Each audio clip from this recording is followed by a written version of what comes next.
everyone, welcome to our Simplilearn's Digital Marketing full course. Do you want to learn how digital marketing works and how AI can make it easier? In this course, I will guide you step by step through everything you need to know. You'll discover how to create eye-catching AI-powered ads and find the best keywords to attract more visitors. We will explore 7 top key marketing strategies like social media marketing, affiliate marketing, and dropshipping with Shopify. Plus, I'll walk you through simple tutorials on Google Ads, Facebook Ads, WhatsApp Business, WordPress, Google Analytics, and many more. You'll also see how AI tools like ChatGPT can help you create great content and generate more leads faster. So let's get started. Before we begin, if you're interested to start a career in digital marketing, definitely check out Simplilearn's postgraduate program in digital marketing in partnership with Purdue University. This course provides a robust and industry-relevant curriculum to help you become a certified digital marketing expert. The program covers essential digital marketing components like website creation, SEO, SEM, social media marketing, mobile marketing, content marketing, and advanced topics like leveraging ChatGPT and other generative AI tools. You'll also gain hands-on experience through live interactive Stuken digital marketing simulations, case studies, capstone projects, and additionally, you will receive a Meta-certified digital marketing associate exam voucher and a Hootsuite certified professional credential, further validating your expertise. So hurry up and enroll now and find the course link in the description box below and in the pinned comments. Imagine you have a bakery. Now, instead of relying on people walking by your shop, you can use the internet to showcase your baked goods to anyone searching for delicious treats. With digital marketing, you can show off your yummy treats to people all over, not just those nearby. For example, if someone searches for tasty pastries, your bakery could pop up at the top of the list. And how will you do that? With the help of digital marketing.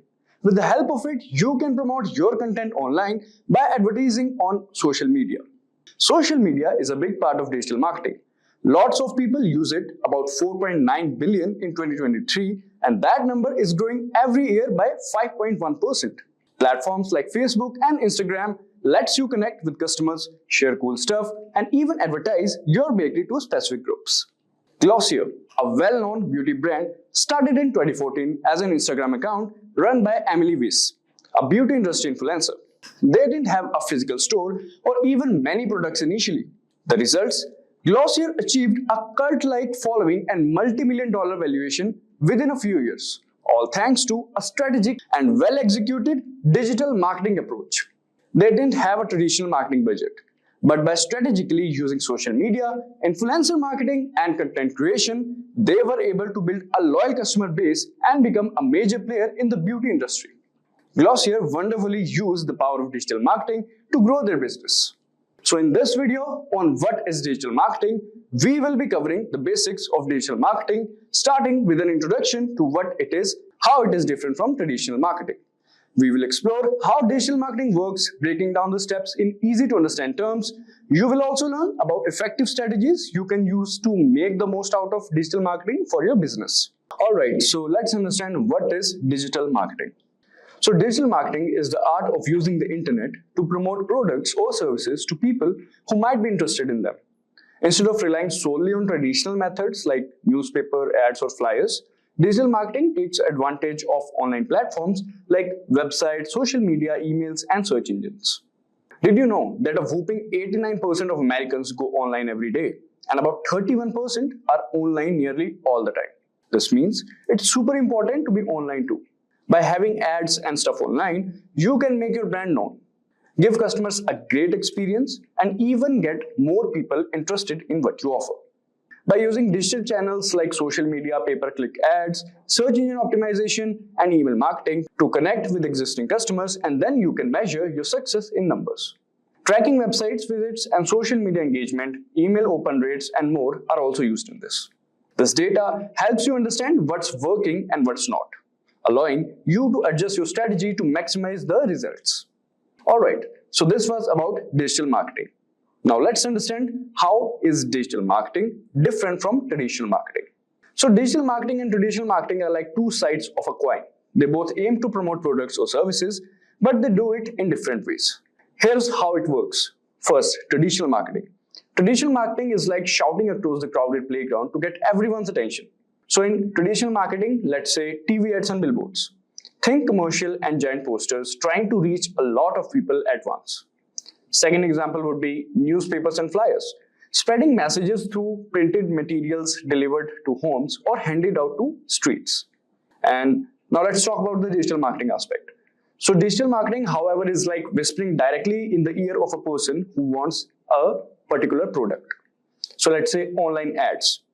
Placing ads on websites or search engines that people who are already interested in your stuff will see.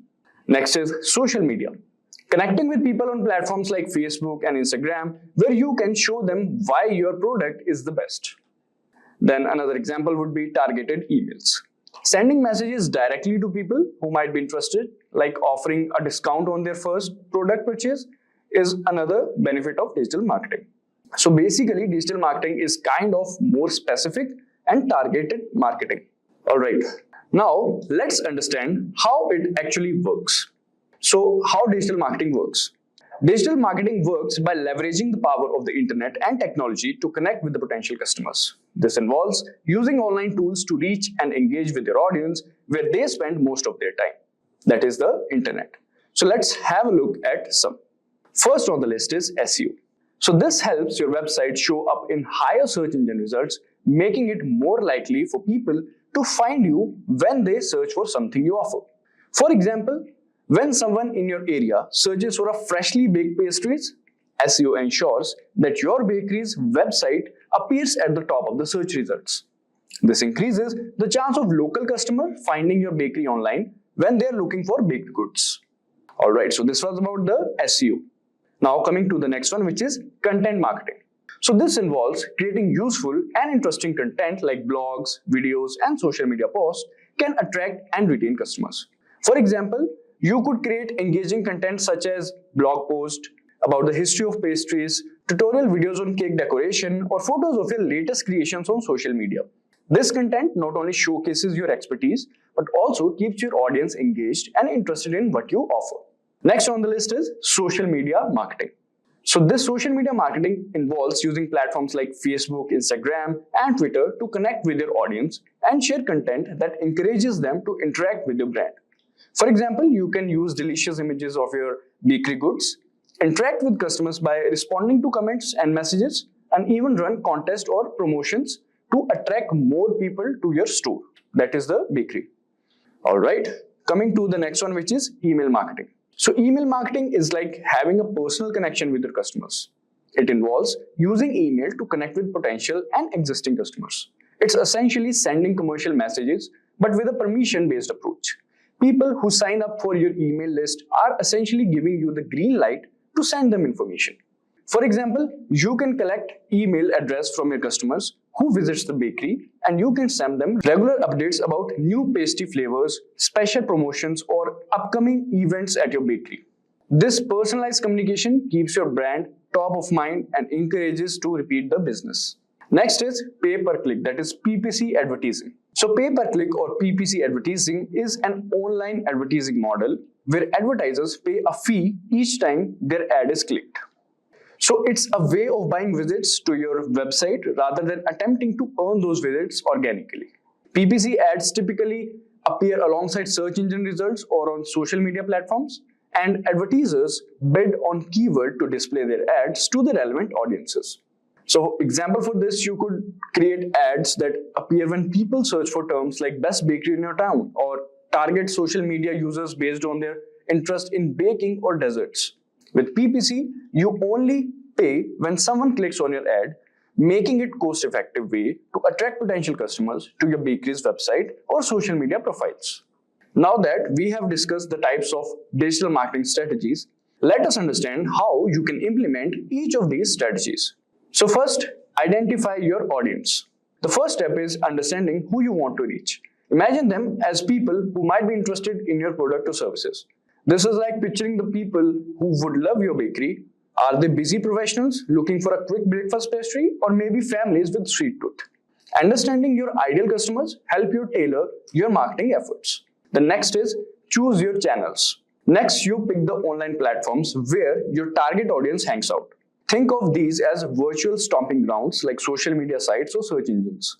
Think of online platforms as virtual neighborhoods. If your target audience is young families, Instagram might be the great place to showcase your colorful cupcake. Alright? Next one is creating engaging content. Once you know where your audience is, you can create content that will grab their attention. This could be informative blog posts, eye-catching videos, or even fun social media posts. This is like taking mouth-watering pictures of your cupcakes and bread. You can even film short videos of your frosting a cake or decorating cookies to show your skills. Similar to what all the foodie channels are doing nowadays on YouTube and Instagram. Then next is spreading the word. So now that you have a great content, you need to get it seen, right? You can use various strategies like online advertising, social media promotion, or even influencer marketing. That is partnering with people your audience trust. For example, you can put a post like mention someone who will give you a pastry treat, and you can even run a contest or giveaways like this post and tag a friend who loves cake for a chance to win a free slice. And you can also do collaboration with some foodie channels that are famous. Next is tracking and analyzing. Digital marketing thrives on measurement. You can track how well your campaign are performing and adjust your strategy based on the data. For example, did your recent cupcake post go viral? See what works and what doesn't so you can refine your strategy for even sweeter results. Alright, so this is how digital marketing works, and now let's understand and have a look at skills you need to excel in digital marketing. So there are valuable skills for excelling in digital marketing, and they cover different aspects of the field. Here's a breakdown of why each is important. First, mastering social media. Today's consumers are heavily influenced by social media. Understanding how different platforms works, what kind of content resonates, and how to engage with audiences is crucial for brand awareness and promotion. Next is basics of HTML and WordPress. While you don't need to be a coding expert, basics HTML knowledge helps understand how websites function and optimize content for search engines. Familiarity with WordPress, a popular content management system, allows you to manage websites, content, and make edits without needing a programmer. Then the person should be good with design. So visuals are a powerful tool in digital marketing. An eye for a design helps create eye-catching graphics, social media posts, and even email campaigns that grab attention and effectively communicate your message. Then data analytics and Google Analytics is another skill. So the ability to analyze data is essential for measuring the success of your digital marketing efforts. Tools like Google Analytics track website traffic, user behavior, and campaign performance. By understanding this data, you can refine your strategies and optimize campaigns for better results. So these skills are sufficient if you want to become a digital marketer. As we come to the end of our exploration into digital marketing, remember this, it's all about reaching people online to grow your business. Whether it's through social media, emails, or websites, digital marketing helps you connect with customers in a whole new way. Today, we are talking about something super important for your online game. That is, how to do keyword research with ChatGPT. Ever wondered why it's a big deal? Well, we've got you covered. In this video, we will break down what keyword research is, why it matters, and most importantly, how to do it using ChatGPT. No confusing stuff, just simple steps. Just easy steps to boost your online presence. Subscribe, smash that like button, and let's dive into the world of keywords together. So now, let's first understand what is keyword research and why is it important. Just a quick info for you. If you want to upskill yourself, master digital marketing skills, and land your dream job or grow in your career, then you must explore Simplilearn's cohort of various digital marketing programs. Simplilearn offers various certification and postgraduate programs in collaboration with some of the world's leading universities like SP Jain, Purdue, and Meta. Through our courses, you will gain knowledge and work-ready expertise in skills like search engine marketing, strategies for paid campaigns, analytics, ROI, and evaluation, and over a dozen others. That's not all. You'll also get the opportunity to work on multiple projects and learn from industry experts working in top-tier product companies and academians from top universities. After completing these courses, thousands of learners have transitioned into digital marketing role as a fresher or moved on to a higher paying job role or profile. If you are passionate about making your career in this field, then make sure to check out the link in the pinned comments and description box to find digital marketing programs that fits your experience and areas of interests. So keyword research is like finding the words people type into search engines. It's vital for online success. Picture it as using the right words to get noticed on Google. By knowing that words people use, you can make your content match what they're looking for. This is crucial because it means the right people find your website. It's not just about being at the top of the Google, it's about talking in a way that makes sense to your audience. Keyword research is like a guide, helping you know where your audience is looking. It's the key to making sure your website is easy to find and has what people are searching for. The significance of research lies in its ability to align your online presence with the actual language your audience uses. It ensures that your content resonates with their queries, attracting a relevant audience interest in your offerings. Essentially, keyword research is a strategic tool that not only boosts search engine rankings but also establishes a connection between your content and specific terms your audience employs, making your online presence both accessible and meaningful. Alright, so this was about what is keyword research and why is it important. Now let's understand how to do a keyword research using ChatGPT. For that, let's go to google.com. So as you can see, we have opened Google. Now all we have to do is to write, first of all we'll write AIPRM. AIPRM. Alright, so AIPRM or AIPRM for ChatGPT you can type. Now let's open the first link. We'll click on the first link. So this is basically an extension. It is a marketplace of prompts. They provide you prompts that you don't have to type the whole prompt. They have pre-made prompts that you can use. Alright, now we can click on this add to Chrome button over here. Add extension.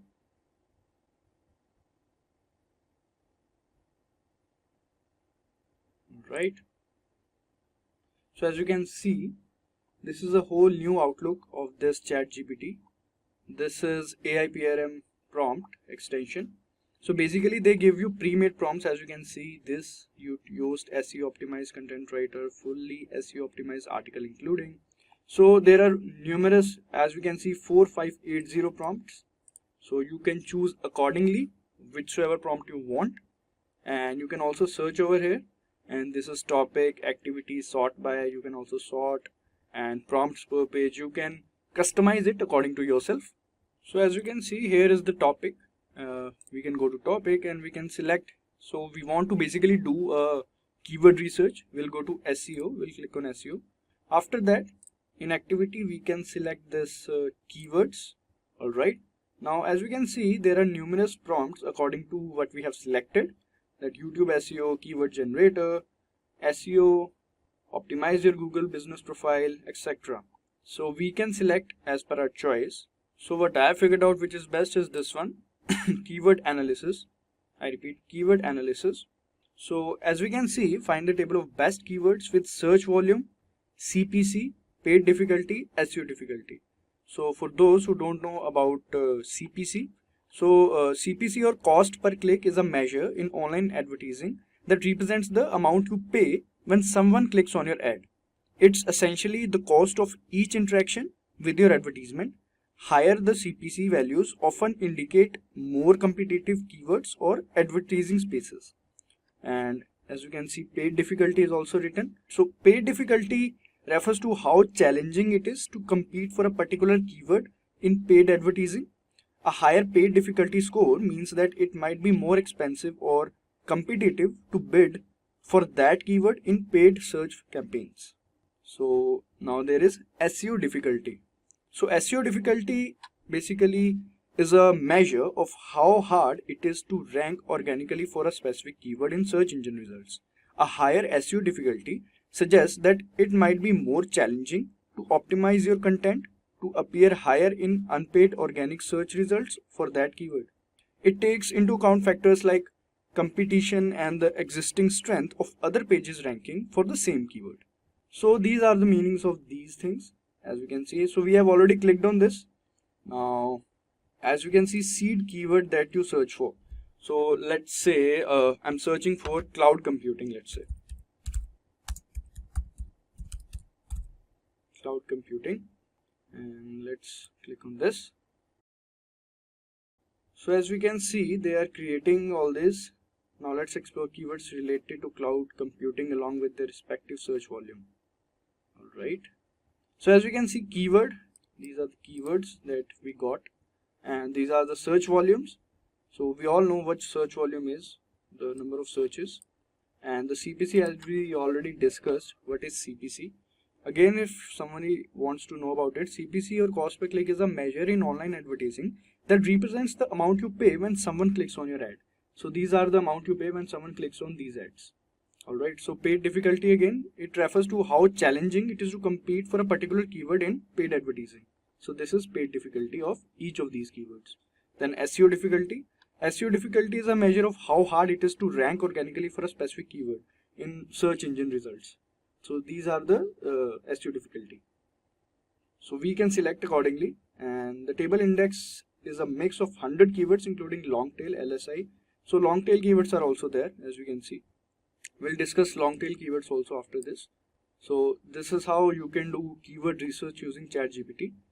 We'll do 1 or 2 more demos regarding this. So let's do another example. So we are going to select keyword analysis, and then we'll have to put seed keyword.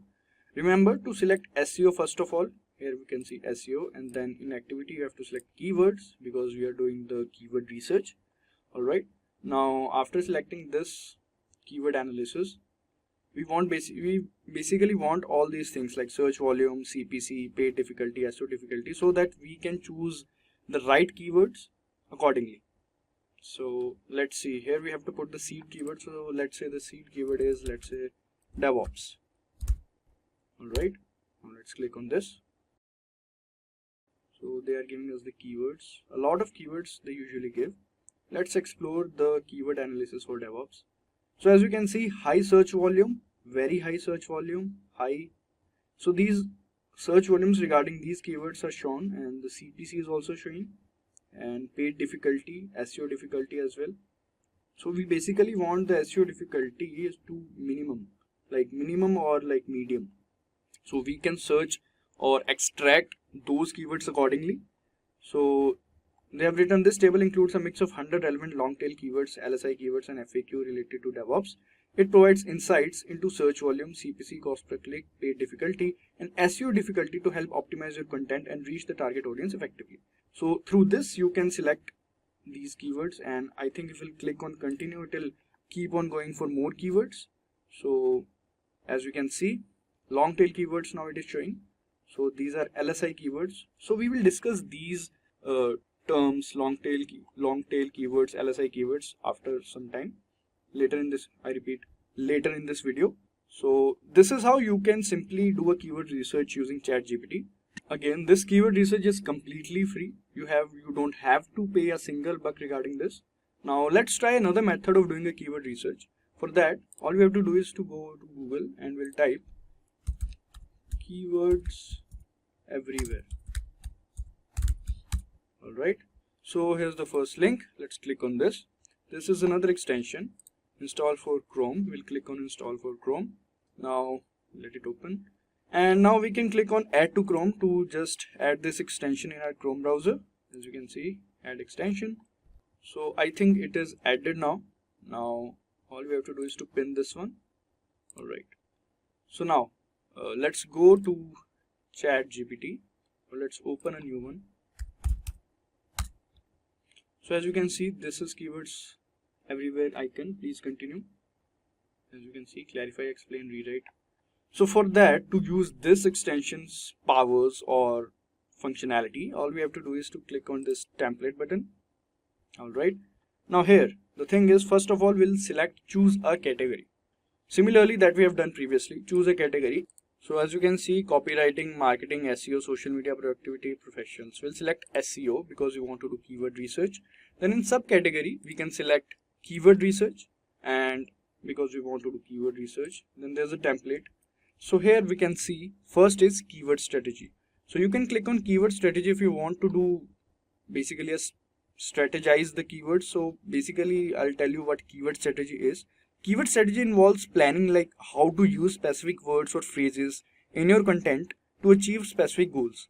Like it's about selecting and targeting keywords that align with your overall objectives, whether it's to boost website traffic, increase conversions, or enhance your online visibility. Then there is get search intent for keywords. So it I repeat. So it itself tells what it is, like intent. Understanding search intent for keywords means grasping the reason behind someone online search. It involves figuring out what a person is looking for when they type a particular keyword into a search engine. Aligning your content with users' intent ensures that your information meets their needs, improving the relevance of your content. Then here is related keyword generator. So a related keyword generator is a term or phrase closely connected to the main keyword you are targeting. Including related keywords in your content helps search engines understand the content and relevance of your page. It's a way to capture a broader range of search queries related to your main topic. Then there is long tail keyword. So basically a long tail keyword is a more specific and detailed phrase, usually consisting of 3 or more words. While these phrases may have lower search volumes individually, they often attract a more targeted audience. Long tail keywords can be valuable for niche topics, are generally easier to rank for than broader, more competitive terms. So these are all these things. So let's say first of all I want to search for related keyword generator. And so first of all, as you can see, category, SEO, subcategory, keyword research, templates, select accordingly whichever you want. I've explained all these. Related keyword generator I want basically. When we'll select related keyword generator, this will come up. Language is English, we want in English only. Here is the seed keyword we'll have to write. This is total keywords, how many keywords do we want. We can select accordingly. Basically I want 40 itself. So this is a prompt template that automatically gets created whenever you select a particular template. So let's say if I want to select keyword strategy, so it will create itself a different kind of prompt. So if I'll select long tail, then a different kind of prompt will be generated. So this is a self-made itself, it will create a prompt. All you have to do is to write a seed keyword over here. So let's say, as I said, I want a related keyword generator, and let's type here DevOps. Alright, so total keywords I want 40 itself. Now I'll click on execute template. Alright, so these are the 40 keywords that we wanted. So related keyword generator, continuous integration, infrastructure as code, Docker, Kubernetes, Jenkins, and they're also telling me the search intent, informational. So all of these keywords are informational. So firstly, they'll create a table regarding these keywords. After that, they will basically list of same keywords separated by commas. As you can see, same keywords are separated by commas so that you can easily use them wherever you want. Alright, so this we have selected for the what we call related keyword generator. Now let's select another one. Let's click on template again. We'll go to related, or let's say long tail keyword generator. Now we'll put DevOps again. Yes. Alright, so as you can see, I think we'll have to select another new chat we'll have to create. Alright, now again we'll go to template, long tail keyword generator, DevOps, and let's say this time we want 50. Alright, so we'll see whenever we are doing this editing, here also it is getting edited. So let's type 60, then it will get 60, and whenever we'll type DevOps, this will also get edited, as you can see. So this is a prompt. Now we'll click on execute template. Let's see how it goes. So these are basically a long tail keywords, as you can see, not a single keyword. DevOps best practices, Kubernetes deployment, Jenkins automation, site reliability engineer, etc. Basically the search intent of all these keywords is like informational. This one we can see commercial, transactional, deployment. So they also show the search intent, and these all are the keywords separated with commas. There are 60 total keywords. Now let's do another one. We'll go to template and we'll type, let's say this time we'll type mobile itself. Now let's see the keyword strategy for mobile. We have typed mobile as a seed keyword. Now execute template. So as you can see, category, keyword, search intent, title, and they're also telling us the title about, as you can see. Let it complete this one, then we'll show this. So it has generated the table, as you can see. Please note that this table includes 24 entries to maintain clarity and conciseness. If you need additional keywords or adjustments, feel free to let me know. We can click on this continue to create more, but let's first just see. As you can see, first of all, types. Here there is device types, category, mobile phone, search intent, navigational, and we can see title is also there. If we'll click on this, as you can see, title, search intent, title, essential guide to choosing the perfect mobile. Let's open this. Essential guide to choosing the perfect mobile phone. Description also is there for your content, so you don't have to do anything regarding this. As you can see, explore our comprehensive guide on selecting an ideal mobile. So description they also provide. A complete description is there. So basically you can just copy paste it and just copy this and just put it into an Excel sheet to just have a look at it clearly. So in Excel sheet you can easily figure out what all keywords you want to use in your content or your article. So these two extensions are important for you if you want to do keyword research using ChatGPT and make your work easy. These two extensions are completely free, so feel free to use them. One is AI PRM, another one is Keywords Everywhere. Welcome to the Simplilearn YouTube channel. In today's video, we are going to talk about Google Ads. We'll discuss about what is Google Ads, how do you use it, what are the pros, what are the cons, and I'll give you some tips and tricks along the way. Now, I am Mark Kempman, I'm your digital navigator for this video, and as usual, if you like the video, just click the like button below and subscribe to our channel as well. But before we start, let me share something else with you. So if you want to upskill yourself in mastering digital marketing skills, maybe land your dream job or grow your career, then you must explore Simplilearn's cohort of various digital marketing training programs. They offer a variety of certifications and postgraduate programs in collaboration with some of the world's leading universities like SPJ, like Purdue, and even with Meta. Now, through our courses, you will gain knowledge and work-ready experience in digital marketing skills like search engine marketing, like strategies for paid campaigns, analytics, return on investment, and evaluation of digital marketing, and over a dozen other digital marketing programs. But that's not all. You will also get the opportunity to work on multiple projects and learn from industry experts working in top-tier product companies and lecturers from top universities.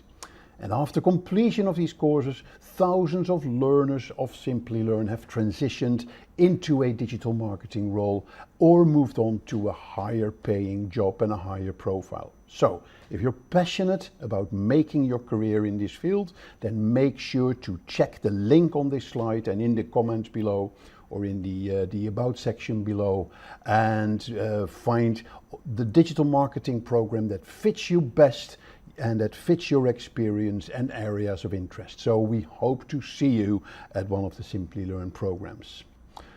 Now, let's move on. Let's get started with our topic of today, Google Ads. And here you see what we will be discussing. After kicking off with a short introduction on Google Ads and its history, we're going to dive straight into the deep with 4 demos that I will be giving. I will show you how to register your business on the Google Ads platform. I'll show you how to navigate the Google Ads dashboard. Then you'll be learning how to create a campaign and how to choose keywords. And finally, I'll show you how to identify a target audience and how to create an ad. Very exciting topics to go through, so let's get started. Let's talk about the Google Ads platform. Let me give you a bit of a history of Google Ads. So born out of the digital revolution in the late 1990s, early 2000s, Google Ads, formerly known by the way as Google AdWords, traces its roots back to early 2000s. It was launched by Google, in fact, in October 2000, and it was a groundbreaking response to the needs of online businesses to get closer to their customers. Google AdWords in those days introduced a paradigm shift by allowing advertisers to reach potential customers through targeted online advertising. So over the years, Google Ads has undergone massive transformations, adapting to the changing dynamics of the online landscape and additional opportunities that arose from that. From the introduction of the quality score algorithm to the evolution of campaign types, it consistently innovated so advertisers could find more and do more with more effective and efficient tools. So today, Google Ads is the standard as a comprehensive and a sophisticated platform serving a bridge between advertisers and businesses and their target audience. And there are various online channels that you can use, like Google Search Ads, Google Display Network, YouTube, shopping ads, and many other opportunities that you have within the Google Ads platform. So as we journey through the Google Ads demos that I'm going to share with you, let's not just look at the functionalities, but also understand how it has evolved into an indispensable tool for businesses who want to thrive in the digital era. So let's unlock the power of Google Ads together so you can position your brand in this dynamic landscape of online advertising. So what exactly is the Google Ads platform? It is an advertising platform where businesses can create and manage digital advertising campaigns on Google Search, YouTube, the Display Network, and other owned by Google properties. So it is an online advertising platform. It connects businesses with a global digital audience. Now it works on a pay-per-click model where advertisers bid on keywords related to their business. Yeah, that is for the Google Search ads, and it is one of the most popular areas to advertise. And ads appear when users search for relevant keywords or on Google or its partner sites. So it also allows you to target very specific interest groups or affinity groups or groups that have done have shown certain behavior, like visiting your website, and offering them like the display advertising that they will see on websites or YouTube ads that they are visiting. They can get specific campaign types for specific goals, like driving traffic to your website, generating leads, increasing brand awareness. The Google Ads platform allows targeting based on demographics, on interests, on geographic locations. It provides comprehensive tools and metrics for campaign management and optimization. It also supports various ad formats like text ads, image ads, video ads, and display ads. And it finally empowers businesses to reach their audience in an effective manner to achieve their marketing objectives. So, with that introduction behind us, let's kick off our demos. So, navigating to Google Ads is a must in today's competitive digital landscape. The journey goes beyond the basics. So we're going to cover setup, we're going to look at campaign intricacies, and we're going to look at how do you create those ads. So it'll be a practical demo. So it gives you the knowledge to refine your online presence. Because digital advertising is dynamic. It allows you to get into a dynamic conversation with your customers, and it gives you fantastic insights to engage effectively with your customer. Let's start by laying the groundwork and look at how you register your business on the Google Ads platform. So let's kick off our journey by registering your business on the Google Ads platform. So simply go to Google or the ads.google.com, log in with your Google account, and initiate a process of connecting your business with this extensive online audience. But before that, let me quickly show you this ads.google.com page. It gives you lots of information and knowledge about the Google Ads platform. It can show you what you can do with it, how you can use it to achieve your goals. You see a voucher that you can get. If you spend $400, you get £400 in ad credit.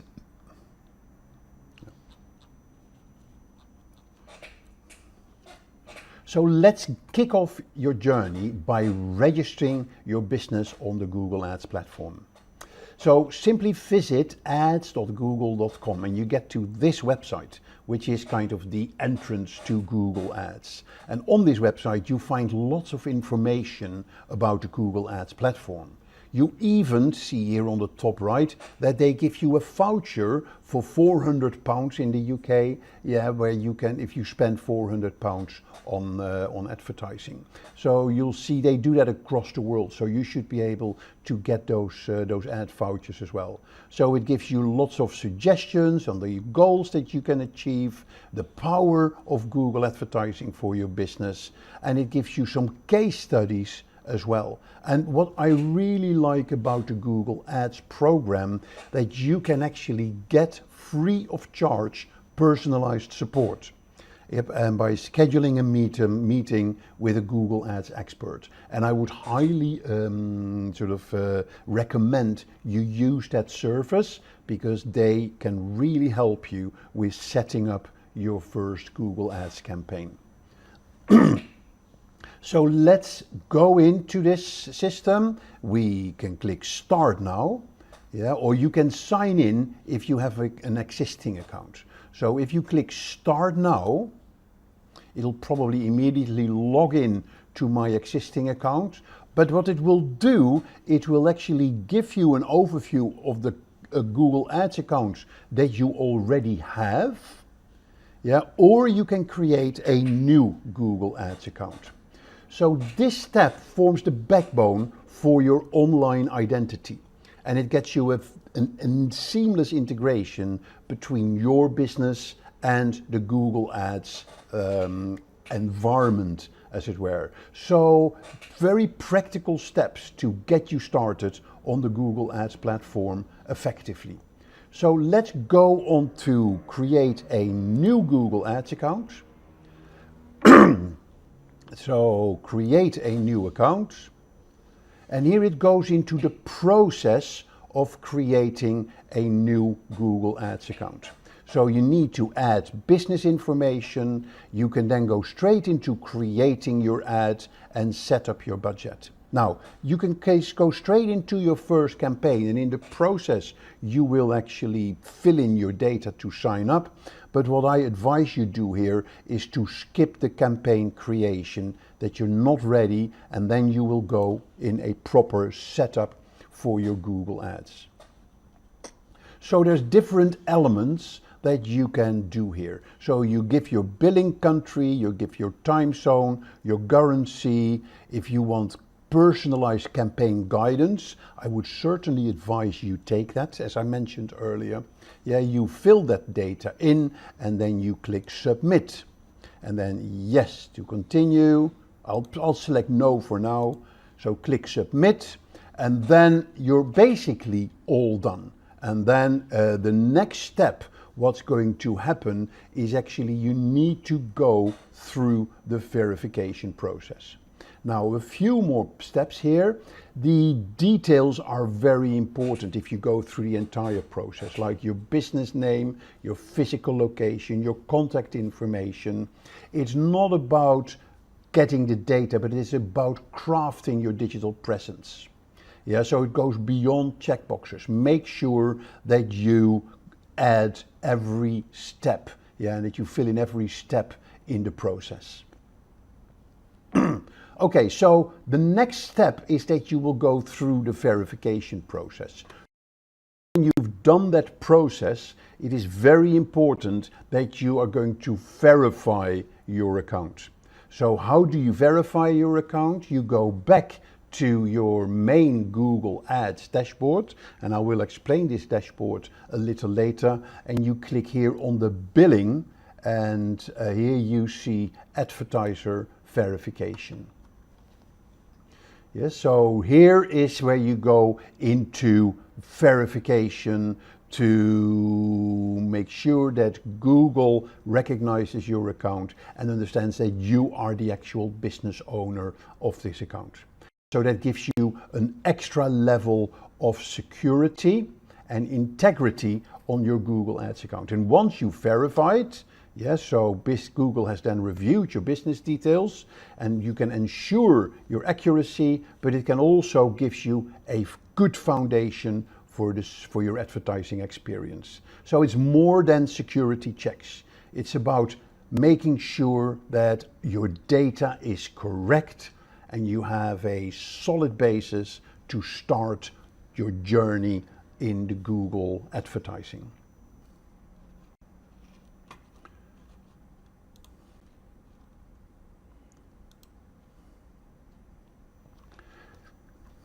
Entering the Ads dashboard. So here we are on the Google Ads dashboard.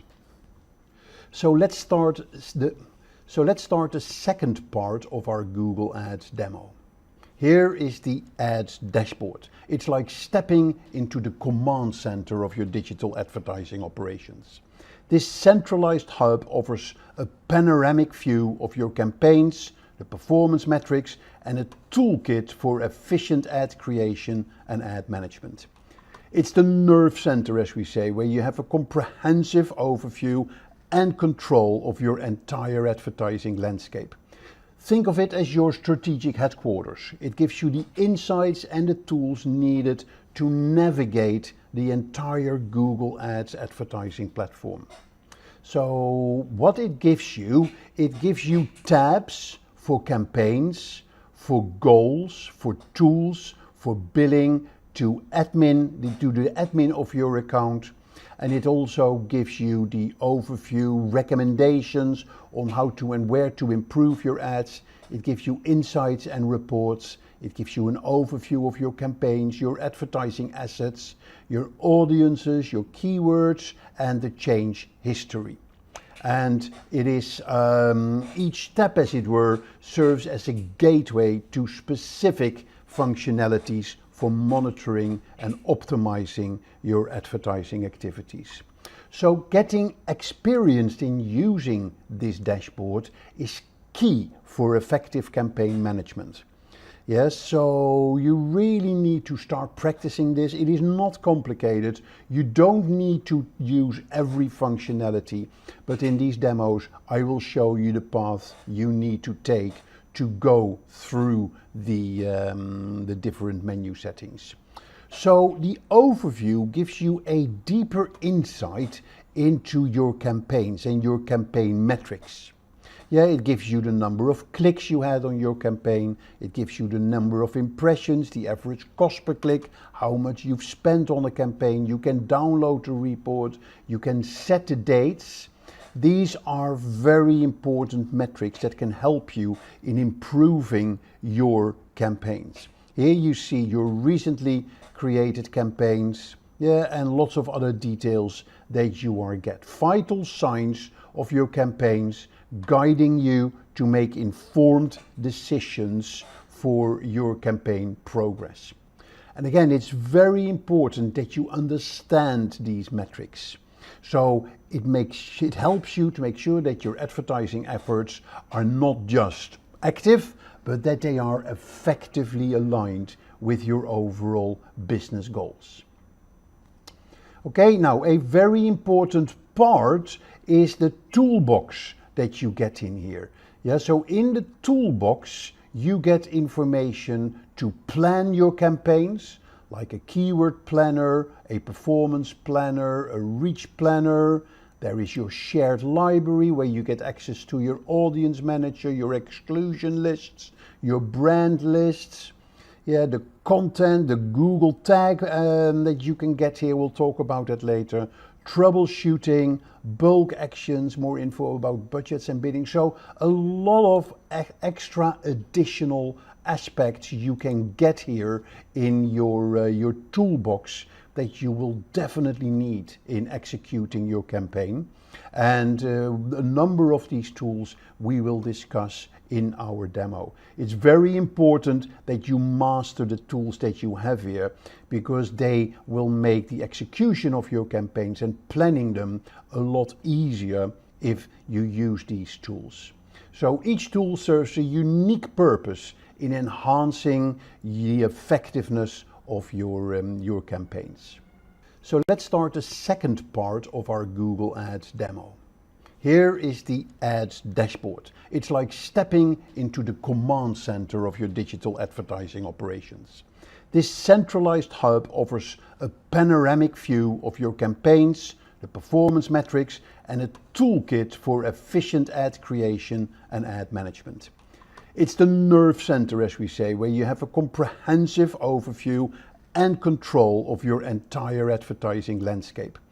Think of it as your strategic headquarters. It gives you the insights and the tools needed to navigate the entire Google Ads advertising platform. So what it gives you tabs for campaigns, for goals, for tools, for billing, to the admin of your account. And it also gives you the overview, recommendations on how to and where to improve your ads. It gives you insights and reports. It gives you an overview of your campaigns, your advertising assets, your audiences, your keywords, and the change history.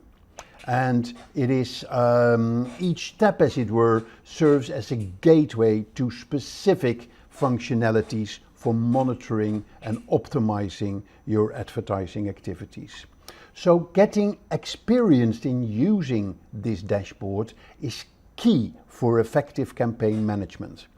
Yes, so you really need to start practicing this. It is not complicated. You don't need to use every functionality, but in these demos, I will show you the path you need to take to go through the different menu settings. So the overview gives you a deeper insight into your campaigns and your campaign metrics. Yeah, it gives you the number of clicks you had on your campaign. It gives you the number of impressions, the average cost per click, how much you've spent on a campaign. You can download the report.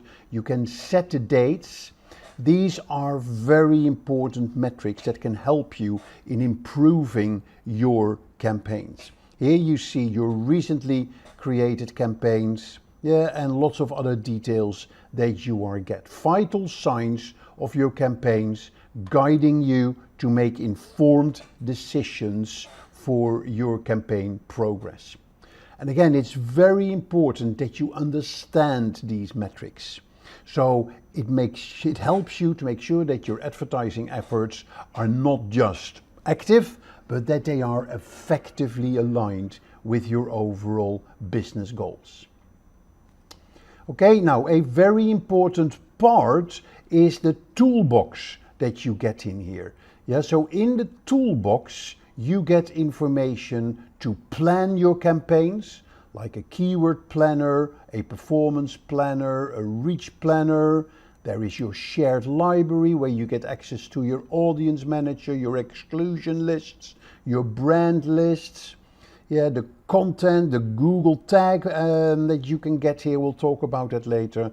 Troubleshooting, bulk actions, more info about budgets and bidding. So a lot of extra additional aspects you can get here in your toolbox that you will definitely need in executing your campaign. And a number of these tools we will discuss in our demo. It's very important that you master the tools that you have here, because they will make the execution of your campaigns and planning them a lot easier if you use these tools. In setting up your campaign, it's also very important to look at the structure of your Google Ads. And the standard structure of a Google Ads campaign is in threefold. There is the campaign level, there is the ad group, and within the ad group sits the ads. And the ads, they inherit the setting of the ad group, and the ad group, they inherit the setting of the campaigns. On campaign level, you talk about the objectives of your campaign, you look at the bidding strategy that you have for your campaign, in the price that the budget that you want to assign. In the ad groups, you can look at your keywords and you can specify your ads as well. So very important that you think about that structure, and that will really help you into organizing your campaign in a structured manner. Okay, having gone through this dashboard, now let's jump into the Google Ads basics and create a campaign and picking the right keywords. So to create a campaign, you just go to the campaigns tab and you click here the plus to start, or I can click here on the campaigns tab. I'm getting an overview of my campaigns. But in this case, I just click on the campaign tab, on the plus button, and that will take me to the sort of the starting screen of my Google Ads setup. So I can decide my campaign goal, I can set a budget, and I can pick a bidding strategy. So this is the beginning of your ad game. Here you state what you want. Do you want more clicks? Do you want leads? Do you want brand awareness? How much do you want to spend? What is your bidding strategy? Do you want to set it, or do you want Google to handle it? Yeah, do you want more clicks, more conversions? And when you start this process, you're on the way to create your first ads plan. So here you see the different types of campaign objectives that you can select.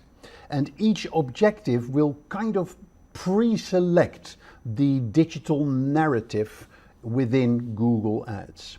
So they serve different purposes, whether it is driving sales or driving website traffic, or whether it is capturing leads, whether it is promoting your app, whether it is a local store visit, whether it is sales or a product and brand consideration, or you can also decide to create a campaign without selecting any of these, and that is for the more experienced people who know exactly what to specify.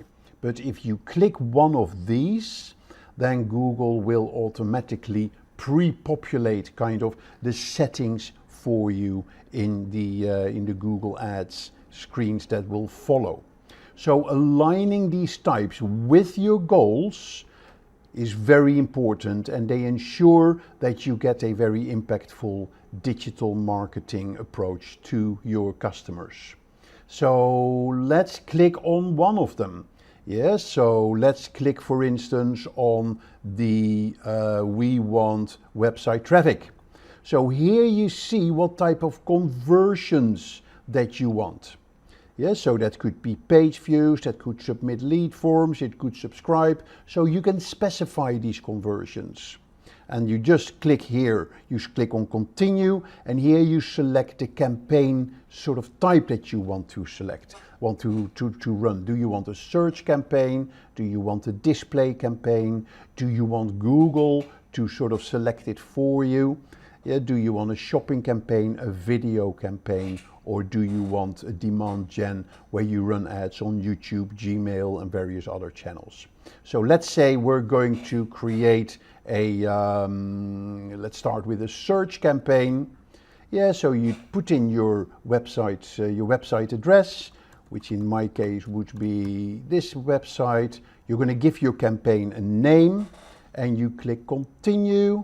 I'm going to start a new campaign, and here it's very important that you specify the bidding strategy that you set. As you know, Google Ads works with an auction system.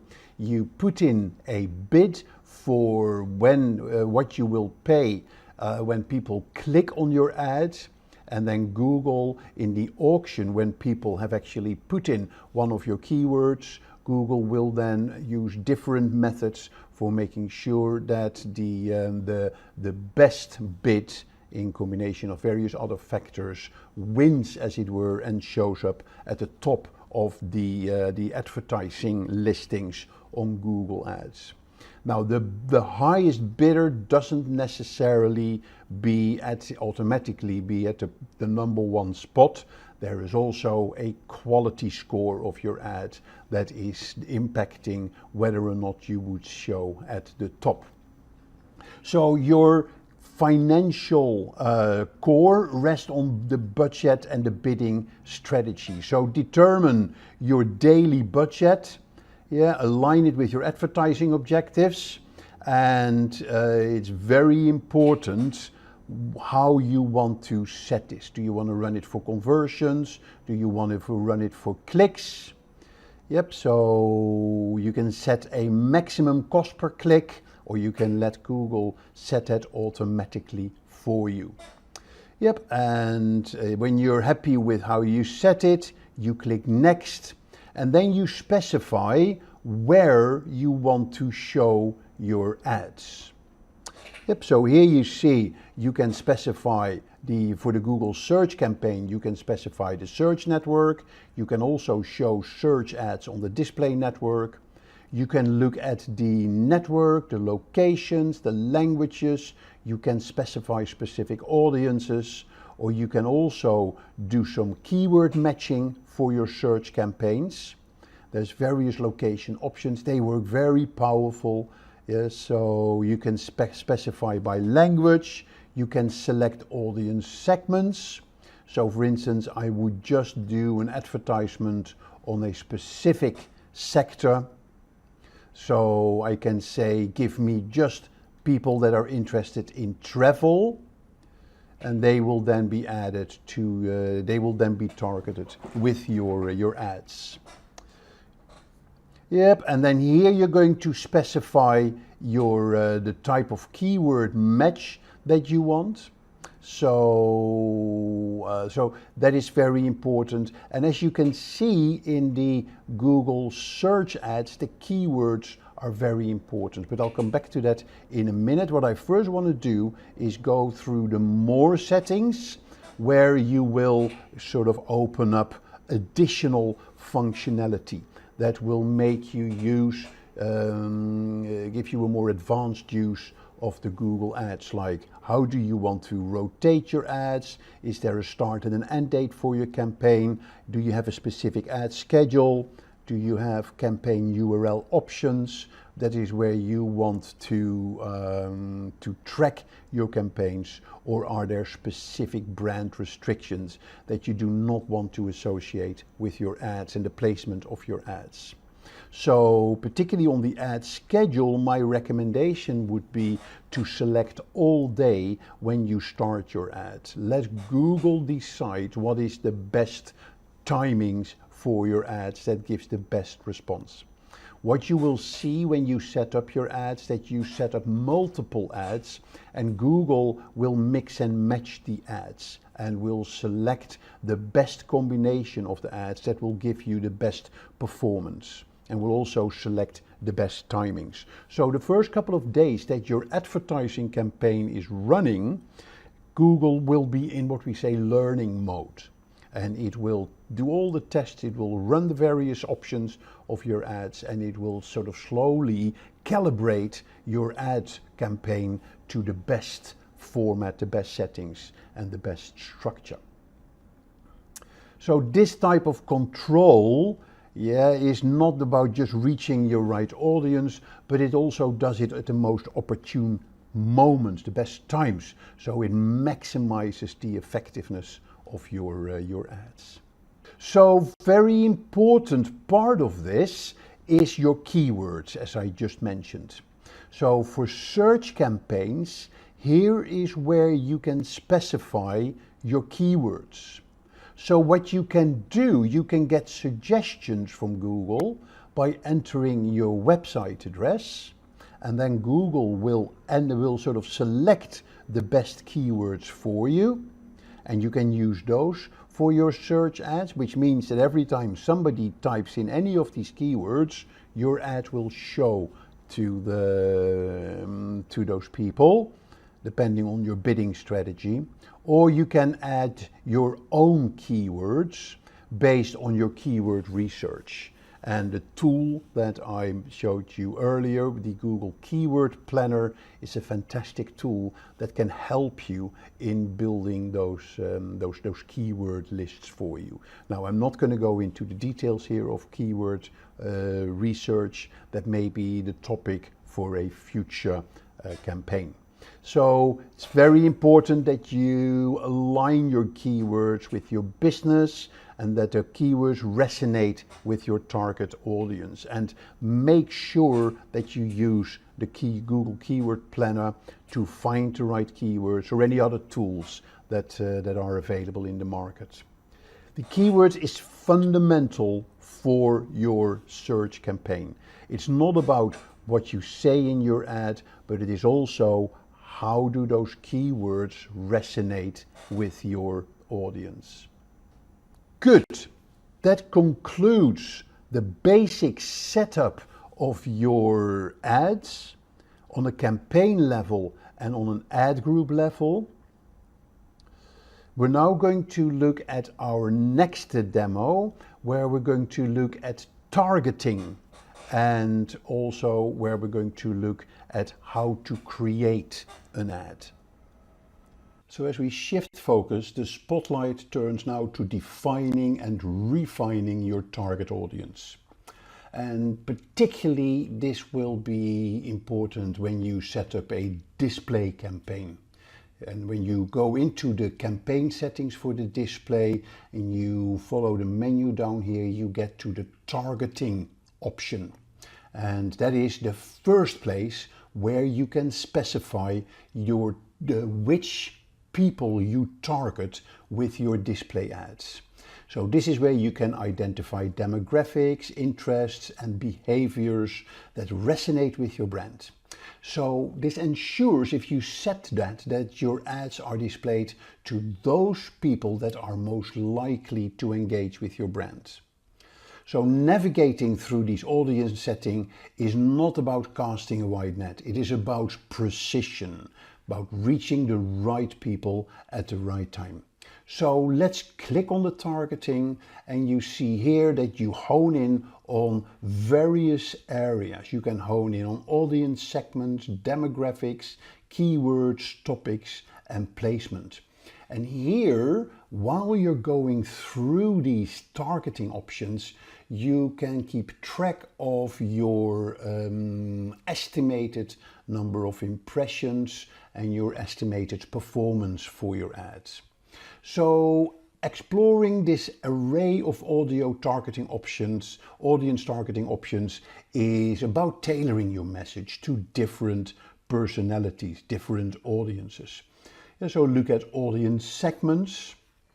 That is where you can select audiences who are particularly interested in travel or lifestyle and hobbies, and there is literally hundreds of segments that people can select. Yeah, you can search for any segment. You can, let's say here, let's do train enthusiasts, just taking a random topic. Yeah, let's see what comes up. And here is train information, train hobby, traveling by train. Yeah, so everything to do with trains that you can pick here. You can even probably take miniature trains. So you can target those people very specifically. That ensures that your ad is not visible, but also relevant to specific segments of your target audience. So that is through the audience segments. And again, if you pick one, so say train information, then here you see how your weekly estimates are changing. Yeah, so you can go by selecting, you put them in your target, and then you see how your advertising campaign is likely to perform. So let's stay away from the train. Let's go to adventure travel, for instance, and now you get all those people that are interested in adventure vacations, activity holidays, wildlife trips, etc. And again, you see how your performance is changing. So that is the audience segments. We then can go to the next level, that is demographics. We're targeting male, let's say, between 25 and 44 years, with a slightly higher household income, let's say the top 21, so we're going for the top tier. And again, your estimates are being adjusted. And then you can go to the next one. You can add targeting, so you can target keywords. So this is, for instance, I am targeting those people that have a specific interest in Kilimanjaro, for instance, and Kilimanjaro. Yep, and I can add that as a keyword if I want, and Morocco. And you see how my weekly estimates are becoming more and more specific. I can add keyword ideas from my website as well. So let's say that is done. And then we can go to the final targeting, which was by topics. Yeah, or you can even target by placements. So if we want adventure magazines,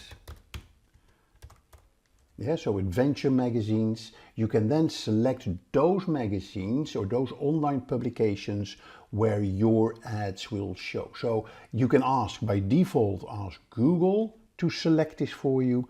But if you're very experienced in your industry, you know specific magazines where you want to place your ad, then very likely you will find them in the list here. It takes a little while to go through this list of thousands, if not hundreds of thousands of online publications. But then you can really target very specific by magazine. While it is doing this, let's go to the optimized targeting, which is on, which means Google will actually help you get more viewable impressions. Yeah, find people beyond your targeting signals. So that is what Google will help you to fine-tune your targeting and give you even better results for your campaign. Yeah, so we targeted the adventure channels, adventure magazine. So here are 253 websites. There are YouTube channels that you can target, YouTube videos, apps and app categories where your ad can show. So this is a very good section where you can make your ads reach the right people. So that is one area where you can feature, where you can be very specific in the targeting of your ad. That is within the display campaign settings. You can also target people based on behavior. And one very important behavior is what they have done on your website in the past.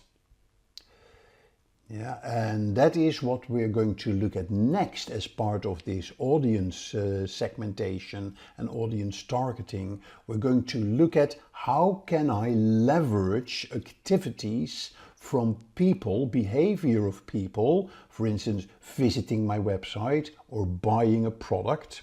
Yeah, how can I capitalize on those people and maybe put them in a separate audience that I can then target with my ads. This is what we call retargeting. And I can target people with an ad once they visited my website for a particular product page, for instance. And I'm sure you've experienced that yourself, that you were visiting an ad and that you were visiting a product on a website and then you put a product in the basket, but you decide not to buy that product, and then the next time you go on Facebook or on YouTube, you actually see a product for that ad. So that is the next section that we will be looking at. A new feature in Google Ads are conversion goals. Conversion goals help you organize your conversion actions so that you can move more easily towards achieving your advertising objectives.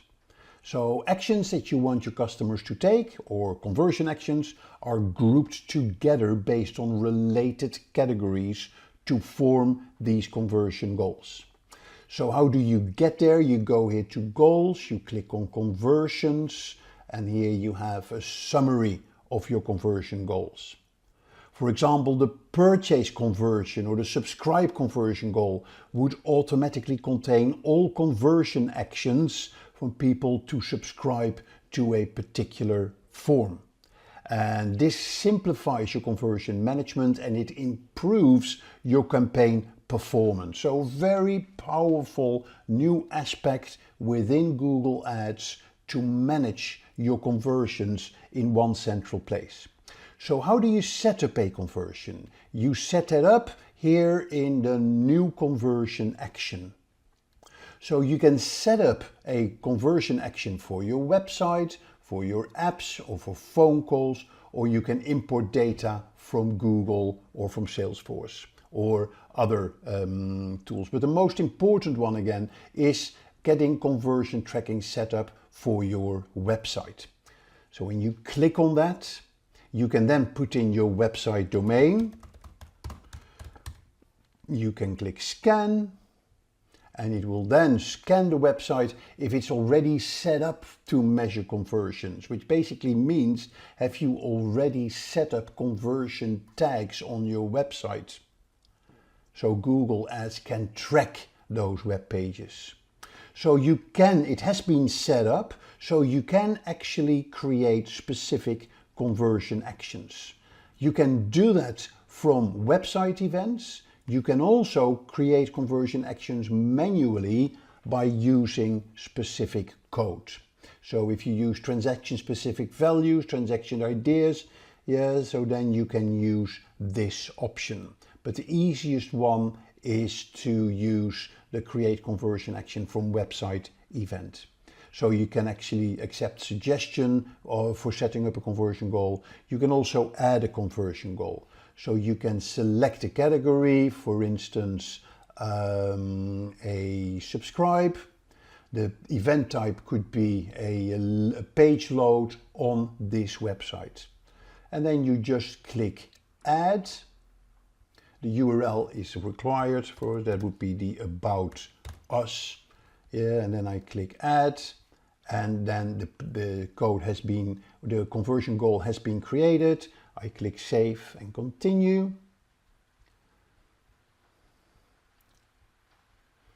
And then it sets up this conversion action, where of course I need to make sure I set it up properly with a Google tag through Google Tag Manager.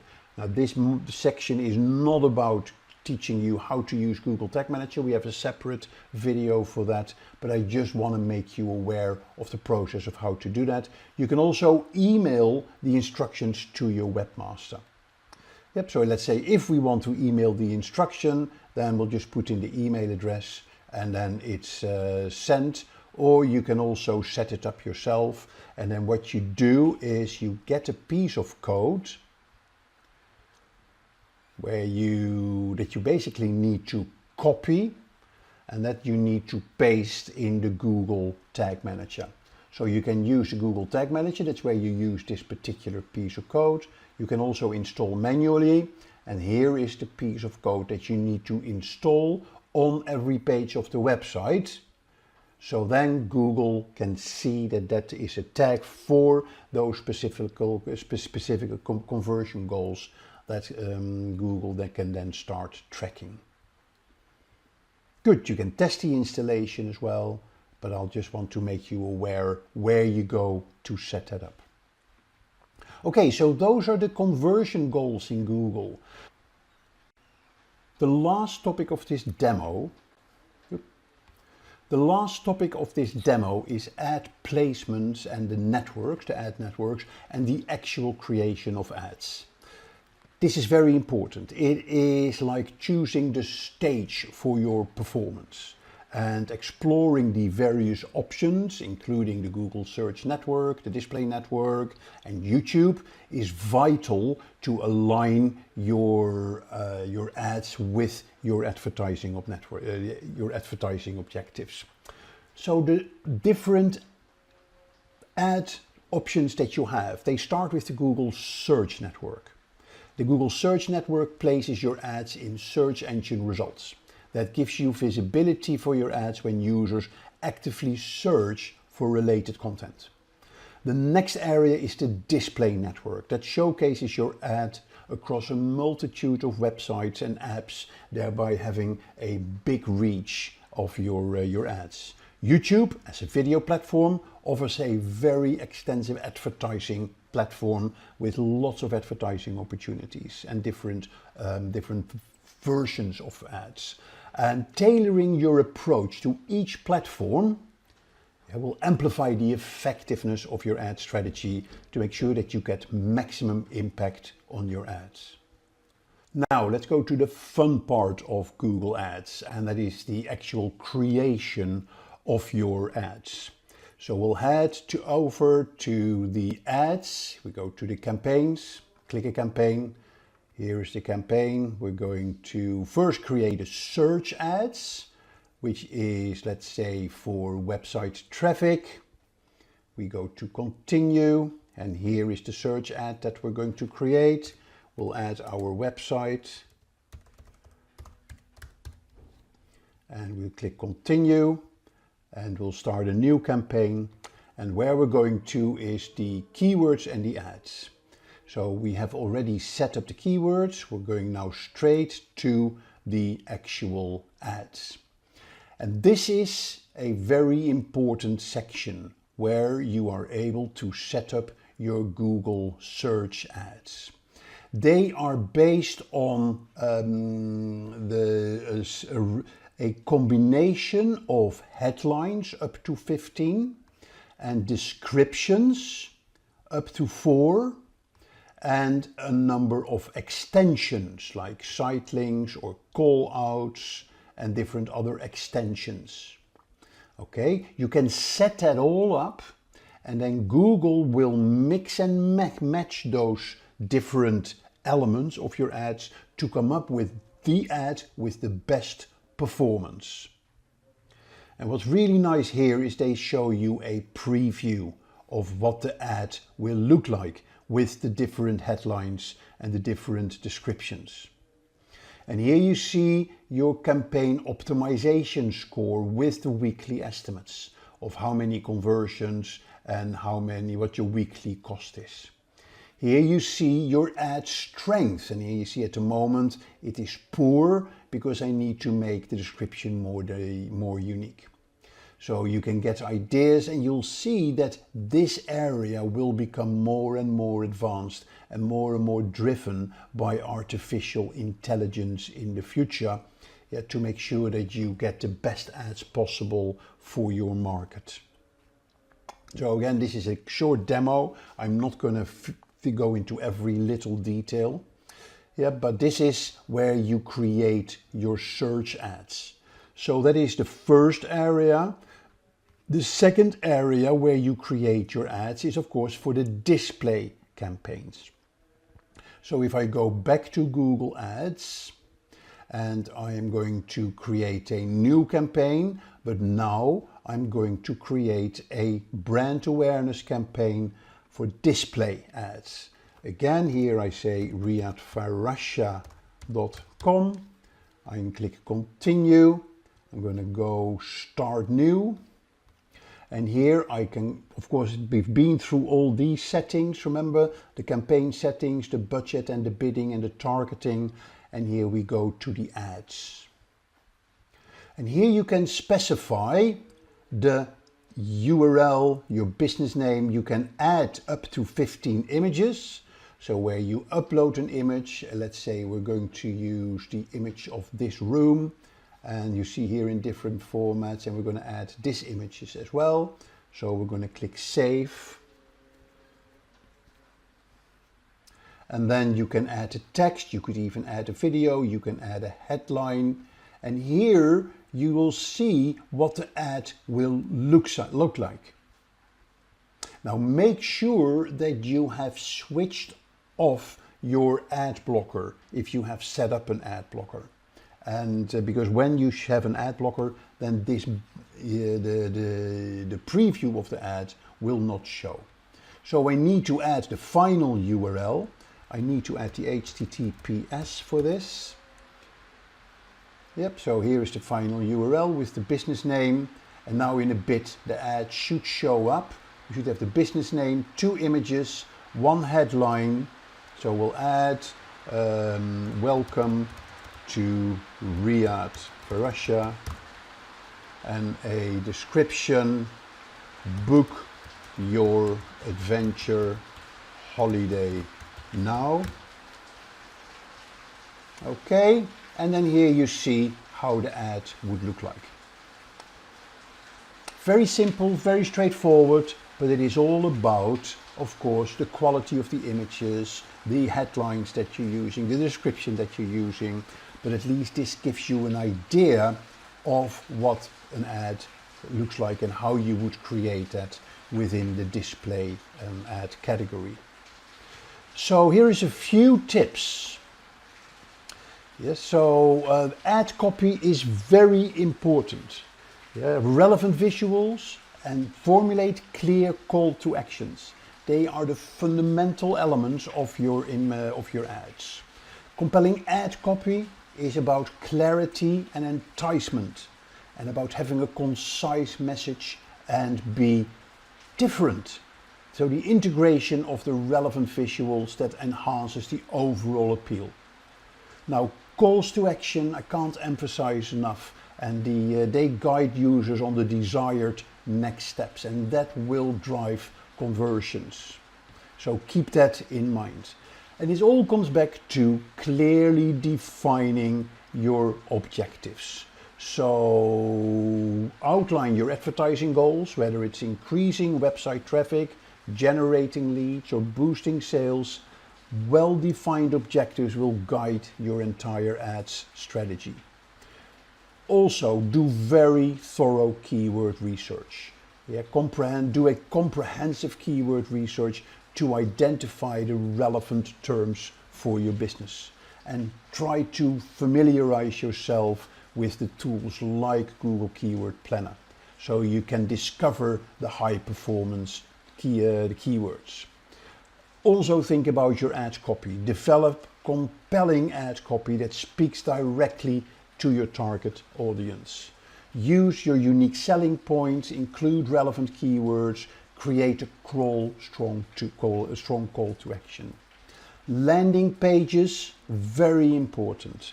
Ensure that your landing pages, that your ads direct to users to optimized and seamless experience on your landing page. Content on your landing page should be aligned with your ad, and the page should be user-friendly and have a very clear call to action. In the search ad, make sure that you use ad extensions. Take advantage of those ad extensions. Provide additional information in your ads and increase ad visibility. So extension links like site links, call outs, structured snippets, they enhance your ad, providing users with more reasons to click. To conclude, remember that Google Ads isn't just a tool. It is not just a presence. It is a dynamic connection with a vast online audience. They say through Google Ads you can reach around 90+% of the internet audience.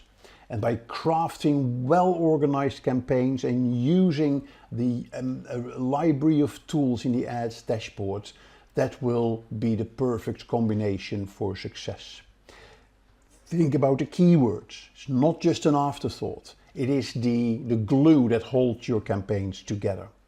And understanding these intricacies of Google Ads, that can become your competitive difference in launching your ad campaign.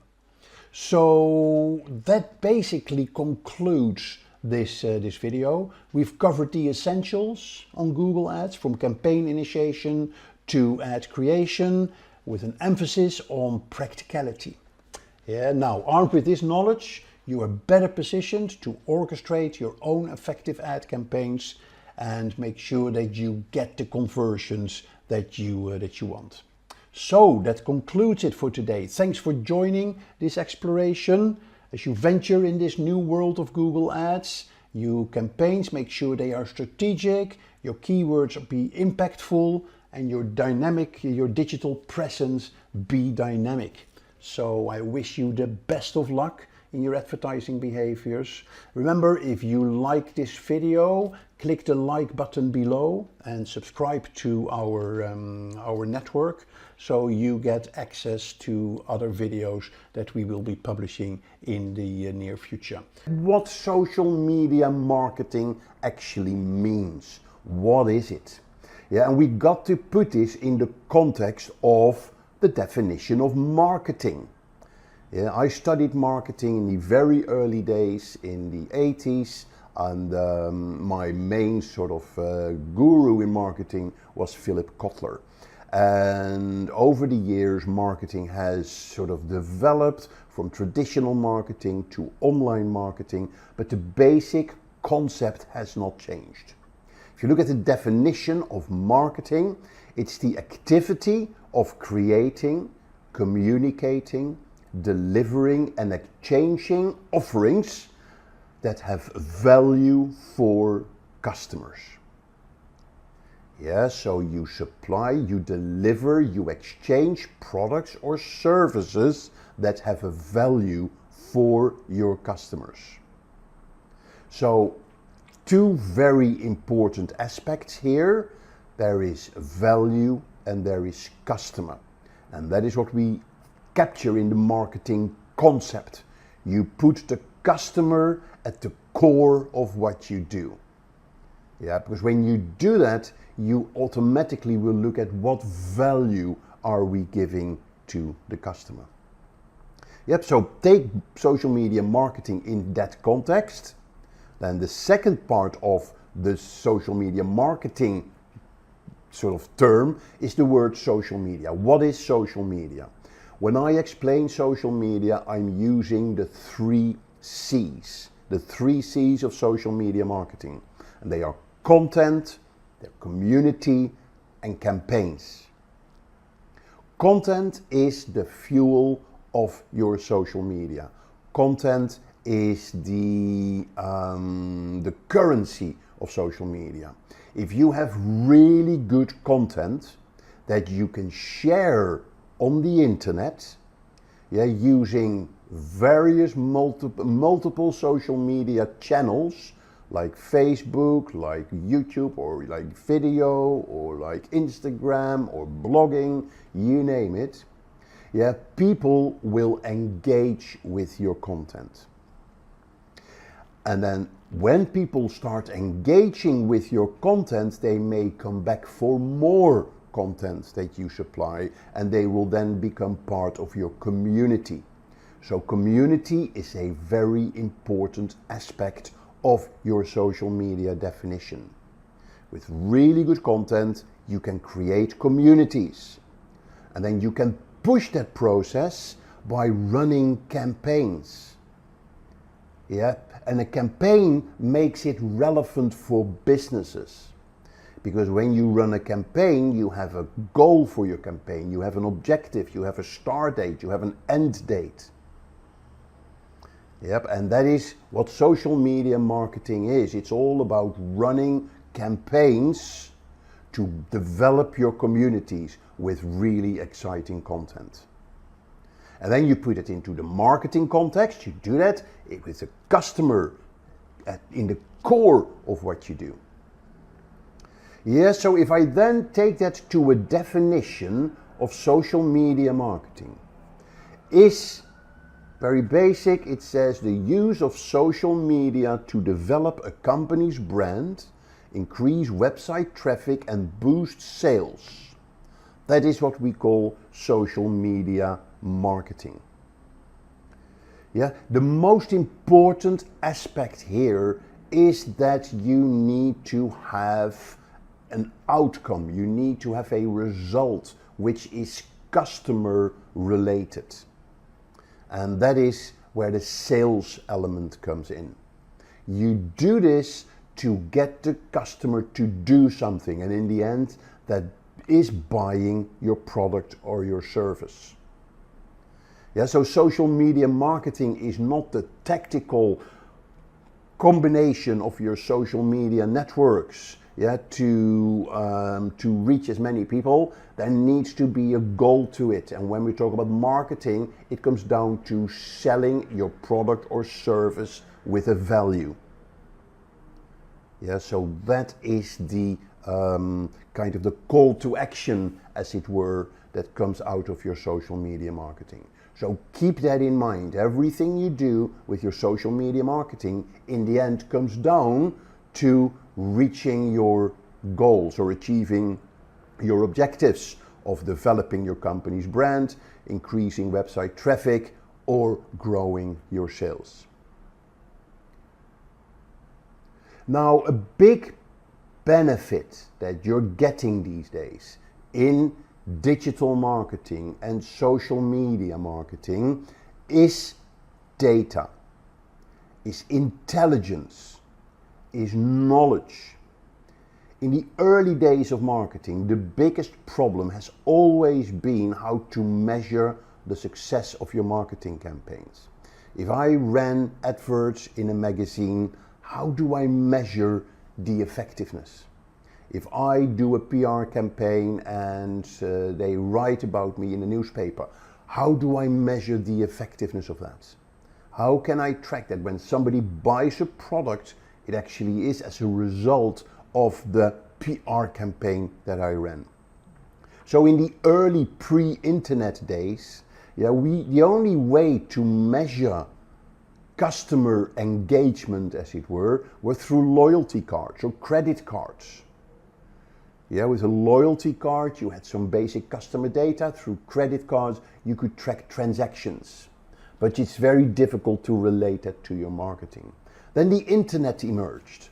And all of a sudden, I could track traffic to my website. I could see how many people visit my website.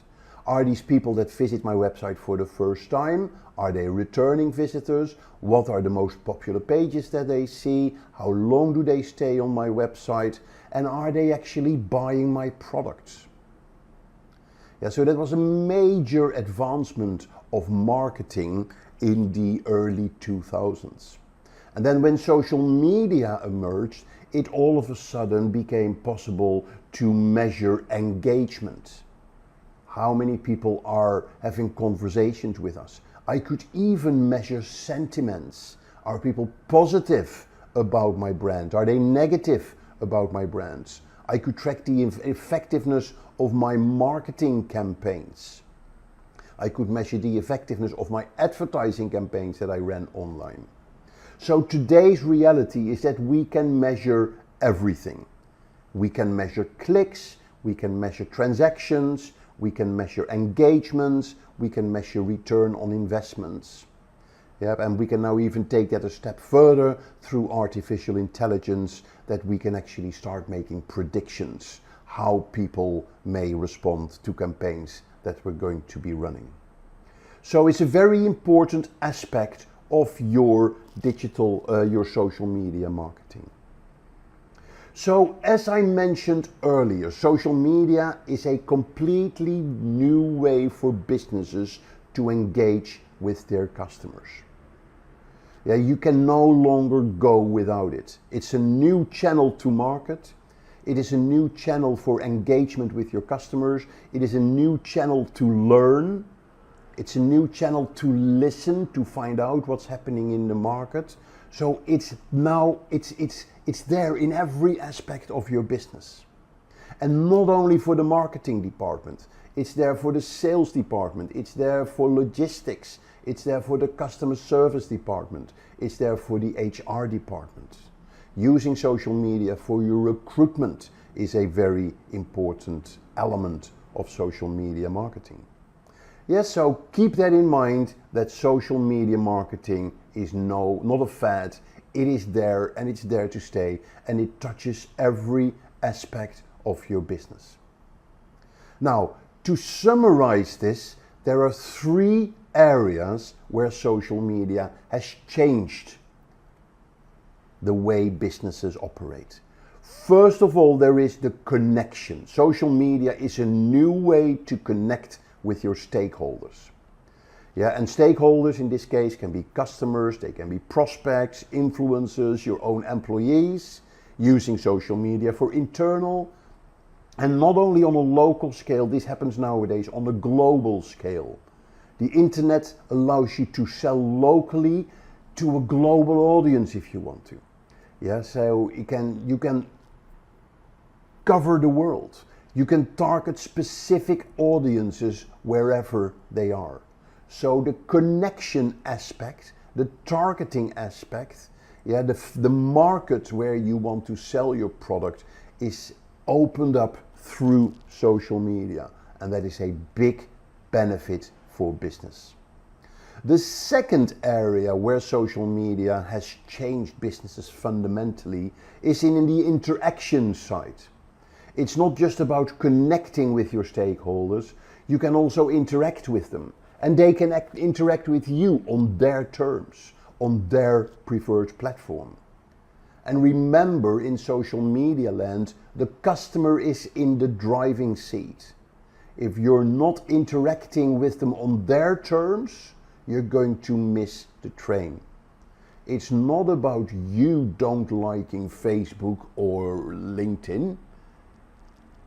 Yeah, as long as your customers are on Facebook, you better be on Facebook, otherwise you're going to miss the boat. Yeah, because if you don't interact with them, they will move on to your competitors who are very likely engaging with them. Yep, so it's the connection aspect, it's the interaction aspect, and then the third part is the customer data aspect.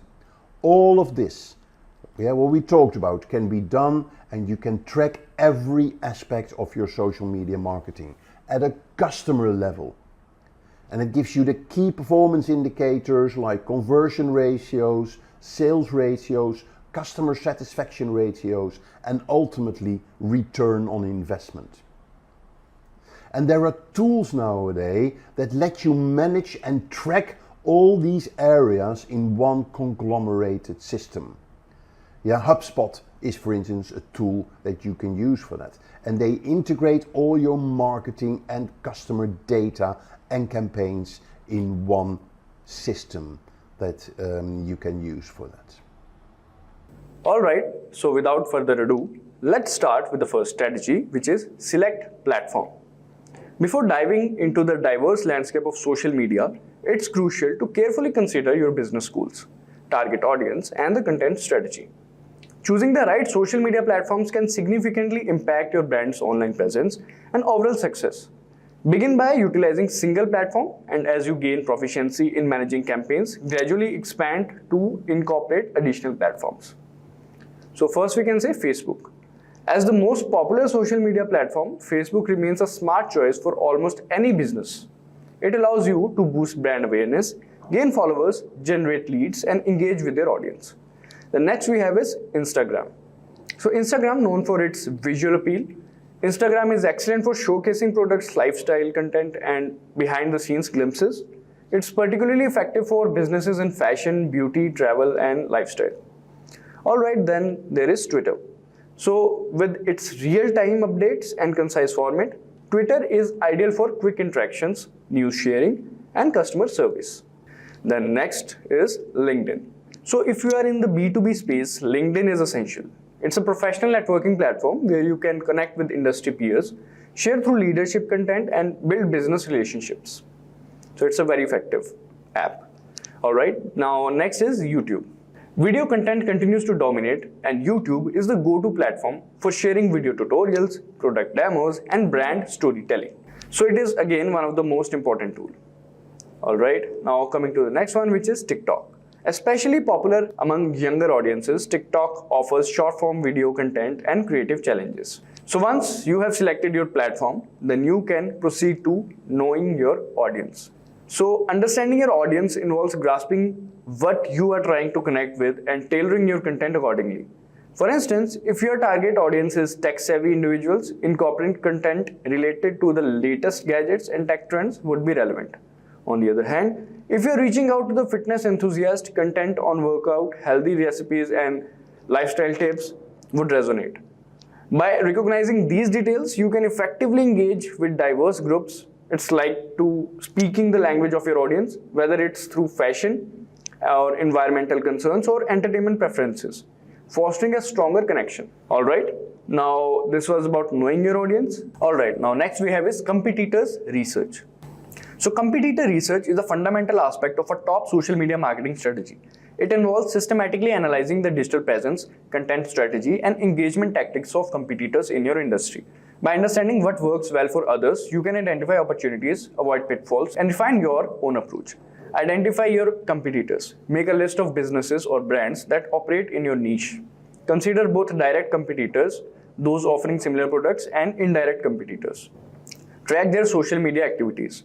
Monitor their profiles on platforms like Facebook, Instagram, Twitter, LinkedIn, and YouTube. Observe their posting frequency, content types, engagement levels, and response times. Pay attention to their tone, messaging, and visual aesthetics. Leverage insights from competitor analysis. What are their strengths? What unique value do they offer? Identify gaps or weaknesses in their strategy that you can capitalize on. Learn from their successful campaigns and adapt relevant tactics. The next is series-wise content. Series-wise content involves organizing and sharing content in a sequential or episodic manner, creating a cohesive narrative or theme.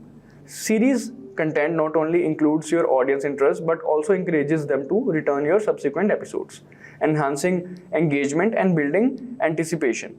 It allows for a more structured storytelling approach, fostering a deeper connection with your audience. Explaining what the series is about. Now share the purpose, benefits, and what viewers can expect. Each post should provide value, educate, entertain, or inspire your audience. Use a mix of formats, images, videos, carousels, or infographics. Remind your audience when the next post is coming. So by using these series-wise content and all these strategies, you can enhance your traffic. Now next up the next strategy we have is optimization. So optimization is a crucial component of an effective social media marketing strategy. It involves refining various elements of your online presence to enhance performance and achieve better results. By regularly accessing and adjusting these aspects, business can improve visibility, increase audience interaction, and achieve their marketing goals. Alright. Optimization is a crucial component of an effective social media marketing strategy. It involves refining various elements of your online presence to enhance performance and achieve better results. By regularly addressing and adjusting these aspects, businesses can improve visibility, increase audience interaction, and ultimately achieve their marketing goals. So this was about optimization. And inside optimization, there are three things like profile optimization, timing optimization, and hashtag optimization. So let's start. First, profile optimization. So profile optimization, you'll have to fill out all the profile details, include a clear profile picture, bio, and relevant links. Keywords. Use relevant keywords in your profile description for better discoverability. Then there is hashtag optimization. Research and use relevant hashtags. Optimize by selecting a mix of popular and niche specific tags. Then avoid overusing hashtags. Quality matters more than quantity. Then time optimization. Post when your audience is most active. Use social media analytics tools to identify optimal posting times. Different platforms have varying peak hours, so you have to look into that. So this was about optimization. Next strategy is create a content calendar. So yeah, developing a content calendar is a vital component of a social media marketing strategy. This involves planning and scheduling your content in advance, ensuring a consistent and organized approach to your online presence. A content calendar helps in aligning your post with key events, product launches, or marketing campaigns. It facilitates better time management and coordination across various platforms. By strategically mapping out your content, business can maintain a steady flow of engaging material, stay relevant to their audience, and efficiently execute their overall marketing plan. The next is select your channels. Identify the platforms where you will publish content, example blogs, social media, email, newsletters. Each channel may have different posting frequencies and formats. Build guidelines and a content workflow. Define content guidelines, voice tone, and branding. Establishing a workflow from ideation to creation, review, and publishing. Plan and schedule your content. Then there is create a calendar grid with dates, content topics, and channels. Then assign responsibilities. Writers, designers, editors. Include key milestones, launching, events, holidays, etc. Now coming to the next strategy, which is content promotion. So content promotion is a vital component of an effective social media marketing strategy. It involves actively showcasing and boosting your content to a wider audience, utilizing platforms like Facebook ads and others. Businesses can amplify the reach of their content beyond organic methods. Collaborate with bloggers and influencers to amplify your content. Share content across platforms like Facebook, LinkedIn, and Twitter. Make sure your content is shareable with visible share buttons. Alright, so this was about content promotion. Next is track and evaluate current efforts. So this is the next strategy. To ensure the effectiveness of your social media strategy, it's essential to consistently track and evaluate your content efforts. Regularly monitor the performance of your campaigns by assigning audience engagement, website traffic, lead generation, and other relevant metrics. Evaluate how well your campaign aligns with your set targets. If discrepancies arise, scrutinize the specific areas contributing to the shortfall and make necessary adjustments. This ongoing assessment allows for a dynamic and responsive approach, ensuring that your social media efforts remain aligned with your objectives and adaptable to evolving circumstances. Track and evaluate current efforts. To ensure the effectiveness of your social media strategy, it's essential to consistently track and evaluate your social media efforts. Regularly monitor the performance of your campaigns by assessing audience engagement, website traffic, lead generation, and other relevant metrics. Evaluate how well your campaign aligns with your set targets. If discrepancies arise, scrutinize the specific areas contributing to the shortfall and make necessary adjustments. This ongoing assessment allows for a dynamic, responsive approach, ensuring that your social media efforts remain aligned with your objectives and adaptable to evolving circumstances. Alright, so this was about track and evaluate current efforts. Now, the next strategy is have some live sessions. So, incorporating live sessions into your social media marketing strategy is a dynamic approach to engaging and content with your audience in real time. Whether through platforms like Instagram Live, Facebook Live, or others, hosting live sessions provide a direct, immediate interaction with your followers. So, Instagram Live is a fantastic tool for real-time engagement. When you go live, your followers receive notification and your profile picture appears first in their stories section. Then YouTube Live. YouTube Live is ideal for longer, more structured sessions. It's great for tutorials, workshops, and events. So this was about live sessions. Now coming to the last strategy, that is call to action. So call to action. The first we have is lead generation. CTAs. Encourage users to sign up for newsletters, webinars, or free trials. Example, subscribe to our weekly newsletter for industry insights. Then social sharing. Prompt users to share your content on social media. Example, share this post with your network. Then there is contact CTAs. Provide direct ways to get in touch, email, phone, chat. Example, contact us for personalized assistance. Crafting a top social media marketing strategy in 2024 involves understanding your audience, exploring diverse content types, and embracing dynamic approaches like live sessions and series content. Keep an eye on what your competitors are doing, and don't forget the power of promoting your content, especially through tools like Facebook ads. By staying authentic and responsive, you will create a strong and engaging presence on social media, fostering connections and driving success for your business. So guys, let us discuss the social media marketing roadmap. The first thing is to identify a marketing problem. So guys, identifying market problem is a foundational step in devising an effective social media marketing strategy. It involves a comprehensive evaluation of various aspects that may hinder your business growth. Addressing these issues strategically can pave the way for successful social media campaigns. Firstly, consider the challenge of inadequate brand awareness and publicity. If your target audience is not familiar with your brand, it's crucial to focus efforts on increasingly visibility through engaging content and targeted campaigns.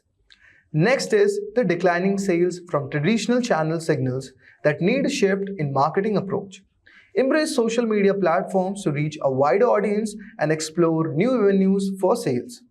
If I talk about the third one, a decline in fresh leads also demands a reassessment of lead generation strategies so that you have to utilize social media expansive reach to attract and convert potential customers. If rising operating costs are affecting profitability, social media can offer cost-effective marketing solutions. Leveraging these platforms can optimize resource allocation and enhance overall efficiency. Customers' defection due to poor service also highlights the importance of using social media as a customer service tool. Address concerns promptly and showcase positive experiences to build loyalty. Lastly, if your content isn't generating desired engagement, refine your strategy. Analyze audience preferences, experiment with content formats, and encourage interaction to increase shares and engagement. By pinpointing these challenges, you can tailor your social media efforts to address specific needs, ensuring a more targeted and impactful marketing strategy. Now let us move on to our next one, which is setting up social media marketing objectives or goals. In the realm of social media marketing, setting clear goals, defining objectives, and establishing measurable metrics are crucial components of a strategic approach. Let's delve into each aspect. The first one that is coming into my mind is goals. Goals are broad and overachieving statements that articulate when you aim to achieve through your social media efforts. For example, increasing brand awareness online. This goal provides a general direction indicating a desire to enhance the visibility and recognition of your brand within the online space. It sets the tone for your social media strategy but lacks the specificity needed for direct measurement. Now let us move on to the next one, which is objectives. Objectives are specific, measurable, and time-bound milestone desired to achieve a broader goal. For example, increase the number of new fans on social media platforms by 20% within the next quarter, or boost post engagement by 15% over the next 6 months, or achieve a 25% growth in the web traffic from social media channels in the next year. These were the certain examples which showcases what are your objectives. Objectives break down the broader goal into actionable and measurable components. They provide a roadmap for achieving the overachieving goal of increased brand awareness, offering clear targets and timelines. The next and the most important one is metrics. Metrics are quantifiable parameters used to measure the performance and success of your social media efforts. For example, the number of new fans or followers. What is the post engagement rate or growth percentage in the web traffic? Metrics are specific data points that help assess progress towards objectives. They provide tangible, numerical evidence of a social media performance. For the goal of increasing brand awareness, the chosen metrics should align with the defined objectives, such as tracking the increase in followers, engagement rates, and website traffic originating from social platforms. By aligning goals, objectives, and metrics, businesses create a structured framework that not only guides their social media activities but also enables a systematic evaluation of success or areas that may need adjustment. This disciplined approach enhances the effectiveness of social media marketing efforts and contributes to the overall success of the digital strategy. Now let us move on to our next one, which is very important. That is conducting social media audit and analysis. Once you have established your social media marketing destination, it's imperative to assess your current position.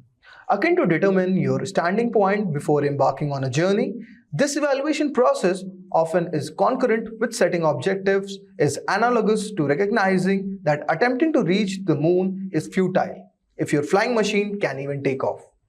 So what are the areas where you can perform audit and analysis? So guys, let us discuss each one of them one by one. The first one is evaluating your current social media presence. Assess the strength, weaknesses, opportunities, and threats, which is SWOT, of your existing social media engagement. Understand the current state of your online presence to identify areas for improvement. Next is analyzing competitor strategies. Investigate social media tactics and performance of your competitors. Identify potential gaps or weaknesses in their approach so that you can capitalize on. The third one is understanding your audience and their journeys.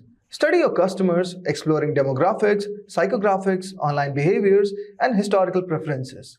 Map out customer journeys through stages like awareness, interest, consideration, purchase, retention, and advocacy. An essential aspect of this phase involves keyword research, a critical exercise to discern what your customers are actively searching for. Utilize tools like Google AdWords Keyword Planner, which facilitates this process, aiding in identifying the key terms and phrases that align with your audience interests and online behavior. This is a comprehensive evaluation which not only informs your social media strategy but also positions you to leverage opportunities and address weaknesses effectively. The next one is develop a social brand story. Like every other facet of online promotion, the initiation of social media marketing commences with narrating your brand tale. In the digital era, social branding involves crafting a unique value proposition and a unique story proposition. It revolves around instigating a grassroots movements within your communities and constructing a lasting connection founded on trust and affability. To infuse a narrative to your brand, it's valuable to contemplate the following. The first one is, what principle and conviction does your brand uphold? Next one can be, how are your brand narratives conveyed in the online sphere? Third one could be, in what ways are your stakeholders, especially customers, engaged in your brand social narrative? And finally, you can also add and think upon it that how is your brand expressed through visually appealing brand images, profile descriptions, and cover photos optimized for social media platforms. So this way, you're going to develop a social brand story. Let's move on to the next step, which is selecting social media marketing channels. Choose a right social media marketing platform. This is a phase that demands decisive choices. Although each social platforms hold its own appeal, attempting to master all can lead to spreading efforts thin and mastering none. Consider these factors when determining the suitable social channels for your brand. The first one is Facebook. If I talk about Facebook, guys, this is the largest social network that is also highly competitive. Facebook ads often yield to positive ROI compared to other online advertising avenues. The next one can be Twitter. Characterized by its concise 144 character limit, tweets are now featured on Google search engine result page. Then you can have Instagram and Tumblr, which are popular light social networks, especially among teens and youths. Emphasis on visual content and pop culture. The next and the most famous one is YouTube. This is the second largest search engine. However, video production is resource intensive.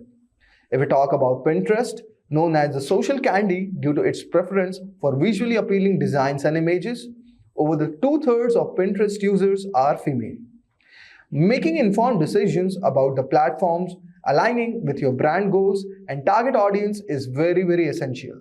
Rather than trying to be present on every platform, focus on mastering the ones most relevant to your objectives and audience demographics.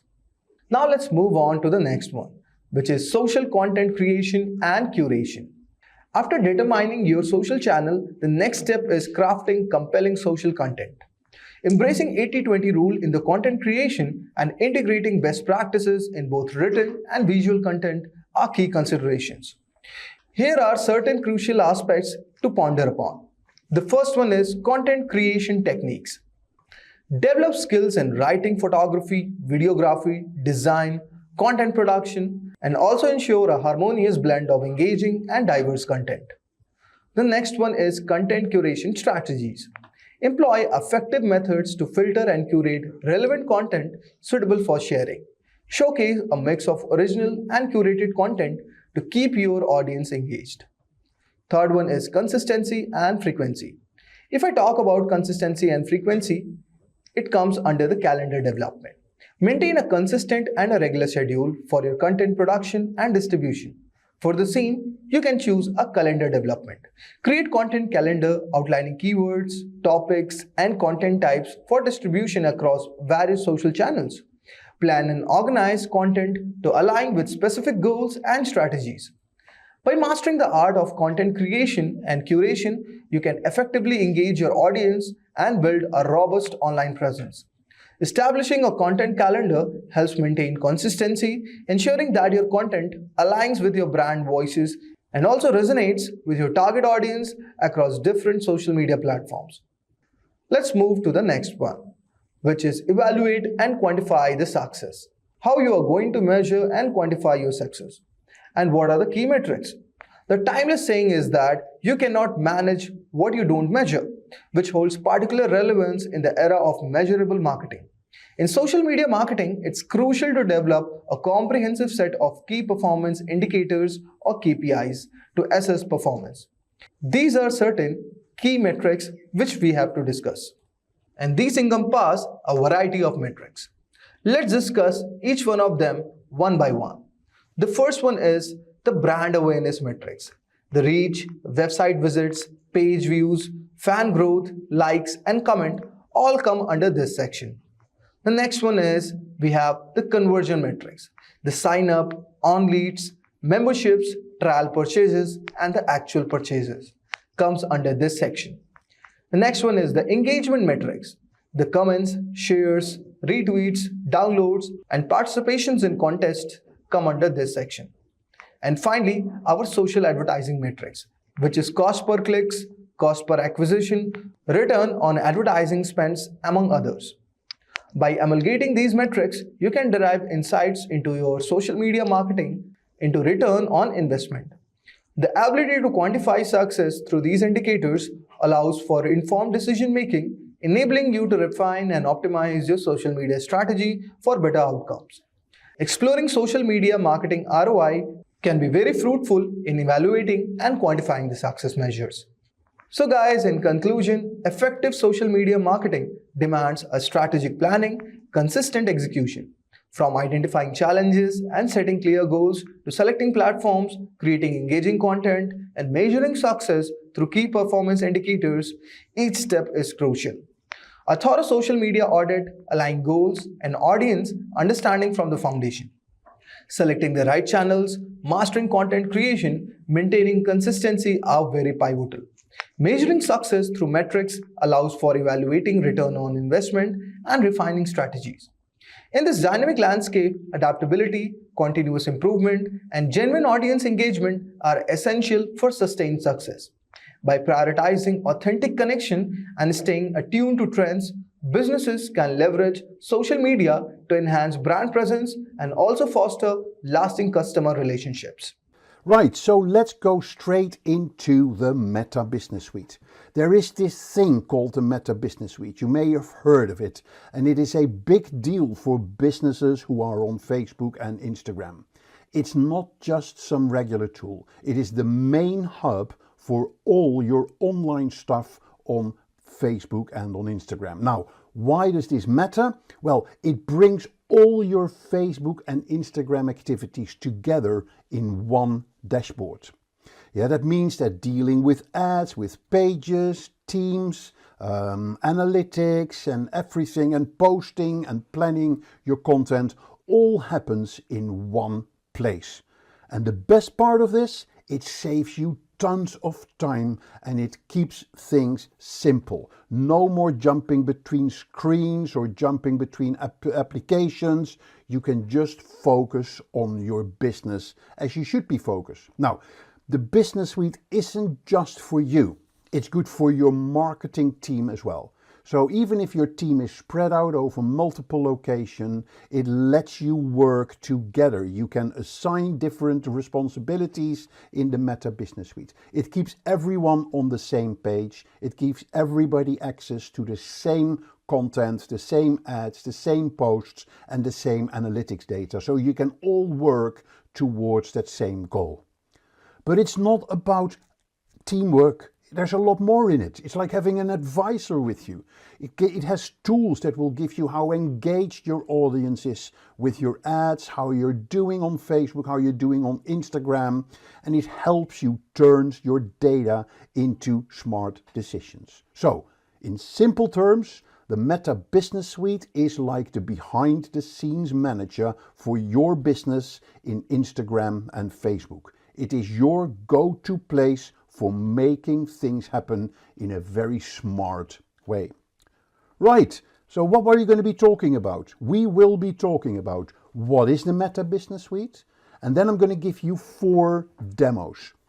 Demo 1 is setting up your Business Manager account. Demo 2 is navigating the Business Manager interface. Demo 3 is utilizing Facebook Insights for data-driven decisions.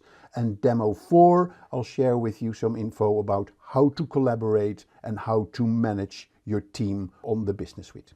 Okay, so let's get going. The Meta Business Suite used to be known as the Facebook Business Manager. In fact, Facebook Business Manager is still available. And I'll come back to that in a minute, the differences between the Meta Business Suite and the Meta Business Manager. But as launched in 2014, it now is a all-encompassing tool for advertisers, marketers, business owners, agencies to manage the Facebook and Instagram business that they are running. So there's a lot of good stuff about the Meta Business Suite. There's some good advantages and some good benefits that you can get from this. It makes handling your Facebook and Instagram account very easy. There's lots of functionality that you find in the Meta Business Suite to manage your accounts of Facebook and Instagram. It also allows you to manage your team smoothly. You can assign responsibilities to team members, making the communication and getting things done on Facebook and Instagram a lot easier. There's extensive analytics and insights that gives you lots of information about how you're performing on Facebook and Instagram, helping you to improve your activities. There is tight security with detailed control over who can do what on Facebook and Instagram. There are tools like chat and inbox that you can have to manage your communication with your customers. And being part of the Meta family, it links with other Meta platforms as well. Yeah, like audience management, advertising, messaging tools, and what have you. So it is your full package for your digital and your social media marketing game focused on Facebook and on Instagram. Good, so let's look at how to set up your business manager account. I'm going to walk you through setting up your business account, and then we're going to show you how that gives you access to your advertising, your pages, your teams, how you can post, etc. So if you go on Facebook, there are two places. There is the Facebook Business Manager and there is the Meta Business Suite, and that is a bit confusing. Yeah, so let's talk about the difference between the two. So the Facebook Business Manager and the Meta Business Suite are two different applications and they serve different purposes. Yeah, though the Facebook Business Manager is designed for businesses that rely on Facebook for their marketing and advertising efforts, while the Meta Business Suite is designed for businesses that want to manage their total online presence. Yeah, the Meta Business Manager is free and it helps you manage your Facebook page, the advertising and all your assets in one place. Once you have a Facebook business page, it is essential to have Meta Business Manager as further development of your Facebook and your Instagram. So the Business Manager allows you to create and track your ad campaigns that you are managing. It helps you access and control billing settings and create custom audiences for your ads. And you have the option to allocate specific tasks across your team. But it's very much focused on Facebook and the core functionality of managing your Facebook page. But the business, also by the way, the Business Manager gives you the ability to manage your Meta pixels or your Facebook pixels that you can use for retargeting. So everything you want to do with your Facebook page, you can do within the Facebook Business Manager. But Facebook learned, or Meta learned, that people wanted more. People wanted to manage their Instagram, do their posting, do their content calendar, so they needed more functionality. And that's where Facebook came out with the Meta Business Suite. That is a centralized area to manage your Facebook, your Instagram, your messaging in one place. So you can save time to manage your business and to manage your connections and develop relationships with more people. So cross-functionality is one of the Business Suite's most appealing features. So the ability to view all your social activities at a glance in one dashboard, manage multiple Facebook inboxes, and making your community management very simple to do. You can also create and schedule posts and stories on both Facebook and Instagram through the Meta Business Suite. And it's also a great tool for managing and tracking your page insights and tracking trends that can help you better understand your audiences. So in summary, Meta Business Suite is an application that should be used if you are looking for an easier way to post, engage with your communities across Facebook and your Instagram business accounts, where the Meta Business Manager is a site to be used if you're looking to run ad campaigns with a team, control your business account settings and manage your Facebook page. So here are the two introduction screens. Here's the screen for the business manager that you will see, but what we're going to focus on today is the Meta Business Suite. So if I click here, it takes me to the welcome screen of the Meta Business Suite. It shows you the get started, gives you lots of functionality. It leads you to the advertising, lots of places where you can learn, where you can get support. Yep, and then here you find more information about the Meta Business Suite with case studies, how to get started, tips, and what have you. And everywhere you see that button, Get Started. Yeah, so definitely before you start with using the Meta Business Suite, go through this website to familiarize yourself with all the ins and outs of the Facebook or the Meta Business Suite. And when you're ready to start using the Meta Business Suite, you just click on the Start Now button, and that will take you to the dashboard of the Meta Business Suite. And this is your one-stop shop, as it were, that gives you access to all the functionality within the Meta Business Suite. So it's based on a page, yeah. So here you have a page that I own, which is Riyadh Farasha, is a place in Marrakesh that I have a website for, and a Facebook page and an Instagram page. And here you see the management place for the Riyadh Farasha on Facebook and on Instagram. So here you see the menu of functionality. So you see notifications, planner, content, insights, the inbox, monetization, advertising, and a lot more tools that you have access to. You have also got access to the settings here.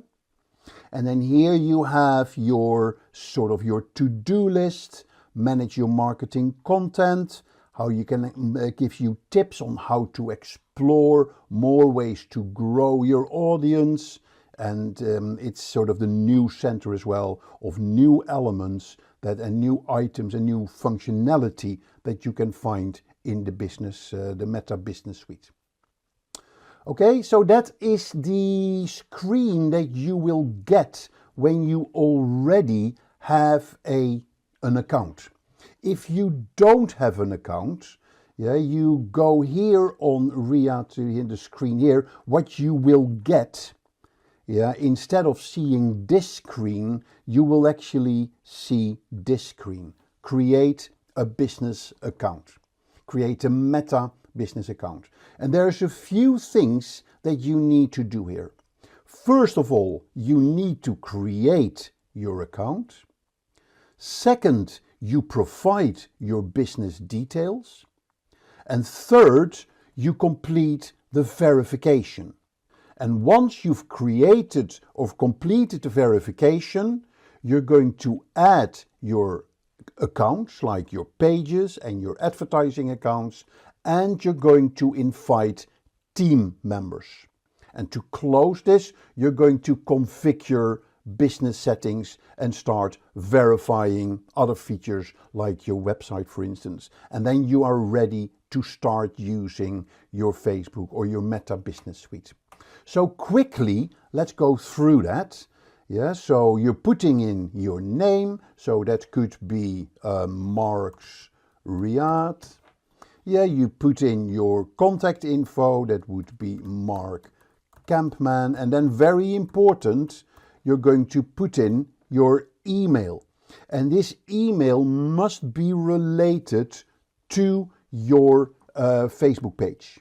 Of course, yes. So that is where they will, Facebook or Meta will connect your email with your Facebook page. And you will also need the Facebook or the email addresses from other people that you want to assign for a functionality on your Meta Business Suite. Okay, so that is how you create your business account. So then you're going to click, let me just put in here my email, you click create. Yeah, you're then coming to the next screen where you're going to start filling in more business information and where you're going to provide more business details. Yep, so here you see Mark's Riyadh. Then you can connect different pages to it. You can select relevant business assets like claim Facebook pages and accounts that are related to this business, or you can edit this section later as well. So that's how you can claim and link to your business account. So let's say we're going to add another Facebook page to this. I'm going to skip this for now, I can do this later. You're then going to add other business people to your business account if you want to. Yep, and we'll come back to that later when we're going to specify what type of people you're going to add to your account and what functionality you're giving them. I'm going to skip this. Yep, and then you're going to review and confirm. Okay, and once you've completed this, you're happy with this, you confirm, and then Facebook will verify this. And you will basically get an email, it will confirm your, well, let's see what happens if I press. Yeah, so here you see how Facebook has set it up. Yeah, so now it's Mark's Riyadh business account. Here is the name, the account ID, and I can now add my business assets. I can invite people and I create an account. I can set up billing and payment for this account. I can set up the language settings. I can add partnerships, and I can add my business assets. In the meantime, I will have received an email from Facebook where I need to verify this account. So quite a comprehensive setup, but once you've done that, you are basically ready to add your assets and ready to run your Facebook pages or manage your Facebook and Instagram page through the Meta Business Suite. So let's go back to the Riyadh Farasha Meta Business Suite and let's go to the second demo, which is to navigate the Business Manager or the Business Suite interface. This part of the demo is crucial. Yeah, understanding the layout, the tools and tabs is like unlocking the secrets for smoothly cruising through the Meta Business Suite. You want to know where things are and how to use them to make the most of this tool. So let's start with exploring the dashboard and think of this of your mission control. Yeah, the place where you get the big picture of what's happening with your Facebook and your Instagram pages. And then we'll peek into an ad account. This is where the magic happens with your ads and how to get familiar with using the ads, because that is critical in growing your Facebook and your Instagram presence. And of course, we'll look at the pages as well. Where do you manage your pages? Because they are the storefronts of your Facebook and your Instagram, and managing them well is essential to keeping your online presence on point. Now, there are other topics as well, like using how do you post content, how do you plan your content, but we'll look at that at later demos. So let's start with the dashboard overall. Here on the left, you have your menu. If you click here on all tools, you get an extensive menu with all the functionality. And then here in the center, you have your dashboard. Dashboard with the look and feel of your page or your Instagram. Yep, and it will also give you the to-do list. It gives you draft posts that are in the process, and it gives you details of your marketing content, your planner, your post reels and your stories, and it gives you tips on how to grow your presence on Facebook and on Instagram. This is the home screen. Here you have notifications, are important, because this is where you get messages from things happening in your Facebook and your Instagram world. Here is your planner. It's a really cool tool where you can plan your content. Okay, here you have your content, here you have your insights, here you have back to the menu. Yeah, let's go back to the inbox. Here is your email inbox. Here is info about monetizing your Facebook, Instagram content through advertising. And what else have we got? We're talking about advertising, and here are all your tools, as we saw that. The tools are about getting active in your Facebook and your Instagram. So there's a section about creating posts and stories and ads and go live. Yeah, there is a section about engaging with your audience, a section about advertising. A very important part of your advertising are the audiences. There is about your commerce, Facebook commerce, which is selling products and services. Here is a section about managing all the details like your billing, safety, business apps, collaboration, file manager, page settings and what have you. And here is analyze and reports, which are ads reporting and insights. They're the most important ones. Yep, so that is in a nutshell. And then here you have search, there's help, and here you have settings, which is very important tool as well, because that's where you can specify the settings in using your Meta Business Suite. Right, so this is what the dashboard is all about. This is all about making your life easier and your business management game stronger. Yeah, so let's dig in there and let's go into a bit more details. There's dedicated areas for advertising and for your pages. Okay, so if I click here on the all tools, I show that there is dedicated areas for advertising on an ad level or even on an ad manager level. Yeah, and it's very important that you understand how you work with this. So click on these buttons, explore them. It's where the advertising magic happens. So it gives you kind of the back pass entrance to all your ads. When you want to check on your ads, want to tweak them or see how they're performing, this is the place where you want to go. So it is a must to understand how to use these ads, yeah, and how to use the Ads Manager. We'll go later. This is a series of 3 videos. In the 3rd video, we're going to get more details on accessing the Ads Manager and the ads. Yeah, there's also the section on the pages. These are like the shop window of Facebook and Instagram presence. Manage them well.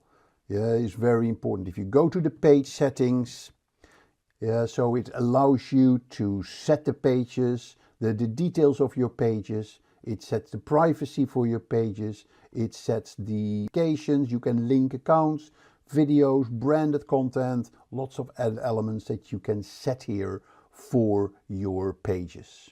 So go through that, make sure that you understand how to manage this. Okay, so it opened a new window, so I can just close that window to go back to my business manager, to my business suite, I have to say. Okay, so most important thing here, this dashboard gives you access to all the functionality of your Meta Business Suite. And a very important button to close this section with is on the settings.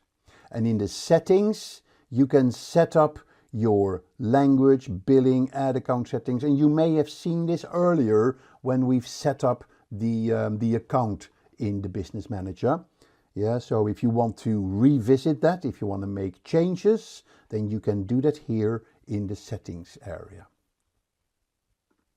Now that you understand the dashboard, let's dig a bit deeper into a very important section in the Meta Business Suite, which are your Meta Insights. That is not just another tool. It is the data hub of your Facebook and Instagram presence, where you can get information about your audience, about how your pages are doing, and whether your advertising is achieving its objectives. It gives you kind of a cheat sheet for making decisions.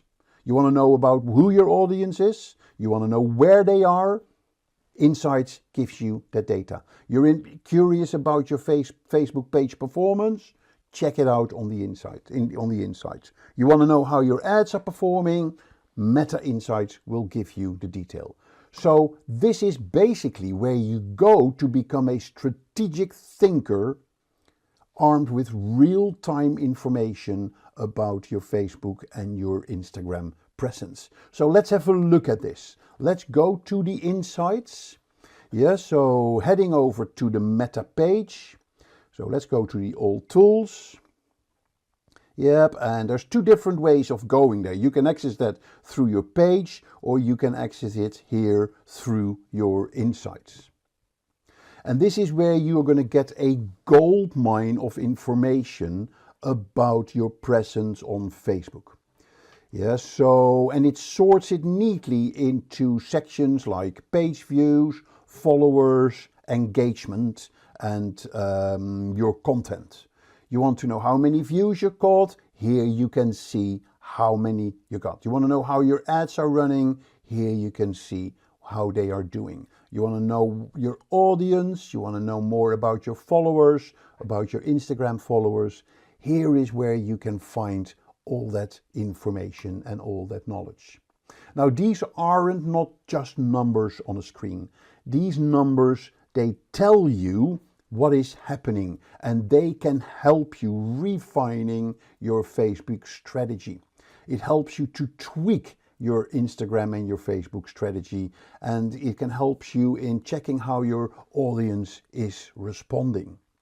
Yeah, it is really good information. So take, for instance, information about your audience. Yeah, it gives you the followers, it gives you on Facebook and Instagram. It also gives you detail about age and gender of your followers. It gives them where are they coming from. Yeah, the top cities or the top countries. So you can benchmark this data with competitors. Yeah, you can also look at your content. So the content is a very important one. This is probably, in my opinion, one of the most important tabs in the Meta Insights section.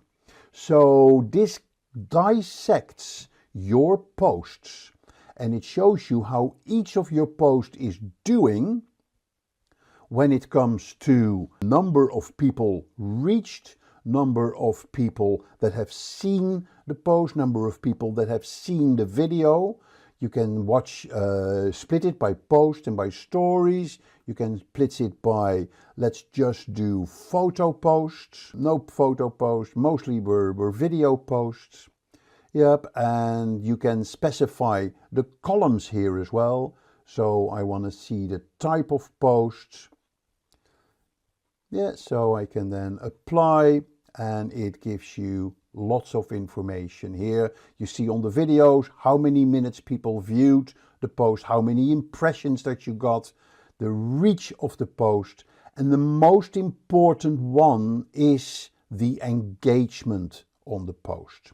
And that is this button, is the reactions, likes, comments and share. This is a critical column in your Facebook, your Facebook Insights.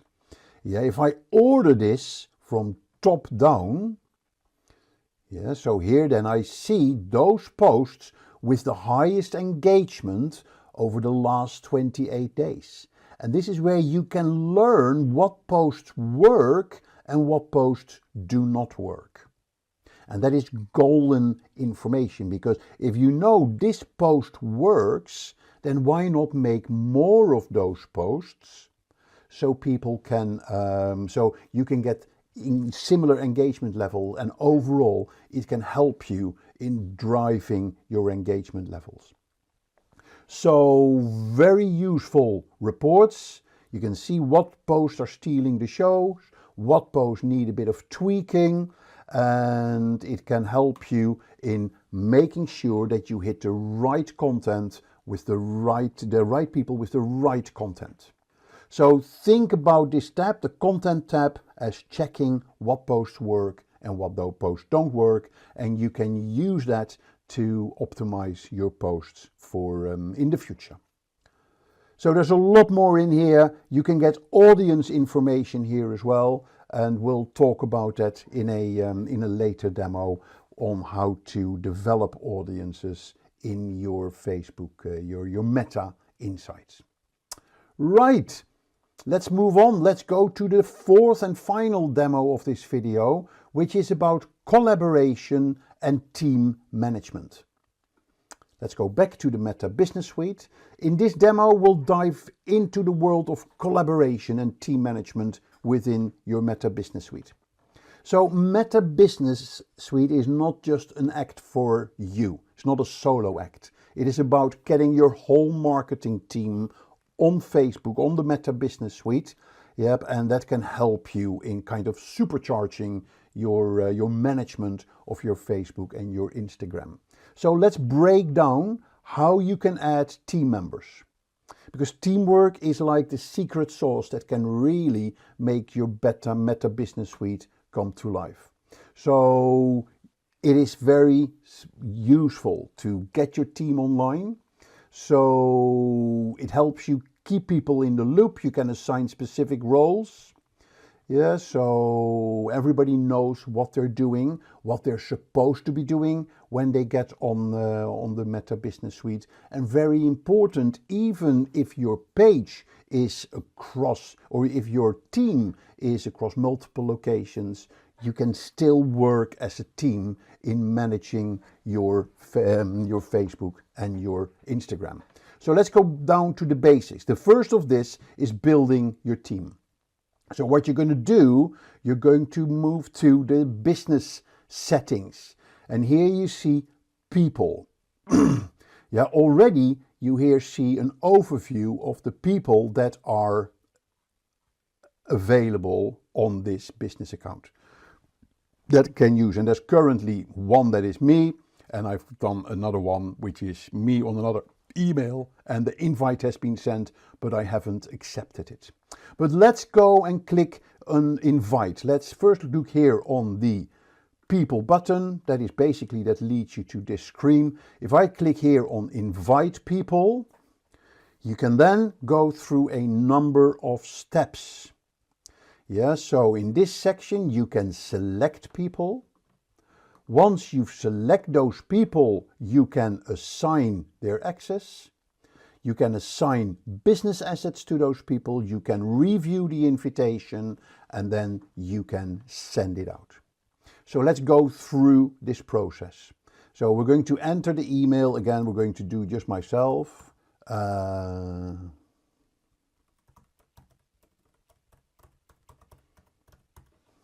Yep, and I can get temporary access, or for the advanced option, I can remove, but I'm just doing it. Yeah, so this is actually quite useful, temporary access. For instance, if you want, like an agency, you want them to have a quick look at your Facebook insights, for instance, you can just give them temporary access for the day, and then you want to switch it off, yeah, on that particular time frame. We're not going to do that. I'm just going to click next. And then here you can specify the access that you want to give to this person. Yeah, so you can give the person partial access, or you can give the person full control. So partial access is they can only work on the tasks and the business assets assigned to them. Basic access, yeah, which was formerly the employee role, is the default access that everyone gets when they are added. Okay, so that is what you can set. You can integrate with apps and different integrations like the Facebook Pixel, that people can view them and manage them. I'm not going to do this in this case. Or you can give somebody full control, which is like an admin role. Yeah, so that would be the business admin role, and they can manage everything, including settings, people, tools, business asset. They can delete the business account. Yeah, so does not include the advanced options. So you need to be careful with this, but once you give somebody full control, yep, then they are basically an admin for that. So click shared, then there you can also look at the financial information like transactions, invoices, account spent, and payment method. So that could be for your finance manager, for instance. So I am just going to be full control. Yeah, so I'm happy with that. No, let's not do this. I am actually none. I'm just going to be a basic control, and I click next. I can then assign business assets. So there is the Facebook page, there is the ad account. I can assign products, I can assign the Instagram account, the commerce account, I can assign pixels, data sets. So lots of stuff that I can assign here. Okay, so the Facebook page and the Instagram account. That's what I want this person to be assigned. I can then review. Business assets not assigned. Assign business assets. I then here probably need to specify, I can manage the content. Yeah, so insights, ads. Oh, select a business asset. So the Readverasja page. Yep, I can then assign content, community activity, ads, insights, and leads. Okay, that's all I want to get, and then I'll click next. And then I'm going to send an invitation to mark@markcampman.com, and as soon as I accept the invitation, I will then show up on this list, as we saw here, and accept it, and I am then part of the team that manages the Facebook or the Meta Business Suite for this particular page. Right, so that's a wrap, an introduction to the Meta Business Suite. Let me summarize. The Meta Business Suite is a one-stop shop for managing your business presence on Facebook and on Instagram. It was formerly known as the Facebook Business Manager. Facebook Business Manager is still available. No new developments, but it's great if you just manage a Facebook page and want to manage your advertising. If you want to do more, if you want to manage everything on your Facebook and Instagram accounts, from your page, your advertising, your messaging, your content, you name it, then the Meta Business Place is there to streamline your communication and getting valuable insights through the Meta Insights. And that empowers your business to fully utilize all the functionalities that Facebook and Instagram have to offer you. And it enables you to make informed decisions on real data on how to optimize your Facebook and Instagram to be successful. And if you want to know more about this, there will be 2 more videos to come on the Meta Business Suite in this series of 3 videos. In the second video, we will be talking about posting and planning your content on Meta Business Suite. And in the third video, we're going to be looking at advertising, more details about insights, and we're going to be looking at making money on Facebook and Instagram by managing your commerce through the Meta Business Suite. Posting, scheduling, and publishing through the Meta Business Suite. But before we go into that, as usual, I am Mark Campman. I'm your digital navigator for this video. And if you like the video, then please subscribe to our channel by clicking below. Before delving into the details, let's talk about the pivotal role of the Meta Business Suite. It serves as the central control hub for businesses using Facebook and Instagram. And it's more than just a tool. It manages their entire digital presence on Facebook and on Instagram. It consolidates all elements of your presence into a unified dashboard, simplifying the management of your ad account, your pages, and your team collaboration. And this streamlining saves you a tremendous amount of time. It also minimizes complexity, so you can focus your attention on those business matters that work for you best. Now, in the previous video, we talked about how to set up an account on the Meta Business Suite and how to navigate the dashboard and how to collaborate by setting up other users in your account. In today's video, we're going to look at another topic, and that is the topic of how to use the Meta Business Suite to create and plan your posts and your stories. So in the demo, we're going to cover the following topics. We're going to look at how do you create a post on Facebook and on Instagram. How do you plan your content and how do you use the content calendar? What are the notifications that you need to work on and that you can set up, and where do you set them up in the Meta Business Suite? We'll look at the inbox, the messages and comments, and how you can automate responses. And then finally, we'll dig a bit deeper into the stories. How can you create stories using the Meta Business Suite? There are many social media posting and planning tools like Hootsuite, like Soho Social, Buffer, Sprout Social. They all work really well and they allow you to schedule and manage posts on your social media channels, on Facebook, on X, on Instagram, and many other platforms. However, there are various reasons why you want to choose the Meta Business Suite for your posting over other platforms.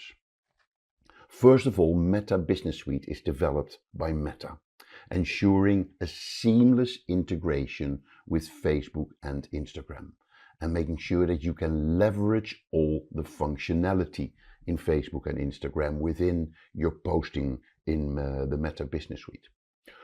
Also, content published through the Meta Business Suite may have a slight advantage in the algorithmic reach on Facebook and Instagram. Basically, Facebook will reward you for using Meta Business Suite to post your content by giving you a wider reach for your post. It also gives you access to new features and updates within Facebook and Instagram faster than other tools like Hootsuite. They offer better security measures and compliance with platform policies within the Meta Business Suite, and direct access to support is available within the Meta Business Suite as well.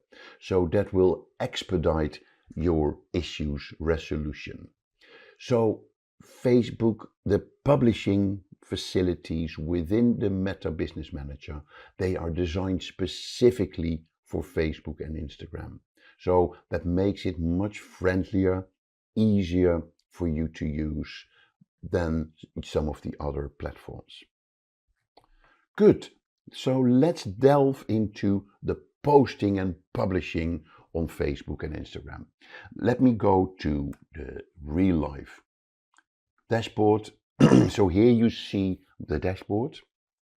And let me first show you how to create a post. There are various routes that you can use to create a post.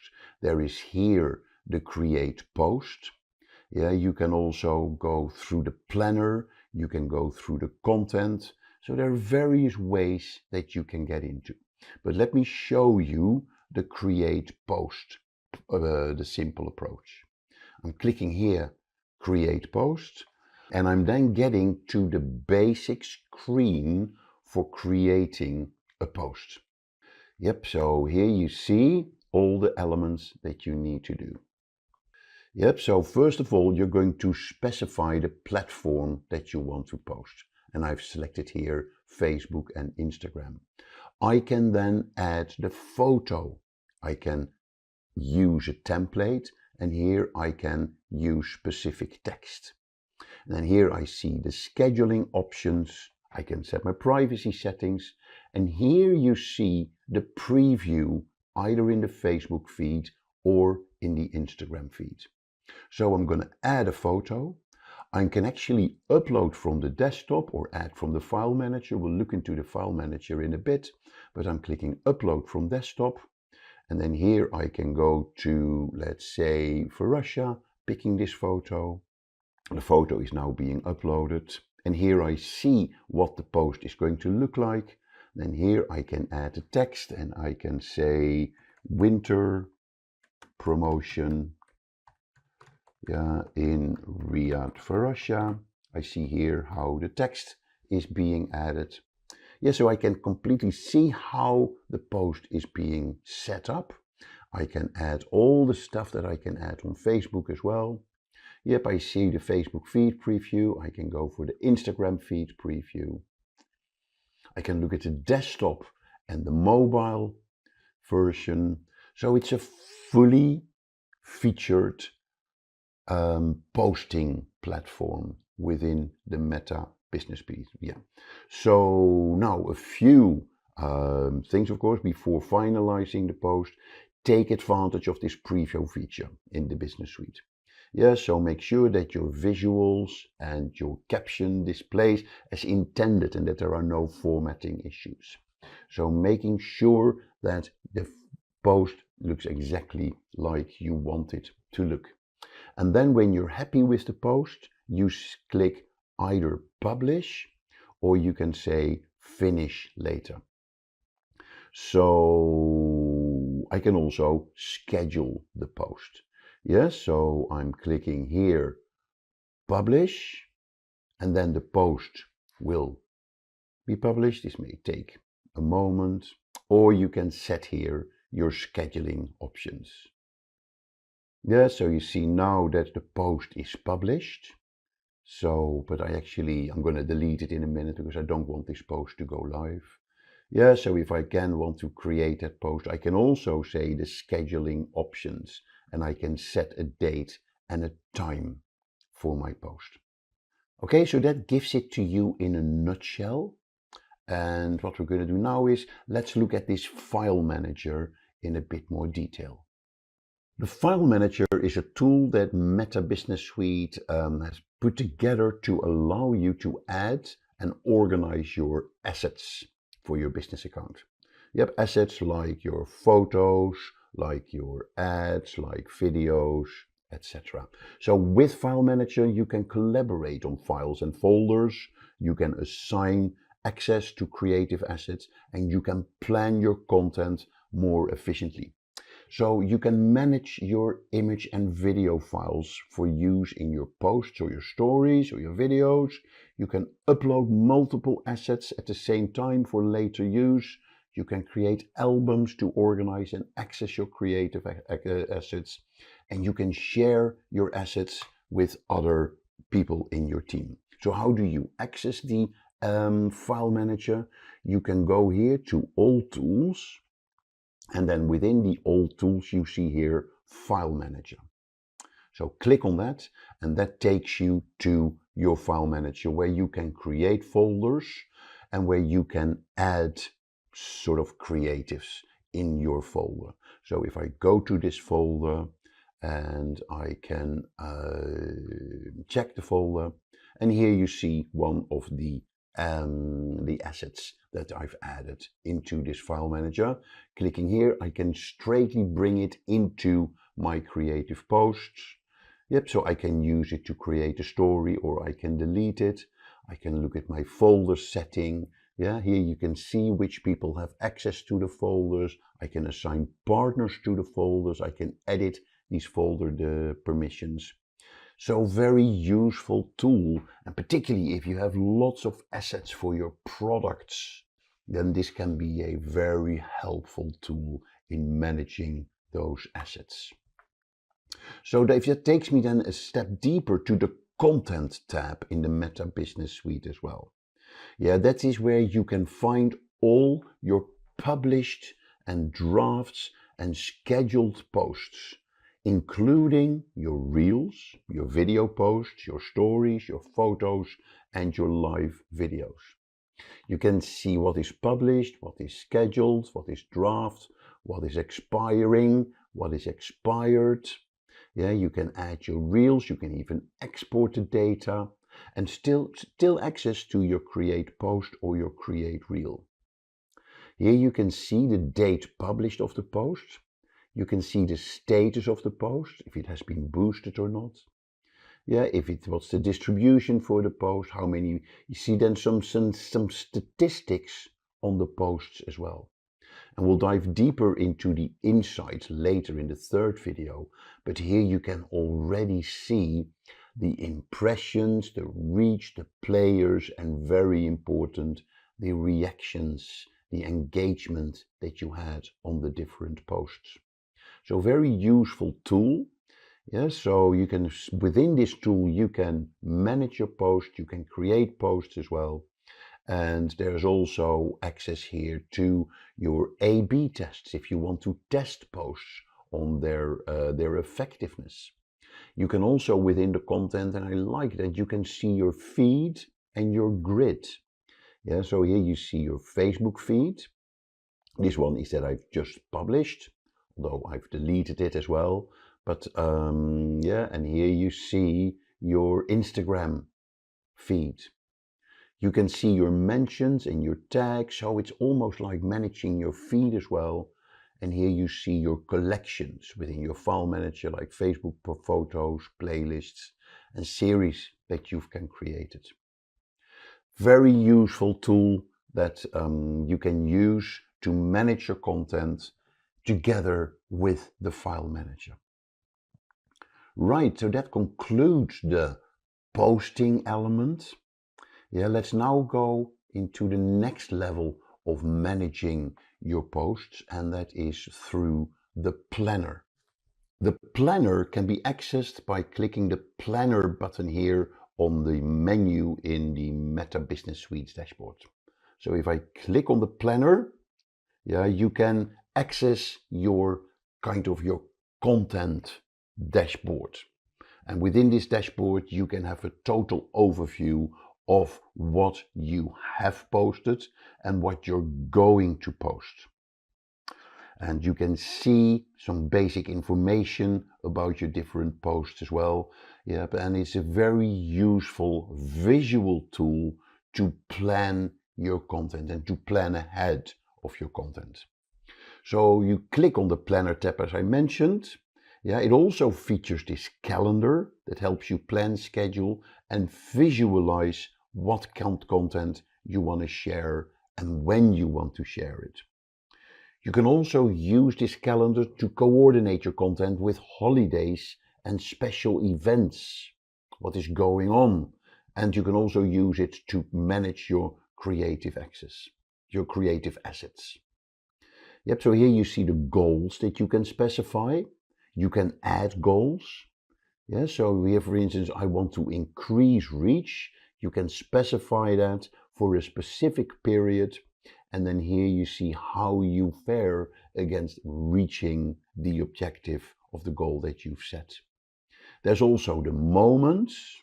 Now, unfortunately, moments does not work in most of the markets. Currently, it's only working in the US. So here you will see what sort of events are coming up, like holidays, national events, or you can specify your own events. And that's always good with your posting of your content, because you can then relate your content to the events that are relevant in your market. So you can look at your content type, yeah? So you can have all your content showing in your calendar, or you can look at your stories, your reels, or your ads. And here you can specify, set it by week or by month. And it gives you, as I said earlier, a fantastic overview of what you have done and what you're going to do. It also, and that's what I really like about it, gives you a library of the posts that you have done in the past. So the content calendar, yeah, is very important. It's also called an editorial calendar. It's used by the marketing team to plan and schedule your content across your Facebook and your Instagram. So it serves as a roadmap for your social media marketing strategy, and it makes sure that you will be consistent and cohesive with your posting. Yeah, and it's a very important tool that marketing teams are using. Some key elements of your calendar. Yeah, it outlines the type of content you plan to share. That's number one. Yeah, it helps you scheduling. It includes the specific dates and times for when your posts will be, or for when your content will be published. Yeah, so you can schedule it forward as well. What are the posts that you are planning in the coming months? Good content calendars have an integration of your different social media channels.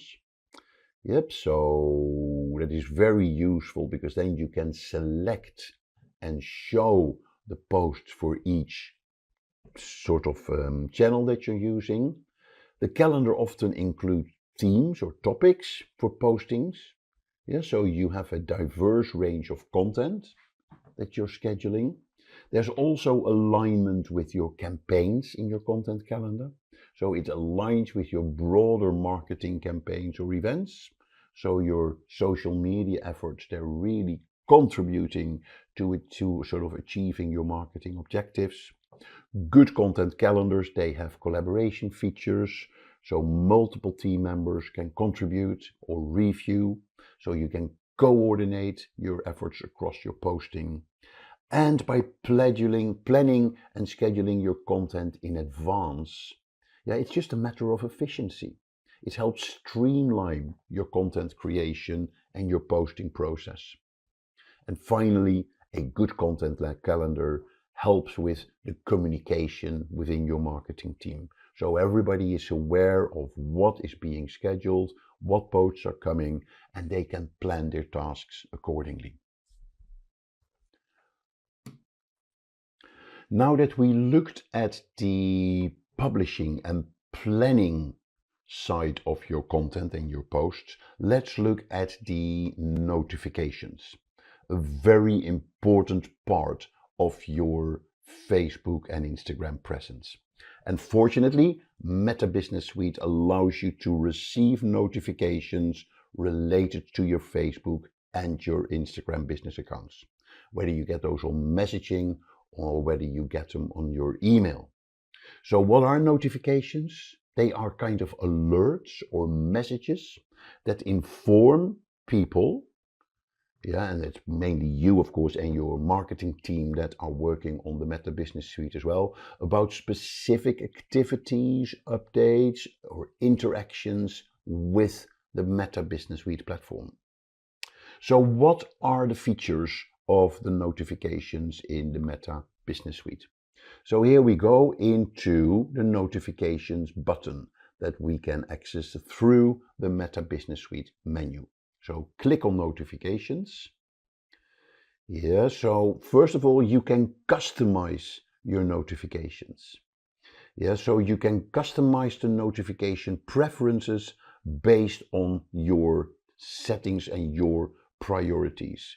You can receive real-time updates on relevant activities, so that keeps you in the loop, and you can explore the advanced notification settings. And in the advanced notification settings, you can tailor your notifications based on specific activities, so you're getting prompt sort of messages about events that are critical to your business. So here's the overview. Yeah, so here there's no new notifications. Here are the other notifications that are coming in. These are notifications from within your Facebook or your Instagram. Here you can filter your notifications. Yeah, so you can have set for action needed, message reminders, comments, recommendations, notifications only for Facebook or Instagram or your business account. Here you can set mark as read, and here you have the settings of your notification. And here you can specify what notifications you want to have. And most notifications that will go within your team, your marketing team, will go through email. Yeah, so you can set notifications for Facebook, for your page, for messages, for comments, for announcements, for suggestions, other communications like tags, likes, shares, and here are you can set your business email notifications for business permissions, roles, ad accounts, pixels, and more. Yeah, so that goes quite deep. So let me dig a bit deeper in the type of notifications you can get via your email. That could be activity alerts. Yeah, so they include alerts about activities on your business pages, like new likes, comments, or shares. There can be page insights, so users may receive notifications about insights and analytics related to the performance of the business page. There could be alerts on Messenger interactions. Yeah, so if you use the Messenger for customer communication, you may receive notifications about new customer messages. Could be alerts or notifications around ad campaign updates. So information about your ad performance, the budget charges or budget changes, or other ad campaign related events. There could be page management alerts, yeah, important actions or changes related to the management of your business page. There could be platform announcements from Meta.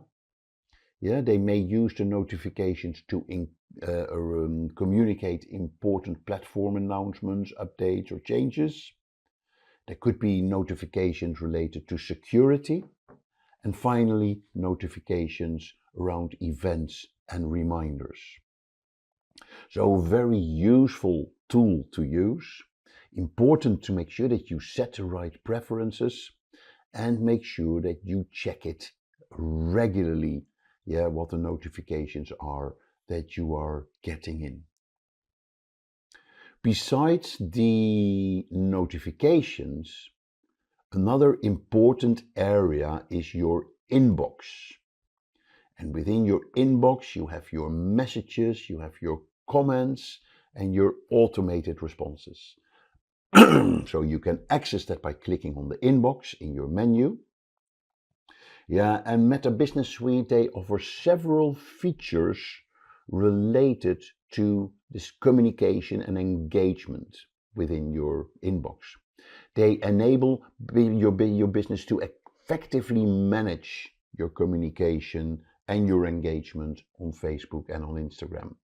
So a centralized inbox is very handy that you can have that, because it streamlines your responses and it makes sure you respond timely and consistently with your audience. So if you look at the menu, your centralized hub as it were, this is where you can manage your entire inbox. You can look at just the messages, Messenger, Instagram, yeah, on WhatsApp, Facebook comments, Instagram comments. Yep, so here you see all the messages, whether it's unread, if it needs follow-up. You can label it. Here is the filters that you can specify. Here you see the people that communicate with you. Then here you see the community, or the sort of the communication that is being done. So really useful. If I go here to myself, yeah, what you see for the users as well that have enabled that, you can see their profile details as well. And you can set a label, could be like a new customer or a prospect. You can add labels. Yeah, so that can be like a mini sort of CRM system to manage the communication with your prospects, for instance. Yes, so that is the inbox. So, and that is sort of the dashboard that you have for your inbox. So again, we'll look at your Messenger. Yeah, so that's all the private messages that you received within your Facebook and Instagram business account. The comments, yeah, they focus on comments that you get within your Facebook or your Instagram business page. So this is where you can efficiently monitor and respond to comments. So that can really help you with developing your engagement with your audience. So what I really like about the inbox is that you can also set up automations. So you can set up automated responses to messages that you received within your inbox. So they can be customized and triggered based on specific keywords, based on greetings or specific questions that you get. And they are very useful to provide instant replies and manage your customer inquiries efficiently. So they can be configured to acknowledge receipt of a message or provide basic information or guide users to relevant sources, relevant resources. So let's have a look. If I click on the automations, then here you see there is basically a library of automations that you can set up. And some here you can see the ones that you have already set up and that you have activated. So for instance, I have already activated an instant reply, or I've activated identify unanswered messages. My away message is not on, or I can create an automation. And then here you see the library of kind of templates that you can choose from. You can greet people, share information, organize messages, send a confirmation, or follow up. So you start with templates. So it is not a huge library of templates that you have, but at least it allows you to look at specific sort of common sort of scenarios that you can face, and you can set sort of automations for those. Right, let's go back and let's go to the final demo in this video, and that is take a bit of a deeper look into creating stories. So stories offer a very dynamic and engaging format for content sharing. Because of their temporary nature and their interactive features and prime placement, don't forget that. It makes them a very valuable tool for businesses that want to enhance the engagement on their social media presence and connect with their audiences and make the content more authentic and immediate. Stories also help increasing the visibilities because they appear at the top of a user's feed. So that provides prime real estate for visibility, and it makes it more likely that users will see your content and engage with your content. And there are lots of engagement opportunities. Stories are designed to be interactive with features like polls, questions, quizzes, swipe up, links, and it connects with your audience in a much more engaging way. So let's have a look at the stories, how you create them. So here we say create story. What I like about stories is that they provide the opportunity to share kind of raw, unfiltered content to your users. So you can give your followers a behind the scenes look at your business or the personal life, and makes your posts a lot more authentic. So you can build stronger relations with your audience. There's also a thing like FOMO, as we call it. It's the fear of missing out. Because of the temporary nature of stories, they typically last for 24 hours, it creates a sense of urgencies. So you encourage users to check your stories regularly because they feel, I don't want to miss anything that you are posting in your stories. It's kind of known that people, for instance on Instagram, will spend more time in the stories than in the newsfeed. And businesses use that. Businesses know that stories, their algorithm, they often prioritize stories, making them more likely to appear on the user's feed.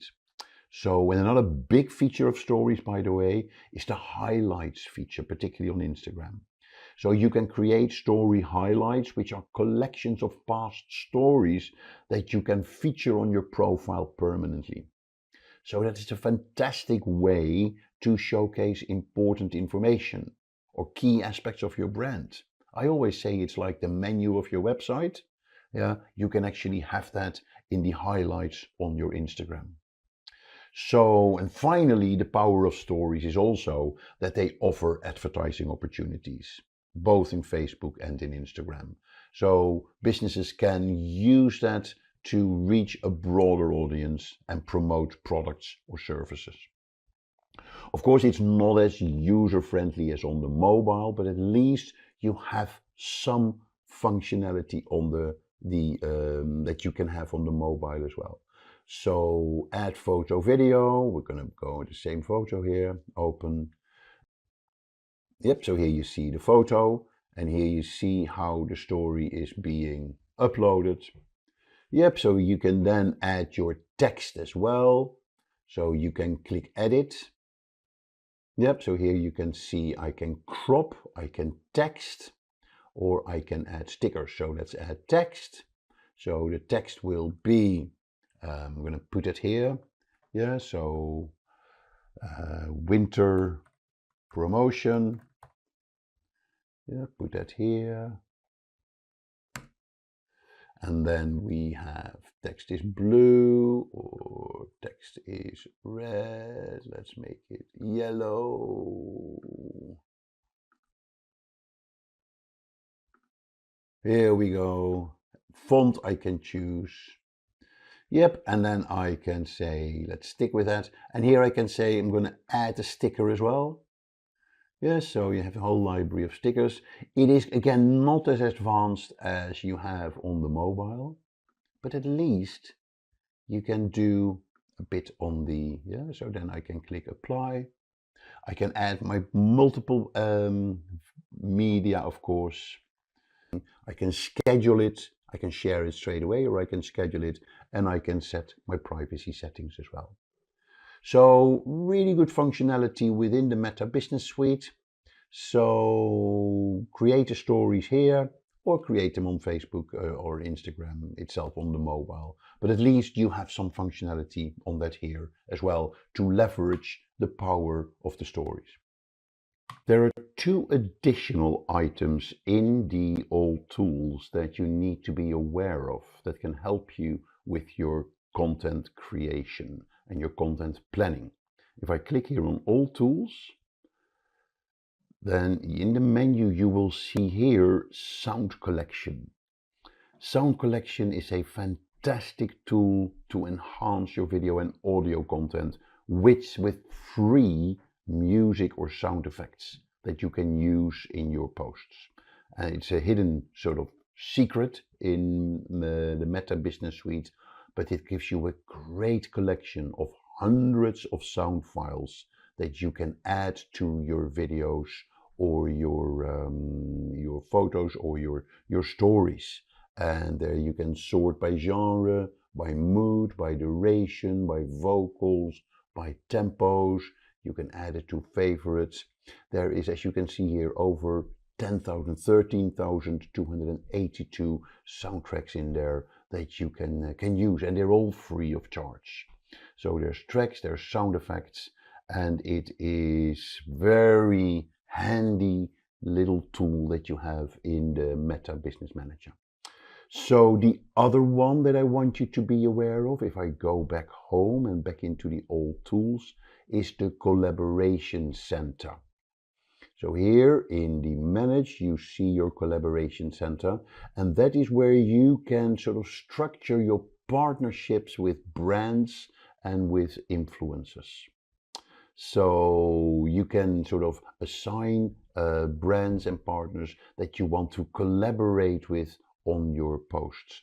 And with the whole growth in the influencer marketing area, this is a very useful part that you can set up to manage those relationships. We're going to talk about the Meta Business Suite Commerce, the advertising, and the insights that you can get out of it. We're going to talk about what it is, how it works, how do you use it, what are the pros, what are the cons, and I'll give you some tips and tricks. And we will talk about what the future holds for the Meta Business Manager. Now, I'm Mark Kempman, I'm your digital navigator for this video. And as usual, if you like the video, then subscribe to our channel by clicking down below. But before delving into the details, let's talk about the pivotal role of the Meta Business Suite. This suite serves as the central control hub for businesses that use Facebook and Instagram. And it's more than just a tool. It manages your entire digital presence on Facebook and Instagram. No more need to use other tools. Yeah, you can now do it all within the Facebook and Instagram world. It's essential for efficiency. It consolidates all the elements of your Facebook and Instagram presence into one unified dashboard. It simplifies the account management of your ad accounts, your pages, and the team collaboration. So that it does not only save you time, but it also reduces the complexity, allowing you to focus on what really matters for you, and that is your business. So it's a collaborative workspace where you can enable your colleagues to work with you as well on your Facebook and your Instagram, and thereby it ensures that everybody is aligned, contributing collectively to achieving your business goals. So it's a suite of tools with lots of valuable insights like audience management, audience engagement metrics, like ad performance. Yeah, and it is a one-stop shop to manage everything you need to do in managing your Facebook and your Instagram. Now, we've been through various areas of it, like we looked at the dashboard, we looked at the posting, scheduling, managing your content. We found a treasure of tools and functionalities. And in today's session, we're going to look at 3 specific areas. We're going to dive into the Commerce Manager, and we're going to be talking about some very important changes that Meta has announced in 2023 about managing your shop. We're going to look at Facebook and Instagram ads. I'm going to show you the process of creating an ad and how to manage your audiences. And then we're going to conclude the video with a demo about the Facebook and Meta insights that you can get. Right, let's kick off demo 1, the Commerce Manager. Now, it's important to understand that Meta has made some very important announcements in managing your Facebook shop. In response to the current economic downturn, Meta is investing heavily in AI and automation tools to boost campaign performance through shop advertising and the Meta Advantage suite of ads. And we'll come back to that in a little bit, what that means. But it means that shops are scaling down in functionality, but promoting your products through advertising is kind of scaling up in Facebook and Instagram. So the shop ads are going to be consolidated under the Meta Advantage, and they facilitate easier shop setup with in-app checkout. Yeah, so particularly for the markets where you already have checkout functionality within the Facebook app, this is a very important announcement. That although the shop is going to sort of be defocused, the advertising of your products is going to get more center stage, and thereby you can promote more of your products to your target audiences. Now, new shop tools that are coming out, like ratings, reviews, they're being tested. And support for shops without checkout, and that's very important to understand. If you haven't got a checkout functionality in your shop, and that will be in most of the countries, except in the US and I believe in India, the support for the shops will be discontinued, with a focus on helping the US businesses in adding the checkouts to their existing shops. Basically, what Meta is doing is to optimize the whole shopping experience in the US market and then rolling that out across other markets. Which means that some of the shop functionality and opening up a new shop in Facebook in other markets like Europe and like Asia is going to be limited. So this strategic change aims to optimize the shopping experiences, support businesses, and learn from the experiences in the US before a global rollout. So remember, as I said, discontinued support for shops without checkouts in various markets like Europe and Asia. And for those markets, you can start focusing and increase your focus on personalized ads, reels, and messaging. And in the US, the emphasis is on aiding businesses in implementing the checkout with support for shops linking to a website until sort of first quarter of 2024. So now this is clear, let's start with looking at the Meta Commerce Manager. Yeah, the Commerce Manager is the essential core of your online store, and it simplifies all your store tasks with a user-friendly interface. So it enables you to manage your products, to process your orders, and deliver excellent customer service to your customers who buy your products. Now, by centralizing all e-commerce activities, Meta Business Commerce Manager helps you to focus on selling your product through Facebook and Instagram. And that is, of course, a fantastic opportunity that you have to add an additional sales channel to your current sales operation. So let's get into the demo. So here we see the Meta Business Suite portal, and to get into the Commerce Manager, we go to down here, we look at all the tools, and then we see here down here the Commerce button. We click on there, and this takes you to the Commerce Manager interface. And here is your dashboard. Yeah, so here you see the overview, but it gives you access to activities like adding products to your catalog, like customizing your shop or publishing your shop. It gives you shop insights. It gives you things to do on your catalog, your shop's offers that you have. It gives you your top products, so it gives you some basic insights. It gives you your top tagged content, and there may be some questions you have that you can get answers from through the FAQ. So here you see the important elements of managing your shop. There is your catalog, that's where you start, of course. Yeah, there is the different shops you may have, and you can manage your shops here. You can run promotions. You can promote your product through ads. You can get insights. You may have a to-do list with things to optimize your shop, and here you go to the settings. Yeah, of course, always important to start with the settings, and you can have a look at the details of your shop. There's the general settings of your shop, yeah, like your account info, like your email. There is your localization of your shop, but you can specify the currency, the language, the product details, the shipping information. You have the settings for your catalog, for your business assets, for your checkout method.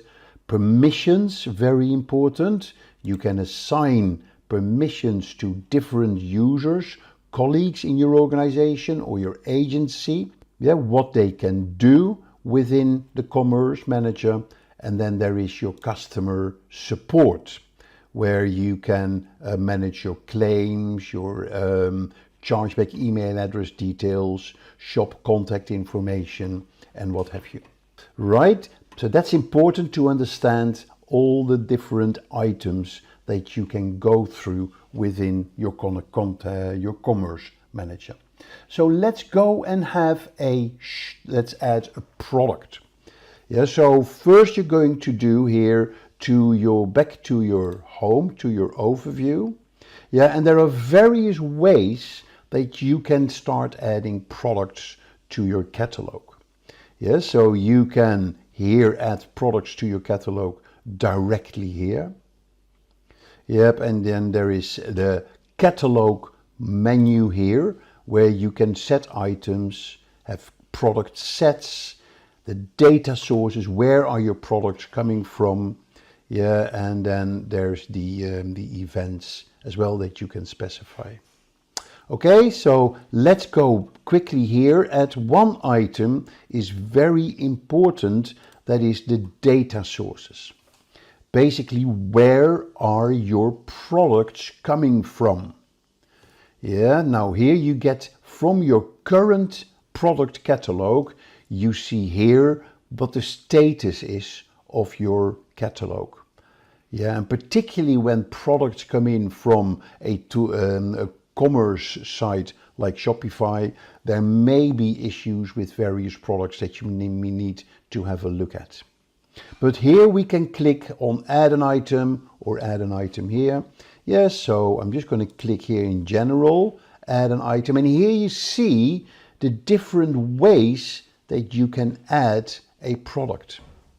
It can be done through a data feed, it can be done manually, or it can be done through a pixel. Yeah, that you can bring it in through a pixel from another website.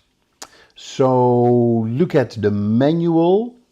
Yeah, so if I'm just going to click here on manual, then here you see the manual. Let's have a look. Here you see the manual process for adding a product. Yep, so you can just click a new item. Well, here is an item. You can add an image for your item. You can add a title, a description, a website link, the price for your product.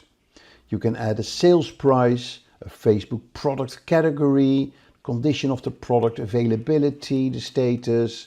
Yeah, so lots of stuff that you can add here for your product. And once you've done that, yeah, you then just click upload items. So back in your dashboard, you can then click here on manage your catalog. And this is where you can see all the products in your catalog and the status and what the stock availability and the price. And of course, if you have hundreds of products, you may want to set some filters, yeah, check on attributes for your products. Yep, so that is how you can add products to your catalog and how you can manage your catalog as well.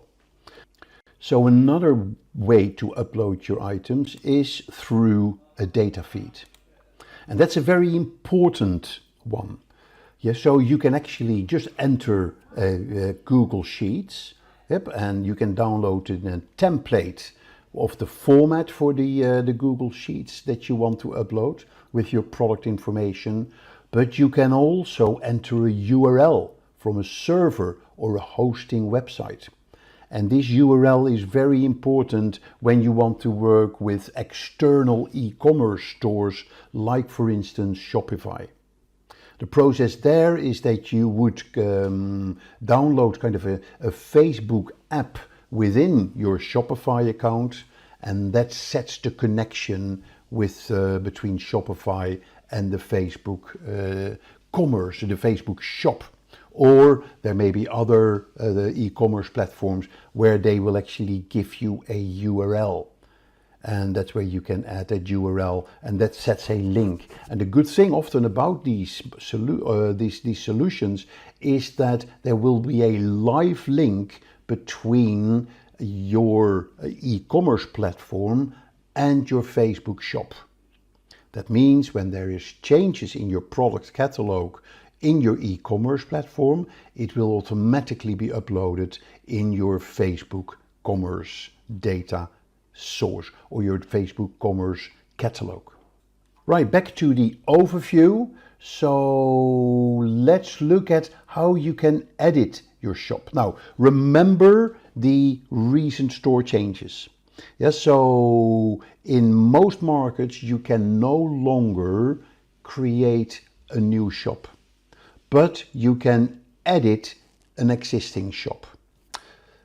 And in some markets where there is the in-app checkout functionality, like in the US, you will still be able to create new shops and manage your shops. So let's click here on shops. And here you see the shop that I have. Yep, and it's here I can see the live shop. So here you see how the shop looks like. Yep, so I can look at the products and I can look at the categories. I can search within the shop. Here you see a version history. Yep, or I can close this and I can edit my shop. I can edit the layout of the shop and I can edit the settings of the shop. So here you see the home page. I can look at collections. I can optimize the layout. I can add banners for offers. I can add a carousel of products or collections to the carousel, and here I can have suggestions for you, or a dynamic product, and it serves the product that is relevant for the customer. Yep, but remember, this is going to scale down in the future.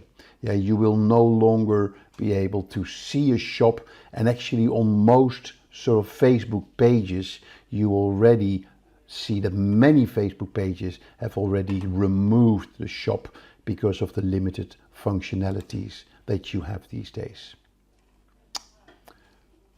Okay, so that is the shop that you can edit in the layout, and here in the settings you can edit the visibility, the inventory, the website content, the categories. Yep, and again, lots of stuff that you can manage here. The final thing we want to do in the Facebook commerce is to see how we can do a promotion. Yep, and if we go back to the Commerce Manager and the dashboard of the Commerce Manager, we can click here on Promotions, and here you see Offers. And this is where we can create offers, and we can see an overview of our active offers, our scheduled offers, and offers that expired. So let's have a look at the Create Offer functionality. Click on this, and here you can see your offer category. So I can have an amount of, I can do a sale, I can do a free shipping, I can do a buy product X and get product Y. Here's the name of your offer, and here you can see the different, if you want to use a promo code. If you don't want to use a promo code, then you tick this, or you can get a code that people have to enter. And here you see the summary of the offer. So we're going to give the name of the offer is Spring Promotion. Yep, no other changes, it's an automatic. Yes, so no other details up here to enter. Here we do the type. Are we doing a percentage off or a flat amount? So let's say we're doing a 20% discount. Here you can select your products. We can say apply to the entire shop or select some specific products. I'm going to do it for the entire shop. And then I can do include products that already have a sales price, or I can not include them. The offer applies only once per item, or I can say let's do it per order. Here you see what the offer would look like. Yep, and here you can set the start date and the end date of your offer. If I'm happy with all these settings, I can then click here, Create Offer, and then the offer will be live on my shop. Okay, here is the here's the summary. So the offer is being created. It gives you some tips. So you can feature the offer in the shop. There's the offer details.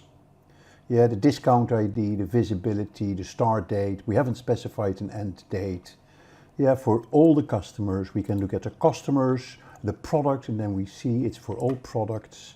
And then if we're happy with this, we'll just click cancel. Yeah, so that concludes the promotion, and you see how simple it is to add a promotion. So now let's look at the last section I want to cover in the Commerce Manager, and that is the advertising that you can schedule in the Commerce Manager. Now let's talk about Advantage Plus. You may have heard me talking about that earlier in this video, where it talks about the changes that Facebook announced in 2023 in the Commerce Manager. So what are Advantage Plus catalog ads? They have been launched on August the 15th in 2023 for e-commerce and real retail advertisers, really helping them enhance the ad efficiency. So the Advantage Plus ads, they use AI and machine learning, where they automatically sort of create up to 150 creative combinations of the ads. So it eliminates manual steps in the ad creation, allowing advertisers to learn much more efficiently which ads work and which ads don't work, and how to maximize their budget efficiently. So the rollout of Advantage Plus provides advertisers with new and innovative ways to optimize campaigns. And thereby you can get fantastic new insights that can help in developing your advertising strategies. Small businesses will also be able to use Advantage Plus Creative and Advantage Plus Audience to create ads through their Facebook page. So it's not just through the Commerce Manager, but small businesses can take advantage of it as well. So it's about creating a personalized audience based on your page detail and automatically adjust over time to help you reach more and relevant customers for your ads. So here you can see what you can do. So if you want to get started with Advantage Catalog ads, so you can add your products, you can set up tracking through a pixel, and then you can create your ad. And if I click on Create Ad, you want to know which ad account you would like to advertise with, and then you select in this case, the Riyadh for Russia, and then that takes you to your advertising setup. And this basically is a subset of the Facebook or the Meta advertising platform that we will go through in a minute once we've concluded the Commerce Manager section. Yep, so that's what I wanted to say about the ads. And then finally, let's look at the insights. So here in the insights, you can get details, knowledge, information about your catalog, your performance, your audiences, your tagged content. You can get in details about awareness, and there is the helicopter overview of your shop performance as well. Well, we had very little activity in our shop because we have basically no real shop in this Facebook account. But here again, you will get all the details about your shop if you have a full operating shop within the Commerce Manager. Right, that concludes the Commerce Manager. So now let's look at the advertising on Instagram and Facebook that you can manage through the Meta Business Suite. And we'll go there by various ways you can go into the advertising. Yeah, so Facebook or Meta is very keen to get you to advertise. Yeah, so you see in your feed, you see posts that you can boost. Here on the basic menu, you go into advertising. Here, if you click on the all tools, you can go to ads, and these are all subsections of what you can do in the advertising. If you really want to go to the full advertising platform of Meta, you click here on Ads Manager. This is the dashboard of your account in the Meta Business Suite when it comes to advertising. You can see if there are problems with your advertising account. There is the payment methods that you can set. You can even create a Facebook page from here. You can verify your email address. And here you have access to the Ads Manager menu as well. And this is where you can have an overview of your campaigns. There is your ads reporting. Very important section is the audiences that you can create within your Ads Manager and target various audiences with your ads. There is billing and payments, and your ad account setting. And here is an overview to all the tools in the ad manager. Yeah, business settings, the integration with the commerce center, and lots of other stuff when it comes to your ads in Facebook and Instagram. So let's go to the campaigns. Yeah, what we want to do is to show you the powerful features in this demo of the ads manager when it comes to creating an ad in Facebook and in Instagram. Yeah, in this video, to take you through the entire ads manager, that would be too long. We'll do a separate video on that. But here I just want to give you a quick highlight on how easy it is to create a new campaign. So here you see the current campaigns that I have. Yep, so now I'm not running any campaigns, they're all in draft mode. But here you see the typical structure for a pay-per-click advertising campaign. You have campaigns, under campaigns you have ad sets, and under ad sets you have ads. And the ads, they inherit the settings of the ad sets, and the ad sets inherit the settings of the campaign. So in the campaigns you would set your budget, in the ad sets you would set your targeting, and here are the specific ads. So it's all related to each other, but it's a multi-dimensional approach in updating and managing your advertising campaigns in Meta. So let's create a new campaign, and then you'll see how it develops. So we want first to look at the campaign objective. Yeah, so based on what the objective is for your campaign, Meta will come back to you with the ideal settings for that particular objective. So it could be lead generation, it could be engagement, it could be driving traffic, like sending people to a destination like your website or an app or your Instagram profile. Great for getting link clicks, landing page views, etc.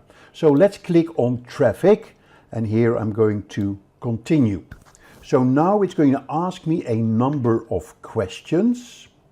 Yes, so, and I just have to go through those questions when it comes to the campaign, when it comes to the ad set, and when it comes to the ad.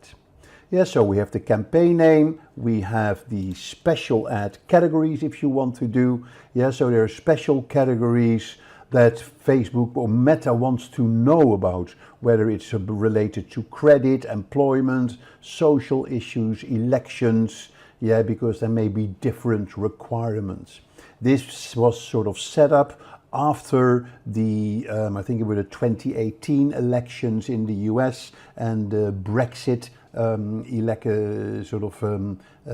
poll on how advertising was kind of abused to reach audiences with kind of false information. So now when you do advertise for social issues and elections or politics, then there are very specific requirements.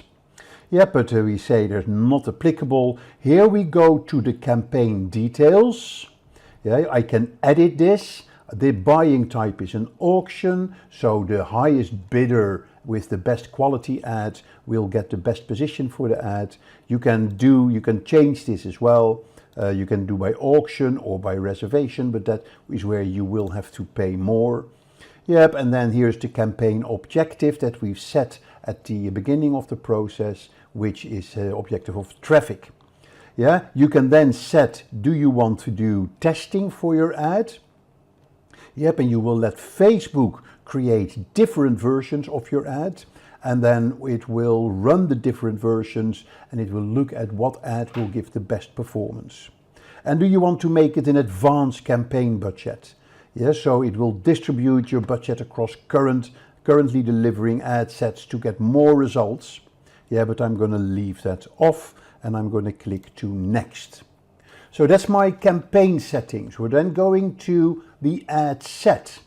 And in the ad set, you're going to look at your conversion location. Would that be your website or a landing page, an app on Messenger or your Instagram profile? So let's send traffic to my website.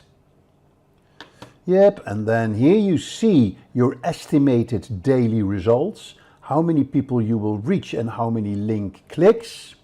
I'm going to set the performance goal. I want to maximize the number of clicks. Yeah, what would I want to do? Yeah, to spend, what do I want to spend basically?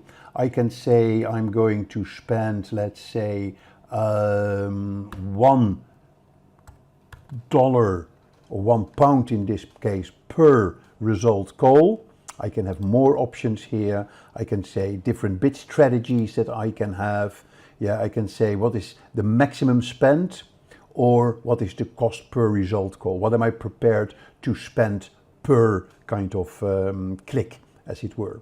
Yeah, I'm going to leave it at that. And here you have dynamic creative. Yeah, I can also leave this blank, by the way, because I have my budget setting further down below. So dynamic creative, I would just provide creative elements such as images and headlines, and then Meta will automatically generate the perfect ads for you. A very interesting process. I'm going to leave it off for now because I want to show you how an ad may look like and how you can develop that. So my daily budget, I'm setting it at £20 a day. Yep, here's the start date, and I can set an end date. Yeah, so I'm going to set the start date a bit further. Yeah, because I don't want it to start and send the start date. Don't need to send an end date. Yep, and here is the budget and scheduling. You can now schedule budget increases on certain days. I'm not going to do that at the start of the campaign because I want Facebook, or Meta in this case, decide what works best for me.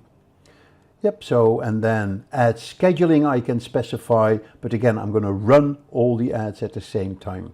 And then here you have your audience controls. So this is set criteria for where ads can be delivered. So this is, we have sort of location, we have age, we can look at existing custom audiences that we have created over time. I can look at audience suggestions. Yep, so that is part of the Advantage Plus audience that I created, that I discussed with you earlier. Yep, and here you have your placements, and there is let Meta decide for you where your ad is going to be shown. Or you can decide for manual placement. Yep, and then is the more placement you select, the better it is. Yeah, but we'll let the Advanced Plus. Yeah, show more options here. There's brand safety and suitability. For instance, prevent your ads from appearing near content that's not conducive to your brand. For instance, if you are a holiday destination and you advertise on Facebook, you don't want to be shown next to an article or a post about an airline disaster. Yes, so we're going to hide these options. Manual placements, I also want you to be aware where you can select which platforms do you want to advertise. On Facebook, Facebook's audience network, on Instagram or on Messenger. Shop is no longer available, we talked about that. Yep, and here you go then in your ads. So this is the placement of the ads. Where do you want to show your ads? In the feeds, in the stories, in-stream ads, the search results, in messages. But again, we'll let Facebook or Meta decide on all of this. Okay, so I'm going back to Advantage Plus placement, where you use Facebook's artificial intelligence and machine learning to give you the best placement based on Meta's understanding of your audience. So click next. Yep, and then is we're going to go to the ad. Yeah, so Facebook suggests make a carousel ad. Yeah, so here we go into the ad creation. So the Facebook page that we're going to base this on is, let me have a look, Riyadh for Russia. Yeah, we're going to manually upload creatives, or we can get it from the catalog. Yeah, and here you see your preview. These are the products for my catalog. Yeah, so I'm just going to leave it for this product for now. Yeah, so you're going to look at the format. I wanted a carousel. Now I have 2 products in my carousel, so they should probably come up now. Yeah, so here is the second product. No, yeah, but that's how it would look like. Or you can do a collection, you can do multi-advertiser ads. So, and I can have the catalog for the ad creative, as I said. Could be a product set, I have multiple products. I can make carousel cards as well. Yeah, I can turn it in a slideshow. Lots and lots of opportunities. And here you have your headline and your description. Yeah, so the headline is carpet. I can take that out. I can say spring promotion, sort of Atlas Mountains.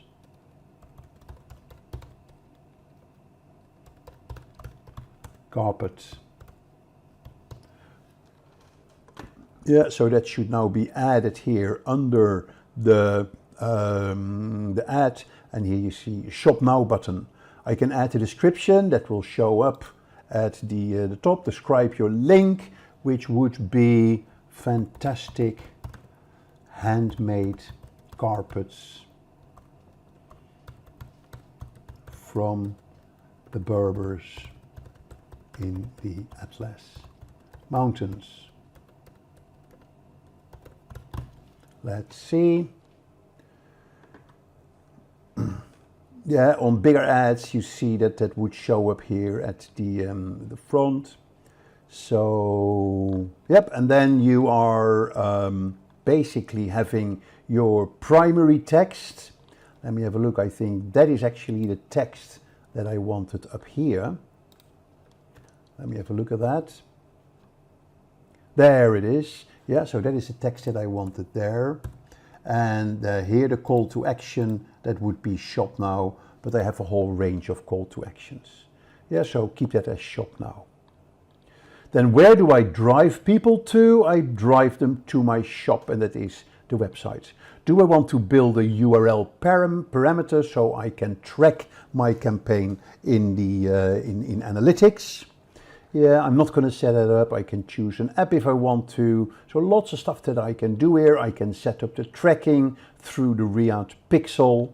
I can select the pixel. I'm not going to go into those details. And here is the URL parameter that I want to build for the tracking. But here is the basic version of my ad. Yep, and now it's a matter of pressing publish.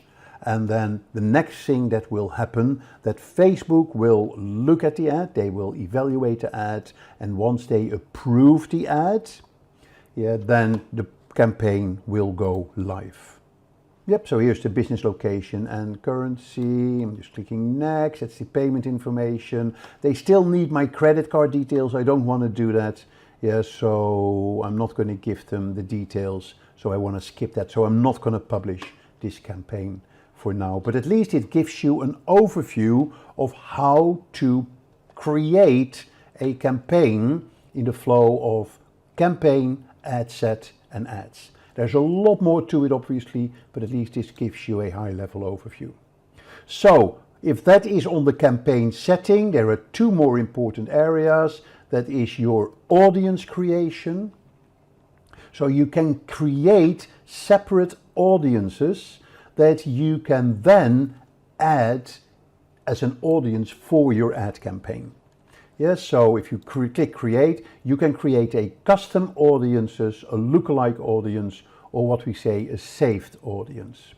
Yeah, if I click on saved audience, what you're going to do, you can specify the audience with the name, yeah, and by the location, but you can then do a detailed targeting based on demographics, interests, or behaviors. So I can just click here, let's say somebody who is excited about travel, yeah, so it could be frequent travelers, yeah, and there's a whole range of things that you can add here and in your audience, and you will see that it will sort of impact your audience size as well. So you can do by behavior, yeah, or by interest. So and there's a whole sort of let's say I want to do California. Yeah, so I can California place, people who are either interested there. Yeah, so I can target by location as well if I want. So this is the really powerful aspect of pay-per-click campaigns on Meta and also on Google, yeah, on the targeting. So I'm going to cancel this. I can also create an audience, shall we say a custom audience. And this is these are audiences based on people who have done a specific behavior like visiting your website. And this is what we call the retargeting. So Facebook allows you to target people who have visited your website, a particular page, which means the next day they could get an advert of your Facebook ad of the product that they saw on your website. So it's all to do with the retargeting and the pixel marketing. Now, I'm not going to go into that because that's beyond the scope of this video, but this is where you would set that all up. Okay, and then of course within your advertising, you have your ads reporting section as well, where you can look at the account name. Yeah, for the you can look at reach, impressions, frequency, amount spent, and attribution setting. Now I haven't got any campaigns running, so I don't see any details here. Yeah, also because the period is, but let's say if we can select, let me have a look. Let's say, no, I haven't run any Facebook campaigns on this campaign, so I can't show you any data. But this is where you can create your advertising reports, where you can select all these breakdowns and bring them into your report. Good, that's it on the Facebook and Instagram ads. And what we're going to do now is move to the next demo, the final demo of this series, which is everything to do with the Meta Insights. To access the insights in the Meta Business Suite, you go to the main dashboard and you click on All Tools and you scroll down in Analyzing and Reporting. So you have your specific ads reporting. You can create tests like experiments, yeah, that you can get reports on. You can get traffic analysis. Yeah, so trends are related to the Facebook impressions and usage of the website or app. And you can go into the Insights section where you learn about your Facebook page and about trends and activities and engagement around your activities on Instagram and on Facebook. So here you see the summary, your last week in review. So you see the reach from last week on my Facebook and Instagram, the total for this week, your messaging activity, how you're progressing towards goals that you've specified, like increased reach, for instance. And here you see your activity, the content that we placed and how, and if we did any advertisement. So that is sort of your high level summary. If you click here on View All Insights, you're going to your dashboard.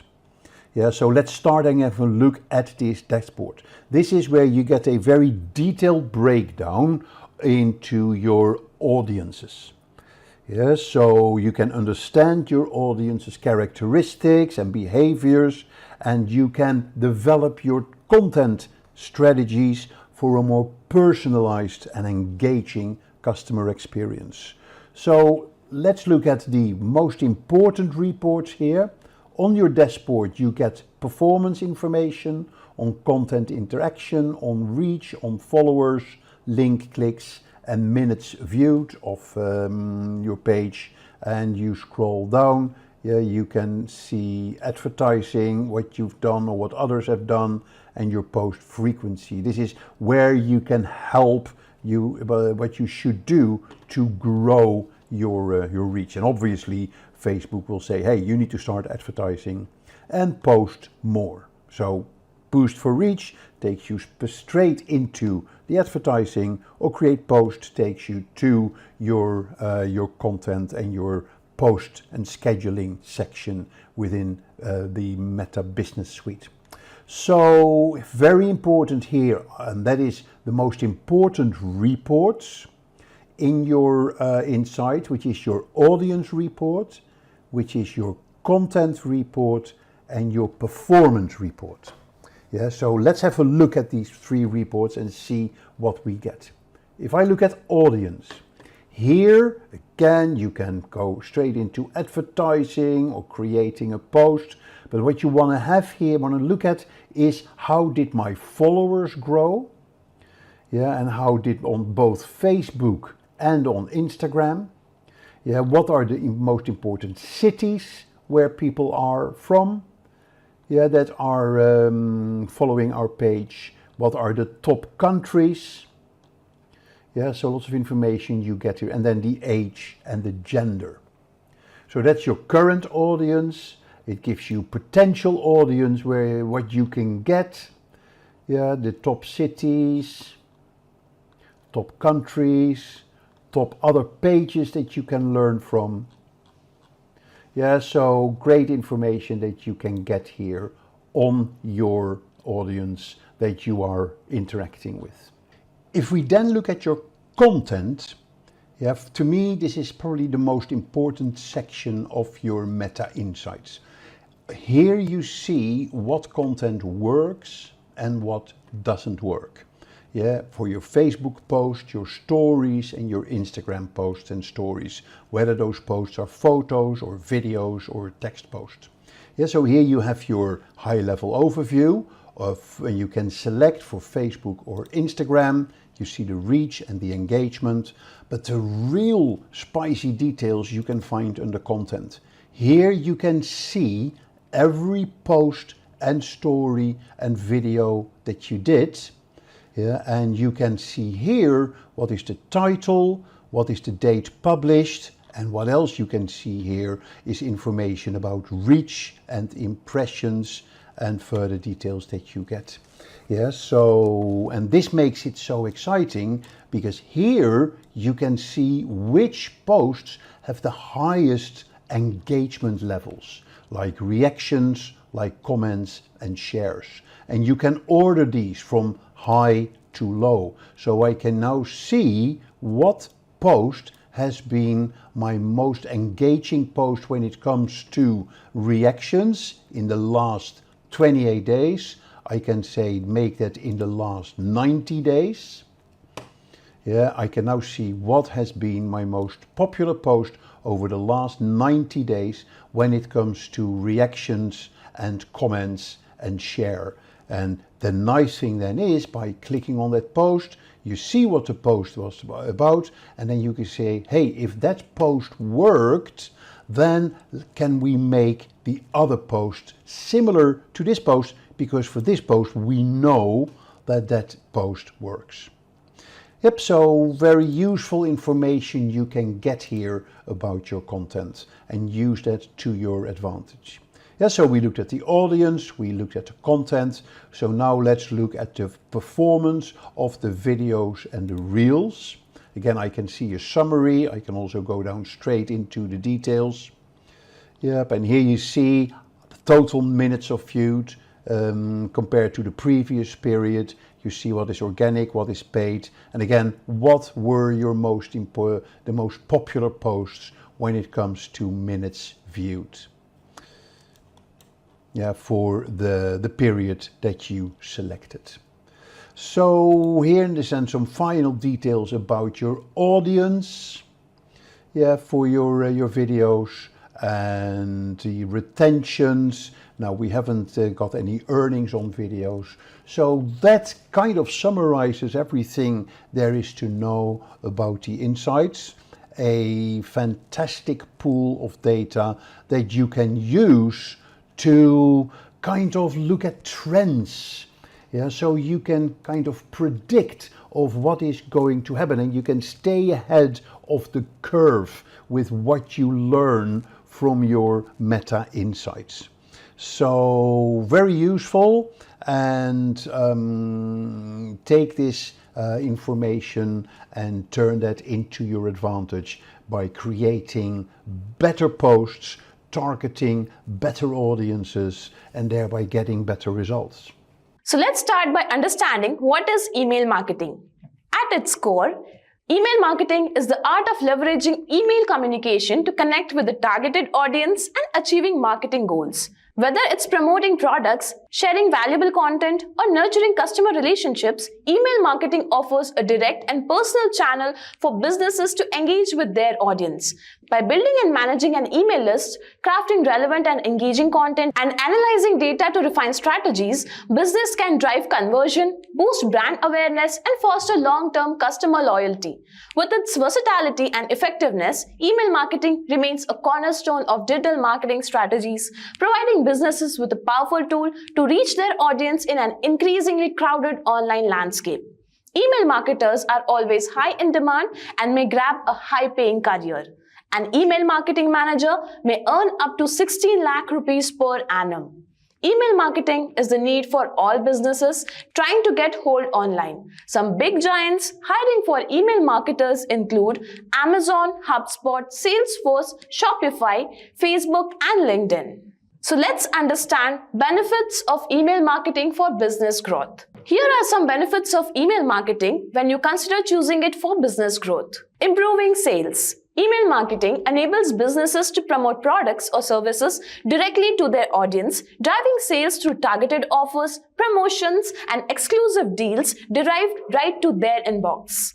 Increase leads. By offering valuable contents or incentives in exchange of email signups, businesses can effectively grow their email list, nurturing leads and converting them into customers over time through strategic email campaigns. Communicate with audience.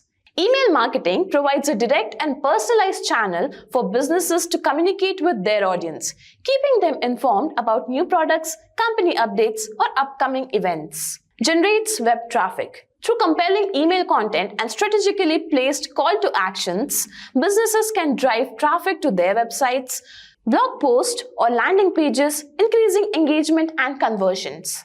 Targeting the right audience. With advanced segmentation and targeting capabilities, businesses can ensure that their email messages reach to the most relevant audience segment. Targeting the right audience. With advanced segmentation and targeting capabilities, businesses can ensure that their email messages reach to the most relevant audience segments at the optimal time, maximizing the chances of engagement and conversion. Produce cost-effective campaigns. Compared to traditional marketing channels, email marketing offers a high return of investment with relatively low cost, allowing businesses to create and execute effective campaigns without breaking the bank. Owning media and contact list. Unlike social media platforms or advertising networks, businesses have full control over the email marketing assets, including their contact list and content distribution, providing greater autonomy and flexibility. Increasing brand awareness. Consistent and engaging email communication helps businesses to reinforce their brand identity and messaging, increasing awareness among their audience and fostering brand recognition over the time.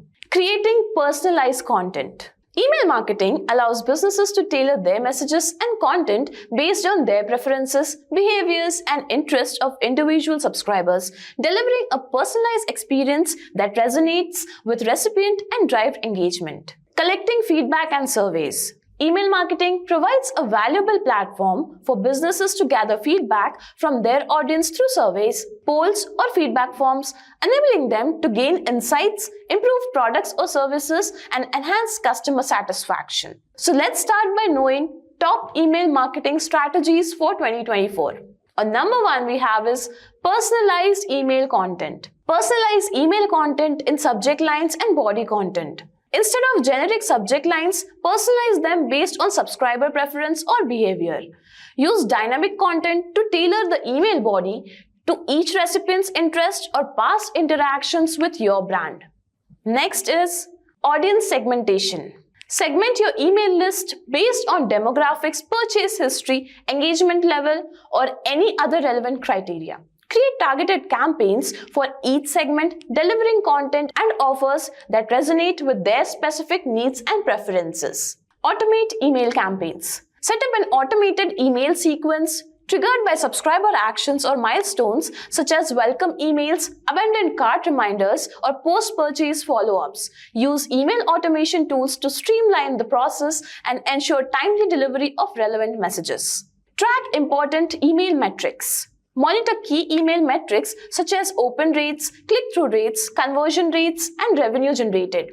Use email analytic tools to gain insights into subscriber behavior and campaign performance, allowing you to make data-driven decisions and optimize your email strategy accordingly. Send emails strategically. Determine the optimal timing and frequency for sending emails based on your audience preferences and behaviors. Experiment with different send times and days of week to identify the most effective sending schedules for your target audience. A/B test. Test different elements on your email campaign such as subject lines, CTAs, or email copy to determine what resonates best with your audience. Split your email list into random segments and send variations of your campaigns to each engagement. Then analyze the result to identify the winning variation. Last but not the least, leverage seasonality. Tailor your email content and promotions to align with seasonal events, holidays, or trends relevant to your audience. Incorporate seasonal themes, imagery, and offers to make your email timely and engaging, driving increased engagement and conversions. By implementing these strategies, you can create more personalized, targeted, and effective email campaigns that resonate with your audience and drive better results for your business. So what is lead generation? A lead is just someone who has shown interest in your business. In simple terms, anyone who has shared their contact details with you, for example, to join a webinar, get a free guide, or subscribe to a newsletter, is considered as a lead.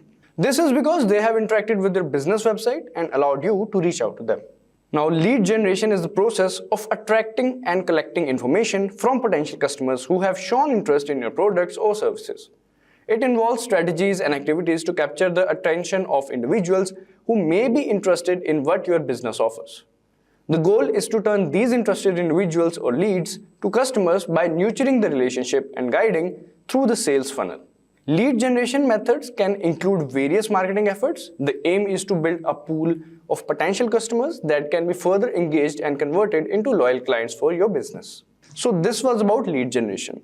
Now let's understand the process of lead generation. So lead generation involves multiple steps. This process guides potential customers from initial interest to becoming a valuable leads for business growth. First one is research. Before attempting to gather leads, it's crucial to gather as much information about your target audience. Understand not only who they are, but also their location, priorities, and especially their immediate challenges. Next one is creating your personal personas. Creating customer personas can be helpful. Outlining typical customer details like demographics, budget, and requirements. Consider factors like social habits, professional background, etc. After identifying your target audience, pinpoint where they usually engage. Do they use Facebook actively, or are they more responsive to email communication?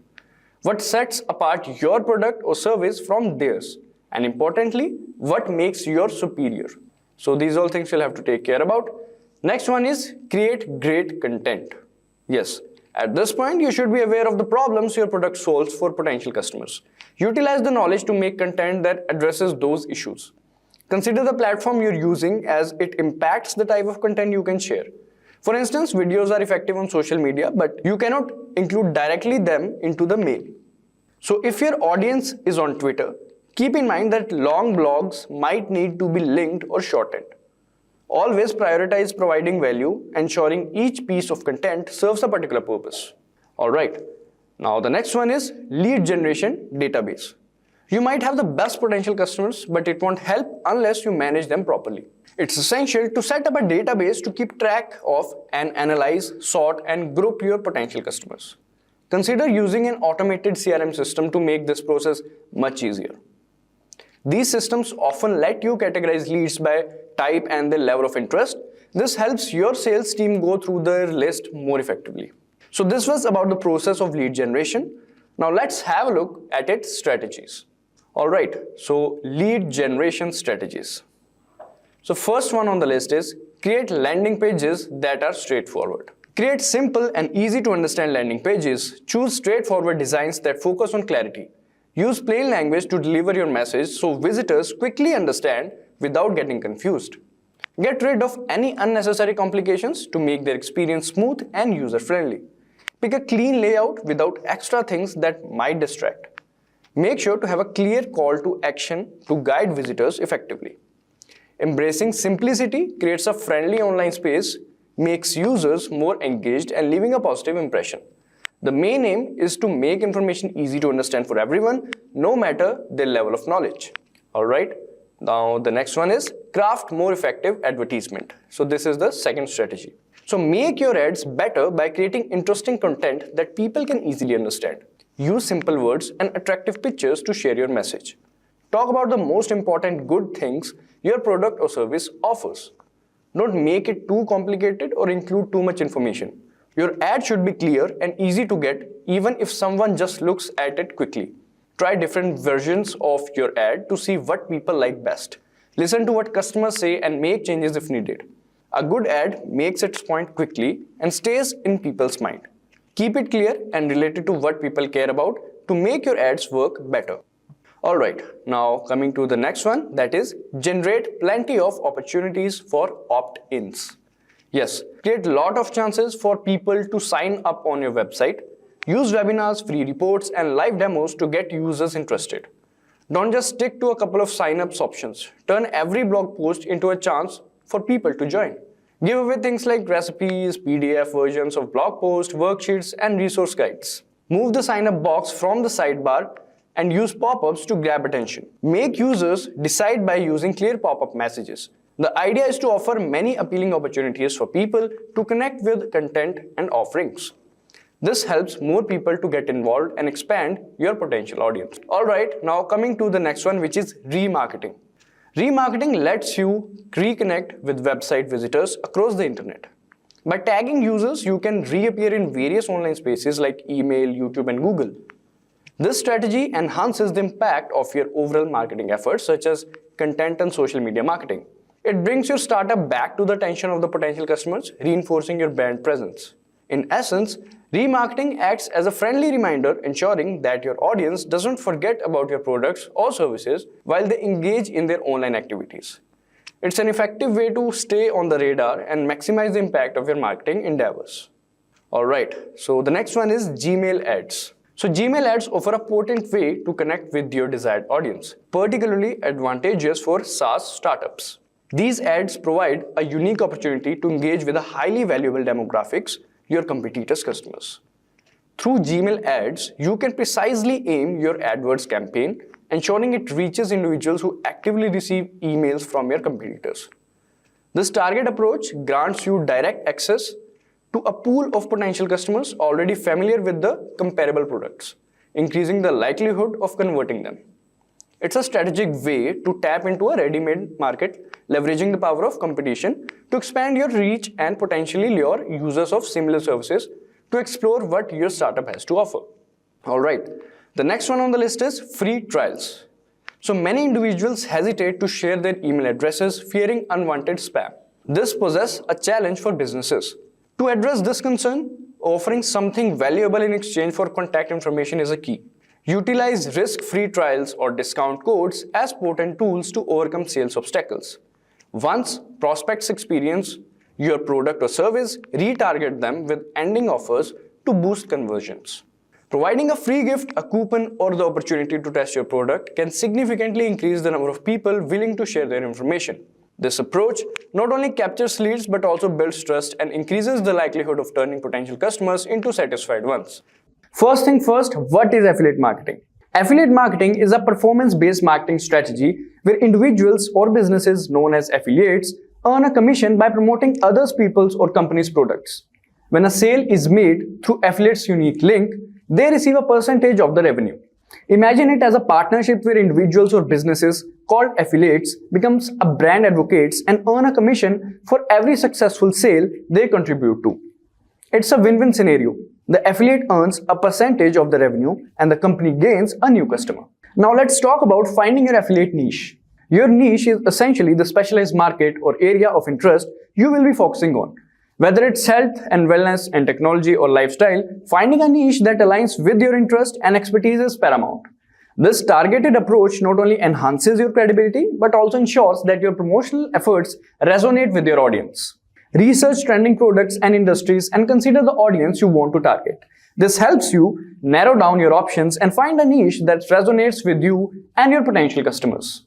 Now the next step is joining an affiliate program. Once you have pinpointed your niche, the next step is to join an affiliate program.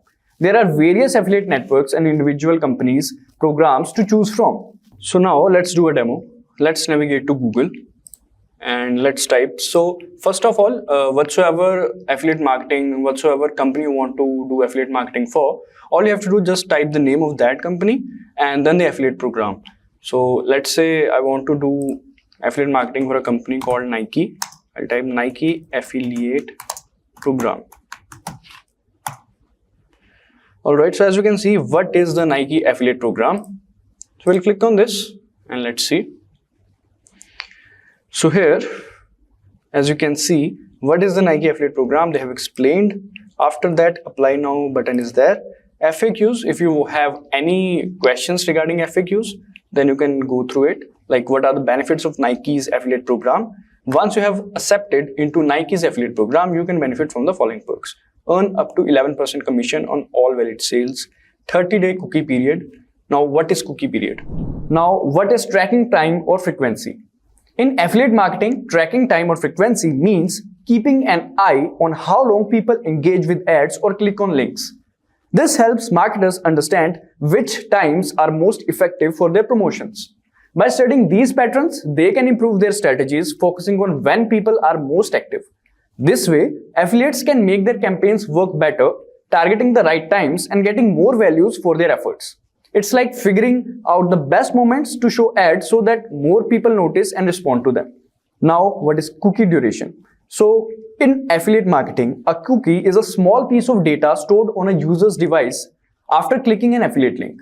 Cookie duration specifies how long this information remains on the user's device. Example, a product has a cookie duration of 60 days. If someone clicks your affiliate link, a cookie is stored on their device. If they make a purchase within the next 60 days, you receive a commission. Alright. Then full range of category specific affiliate banners, etc, etc, etc. Now there is requirements like who can become a Nike affiliate partner. So all of these companies have their own requirements. So we have partnered and established websites including sports sites, fashion clothing shoe sites, news sites, health and fitness sites, true content sites, and bloggers, etc.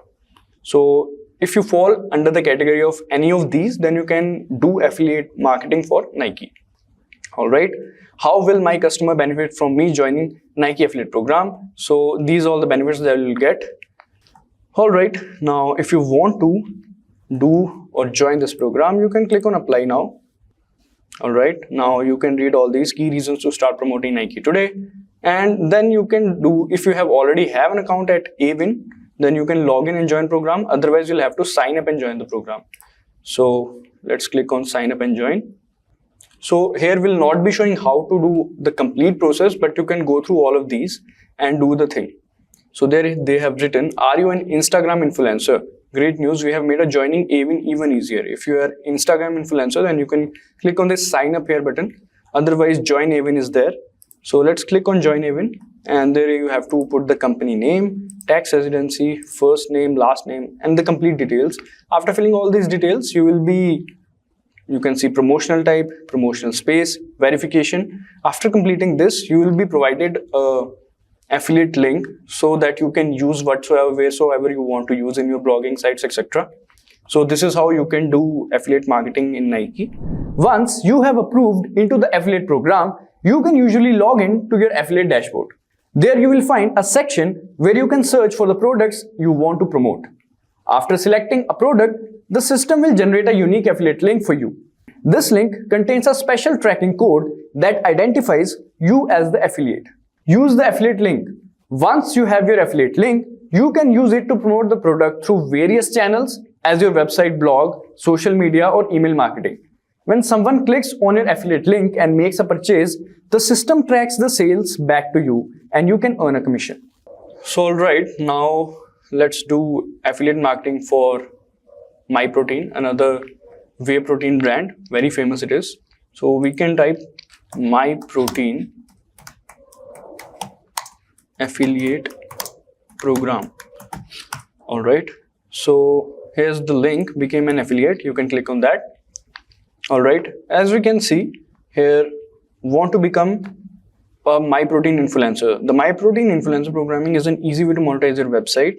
The benefits, as we can see, the benefits can go as high as 8% commission on all sales that you are drive via the website. You'll also benefit with exclusive affiliate promotions, and the cookie period is 30 days cookies. So if you make a purchase in the next 30 days, you will get benefit out of it. You will get a commission. Now, we'll support you along the way. All right. Apply now. So as you can see, we want to partner with the best people in the fitness space while introducing more customers to our great brand. We look forward to working with you. Please ensure you fulfill these conditions found here. So again, as I told, every company has their own conditions or requirements. So MyProtein has their own requirements. So we'll click on here. So as you can see, influencer and affiliated partners. So they have mentioned the benefits: 8% commission, 30-day cookie period, in-house affiliate team to respond to requests, etc. So now the thing is approval. If you have a social media profile with over 10,000 followers and would like to work as an influencer, please email to this email account to assist you with the query. Please include all the links of your social media profiles and an explanation as to why you think you would be a great fit for Team MyProtein. We do have strict approval process, and so they have clearly mentioned we do have strict approval process, and we will make a decision based on multiple factors. Most importantly, whether or not your profiles are brand aligned with MyProtein. So these are the conditions they have put on. If you fulfill all the conditions, and then only they can go forward with your program or your marketing, affiliate marketing. And these are the FAQs, terms and condition. Then now there is no apply button to directly apply for this affiliate program. You'll have to mail yourself and what all influencer marketing you do and which kind of influencers are you. If you have 10,000 plus followers, then only you can mail to this person or this team and let them know and attach the links they have asked for. Then only they can go forward with your program. So this was about how you can become an affiliate marketer for MyProtein. Now let's do another one. ClickBank affiliate program. Alright, as you can see, affiliates.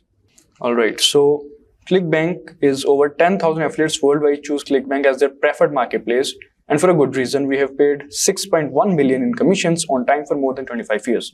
So they have written in this. So start here, we'll click on that. I think we have to log in as well, but let's just do this first. Let's customize your ClickBank experience. Please select the primary reason you're signing in. So I'm new to all this and not sure. I want to promote ClickBank.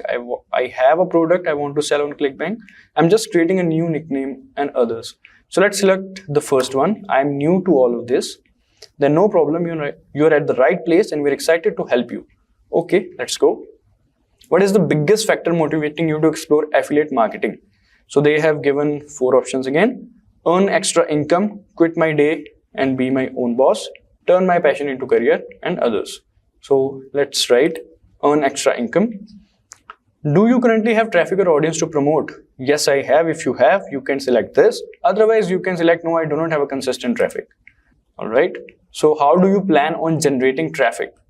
So let's just click on YouTube first. Alright, select all of the ClickBank tools you would be interested in using. Let's say email marketing tool. Okay. How did you hear about us? So let's say YouTube video. Last question, what is the email address would you like to use for this new account? So you'll have to type your email address and then you can go forward with it. So you can also log in. After logging in, they'll be telling you or guiding you through how to the complete sign-in process, and then you can proceed with that. So this is how you can do affiliate marketing at ClickBank. First you'll have to sign in, and then you can proceed with further. You can also, and make sure to read the requirements and the commission you'll get from each and every company or a product. Now let's talk about the platforms to promote affiliate links. So the platforms where you can effectively promote your affiliate products. Social media platforms like Instagram, Facebook, and Twitter are great for reaching a broad audience. Additionally, content platforms such as YouTube and blogging sites allow you to create valuable content and drive traffic to your affiliate links. Don't forget about forums like Quora, where you can engage with potential customers and provide helpful recommendations. So now let's navigate to Google and let's type Quora, Quora. Now we'll click on this. Alright, continue with Google. Alright, so here it is, Quora. So here you can also promote the affiliate links because there's a traffic over here as well. So all you have to do is to just select the category which you want to promote. Let's just say we are promoting a whey protein brand. You are promoting a whey protein brand. So we'll click on this, and we can also type here best whey protein, etc.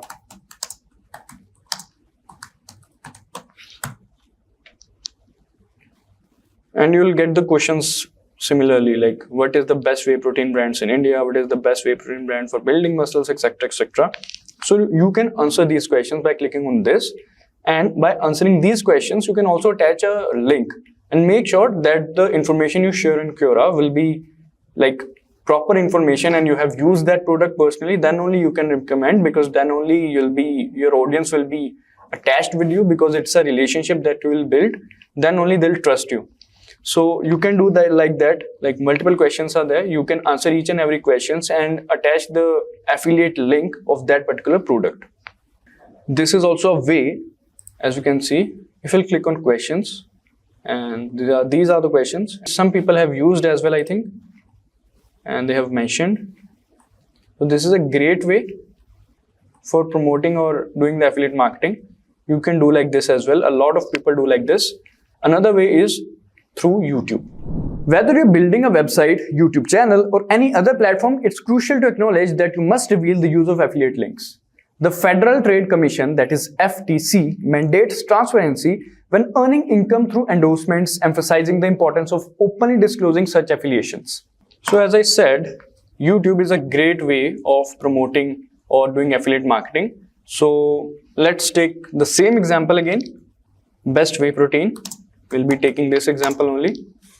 So as you can see, there are multiple influencers out there, and let's just select this video. So you can promote or like do affiliate marketing in videos, in your own videos, because a lot of traffic after Google comes to YouTube, and the traffic, you can navigate that traffic. Yeah, so you can navigate that traffic to your affiliate link. So as you can see, this guy has attached an affiliate link and also get up to 40% on this protein powder. So you can click on this and he can get a commission out of it. And make sure that the product you are promoting or doing the affiliate marketing is the right product, and then only you can build a relationship with your audiences. So as you can see, this guy has done that. So you can do that, and this guy has like 340,000 views, and let's say if he's getting 2,000 or 3,000 clicks on this protein by suggesting them, so he'll get the commission, a lot of commission from that. So this is a nice way of promoting or doing the affiliate marketing, and this is a great way. In fact, this is the best way I would say to do the affiliate marketing, because it is quite easy. So he's basically navigating that views or that traffic to the affiliate link. So this is another best way to promote your or do the affiliate marketing. So in this video, we will cover what is the role of digital marketing agency, services offered by digital marketing agencies. After that, we will discuss how to set up a digital marketing agency with $0. So without further ado, let's start with the first topic, which is what is the role of digital marketing agency. So a digital marketing agency is like a friendly guide for businesses navigating the online world. Picture them as your trusty companions in promoting your products or services on the internet. Their job is to make your business shine by creating catchy ads, making sure your website pops up when people search for things, and keeping the social media vibes lively. They also analyze data to see what's working and what's not, so they can make changes to improve the results. Digital marketing agencies help business connect with customers in the digital world, where many people spend a lot of their time. They can also help with things like search engine optimization and email marketing and creating content like videos or blog posts. Overall, the agency's job is to help businesses get noticed and grow their customer base using the internet. Alright, so this was about what is the role of digital marketing agency. Now let's understand the services offered by digital marketing agencies. So a digital marketing agency provides a range of essential services to boost your online presence and connect with customers effectively. So let's start with the first one, which is web design or website design. So digital marketing agencies can help create a good looking and easy to use website for your business. Now at number 2 we have search engine optimization. So they can make sure your website shows up higher in Google search results so more people can find it. At number 3 we have web development. So this means they can build new features for your website or make it work better. So next service is email marketing. So these agencies help you send out emails to your customers to let them know about your products and special offers. The next agency would be social media marketing. So these agencies can manage your business social media accounts and create posts to get more people interested in what you are selling. The next is content marketing. This means they can help you create articles, videos or other content to share online and attract more customers. Then at number 7 we have pay-per-click management. So they can help you set up ads online so that you only pay when someone clicks on them, which can help bring more people to your website. These are the main services that digital marketing agencies offer to help businesses promote themselves online and reach more customers. Alright, so these were the services that were offered, and now let's move on to the interesting part of this video, which is how to set up a digital marketing agency with $0. So the first step here would be start with market research. So market research is crucial first step for any business, including a digital marketing agency. By understanding your target audience, their needs, and the demand for your services, you can tailor your offerings to meet those needs effectively. Analyzing your competitors helps you identify what makes your agency unique and where you can stand out in the market. To analyze your existing customer base to understand their demographics, preferences, and needs, start with looking for industry trends to identify popular services and emerging demands in the market. The next you can do is conduct surveys to gather direct feedback from potential customers about their pain points and preferences. After that, you can develop buyers persona, which are fictional representation of ideal customers, to better understand and cater to the needs of your target audience. Next you can do is undertake comprehensive market research to comprehend your target audience, their pain points, and the demand for your chosen services. Next is analyze competitors to identify market gaps and opportunities that can set your agency apart in the digital marketing landscape. Alright, so these were the things that you can do in market research. So this was about doing the market research. Next step would be address legal requirements. Yes, making sure your digital marketing agency follows the rules is super important when getting started. This means officially setting up your business by registering it and picking a good name. You have got to do things by the book to make sure your agency stays on the right side of the law. It's smart to get advice from legal experts to make sure you're following all the local rules and also to create the contracts with your clients. Taking care of these legal things from the beginning helps build a strong foundation for your agency, makes clients trust you and avoids problems down the road. Alright, so once you're done with this, then you can go forward and building a social media presence. So yeah, building a social media presence on platforms like Facebook and Instagram is really important for businesses. These platforms have lots of people using them every day, so it's a good way to reach potential customers. By postponing interesting and engaging content, business can get people interested in what they have to offer. They can also use paid advertising on these platforms to reach even more people. This can help generate leads, which means finding the potential customers who are interested in what the business is selling. By being active on Facebook and Instagram, a business can build a community of people who like and follow them. which can lead to more sales and stronger connection with customers. So paying attention to these platforms and building a strong presence there can really help the business to grow.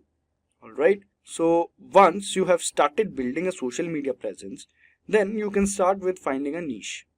When you're starting in digital marketing, it's a good idea to find a specific area that you're really good at. This would be things like social media marketing, making websites, or helping business to show up in higher Google searches. By focusing on one of these things, you can become an expert in that area and stand out from other digital marketers. For example, if you're really good at making websites, you can focus on that and become known for it. When businesses need a new website, they'll come to you because they know you are the best at it. The same goes for the other areas like social media marketing or helping businesses with their Google Ads. Alright, so this was about finding a niche. Now, next you can do is create a website. Alright, so first you can start by creating a website for your business. This is like having an online store or office where people can come and learn about what you do. It's a bit of having a shop on the internet. Next, you can create a logo of your business. A logo is like a special picture that represents your business. You can use a free tool called Canva to make a logo that looks nice and shows what your business is about. After that, you can use a free website builder called Wix to actually make your website. Wix is like a tool that helps you put together all the parts of your website, like pictures, text, and buttons, without needing to know how to code. By doing these things, you can have a nice looking website with a logo that represents your business, and you can do it all for free. This can help your business look more professional and make it easier for people to find you online. So once you are done with creating the website, then you can attract leads with organic advertising. So attracting leads with organic advertising means promoting your business without paying for ads. Instead, you use things like social media, making helpful content, and improving your website so that it shows up higher in the Google searches. For example, on social media, you can post interesting things about business that people will want to share with their friends. With content marketing, you can create useful articles or videos that people will find they search for things related to your business. And with SEO, you can make sure your website is set up in a way that makes it more likely to show up when people search for things you offer. By using these methods, you can attract people to your business without having to spend money on ads. Alright, so this is how you can attract leads with organic advertising. Now, next step would be building networks. So building networks means going to events, seminars, and workshops where you can meet people who might want to use your service or who work in the same industry as you. By doing this, you can make friends with other businesses and learn about the newest trends in digital marketing. This can help you find new clients and also get tips from others in the same line of work. So building network is a good way to make connections and stay up to date with what's happening in the digital marketing world. Alright, so next step is content marketing. So content marketing is like telling a good story to people who might be interested in what you are selling. So instead of just saying buy this, you create helpful or interesting things like articles, videos, or pictures that help people want to see. This can make people trust you more and see you as an expert in what you do. It's like building a strong wall around your business to protect it and make it all stand out. When you do content marketing, you're not just trying to sell something right away, you're trying to make people interested in what you do by giving them something valuable. This can bring more people to your business without you having to chase after them. It's like making a magnet that pulls customers to you instead of having to push hard to get their attention. So content marketing is a smart way to show people that you know your stuff and to bring more customers to your business without being too pushy. Alright, now the next step is gather feedback. So gathering feedback is an important part of running a business. It means collecting comments, reviews from your customers to understand what they like and what could be improved. Good firms, Yelp and Google My Business are all places where customers can leave feedback about their experience with the business. Good Firms is a platform where business can be reviewed and rated by their customers, helping other people decide if they want to use that business too. Yelp is a website where people can find and review local businesses like restaurants or shops. Google My Business is a tool that lets business manage their online presence, including customer reviews. By gathering feedback on these platforms, business can learn what they are doing and where they can make changes to better serve their customers. It's a way for business to listen to their customers and improve their products or services based on what people are saying. These were the steps to make a digital marketing agency. Thanks for turning into today's video on setting up a digital marketing agency with $0 in 2024. We hope you found the information valuable and inspiring. Remember, with determination and creativity, you can overcome financial barriers and make your entrepreneurial dreams reality. We have broken down 10 marketing strategies bound to work in this digital age, starting with the first one, which is education marketing.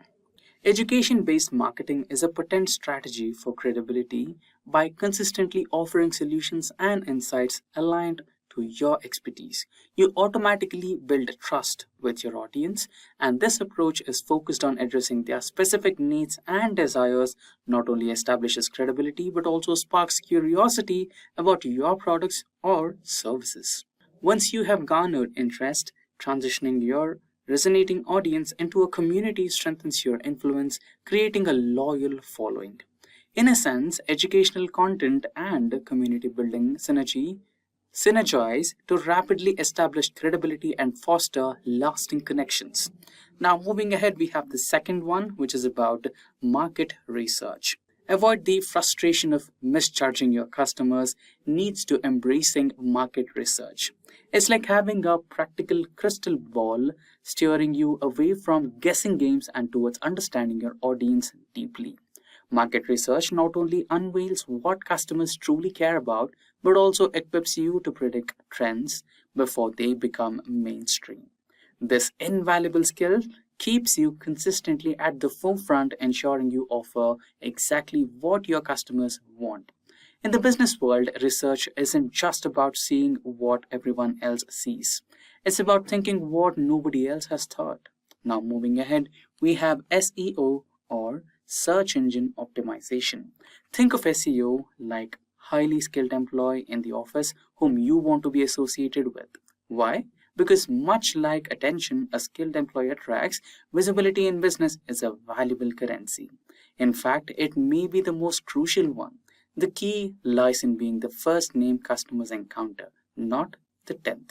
Moreover, high search engine rankings not only enhance visibility, but also bring about a sense of credibility. It's a powerful statement that conveys, "Trust me." After all, Google places you at the top of their search engine because everyone else recognizes your value. Remember, Google only loves you when everyone else does first. Now, the next one in the list is social media. In the digital age, the question arises, does your business truly exist if it's not on social media? This isn't just a philosophical query, it's a strategic imperative. Social media is the ultimate connector, allowing you to stay engaged with your customers and showcase your brand's personality and charisma. It's not just about technology, it's also about sociology and psychology, a profound insight for a powerful online presence. Moving ahead, we have email marketing. Email marketing is so far from dead. Just take a look at our overflowing inboxes.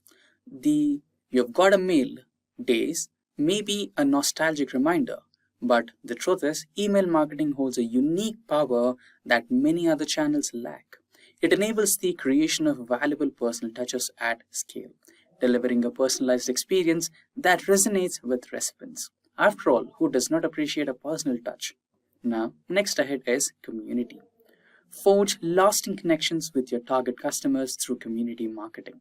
The second strategy set to thrive. Create an exclusive space, be it on Facebook, be it on WhatsApp, Telegram, or a custom app, where those who resonate with your content can engage at a deeper level. From events and podcasts to group discussions and meetups, foster meaningful relationships not just with you, but with your business, products, services, and brand. This personalized approach ensures ongoing relationship nurturing with your dedicated community. Moving ahead, we have networking. Maximize your reach by joining at least to business networking organizations. When engaging, maintain a clear focus on marketing and lead generation for your business. Avoid getting sidetracked with internal organizational growth. Remember, your goal is leveraging their networks for businesses' benefits. Stay committed to making business referral networking a strategic part of your business and witness a steady flow of leads and inquiries for your products and services. These timeless strategies ensure success for micro, small, and medium enterprise business owners in 2024. Embrace these evergreen tactics and relish a year filled with leads and marketing success. Now, next ahead, we have contests. Elevate audience engagement and energy levels by captivating contests. These not only boost participation with your brand, but also infuse a sense of fun and excitement into the engagement dynamic. Tailor contests to match your brand's tone, whether quizzes, trivia, or talent-driven competitions. Offer enticing rewards such as your products, services, or memberships to keep participants motivated. Leverage people's love for participation and winning to enhance your brand connection. This strategy, centered on creating engagement, stands out as a top-tier approach for the year ahead. Moving ahead, we have referrals. Unlock a hidden gem in marketing. Tap into your customers' references. Many overlook this powerful strategy as a systematically reaching out to satisfied customers. Instead of pleading for referrals, approach it as your entitlement to leverage their networks. Your existing happy customers hold the key to a high probability of success, as referrals from there boast a 66% high chance of conversion, more than other marketing methods. This untapped strategy can be a game changer, potentially rendering other marketing approaches unnecessary. Make the most out of your satisfied customers' networks for unparalleled marketing success. Now, the last one in the list is pay per click. To steal the spotlight and claim instant attention, enter pay-per-click advertising, a fast track into the forefront. Instant gratification is the name of this game, eliminating waiting game. Beyond speed, it is the precision of targeted traffic that elevates PPC profitability. This strategy places your content directly before your most coveted prospects and customers precisely when they seek solutions your business provides. In the competitive business arena, advertising is the beacon that ensures your prowess is seen and recognized. In the words of wisdom, doing business without advertising is like walking in the void. You know, but others don't. Embrace pay-per-click for a strategic lead.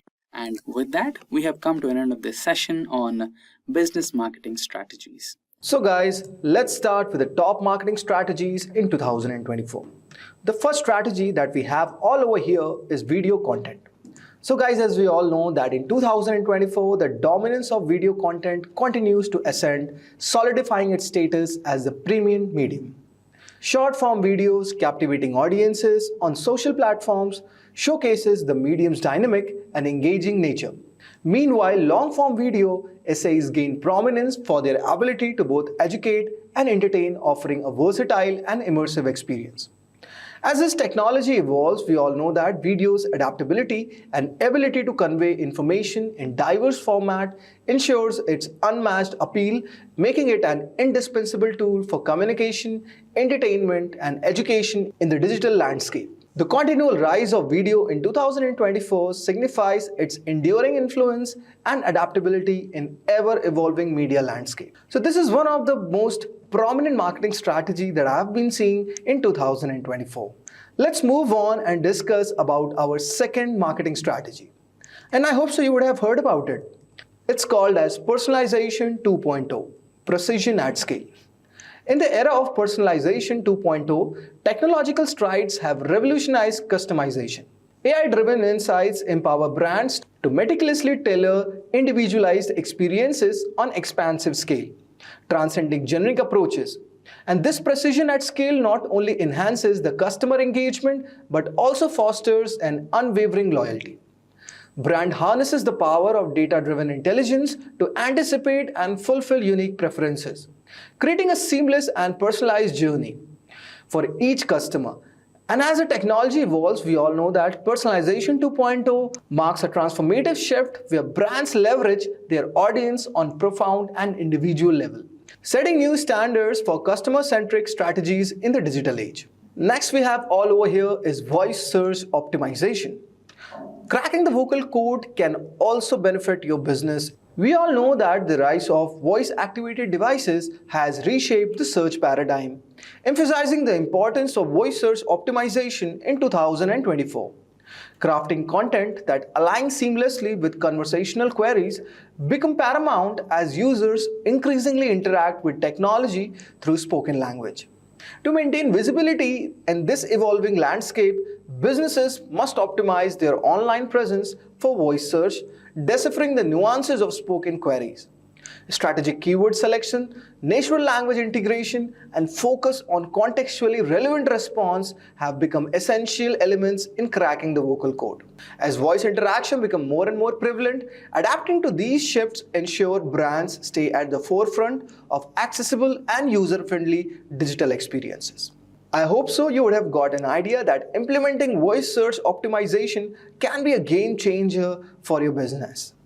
Now, next we have AI-powered chatbots. We all know that in 2024, AI-powered chatbots are redefining customer interaction, which are emerging as an indispensable tools for businesses. And these intelligent bots are driven by artificial intelligence, which offer instantaneous and personalized support, addressing queries, and also adaptively guiding their users. Their significance lies in continuous learning from each interaction, enabling them to evolve and enhance their responses over the time. The efficiency and accessibility of AI-driven chatbots are streamlining customer service, providing around-the-clock assistance, and improving the user experiences. As these bots become more sophisticated, they not only boost operational efficiency but also contribute to building lasting customer relationships, thus making a transformative shift in the landscape of customer engagement and support. And it's one of the most innovative strategies that I have seen businesses are implementing in 2024. Now let's move on and discuss about our next strategy, which is ephemeral content or the FOMO strategy. I hope so you would have heard about FOMO, if I'm correct. FOMO stands for fear of missing out. FOMO emerges as a compelling marketing strategy in 2024. Its transient nature, available only for a limited time, triggers a sense of urgency among the audiences. Stories and posts that vanish create an immediate and time-sensitive allure, fostering higher engagement as users fear missing out on exclusive or time-bound experiences. This dynamic approach not only captivates attention but also prompts immediate actions such as clicks, shares, and purchases. In the evolving landscape of digital content consumption, leveraging ephemeral content as FOMO strategy proves effective in maximizing audience engagement and also capitalizing on the psychology of urgency. Next we have all over here, guys, is sustainability. So, in 2024, sustainability has emerged as a cornerstone of brand identity, fostering profound connections with an environmentally conscious audience. As societal awareness about the environment intensifies, brands embracing sustainability have gained the prominence. Incorporating eco-friendly practices have become imperative from supply chain decision to product packaging. Transparent communication about these initiatives not only enhances brand credibility but also resonates with consumers seeking ethical and responsible choices. In this era of heightened environmental consciousness, brands prioritizing sustainability align with shifting consumer values, cultivating trust and loyalty. The integration of sustainable practices is no longer optional. It is an essential strategy for brands aiming to thrive in an eco-aware marketplace. Next we have all over here in our catalog, that is influencer marketing. We all know that a renaissance in influencer marketing unfolds in 2024 as marked by a shift toward authenticity and relevance. If I talk about nano and micro influencers with their genuine connections to niche audiences also claim the spotlight. Brands recognize the power of these small-scale influencers as their authenticity resonates deeply with the emphasis on pivots from macro celebrities to relatable figures, fostering more genuine connections. Macro and micro influencers' ability to convey authenticity and relatability positions them as a valuable partners in targeted marketing strategies, reflecting a nuanced approach to influencer collaborations that align seamlessly with diverse and discerning preferences of contemporary consumers. Next we have all over here one of the most popular one, and I prefer this as the most amazing tools which I've seen in the e-commerce platforms a lot. This is augmented reality. So we all know that augmented reality is set to redefine consumer experiences, enabling brands to create immersive encounters. Leveraging AR, brands can empower customers to visualize products within their personal environments before committing to a purchase. This transformative approach bridges the gap between online and offline shopping, enhancing consumer confidence by offering a tangible preview of how products fit into their lives. From trying on virtual clothing to placing furniture in living spaces, AR provides a dynamic and interactive dimension to the shopping process, unlocking a new era of personalized and engaging consumer interaction that go beyond traditional e-commerce boundary. AR has proven to be one of the most effective strategies in 2024. Now let's move on and discuss about our ninth strategy. And this is one of the most effective strategies which I have seen in 2024, which is hyper-localized campaigns. In 2024, there was a rise of hyper-localized campaigns which are transforming the marketing strategies through precise and geo-targeting. Brands recognize the importance of specific regions and cultures, fostering a more personalized and resonant connection with diverse audiences. By understanding local preferences, these campaigns go beyond generic approaches, speaking directly to the unique needs and interests of each community. The result is a heightened level of relatability as brands demonstrate a nuanced understanding of the local context. Embracing hyper-localization ensures that marketing efforts not only reach but genuinely connect with consumers, establishing a more meaningful presence in the intricacies of regional diversity. Now let's move on and discuss about our final strategy. And you have heard about this word a lot, and it is SEO or search engine optimization. In 2024, SEO experiences have researched adapting to Google's evolving algorithms. Rich snippets and schema markup languages have emerged as pivotal elements, providing search engines with structured data to enhance result visibility and user understanding. Mobile friendliness remains paramount, giving increasing reliance on smartphones for online searches. As Google prioritizes user experience, websites optimized for mobile devices gain an edge in search ranking. This new era of SEO emphasizes not only keyword relevance, but also the delivery of high-quality, context-rich content. Adapting to these factors becomes imperative for businesses striving to secure top positions in search engine results and remain visible in the ever-evolving digital landscape. Alright, so let's explore how these trends are reshaping the marketing landscape. So first on the list is podcast. So podcasts are gaining popularity over blogs, especially among younger audiences. They offer convenience, intimacy, and engagement that blogs may not provide.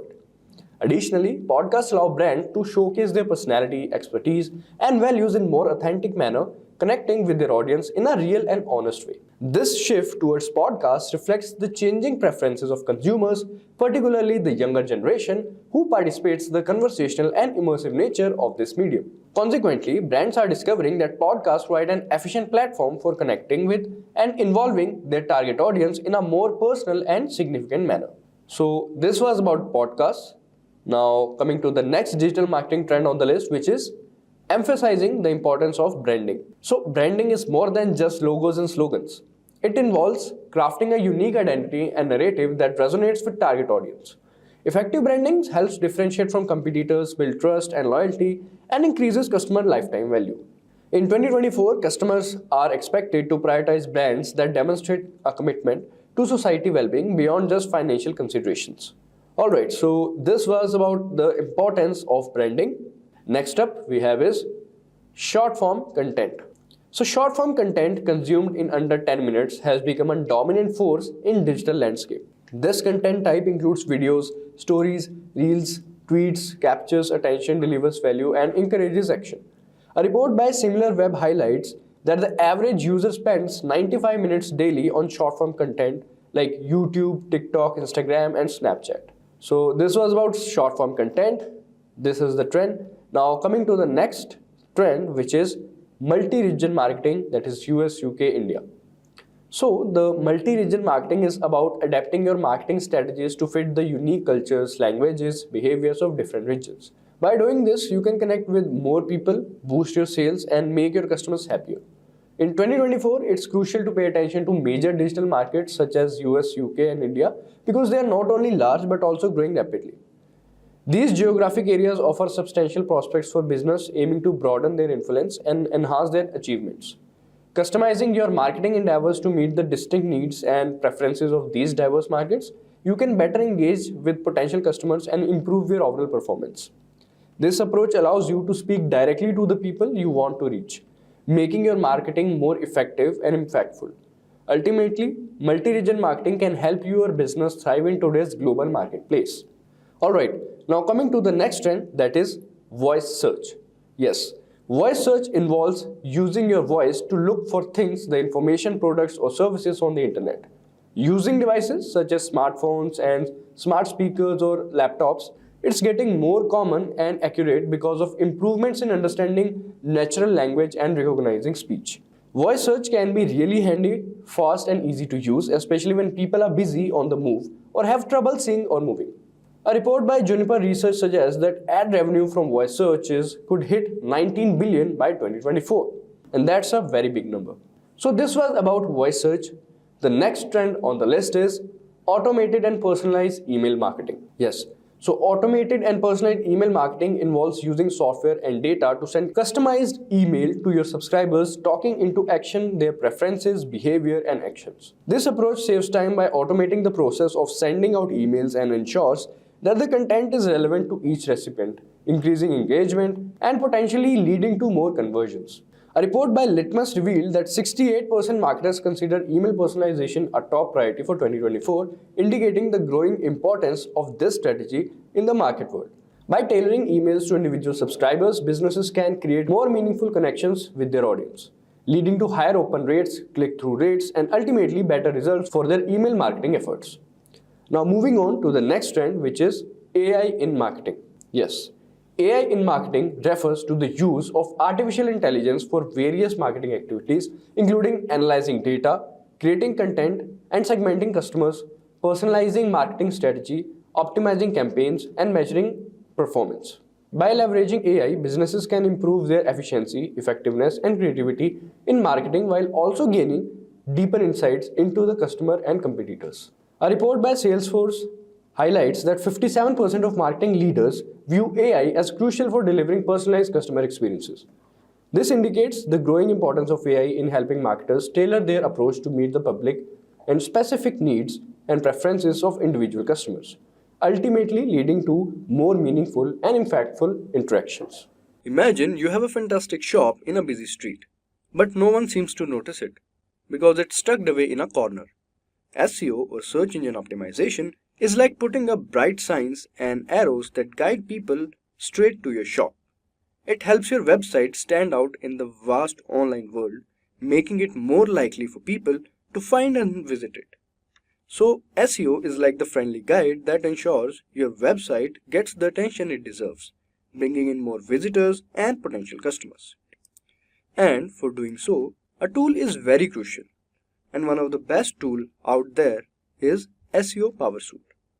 So SEO PowerSuite stand out as the best solution for all your SEO and digital marketing requirements. It offers 4 powerful tools like Rank Tracker, Website Auditor, SEO Spyglass, and Link Assistant, providing you with a complete toolkit to boost your search engine rankings. Unlike many other SEO software options, SEO PowerSuite offers a one-stop shop for optimizing your online presence and achieving better visibility on search engines. Alright, now the question must arise, how do I use SEO PowerSuite? So for that, we will focus on 4 things, that is keywords, on-page SEO, backlinks, and link building. And first we'll have to focus on keywords. For that, we will be navigating to Rank Tracker. Alright, so this is our Rank Tracker. We'll double click on it.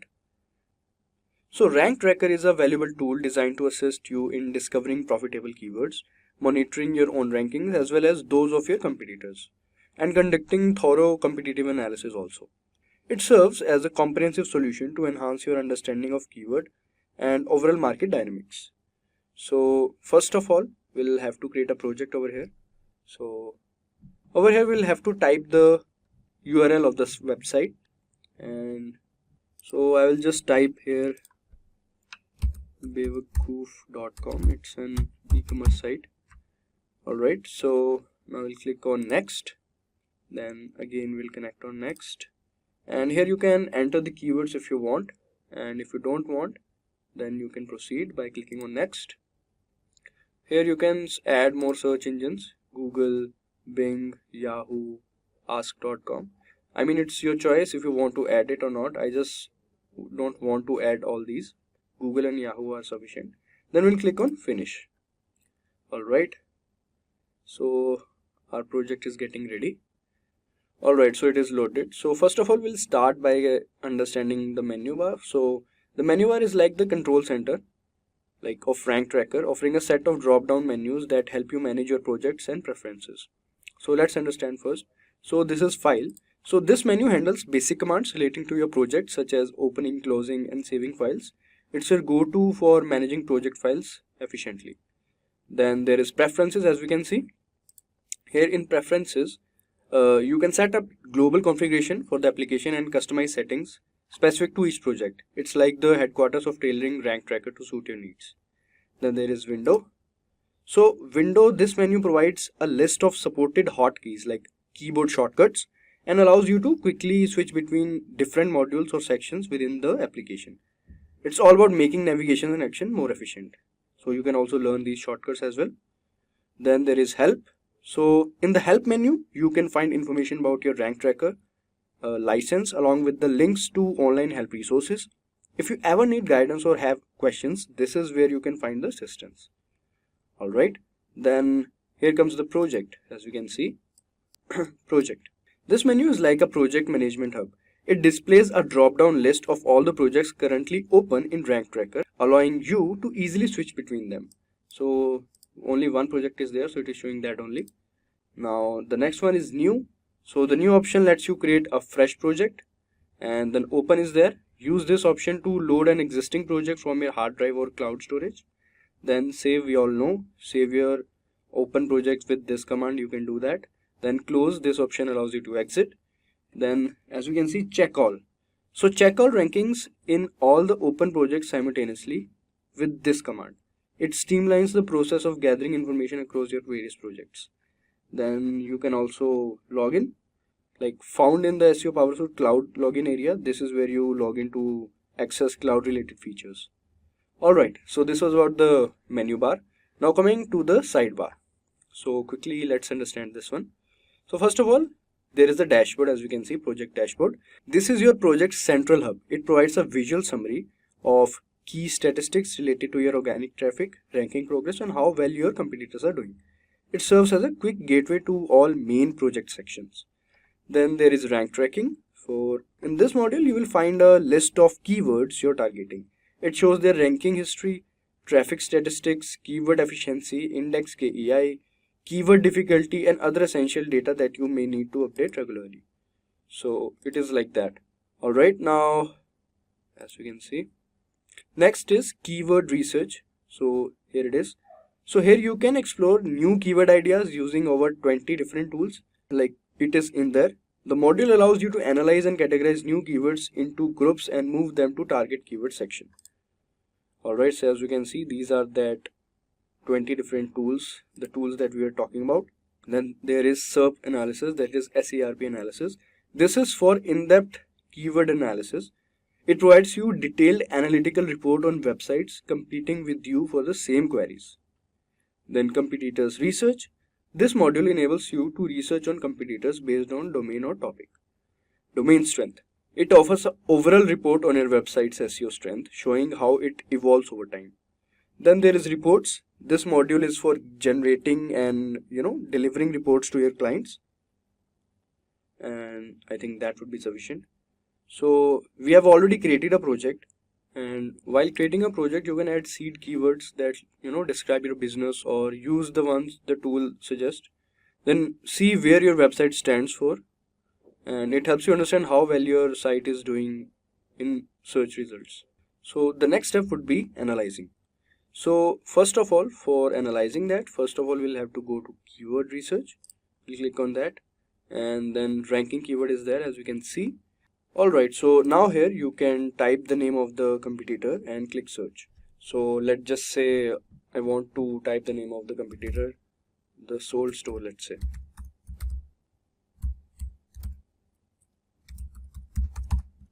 Alright, now I'll click on search. Make sure the URL is correct, and it might take some time. It is fetching something. It is collecting the keywords, and then it will compare the keyword profiles. Alright, so this is what it is. This is the result, and as we can see, keywords, and this is organic traffic. This is URL of the sold store, and these are the keywords, as we can see. So these are basically the keywords for which the competitors are ranking, and access their performance. You can have the option to investigate any competitor of your choice, or rely on rank tracker to recommend the most relevant ones within your specific niche. Now after this, you can explore keywords with various keyword research methods like keyword gap, search console, keyword planner, autocomplete tools, related searches, keyword combination, etc. So as you can see, all these are over here. You can have a look at these and explore these. Meanwhile, we can explore this keyword sandbox. As you can see, keyword sandbox. With the help of this, we can filter our keywords, which is the next step. Alright, so this is keyword sandbox. Now we'll utilize the metrics provided in the module to identify and filter potentially lucrative keywords, eliminating those unlikely to generate relevant traffic for our website. So factors such as search volume, as we can see, and keyword difficulty and competition can guide you in selecting target keywords effectively. So as you can see, these are the search volumes, and this is the competition. Competition is high for this keyword, and keyword difficulty is also mentioned. So you can filter out the keywords according to your choice. You can either select or stop, like track, like we can see. So it's your choice. You can filter out the keywords. So whichever you don't want to, you can just click on it and it will be tracked. Now your keywords will appear also in the tracked keywords. So like I have tracked this one and this one. So in tracked keywords, I can have a look at these. Alright, so this was about it. Next we will go to the website auditor. So website auditor ensures your website is optimized on the page and checks if it functions well technically and in terms of content optimization. So we'll open the website auditor and then we'll type the website, that is bewakoof.com. Right, we'll click on finish. Alright, so as you can see, to get a good ranking on search engines, it's important to optimize your site first of all in terms of both technology and content. We will be using website auditor for this job, but before that, let's have a look at what all things are there. So first of all, we'll explore similarly that we explored in the previous one. So this is the menu bar, and I think we have explored this, and this is the sidebar. It is a bit different from that. So let's explore the sidebar. So site structure we have, as you can see, this section organizes all the elements of a website, including its pages and resources. It provides like a visual map of the site along with an audit dashboard that accesses various SEO factors. So as you can see, page audit over here. Now the page audit will do the page level analysis. So this was the function of page audit. Then domain strength is there. So this feature offers comprehensive report on overall strength and performance of your website domain, showcasing its growth over time. After that, there is reports. This module allows users to generate and share reports with clients. It serves as a tool to communicate the findings and insights obtained from the analysis of the site structure. and domain strength. So this was about the sidebar. Now we can start with a little demo. So first we have to create a project that we already created and wait till the tool crawls and collects all the pages on your website. So that we have done already. Now we'll go to site audit. So as you can see here under site structure, site audit. Now after visiting site audit, we'll address each technical issue systematically, following the tool's recommendations to eliminate all the discrepancies. So as you can see, we are not able to see any error. As you can see, error 0, warning is 1, information is 1. So there is nothing exactly to be fixed. But if there is some error or something is there, then we can easily do that with the help of this tool. Alright, so next we can do is visualization. As you can see over here under site audit, we click on that. Now to ensure visualization basically is used to ensure your site is well structured. The tool transforms your website into a visually intuitive app. Once generated, you can effortlessly spot and address like issues, orphan pages, isolated sections, redirects, broken links and more. So this is what it is used for. On the right side, you can arrange the pages based on the click depth. As you can see, click depth, internal page rank, page views. So on the right side, this is the right side, and if you switch to internal page link, as you can see, we'll click on that. You can see how the internal link are spreaded, like it is bit different. Sorting by page views, if you would see, it lets you see which pages are visited and viewed the most and least, but we're not able to figure it out as of now. For that, I think we'll be needing a Google Analytics account and we'll need to log in with that. Alright, so after reviewing and addressing on-page optimization for the site, let's revisit the keywords you gathered in Rand Tracker. Like use website auditor keyword map. As we can see, keyword map. For keyword map, we'll have to go over page audit. Inside page audit, it is keyword map. Now this module automatically identifies the pages most relevant to each keyword group. So the program will take a few moments to harvest all the data for your keywords and pages for further analysis. First of all, you'll have to type the keywords. Alright, let's say I want to write joggers, watch, printed t-shirts, shirts, sliders, and you can write as many as keywords you want.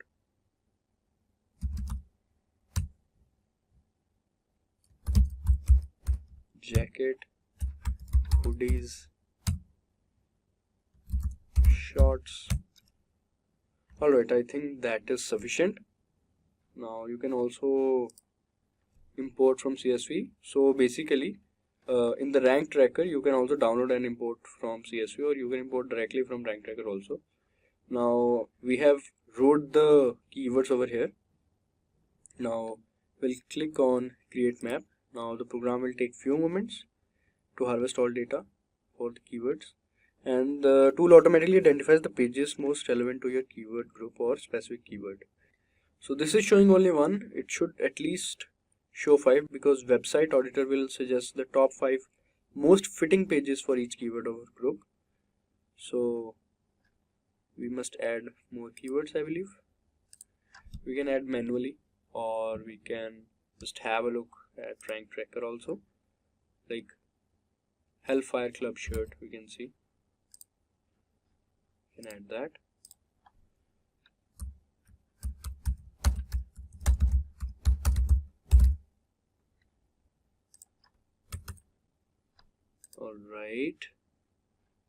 Alright, so still it is showing 1.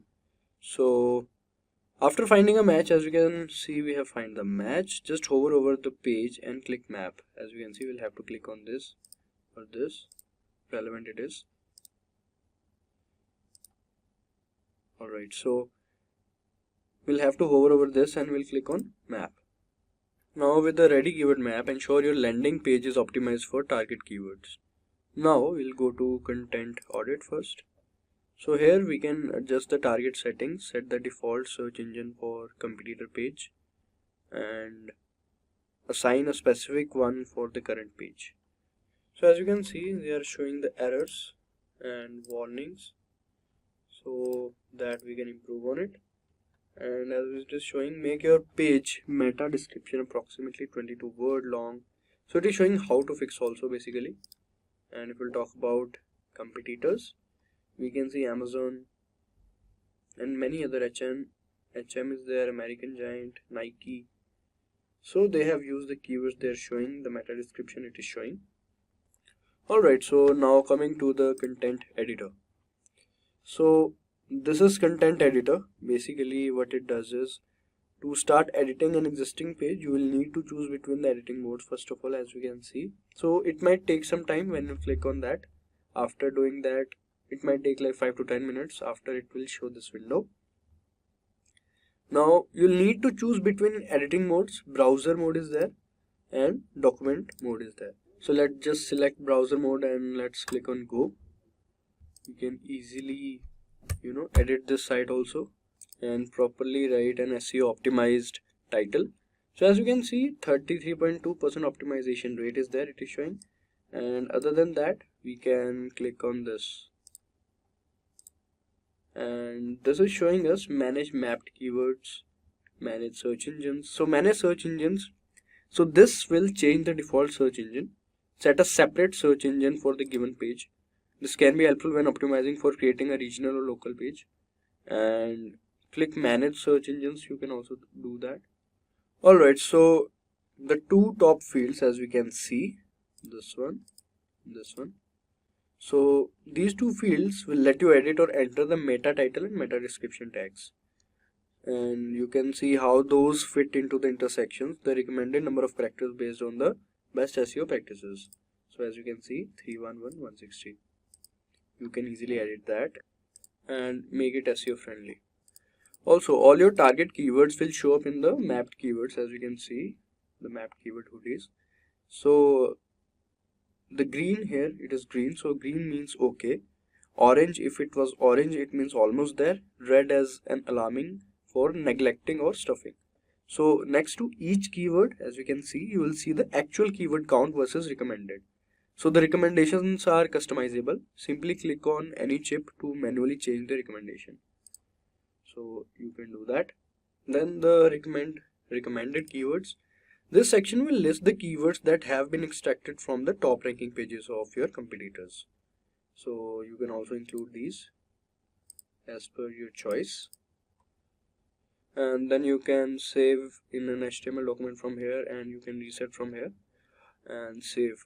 So once finished, save the page and upload it on your website. So now let's just go to backlinks. Now for backlinks, we'll have to go to SEO Spyglass. It is a useful tool for checking backlinks. It helps you gather and analyze your own backlinks as well as those of your competitors. So it's a good tool. So again, we can write the website URL. So we'll type bewakoof.com. Alright, now we'll click on next, SEO Power Suite, and we can also change this as per our choice. Let's say we'll click on, so these were the number of backlinks. So I've wrote 10,000. So it is collecting backlinks as of now. Please wait while SEO Spyglass collects backlink statistical data and builds up the project. Okay. So these are the number of backlinks that this site has. 1,30,000, domains 9,622, and IPs 8361. Alright, so this is basically the data. So search engines prioritize websites that have backlinks from reputable domains. Conversely, an abundance of backlinks from spammy sites can negatively impact your domain's reputation also. Considering this, it is advisable to access your existing backlink profile before embarking on any efforts to build it further. So this involves examining and evaluating all the backlinks already directed to your site. So we are going to do that, and SEO Spyglass is one of the best tools for that. So step 1, find the pages linking to your site. For that, to gather all the backlinks directly to your site, you need to initiate a new project in SEO Spyglass that we already did. And now we can navigate to backlinks profile. We'll click on backlinks.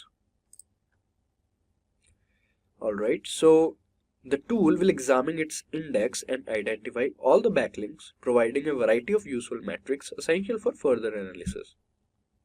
So as we can see, backlink page, domain, in-link rank, linked page, links back. So all the backlink pages are there. It is also showing 130k backlinks. Alright, now coming to the linking domains. So in linking domains module, you can quickly switch between all domains, new or lost ones. And additionally, set the program to show all TLDs or filter out any specific one, like .com, .in, .org, .net, so like that. Alright, now the anchor text. So the anchor text module will show the summary widget with the total number of unique anchors and anchor diversity diagram and backlink distribution of anchor type. The workspace will list all the anchor texts associated with backlinks in the project alongside. You'll see the stats for each anchor, like link type as we can see, and number of backlinks you can also see, 847, and linking domains, etc. Also, hovering over any cell in the backlinks domains columns, you will see the icon of expanding the list of URLs to look through. So as you can see, these are the backlink page, list of URLs. Alright. Now let's move on to the referral traffic. And to analyze the traffic your website is getting through the backlinks, turn to referral traffic module. This is the referral traffic module under backlink profile. This is the backlink profile. If you want to analyze your website, you can come here in your SEO Spyglass. Once you click the update traffic button, as we can see over here, update traffic stats, or this also will work. Oh, this one only. Once you click on this, the program will ask you to connect your Google Analytics account, and if you haven't yet, then you can enter it. So this is how it will work. So once the account is connected, it will take few moments for the program to gather the data from Google Analytics for the backlinks in the project. After the task finishes, you will see the results in the workspace. You can then switch between views, linking domains and backlink pages. So the linking domain view will show the overall number of referral sessions received from each domain and the overall bounce rate. The backlink pages view will show the more detailed data, referral sessions from each backlink page, and also the bounce rate for each linked page. Alright, now let's navigate to backlink profile and then we'll go to summary. So within this module, examine a summary. You can including key metrics to identify both the strengths and weaknesses of your site. Now we can peek at your competitors' backlink profile also. Now is the moment to access your backlink profile in comparison to your competitors. Achieving superior SEO performance is crucial for securing a higher ranking than your competitors. To do that, go to domain comparison first of all, as you can see. Now this is our domain. Now here we'll type the competitor's domain. Let's slide this out, the soldstore.com.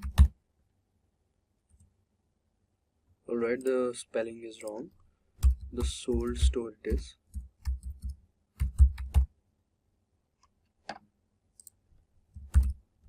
Alright, you can click. Then there is snitch.co.in. Alright, and one more is there. Let's write mintra.com. Alright, now let's click OK.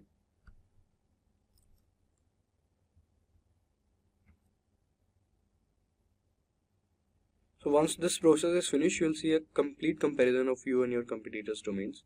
As you can see, bewakoof.com, the sold store, snitch.co.in, Mintra. Now you can easily compare on the basis of different metrics. There are various metrics over here, and as you can see, there is a number 91%, in terms of text links, domain strength 9.33 is of Myntra and 7.99 of papercoof.com, and these are for Snitch and these are for soulstore.com. So you can easily compare them on the basis of different metrics. Alright, now coming to the next step, which is spot the dangerous links. Before progressing to actual link building phase, it's crucial to address one final task: identify and remove potential and harmful backlinks. So for that, we will go to backlink profile, then the penalty risk. So backlink profile this, then we'll go to penalty risk. Alright, so this is the penalty risk. It is showing 0%, which is a good thing. So basically, links with a penalty risk of 70 to 100% are high risk and should be checked right away, as they could lead to Google penalizing your website basically. Links with a risk of 30 to 70% are potentially harmful, so it is advisable to examine them more closely.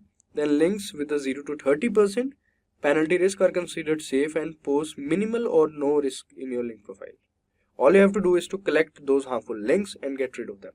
So as you can see, there are no penalty risks, but I need to tell you how to do that. So we'll go to backlink pages and we'll click on a particular link, as you can see.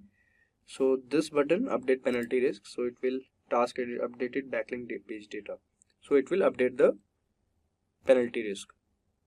Alright, so this was about SEO Spyglass. Now let's do the link building with Link Assistant. So this Link Assistant simplifies your link building tasks. It assists in discovering numerous link building opportunities, managing outreach, and overseeing your link building campaign directly within the app.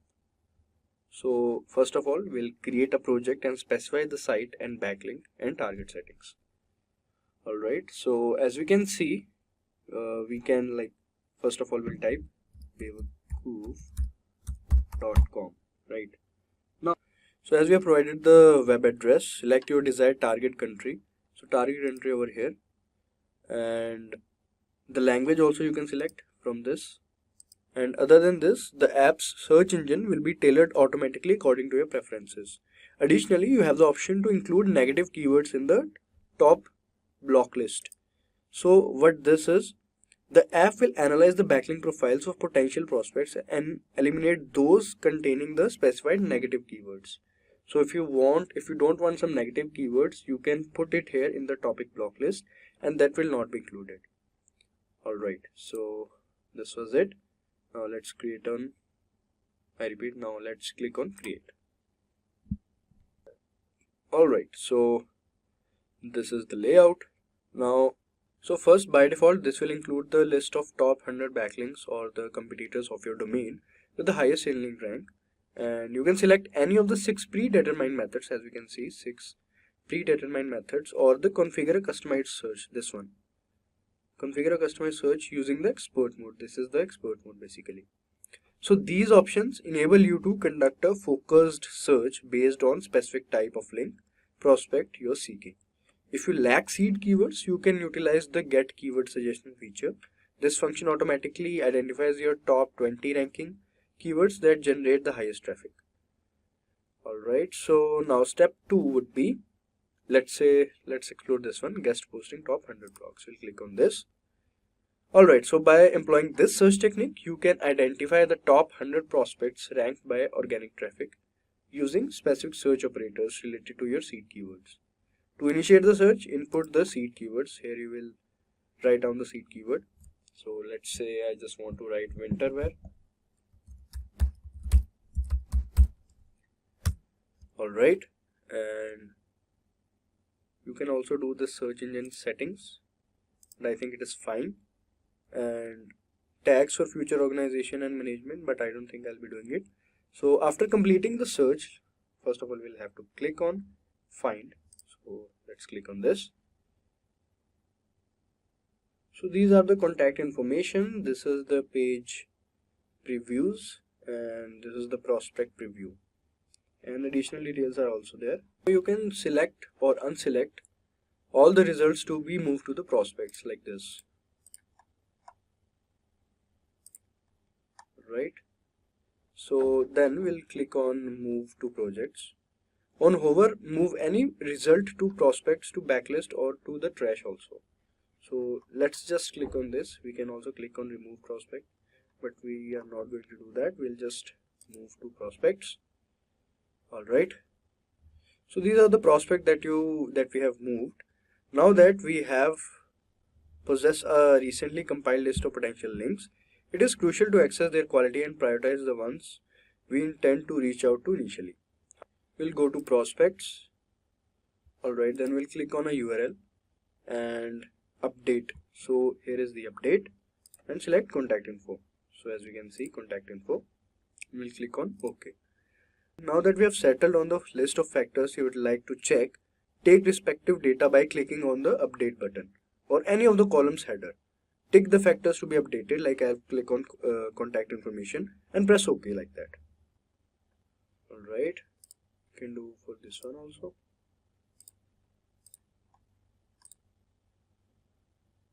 Alright, so the next step is to reach out to prospects.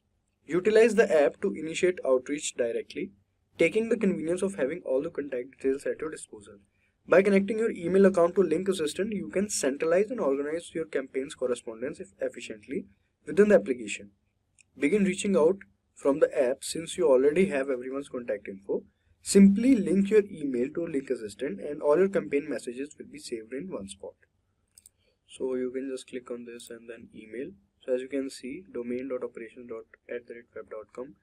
It has taken the information from contact info, and once you have linked your account or email, then it will update over here, and then you can simply send it, apply and OK. So as you can see, dear owner, I came across your site and absolutely loved it. The thing is, I write my own topics very similar to those. So this is how you can reach and do link building. So that was it for the link building part. I think SEO PowerSuite is an all-in-one toolkit that helps you improve your online presence easily, enhance your SEO efforts, manage your backlinks, track rankings and more. All in one user-friendly package. Try SEO PowerSuite today for a simple and effective way to supercharge your website's success. Imagine it's 2025. You have just launched a business and you are eager to stand out in an increasingly competitive digital landscape. But with so many new trends and strategies, you might be wondering, what's the key to unlocking success? Today, I'm going to share 7 effective marketing strategies that can help you grow your brand, increase engagement, and thrive in this digital age.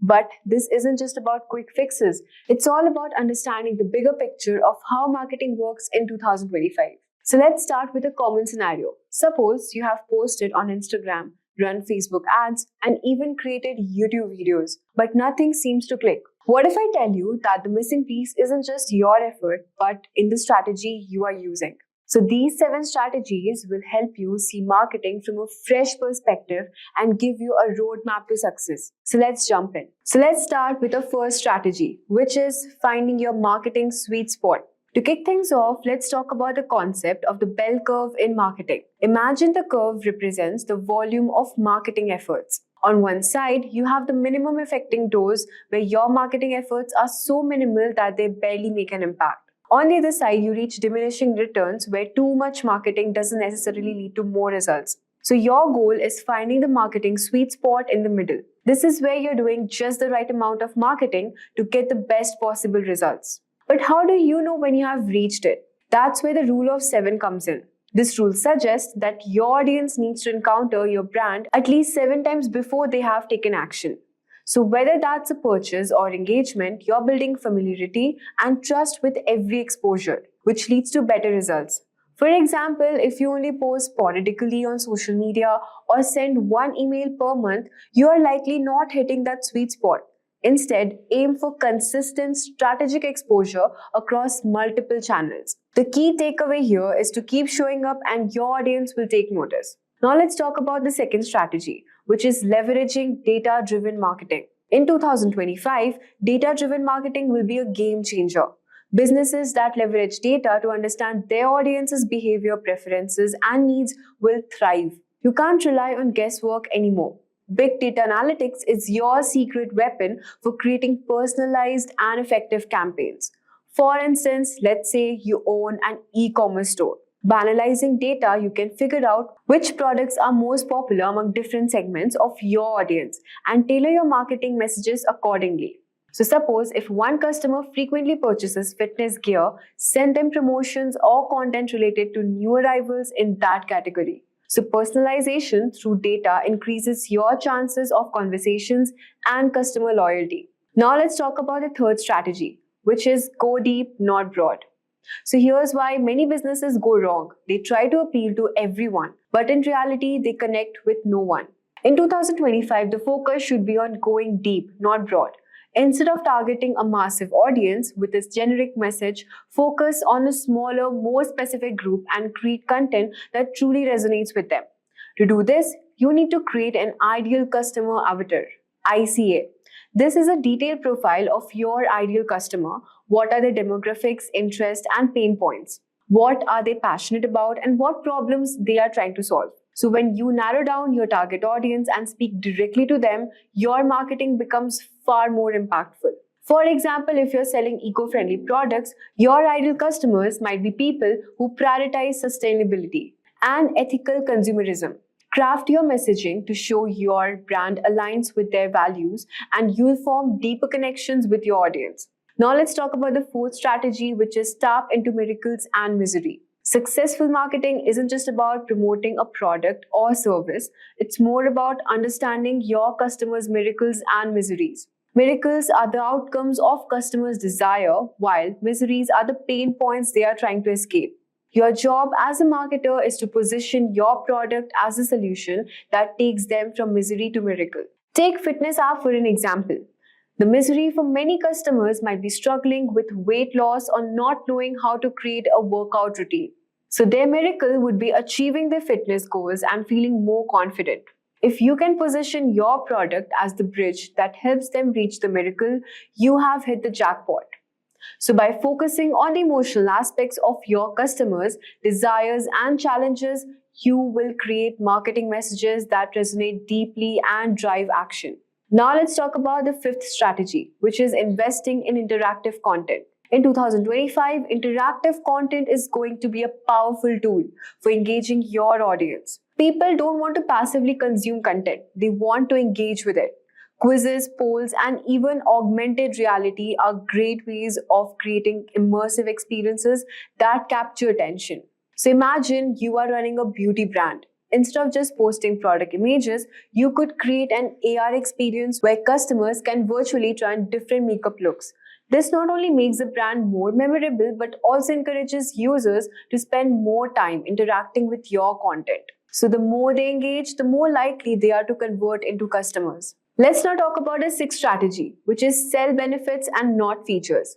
It's tempting to focus on the features of your product, but in 2025, successful marketers will focus on benefits. The reason is because customers don't care about the technical details. Moreover, they care about how your product will improve their life. Let's go back to the smartwatch example. Sure, it might have a long battery life and advanced fitness tracking. But what customers really want to know is how these features will benefit them. Will it help them to stay on top of their health goals, or will it make them the life easier by syncing with their devices? Highlighting benefits creates an emotional connection and shows customers how your product fits into their lives. Let's now move on to the seventh strategy, which is using the mere exposure effect and AI. Finally, let's talk about the two important tools for 2025. The mere exposure effect and the AI-driven marketing strategy. The mere exposure effect is a psychological phenomenon that states the more people see your brand, the more they begin to like it and trust it. That's why consistently showing up in front of your audience is crucial. This is closely tied to the rule of 7. Frequent exposure, building familiarity, and trust. AI and automation will play a significant role in making this happen. AI can help you automate processes like email marketing, product recommendations, and even customer service through chatbots. By analyzing customer behavior and personalizing experience, AI helps you consistently show up the right time with the right message, boosting conversations and enhancing customer satisfaction. So let's talk about the future of marketing in 2025. So what's the future of marketing in 2025? It's all about finding your marketing sweet spot, leveraging data, and connecting emotionally with your audience. The key takeaway is this: it's not just about doing more marketing, but doing smarter marketing. By understanding your audience's desires, leveraging data, and using tools like AI, you can create personalized, effective marketing strategies that drive real results. So, if you found these strategies helpful, make sure to subscribe, hit the notification bell, and share more thoughts in the comment section below. Imagine a small online boutique with a great product line and a beautifully designed website. Despite all the effort put into the business, it's barely getting any traffic and sales are stagnant. The owner is frustrated and wondering why potential customers aren't finding their store. That's when they turn to Google Ads. By setting up targeted campaigns, they start reaching customers who are actively searching for products just like theirs. In a matter of weeks, the business sees a noticeable increase in website traffic and sales, all thanks to the power of Google Ads. Google Ads has become an essential tool for businesses looking to connect with the right audience at the right time. A Google Ads campaign helps businesses reach potential customers online by displaying targeted ads across Google's vast network, including search results, YouTube, and partner websites. Advertisers set a budget, choose a campaign objective, and create ads that are shown to specific audiences based on keywords, demographics, and interests. The campaign operates on a pay-per-click model, meaning you only pay when someone clicks on your ad, making it an effective way to attract interested customers and achieve your marketing goals.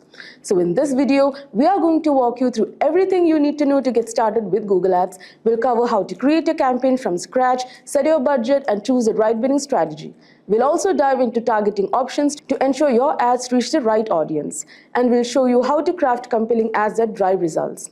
By the end of this video, you'll have the knowledge and confidence to launch your own successful Google Ads campaign. So let's get started. So to kick off our Google Ads campaign, we'll start by creating a new campaign. So once you're logged into your Google Ads account, begin by clicking the blue plus new campaign button. So here you're presented with a list of campaign objectives. Now choosing the right objective is crucial because it guides Google Ads on how to optimize your campaign. So let's see one by one. The first objective is sales. So this is perfect for businesses looking to drive direct conversions, whether it's online purchases, phone orders, or in-person sales. So for instance, if you run an e-commerce store, this objective will help you target users who are ready to buy. So Google will prioritize showing your ads to people most likely to complete a transaction based on their behavior and intent. So this makes it ideal for businesses focused on generating immediate revenue. So you can use this when your primary goal is to turn clicks into sales, making it perfect for businesses with clear purchase paths like online stores or service providers. Now next we have the leads objective. So this is designed for businesses that want to gather contact information from potential customers, such as through form submissions, phone calls, or signups. So for example, imagine you are a real estate agent aiming to build a list of potential home buyers. So by selecting the leads objective, Google Ads will optimize your campaign to reach users likely to fill out your contact form or call your office. Now next is website traffic. Now this is the objective you'll want to choose if your main goal is to drive more visitors to your website. So this is particularly useful for increasing brand awareness or getting people to explore your products and services online. Like for instance, if you're a blogger or a content creator, so this objective will help you attract visitors to your site to engage with your articles, videos, or any other content that you put up. So now next comes app promotion. So this is when you have created an app, like for example, an online gaming app or anything, and you want more installs or downloads. Now next you have awareness and consideration. So it is designed for businesses that want to engage users and encourage them to think about their products or services. So this is especially effective when introducing something new to the market. And then you have local shop visits and promotions. And then you can also create a campaign without a goals guidance. Okay. So here we are planning to give an example for lead generation, like how to generate lead for a free online course provider. So let's select leads and continue. Now, as we have selected an objective which is generating leads, the next step is to choose your campaign type. So there are several campaign types, like Google Ads offers several types, but the two most common are search and display ads. So anyways, let's start with the search ads. So these are the text-based ads that appear at the top of the Google search results when someone searches for keywords related to your business. Like for example, let's just see car rentals near me. So your ad could appear like this, like as you can see the sponsored ads. So your ads could appear at the top of the search results. So this is highly effective for capturing high intent users. So people who are actively looking for what you offer. Now next we have display ads. So these are visually engaging ads that appear across the Google display network, like which includes websites, like the ads, basically the ads you see in others' websites, apps, or even YouTube. So now display ads are perfect for building awareness and keeping your brand top of mind. So they work well for retargeting, like showing you ads to people who have previously visited your website but didn't take any action. Now the next one is shopping ads. Now shopping ads are a powerful tool for e-commerce websites. So these ads showcase your products directly in the search results, complete with images, prices, and your story. Like for example, if we search leather jackets, just a second. Leather jacket, yeah. So your shopping ad could appear displaying a product image, price, and a link to purchase directly from your website, as you can see here. So this makes it easy for potential customers to see what you're offering and click through to buy. So shopping ads are ideal if you're looking to drive sales of physical products, providing a visual, direct path to purchase.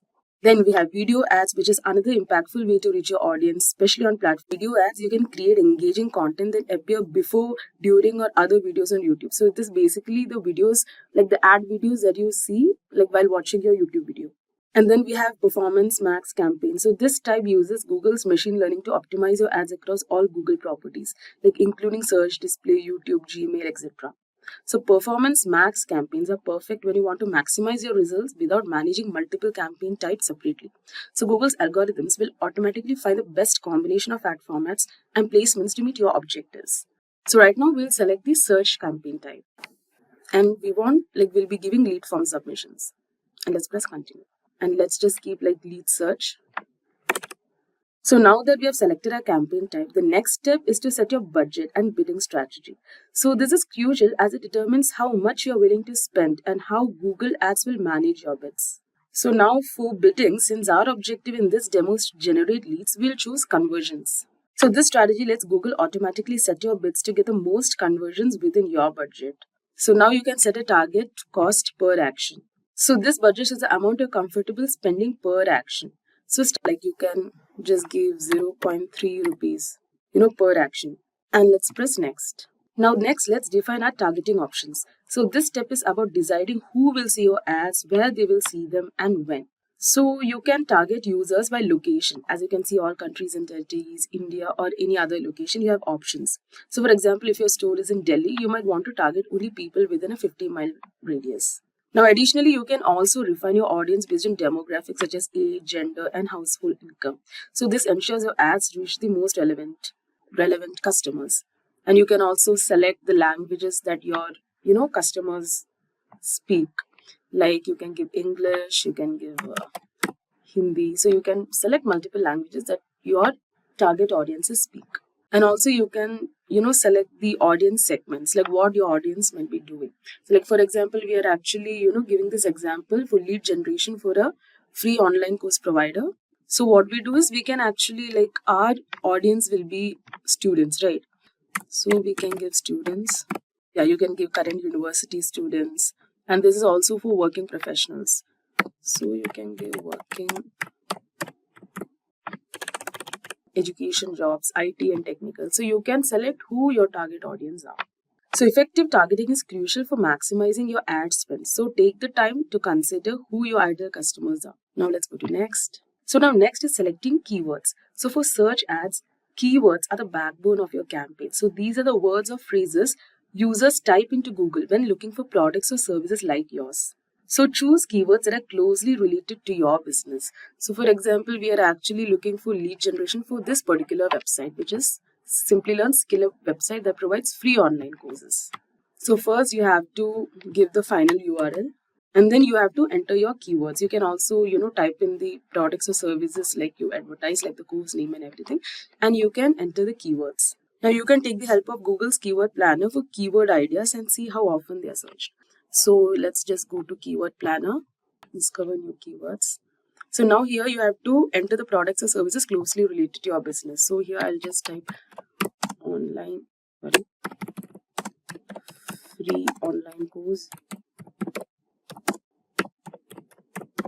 digital marketing. So you can give so many keywords, okay? And let's get results. So now these are the keywords that are suggested by the keyword planner. So what you can do is you can just select the keywords. Like you can select so many multiple keywords. You can copy it. You can paste it here. So this is a demo. That's why I've just taken, 3 to 4 keywords. But in fact, you have to use more keywords. So now you have selected your keywords. Now it's time to create your ad. So your ad copy includes the headline, description, and display URL. So this is what users will see in the search results or across the display network. So basically in your ad. So making it engaging and relevant. So first you can give the URL of your website. So in the headline, you can grab the attention by highlighting your key offerings and including one of your main keywords. Like for example, you can give master digital marketing. You can give, like you have to fill at least 3 headlines. So you can give free digital marketing course, or you can give best digital, and you can even fill more headlines. Now you can use the description. So this is the description part. So you can use the description to expand on your offer. So like you can highlight unique selling points of yours, like expert instructors. For example, you can give expert instructors, or flexible learning, or like enroll today to boost your career, etc. So once you have done this, let's go to next. Now this shows your budget. So as you can see, we had given like 0.244 cost per conversion. So your weekly cost will be 58,100 rupees. So here you can see the budget. Now the final step is, before we launch, it's important to review all the details. Now Google Ads will show you a summary of your campaign settings, including your budget, targeting, keywords, and ad copy. So you can double check. So next is the review. So here you can double check everything to ensure it aligns with your objective. So this will take some time. So select, once you're satisfied, you can publish your campaign. So your ads will start running shortly and you can monitor the performance in real time through dashboard. Did you know that 75% of product launches fail due to poor market planning? A great product is only the beginning. Without a solid go-to-market strategy, even the most innovative ideas can get lost in the crowd. The good news, with the right GTM strategy, you can ensure your product reaches the right audience, stands out from competitors, and drives your business forward. Today, AI and generative AI are transforming how businesses craft and execute GTM strategies. From automating customer insights to creating targeted marketing content, AI is helping businesses launch faster and smarter. These technologies enable you to gather market insights, predict trends, and automate large parts of marketing funnel, leaving your team free to focus on more strategic moves. Take Dropbox, for example, competing with giants like Google Drive and OneDrive. They used a product-led growth strategy and a referral program to grow their user base without massive ad spend. Now imagine how faster they could have scaled with AI-powered analytics and generative AI for personalized messaging. AI is reshaping digital marketing and making GTM strategies more effective than ever. By the end of this video, you will understand key GTM strategies, how to define your market, and execute your plan like a pro. So let us first start by understanding what is a go-to-market strategy framework. In simple terms, it's a step-by-step process for bringing a product or service to market.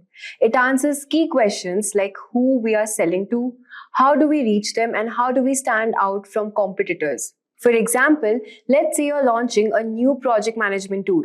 Your GTM framework would help you identify your target market, maybe small business or startups. Figure out how to communicate the benefits of your tool and decide whether you'll focus on inbound marketing or outbound sales to get the word out.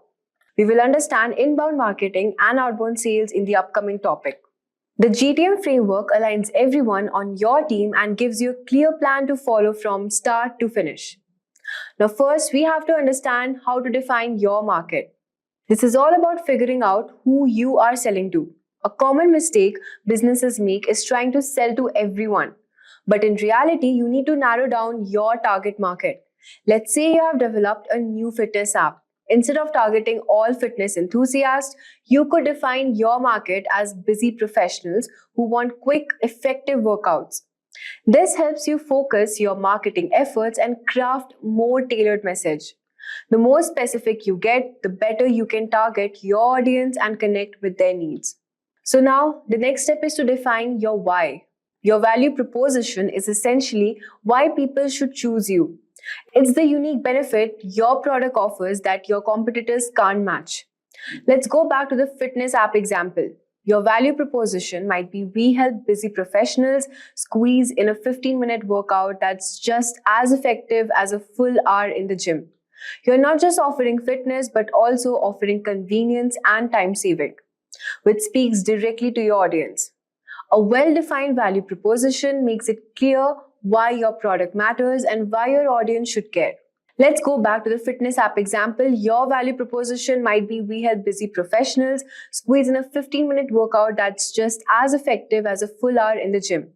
You're not just offering fitness but also convenience and time saving, which speaks directly to your audience. A well-defined value proposition makes it clear why your product matters and why your audience should care. The next step is positioning.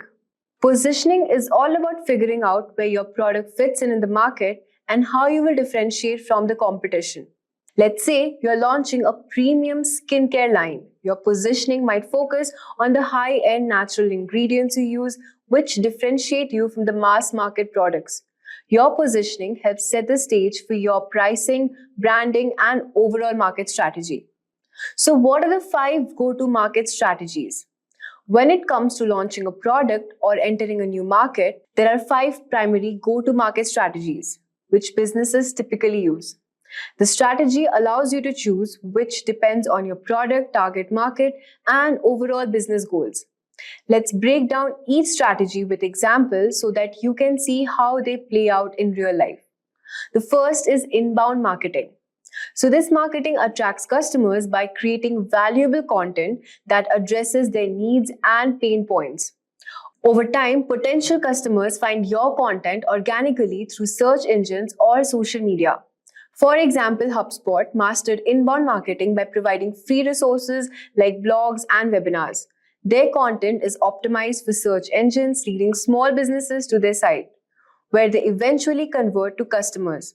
This marketing is best for companies which is investing in long-term content creation and SEO to attract organic leads. The second is outbound sales. Outbound sales involve directly reaching out to prospects through cold calls, emails, and demos. This approach is more direct and aggressive, targeting high-value clients. For example, Salesforce uses outbound sales by targeting decision makers at large enterprises with personalized outreach, scheduling demos, and closing deals through direct interaction. This type of marketing is best for B2B companies which target enterprise clients that require personalized engagement. The third is product-led growth. In product-led growth, the product itself drives growth. A freemium model lets users try the product for free, with upgrades to premium features based on the product's value. Example, Slack, which offers a free version of its platform, allowing teams to experience its benefits before upgrading to a paid version for more features. So this type of marketing is best for software as a service companies, which is focused on user experience and self-serve onboarding. The fourth is channel sales. Channel sales rely on third-party partners, resellers, distributors to sell your product, which allows you to reach market you couldn't through direct sales alone. For example, Microsoft partners with resellers to sell products like Office 365, bundling their software with other services to reach more customers. So this type of marketing is best for companies which is looking to scale quickly through third-party networks. Fifth is account-based marketing. Account-based marketing focuses on targeting high-value accounts with personalized marketing and sales efforts. It is a tailored approach designed to build deep relationship with key clients. Example, Snowflake targets large enterprises like finance and healthcare companies, crafting personalized content and outreach to address their specific needs.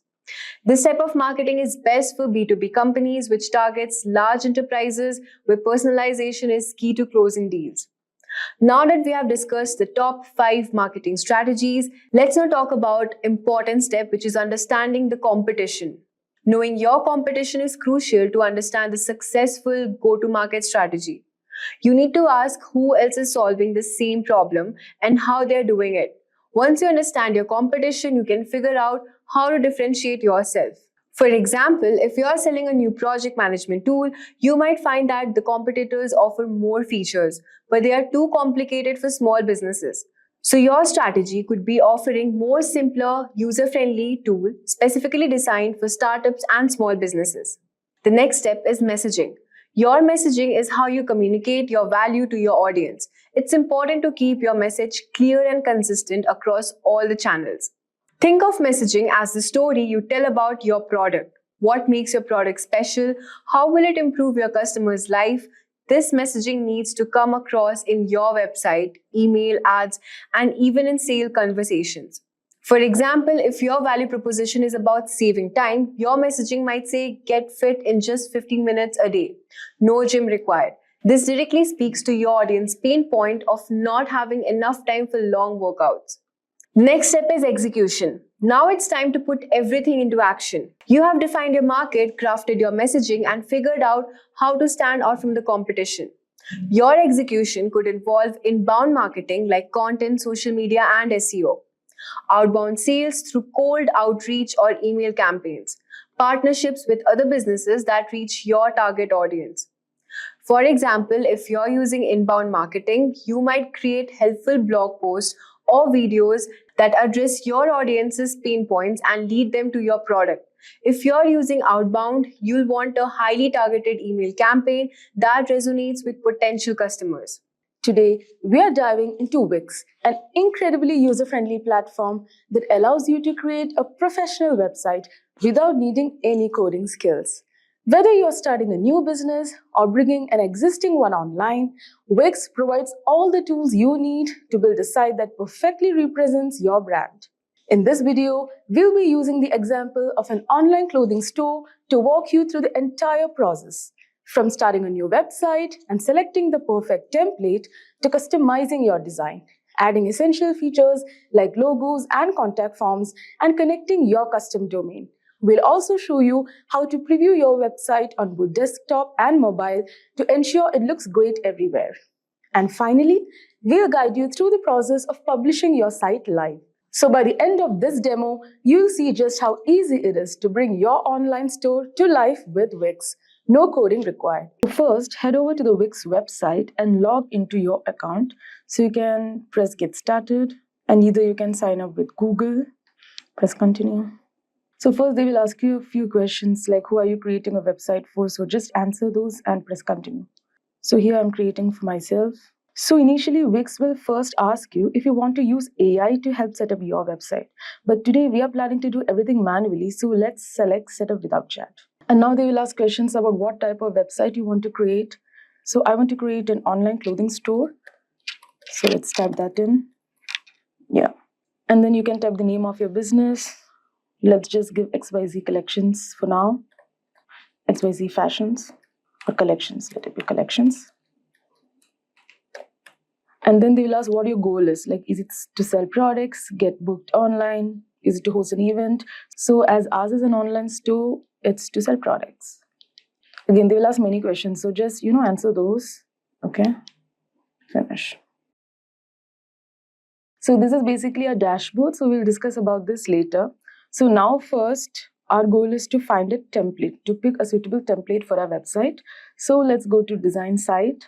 And again, here you have two options. You can either generate a design with AI or you can customize a template. So for now, we are customizing a template. So let's choose pick a template. See, as you can see, there are a variety of templates available. So scroll through and select one that matches your brand style. So let's see. So let's choose this template. Let's go to edit. So you should choose a template that not only looks good, but it should also fit the structure you need for your online store. So keep that in mind. So now we are in the Wix editor, the main interface where you will customize your website. So as you can see here on the left side, you have the main menu, which lets you manage your site's design, add elements, and configure settings. Now at the top, you will find the toolbar for quick access, like saving your design and previewing it. So the first thing you have to do is you have to go through the website. You must familiarize yourself with the interface so that it will make the editing process much smoother and easier for you. So that's the first thing you have to do. Just get familiar with the website options. So now let's get into designing. So as you can see, this is the template, and the template is divided into sections, right? So here you have the header section, here you have the main body section, here you have the gallery section, and then you have the footer. So each section is fully customizable, okay? Even though this is a template, you can change each and everything of it, like the images, the text, everything. So this allows you to make the site of your own. So let's start with the header first. Let's just zoom in a bit. Yeah. So here you can go to quick edit to edit the header. So here you can change the background color, adjust the layout. You can adjust the layout and you can edit the menu. So let's just check how we can edit. You can even select images, like these kind of images for the background, or you can keep it plain according to your wish and according to your creativity, basically. Okay, so this is how you can change colors of the header. Now you'll also want to manage your site pages. So what you can do is you can go to page and menu. Page and menu from the left hand menu to add, delete or reorder pages. Okay, so currently in this template, this is the order of the template. So first we have the home page, then we have new collections, then we have collections for women, men, right? So if you want, you can reorder. Like suppose if you want the men's section before women section, what you can do is you can just slide it. You can just drag it. This is all drag and drop method. You can just drag it. It's that easy, it's that simple. Okay, and even if you want, you can add items also. So for example, basically you try to keep your menu simple, but again you must have, like some of the must have categories are shop, about us and contact, right? So here we have shop, here we have about us, but as you can see there is no contact. So what you can do is if you want to add contact, just add menu item. You can create a new page or you can create a new section. You can create dynamic pages. So right now I want to create a section. Now they'll ask, what do you want to link to? So is it a web address? Is it a document? So right now we want like if you want email for contact, you need email and phone number, right? So here you can write in your email, here you can write in your phone number and press done. Now next, let's add your store's logo. So as you know, logo is very important for a brand. So now let's see how you can upload your logo. So you can delete this section if you don't want. Just a second. Yeah, you press delete. Now let's add elements. Here you can search, like here's a search bar. You can search logo, custom logo. Yeah, so either you can upload your own logo, like if you have created a logo already, you can upload the images from your file, or else Wix also helps us to create logos. So let's add the logo first, adjust it. Let's see if the logo is here. Just a second. Yes. Now let's go to logo design. Design my logo. Okay, now again they will ask you questions about your business. So this is an online clothing store. Yes. Next. Now they will just ask you what vibe do you want for your logo? What it wants to represent. Should it be modern? Should it be fun? Should it be creative? So I want it to be creative basically. And it should be a fresh one. Yeah, you can choose multiple options. Give next. And again, they'll ask you what text you want in your logo. So basically, I just want XYZ collection. So I just want XYZ. So let's type that in. And then you can give your tagline if you want to. Or else, if you don't want to, you can skip this part. Now let's see what Wix suggests. The logos Wix suggests. So these are the logos that Wix suggests. So you can, select whichever appeals to you. Okay, for example, right now we'll just select this. Let's go to customize. Now here again, even though they have suggested you a logo, you can again, work on it and make it better. You can change the color. If you didn't like the color, you can change the color if you want to. You can add text to this if you want to. Okay, you can add shapes, you can add symbols, right? And even you can upload images. Like inside this, if you want more images, you can upload images from your file also. So for now, let's just save this. Okay. Yes, our logo is created. Of course, you can make it much better. Yeah. So I've just told you can make much better logo with this. Like I have just showed you the options. So go through it, use your creativity and make a better logo. Because logo is very important. Like a well-designed logo is key to your brand identity. So you must ensure that it's clear and looks great on all devices. Now let's customize the hero section background. So here you can again go to quick edit. You can change the background color. I prefer to keep it plain color, which is better. So let's keep it black. Now this area must be very well edited because this is a great place to showcase your latest products or promotions. So make sure that you use high quality images that align with your brand's aesthetics to make a strong first impression. So you can change these images. For that you can go to manage media.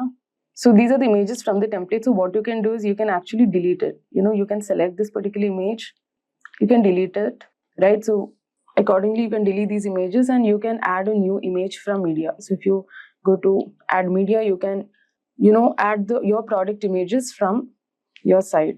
You can go to upload media and from your file, or you can drag and drop from your computer. So that's how you upload your image to the website, right? Now it's time to edit the text. So click on the text box. We'll just see an example. Click on the text box, choose edit text, and we can just update it with something like, summer collection out now. Summer collection out now. You can resize it to bring it to a single line. Yeah. Now you can change the font. Sorry, we had to select it. I think this is cool.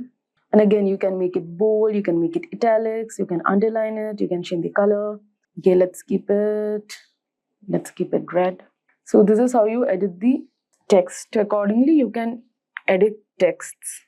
So your text should be clear and concise. So be careful with the text color you choose, the text font you choose, and also the size of the text you choose, because your text will always contain a strong call to action. So it must really appeal and also draw the attention of the customers going through your website. So please keep that in mind. So now let's add new sections to the home page. So go to add section from the left menu and choose from options like product gallery, testimonials, or newsletter sign up. So here let's just go to testimonials, for example. Now you can just drag and drop. So these are the templates you can choose from and drag and drop. So you can just drag and drop it. I want it at the end, just before the footer. Yeah. So it's done. Now again, as I have already told you how to change the images and also work on the text, you can use those and customize your testimonial section. So now let's customize the page footer. So here you can add your store's contact information, social media links, and important legal links like terms of services and privacy policy. So you must make sure your footer contains all the essential links and information customers might need, including return policies and customer service details also. So now let's see how to add contact form. So customer interaction is crucial. So let's add a contact form. For that, you have to go to elements, add elements. You can select contact form. You can just search here. Contact strips. And again, you can drag it to your chosen section. So customize the fields according to your needs, such as name, email, and message. So adding a contact form ensures that customers, can easily reach to you with questions or feedback. So consider setting up an automatic response to acknowledge inquiries promptly. So this is how you can edit your website in Wix website. Now before going live, so now our next step is going live. So before going live, you will want to connect a custom domain to your site, right? So for that, you can go to settings and select connect domain. So you can either purchase a new domain through Wix or connect one you already have. So having a custom domain adds professionalism and make it easier for customers to find you online, right? So while choosing a domain, choose a domain name that reflects your brand and which is easy to remember. Mostly avoid using numbers or hyphens if possible. So after connecting your domain, you'll be taken to the Wix dashboard. So this is your command center where you can manage orders, track inventory, and you can also access analytics. So from here, you can also update your site, manage SEO and settings, and send marketing emails. So you must regularly check your dashboard to stay on top of orders and site performance. So you can use the analytics tool to refine your marketing strategies. So before we publish, it's essential to preview your website, right? So click preview button, which is at the top right, to see how your site looks on both desktop and mobile. So this is how your site looks on desktop. You can also click here to see how it looks in a mobile. See, this is how it looks in a mobile. So you can slide. Pretty cool, right? So you must ensure that everything is working perfectly, from navigation links to the checkout process. So test every link and form to make sure your site functions flawlessly. This will help you catch any issues before your customers do. So now once you're satisfied with everything, it's time to publish your site. So you can click publish, which is at the top right, and your online clothing store will be live. So as you can see, you can share your site's URL on social media, in your email signature, and anywhere else potential customers might see. So before you start promoting, double check everything one last time, especially your store's payment options and shipping settings. And today I will be building chatbots with you guys using AI. Though there are various websites like Tars, ManyChat, Chatfill that can help you build an AI chatbot, today I will be using Chatlink and Po. By the end of the video, you will be able to create a chatbot using Chatlink as it is easy to use, customizable, and can be linked to your website, as well as I will show you how to use po.com to make an informative and unique AI chatbot, as it offers various AI models like ChatGPT, GPT-4, Claude, DAL-E, and more, all from a single interface. Let us take a glance on what an AI chatbot is. An AI chatbot is a program that uses artificial intelligence to engage in human-like conversations.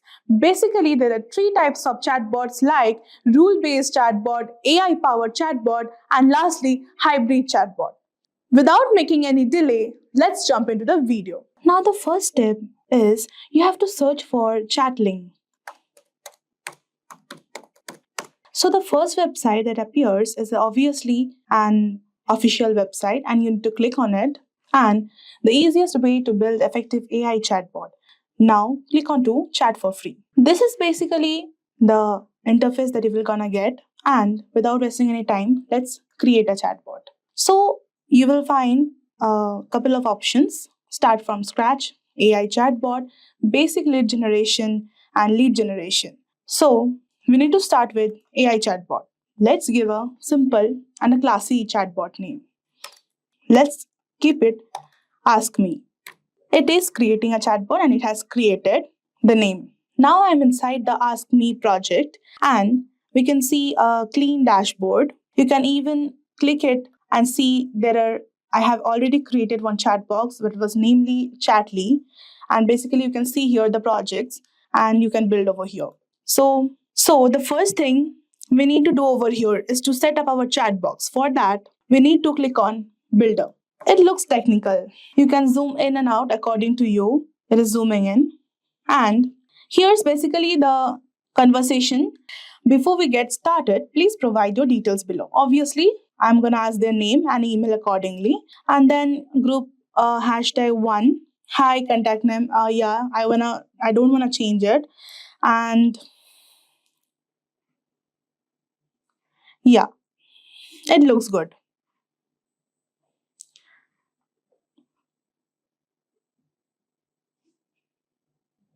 So here basically generate an AI answer. They wanna anything they wanna ask the user. They wanna capture the text, and based on that captured text, they will provide the answer.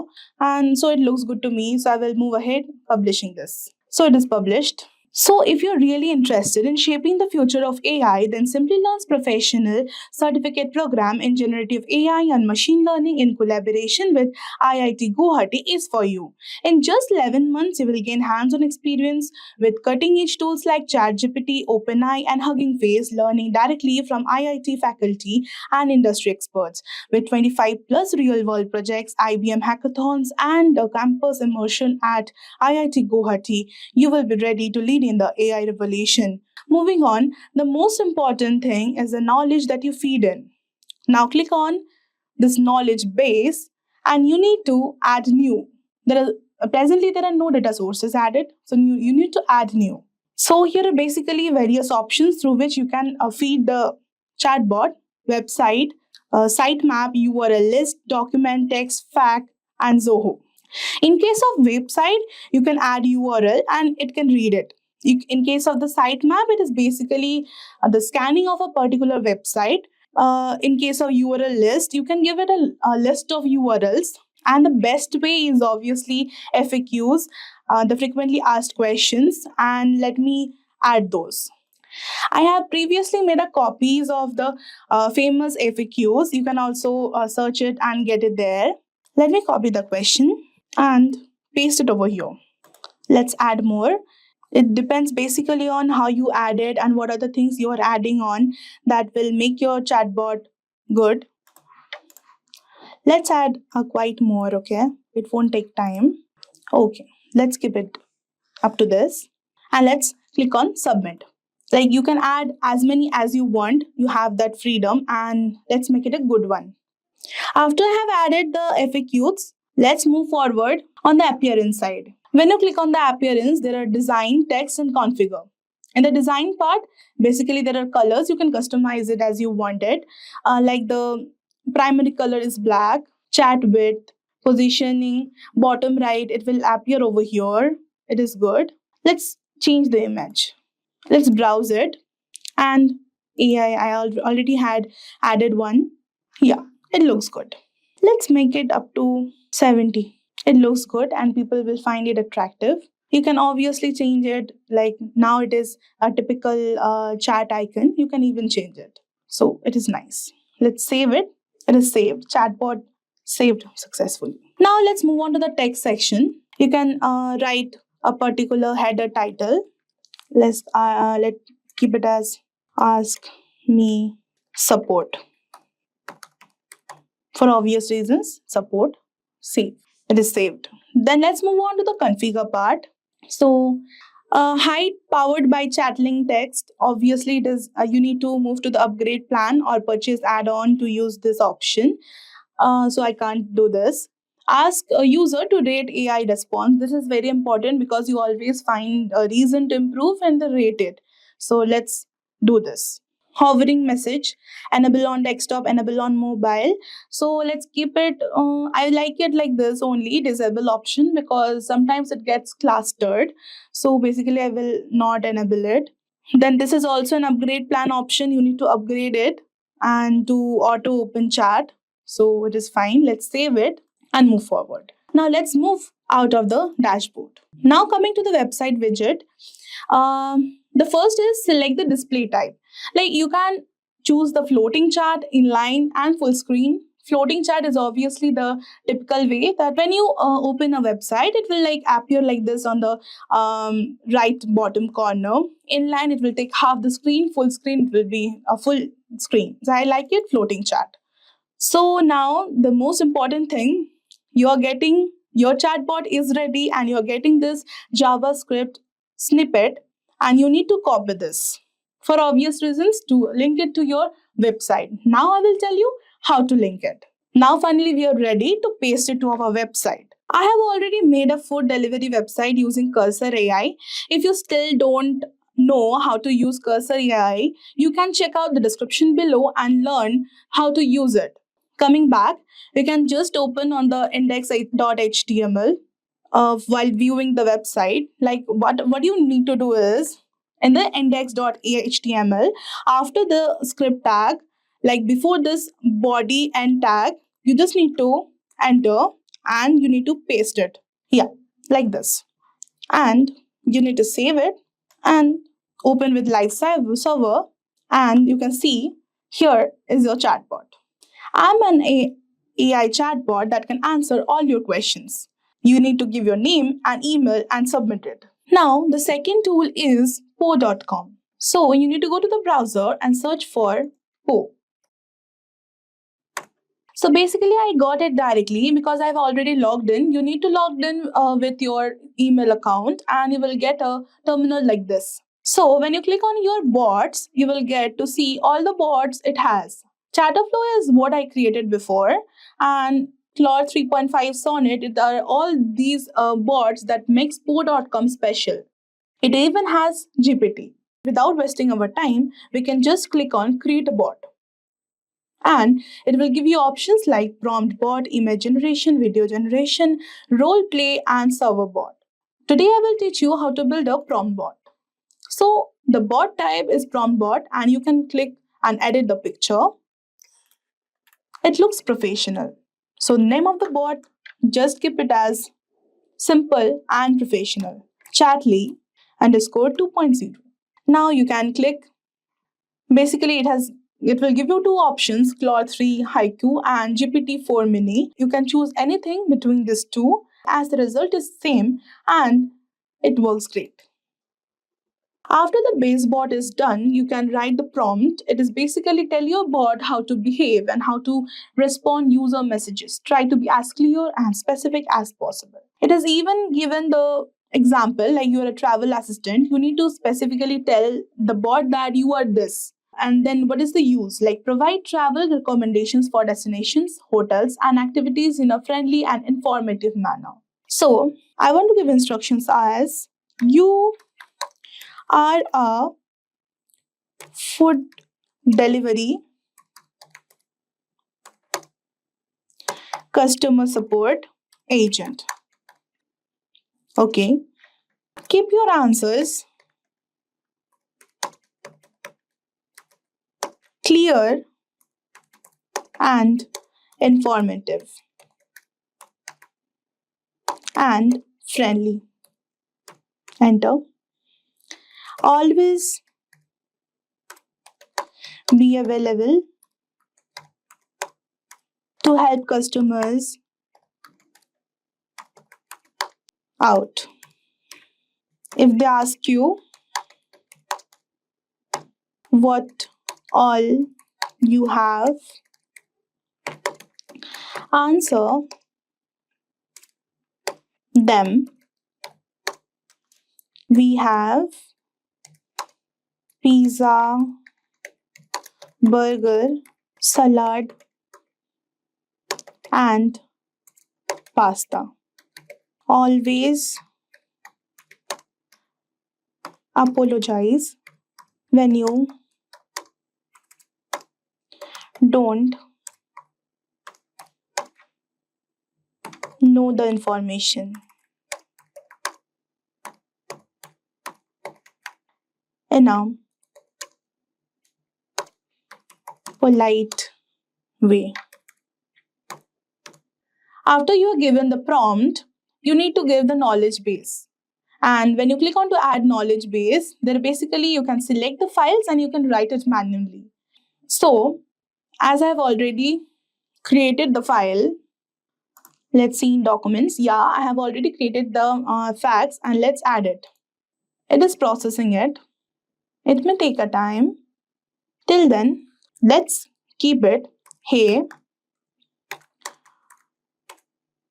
what you wanna have on your plate today? Looks good. You can add the bio. Like if you want to create the bio, you can create it. But it is not important, so I would keep it blank. And you can edit the picture and everything is done. After that, just click on to create the bot. Continue without editing. See, it is already what you want to have on your plate today. Pizza. Great choice. We have delicious pizza available for you. If you need any more information or assistance with your order, feel free to ask. Enjoy your meal. Thank you. We need to appreciate it. Obviously. You are welcome.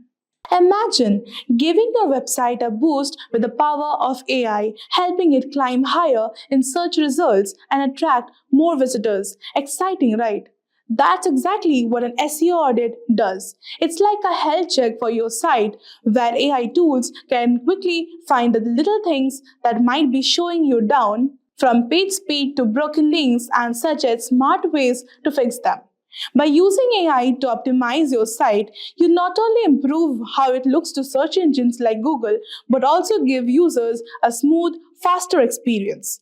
It's a simple but powerful way to get more eyes on your content, stay ahead of the competition, and make sure your site is always in the tip-top shape. Regular SEO audits powered by AI are your secret weapon to keep growing and succeeding online. Now you must be wondering what an SEO audit is. Is it necessary? How to even perform it? No worries. In this video, I will let you know everything you need to know about SEO audit and how to perform it as a complete beginner. Without making any delay, let's understand what is an SEO. SEO or search engine optimization is the process of making a website easier to find on search engines. It involves using the right keywords, creating helpful content, and ensuring the site loads quickly and works well on mobile devices. SEO also includes improving individual pages and building links from other sites. The goal is to help the website rank higher in search results so more people can discover it. After we have a basic understanding of what SEO actually is, let us know what is an SEO audit. An SEO audit is a detailed check of a website to see how well it can be found on search engines. It looks at factors like how fast the site loads, if it works well on mobile devices, and if the content uses the right keywords or not. AI tool plays a crucial role in the process by analyzing data more efficiently, identifying keyword trends, and accessing user behavior to provide insights. The audit also checks how other website links to it and whether the content is useful for visitors. It examines how easy it is for users to navigate the site and compares it to the competitors. After the audit, you receive a report with suggestions, often enhanced by AI recommendations on how to improve the site's SEO, helping it rank higher in the search results and attract more visitors. So, by now, you must be wondering why it is important to conduct an SEO audit. So here's why. Conducting an SEO audit is crucial for improving a website's search engine rankings and overall performance.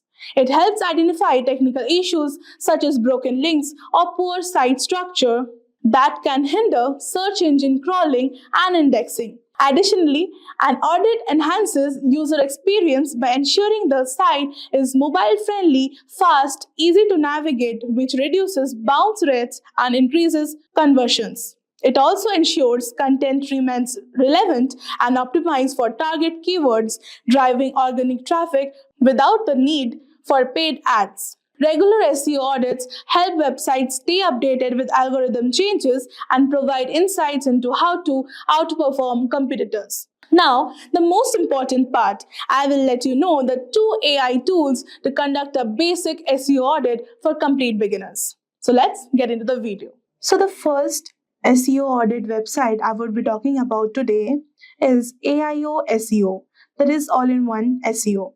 It is very easy and beginner friendly. What you need to do is you have to paste your website URL over here in the search box and then you have to click on analyze. So let's get started. I'm using today the Shopify's website to get you an SEO audit. So I will just show you. Analyze. It may take a few minutes as it is scanning, and see it has provided with a free SEO report over here. So it will first start with the overall site score, that is how your website is doing overall. It is 82 by 100 is like good. Obviously it's excellent. It has commented also, and a very good score is between 60 to 80. For best results, you should strive for 70 and above. So 82, it is already good. It has now further broken down in the audit into 5 critical issues, 0 recommendations, and good results. The best part is it also shows you the good results and even the critical issues. So basically, it has divided the report into 1, 2, 3, 4 types, like the basic SEO properties, advanced SEO, performance, and security. So first, get into the first basic SEO. So it is good. It is good. Like the correct symbols are for those that are working well on your website, and the cross red mark is basically you need to fix this issue. So some images on the page have no alt attribute. So like there are 51 links. You can even see the URLs over here, and this is working good. Moving on to the next, advanced SEO. The page is using the canonical link tag. All this is fine. You don't have to fix over the advanced SEO part. Performance. The server is not using expires headers for the images, and you can click over here and see basically what is the problem. The page makes 43 requests. More than 20 requests can result in slow page loading. Like the performance would be less because it makes 43 requests. More than 20 requests can actually hamper the page loading. So it is necessary. You need to focus on this. And the size of the HTML document is 73 KB. You need to also focus over here. So this is over our recommendation of 50 KB. So they will provide you the recommendations too. And basically, this is nice, I would say. Moving on to the security part, everything looks nice. Directly listing seems to be disabled on the server. That is nice. And see, it is very beginner friendly. And the best part is you can even download the report from here. Like you can click on download and get the whole report into your own device, and you can see and make the free changes. So it is very beginner friendly, and I would suggest that use it and have a for all the beginners, I would say use it, and it would like help you to get a free SEO report. The next website I would be talking about is rankmath.com. It is also an SEO analyzer, and this is nothing different. You will just need to paste your website URL over here and then click on analyze. And after that, you will get the free report. Your free SEO audit report is ready. So it is giving you the overall website score. It is 82. It is nice. We have seen it. And there are 0 warnings and 3 failed tests. So let's see, move on. Common keywords, SEO description. So it has given a right symbol that the meta description was found, and it is 145 characters long. So it has no problem. You don't have to fix anything.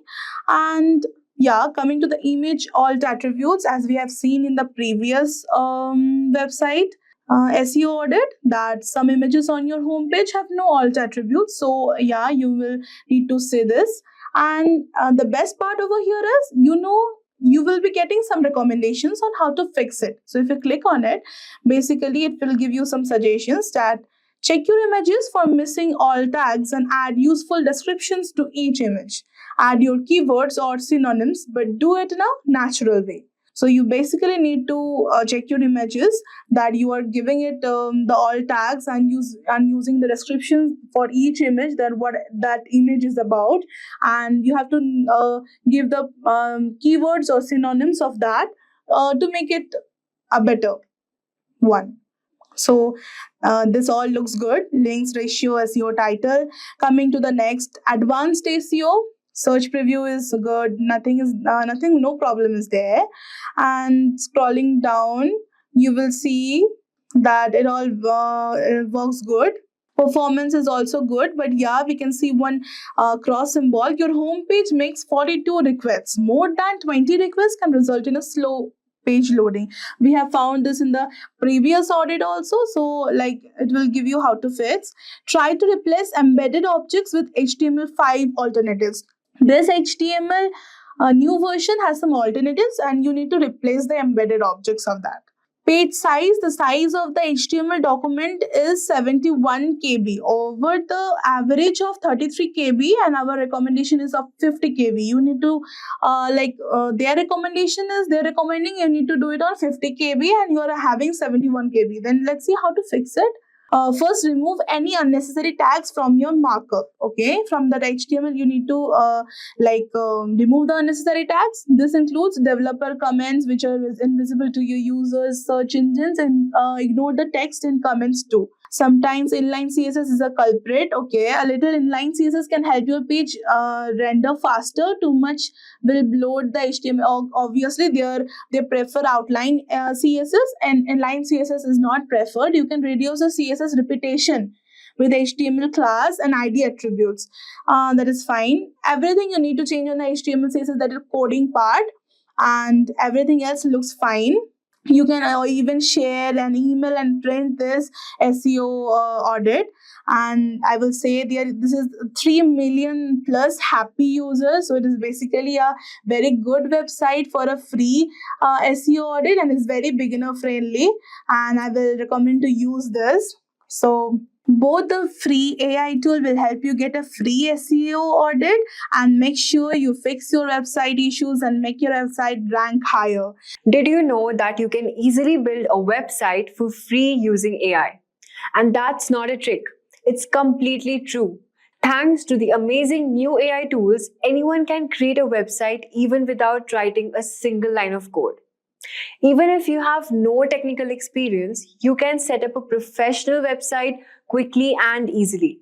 In this video, I'm going to show you how you can build a website without even writing a single line of code, using the power of AI and no-code tools. In today's video, we have split this video into two parts to make it more simple and easy to follow. So whether you are a complete beginner or a business owner or even a student, this is something anyone can do. In the first part, I'll guide you through how to build a website using Pantheon and WordPress. You don't need any coding skills for this. Plus, we will use Gravity Write, an AI tool that helps you generate content for your website, like About Us page or blog post. AI will take care of everything from writing to saving your time and also giving the maximum effort. In the second part, we look at some of the best AI website builders like Durable, Cleap AI, and Pineapple AI. These tools are actually free of cost and can build your website for you just in few seconds. You don't even have to worry about the design or content. AI will handle everything. It's fast, easy, and perfect for anyone who needs a website but doesn't want to struggle with coding. So if you're looking to create a website quickly and for free, you're in the right place. Stick around and I'll show you step by step how to get your website live using these top-notch code and AI-powered platforms. So let's get started and see how AI is making web design easier than ever. So let's move on to the demo part. Alright, so now that we know what we're going to cover, let's jump into the first part, which is building a website using Pantheon. And this is the Pantheon website we have logged in. And for this, you have to just click on Get Started. And then we will move on to the WordPress part. So here, as you can see, you have to just simply fill up your details. So I've filled up my details here and just click on Continue. Wait for a few seconds till the dashboard is being loaded. And then you have to just simply click on Create a Site. And then we will be selecting WordPress. So now, as you can see, we have successfully logged into our Pantheon account and we have also created our account. Now the next step will be installing this WordPress account and then deploying our website in Pantheon in WordPress. So we will just simply click on WordPress here. Okay, you have to enter your Pantheon site name. Suppose I want to keep my name as Urban Threads India and then just click on Continue here. So as you can see, the site name already exists. So we have to just change our name. We'll just put new over here. Let's see what it shows. New Urban Threads. And just click on Continue. So if this website name is not registered, it will successfully create my website using this particular name. So now the dashboard is being loaded. We just have to wait for a few seconds till it deploys our WordPress.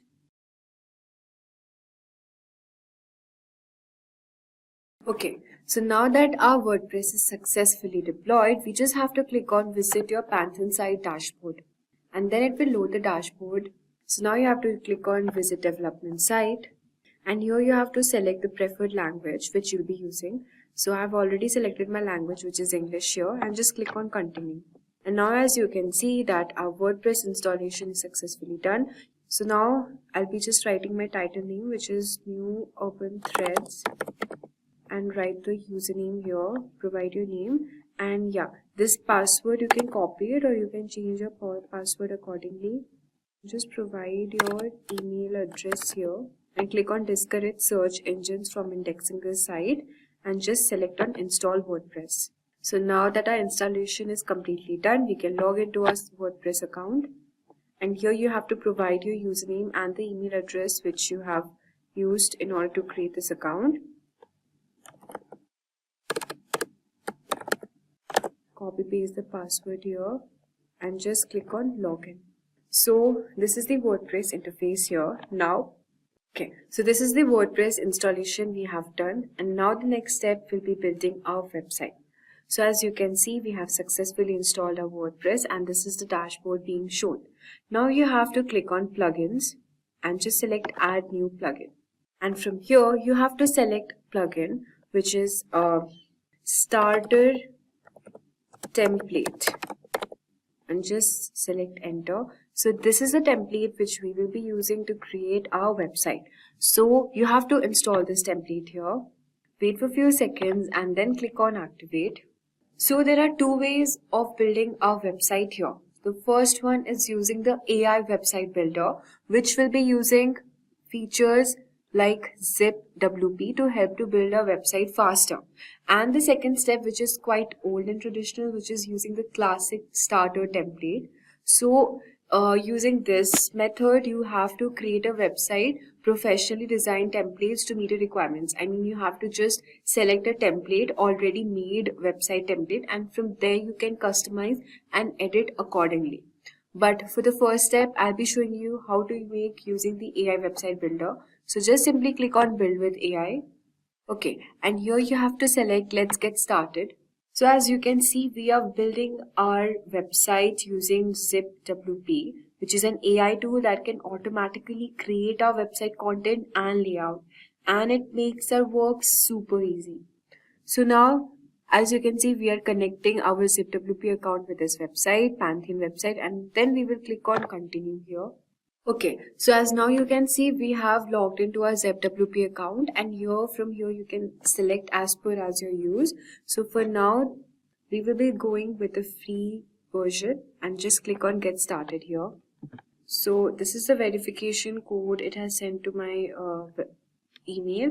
We'll just wait for a few minutes. So now you have to give the name of your website which you're building, which was New Urban Threads, and you just have to provide the detail. What is this website used for?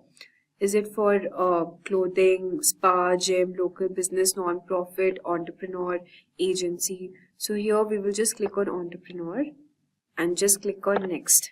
So it's written describe your new urban threads in few words. So here you have to describe what your website, what your business is about in a few words. Or also here's an option like you can also write using the AI. So you can just simply click here, write using AI. And now you can see it has created a description for your Urban Threads website account. So it has already written what your website will be about. See, it's written it's an innovative fashion brand in San Francisco. Since we are in India, you can all modify here as per as your needs. So just provide Bengaluru and I'll just give your India. Okay. And whatever customization you have to do, you can do it. So it was founded 2001. I'll just put it 2024 and just click on next. So as you can see, it has already given a description for your website here. And now you have to provide your email address.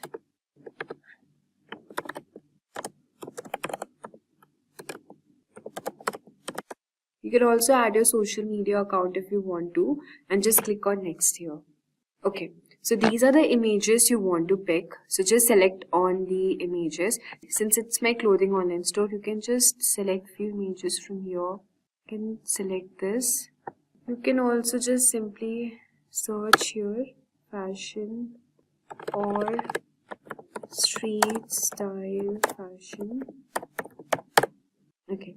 So as you can see, these are few images it has shown for us. I'll just select this also.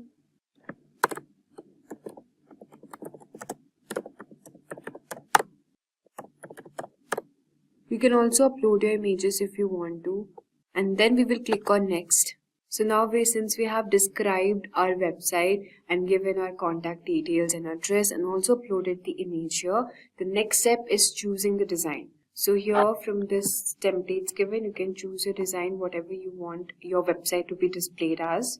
So these designs are actually premium. You can select, since we are using the free trial here, you can select the free version here. So whatever style it's looking good, you can just select that accordingly. Since I like this more, I'll just select this. And this is just a sneak peek of how our actual website will be. So just take a look, how will it look like? Alright, and from here you can actually upload your logo. So just click on select files. So this is our logo here, new urban threads, and you can also decrease the logo width accordingly. You can also change the font pair, whatever you want your website font to be in. So since I like this more, I'll just keep it this. You can change the color palette also. So I'll be selecting this as my color palette and I'll select continue. So also you can add features in your website, what features you want.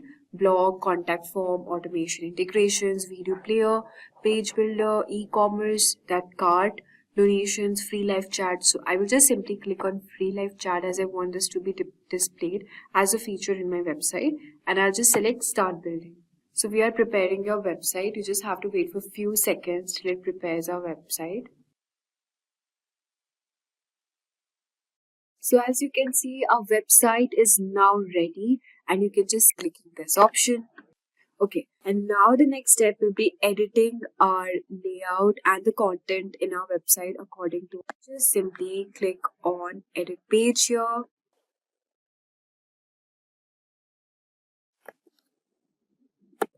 So from here you can just edit the home page, sustainable or okay. So this is the description here. You can add it accordingly, or you can also ask the AI to write it or make it more shorter here. You can also change the layout of this button, and from here click on content and the image icon you want it to be. So if you want this icon to be labeled, you have to just click on select here, and what style you want in your title plus your description. You can just change it accordingly. Since I want to keep it in white color, I'll just go with it. And okay, Alex turns journey to some sustainable fashion. These are the demo post 1 reviews. You can just simply click here and change if you want to. These are the testimonials of what our customers say here. And now if you want to stay in touch, you have to just enter your email address. To continue reading, you can just select here. So see, you can just customize it accordingly and edit your layout if you want to. And the best way I do it is using an AI tool known as Gravity Write.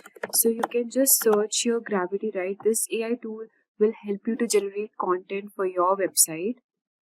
I'll just show you how. So you have to just enter your email address here.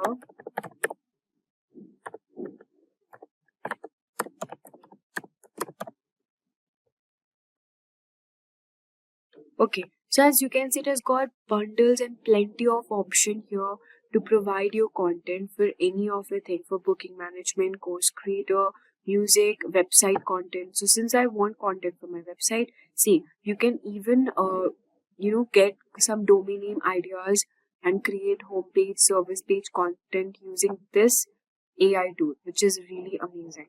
So let's go back to our web page and we will just simply save this.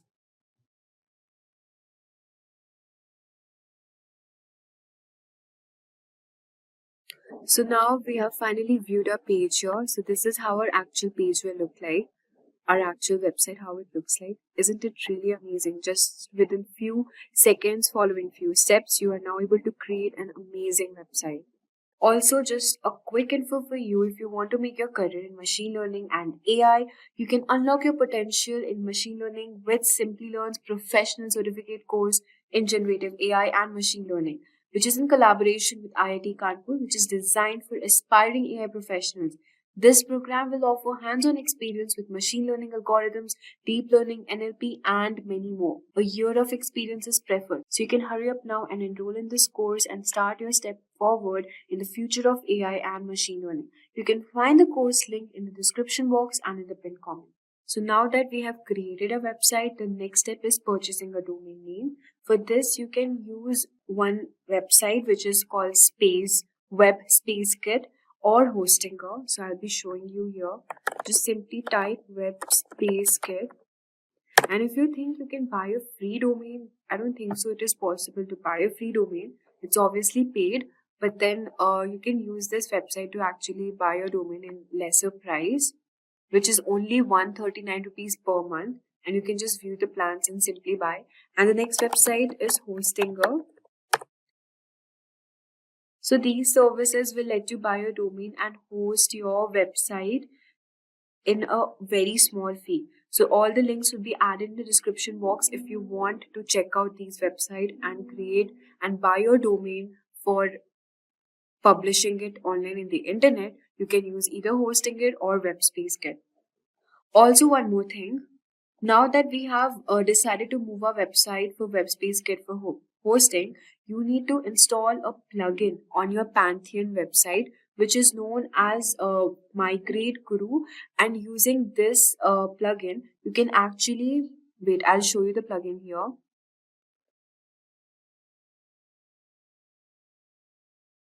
So you have to just simply click on Add New Plugin, and the plugin name is Migrate Guru.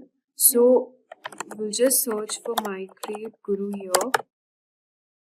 And using this, you have to just simply click on this. Now, why do we have to do it? I've already explained you. This will help you just have to install it on both your Pantheon site as well as your WebSpace, and it will help you to move everything over just within a few clicks. So we have now created a fully functional website using our AI. The second step was using the template version. You can also use the template version if you want to. So now that we have covered how to build a website using Pantheon, WordPress, so now we will discuss quickly the free AI tools which you can use to make your website even more faster. The first one on the list is Hookos AI. So you just have to simply click on Hookos AI Builder and it will create your website within just 5 minutes. So you have to just simply enter your email address and just click on Get Your AI Website here. As you can see, within just few steps, you have to just provide the details and the description of your website purpose. So suppose it's for travel, just simply write travel here and select categories like travel agent, equipment store. So it's a travel blog, so I'll just simply click on travel blog here. So you just can provide it accordingly what features you want to be included in your website here. So if I want to create a blog website for travel, just simply click on write a blog and just create a website. So as you can see, these are the steps here involved. So it's for my online business only. You can just simply provide business name here. Wander with me is my website name. So now you can see we're almost finished. So select the 3 unique aspects of your business, which is affordable prices, friendly, easy navigation, and just select on continue here. Just one more step and we will be done building our website. The second step is you can either how you want your website visitors to connect with you. So if you want your website visitors to connect via phone or contact form, I want them to connect via contact form, and I'll just simply click on continue. So this is the layout they have generated for us for my travel blog website. Select the template you wanted. I like this one, so I'll just quickly click on this and select continue. So see, this is the website it has created for me here, and it's really good. So I really like the layout it has generated for me here, and also the font. You can just change, customize and edit your blog accordingly. If you want to keep it in pink color, you can also choose that, and also edit the images if you want to. See, you can add your touch here, and I like it in this font. If you like it in this font, you can just simply click here and create my website. So as you can see, our site is now created here. And this is really amazing. I mean, within just a few steps, you can create a fully functional website using this AI tool. Now let's discuss the second AI tool on the list, which is Leia AI. Just search your LEIA AI website builder. And this is also one of the amazing website builder you can create within just few seconds. You have to just click on get started here and just type, suppose I want a yoga studio website, and just click on next here. Just build my site and click on continue. So it will not take even a minute to build this website. Just click on view it. And now you can see that a yoga studio website is functionally built here, like just within. And this is way more, I guess, faster than the previous AI website we have discussed before. I mean, you do not have to even provide description and it will just generate website for you. So from here, you can just simply replace the image, delete the element you want to, and add the content accordingly. So this was way more faster than the previous website, AI website we have generated. Now let's quickly dive into the third website tool, which is Pineapple AI. Just simply type Pineapple AI website builder and see. This is the website's interface.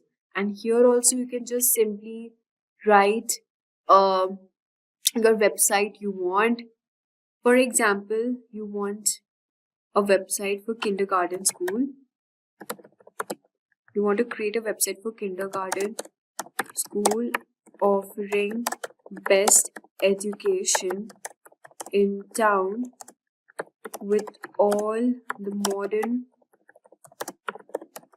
technologies used to educate students. And just simply click on generate here. So see, you have to train your AI and just provide the business details you want to, and just simply click on next option to generate your website.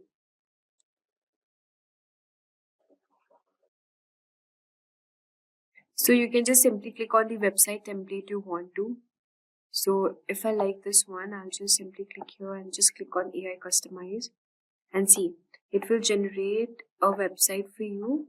And from here, you can add details to start generation. And like this, you can create a website. I mean, it is good, but I like the previous two AI tools more, which could create really amazing website within just a few seconds. This was the template we had selected. And from here, you have to just simply click on each of the content you want to edit and just pick your design here. All right. So let's move on to the next website, which is Cleep AI. Just simply search Cleep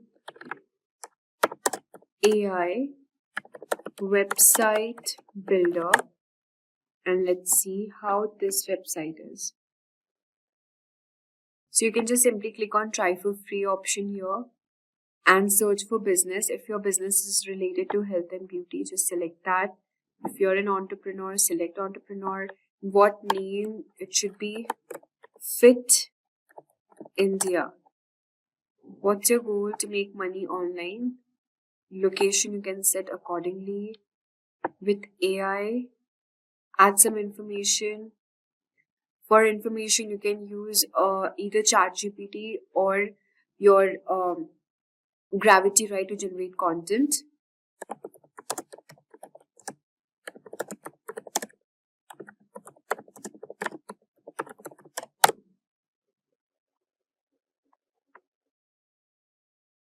So just copy paste the content here from either ChatGPT or your this. You can also provide your logo and the picture of your choice, and just simply click on next here. You can choose any of the style you want, and now you can see that your AI is building your content. So as you can see, this website is being created using the Cleep AI tool. So this is a website. You can just click on the site settings and just change the template or the style you want, however you want to be. So let's talk about the final AI website builder, which is my personal favorite, which is Durable AI. So we just click on Durable AI and let's check how this AI will create content for us. We'll just select generate your website here. So what type of website are you building? It's you will use the same fashion online clothing store. Name of your business is trendy collections. Just click on generate websites.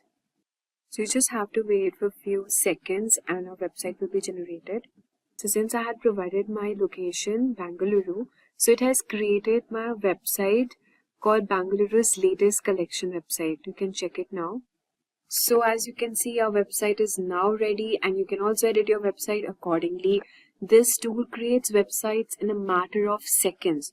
Just give some basic details and Durable AI generates a complete website including content, images and layout. If you're in a hurry, this is the perfect solution for you. I would highly recommend using this tool. And now you can see the pricing label and everything mentioned here. It's superb. I mean, the quality and the layout it has provided is really good. So now you can just click on edit section and edit accordingly. So guys, we have come to the end of our video. You know now how to build a no-code website using platforms like Pantheon and WordPress, as well as how quickly it generates website using AI-powered builders like ZipWP, Hookoo's AI, Clip AI, and my personal favorite, Durable AI. So whether you want full control over your website or fast AI-generated solutions, these tools are really game changers. So check out the link mentioned in the description box and you are good to go. If you are looking to boost your website's traffic or dominate search engine rankings, then today's video is just for you. We are diving deep into keyword research, a crucial part of any successful SEO strategy. By the end of this tutorial, you'll know exactly how to find the right keywords to help your content reach its full potential. So let's get started. To kick off things first, let's understand what keyword research is. Now, keyword research is all about discovering the exact phrases and terms your potential audience is typing into search engines. Now, by identifying these keywords, you can create content that directly addresses what people want to know, buy, or learn about.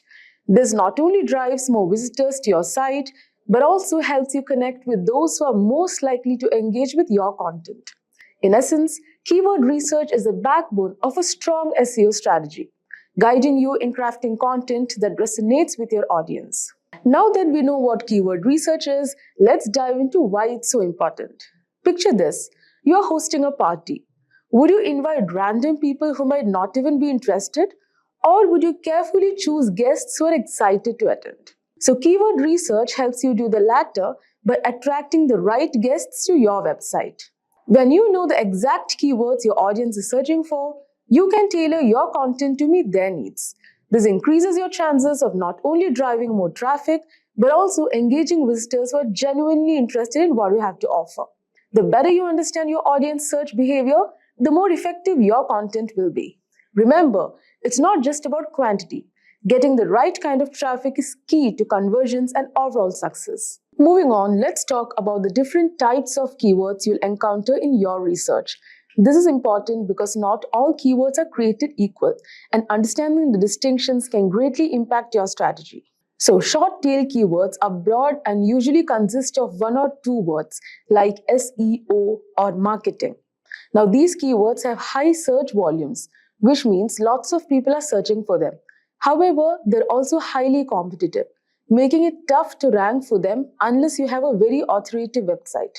Next comes long-tail keywords. Now, long-tail keywords, on the other hand, are more specific phrases like how to do keyword research for SEO. Now, while they have lower search volumes, they tend to be less competitive and more targeted, attracting visitors who are further along in their buyer's journey. For instance, someone searches for best budget laptops for students is likely closer to make a purchase than someone just searching for laptops. Now, next type of keyword is LSI, which is latent semantic indexing keywords. Now, these are related terms that search engines consider relevant to your main keyword. Now, for example, if your main keyword is digital marketing, then LSI keywords could be online marketing, SEO strategies, or social media advertising. Now, even in this example, if you have given best leather shoes, the LSIs would be official and casual wear, best footwear brand, original leather shoes, etc. So, using LSI keywords helps you create more contextually relevant content with search engines' favor.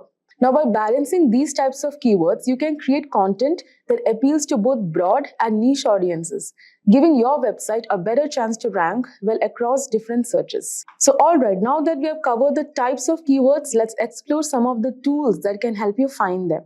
So keyword research tools are like treasure maps. They guide you to the keywords that can drive the most traffic to your website. Number 1 is Google Keyword Planner. So Google Keyword Planner is a fantastic starting point, especially for beginners. It's free and provides a wealth of information, including search volumes and competition levels for various keywords. You can also discover new keyword ideas based on what people are already searching for. Next is Ahrefs. Ahrefs is a more advanced paid tool that offers in-depth analysis. It doesn't just give you keyword data, it also provides insights into how difficult it is to rank for a particular keyword, as well as click-through rates, CTR, and related keyword ideas. So Ahrefs is particularly useful for competitor analysis, helping you see which keywords for your competitors are ranking for and identifying gaps in their content that you can exploit. Now next comes SEMrush. Now SEMrush is another powerful tool that goes beyond keyword research. It offers comprehensive data on keywords, including trends over time, and allows you to conduct competitive analysis, track keyword performance, and more. SEMrush is a go-to for many SEO professionals because of its all-in-one capabilities. So these tools simplify the process of keyword research, allowing you to focus on creating content that will resonate with your audience and perform well in search engine results. So with so many tools at your disposal, the next step is figuring out how to actually find the best keywords for your content. So here's a step-by-step approach. Number 1, start with a brainstorming session. So you can list down potential keywords related to your topic. Think about what your audience might search for and consider different variations of those phrases. So use the keyword research tools we just discussed to analyze these keywords. Pay close attention to search volume, competition, and user intent. The goal is to find keywords that have a good search volume but aren't too competitive. And next, consider user intent. This is crucial. Ask yourself, what is a searcher hoping to find? If someone is searching for best travel laptops in 2024, they are probably looking for product reviews or recommendations. Tailor your content to meet that specific intent, and you'll have a much better chance of converting those visitors into customers. So by following these steps, you can pinpoint the keywords that will not only drive traffic, but also ensure that the traffic is relevant and likely to convert. Now, one of the most effective ways to find high-quality keywords is by analyzing your competitors. This might sound like a spy mission, but it's completely above board and incredibly valuable. So tools like SEMrush allow you to see which keywords your competitors are ranking for. So this gives you insight into what's working for them, and more importantly, it highlights gaps in their strategy that you can exploit. For instance, if you notice that a competitor is ranking well for a keyword like affordable SEO tools, but their content is outdated or lacking in detail, you can create a more comprehensive and up-to-date piece to outrank them. So by leveraging competitor insights, you can stay ahead in the SEO game, ensuring that your content is always relevant and competitive. Now, finding the right keywords is only half the battle. The next challenge is using them effectively in your content. So here's how you can do that. Number 1, place your primary keywords in strategic locations such as title, meta description, headers, and throughout the content. This signals to search engines that your content is about, helping you rank for that keyword. Number 2, avoid keyword stuffing. This old school tactic doesn't work anymore and can actually hurt your rankings. Instead, focus on naturally integrating keywords and using variations. For example, if your primary keyword is digital marketing strategy, you could also use online marketing strategy or effective digital marketing tactics to make your content more readable and engaging. Now, the third one is using LSI keywords to add depth and context to your content. This not only improves readability, but also helps search engines understand the broader topic of your content, which can positively impact your rankings. Remember, the goal is to create content that's both optimized for search engines and enjoyable for your readers. Lastly, keyword research is not a set it and forget it process. It requires regular monitoring and adjustment. SEO is a constantly evolving field, and what works today might not work tomorrow. So make it a habit to regularly check how your keywords are performing. Use tools like Google Analytics to track your rankings and see which keywords are driving the most traffic. If you notice that certain keywords are underperforming, consider tweaking your content or trying out new keywords. So by staying on top of your keyword strategy, you can ensure that your content continues to perform well and adapt to changes in search trends. There you have it, a comprehensive guide to keyword research. I hope you found this tutorial helpful and that you are now ready to start finding the best keywords for your content. Remember, keyword research is all about understanding your audience and creating content that meets their needs. If you enjoyed this video, don't forget to hit the like button and subscribe to the channel and ring the notification bell so you never miss an update. Imagine you wake up in the morning, check your phone, and see notifications of sales pouring in from your own Shopify dropshipping store, all while you're asleep. There's no boss to answer to, no office to rush, just a business that runs on your terms, generating income 24/7. Sounds too good to be true. Well, in 2024, this isn't just a fantasy. It's reality that you can start building right now with Shopify dropshipping. In this video, I'm going to take you on an exciting journey into the world of Shopify dropshipping, where the barriers to entry are low, but the potential rewards are sky high. Whether you're a student looking to make extra cash, or a housewife eager to start something new, or a professional dreaming of financial freedom, this Shopify dropshipping tutorial is your roadmap to success. And here's the kicker.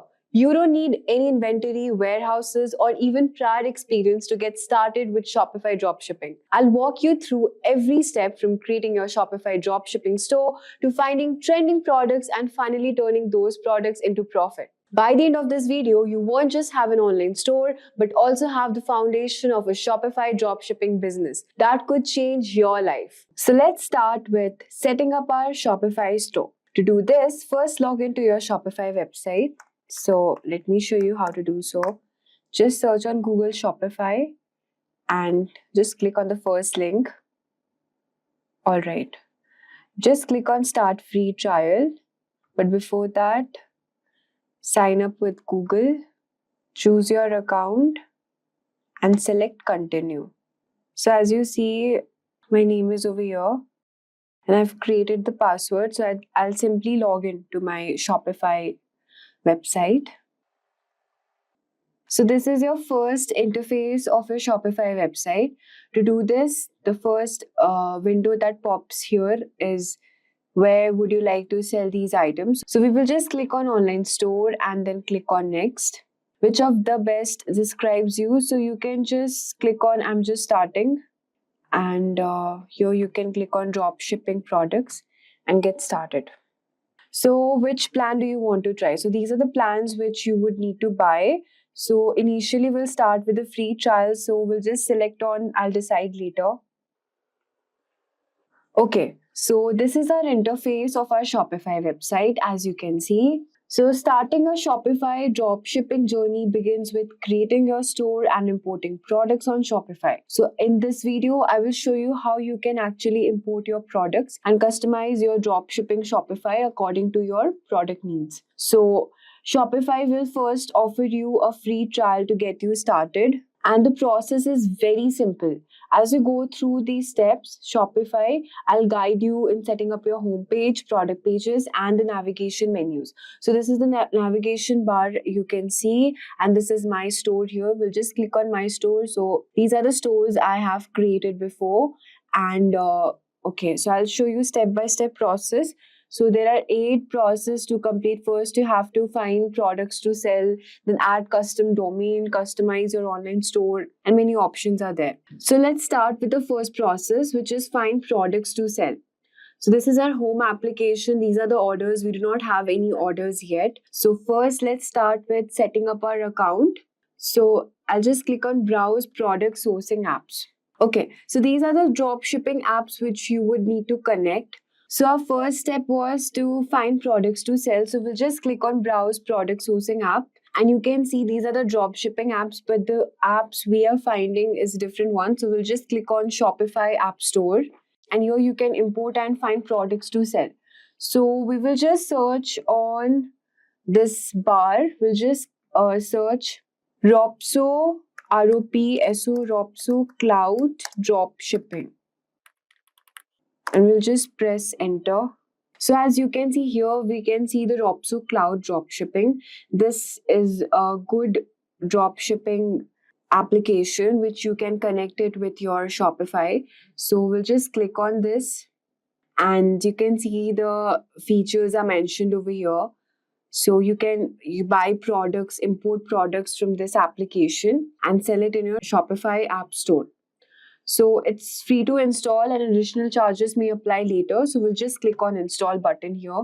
So let's talk about what is Ropso Cloud Dropshipping. Ropso Cloud Dropshipping is a Shopify app that helps entrepreneurs to set up online stores and sell products across India.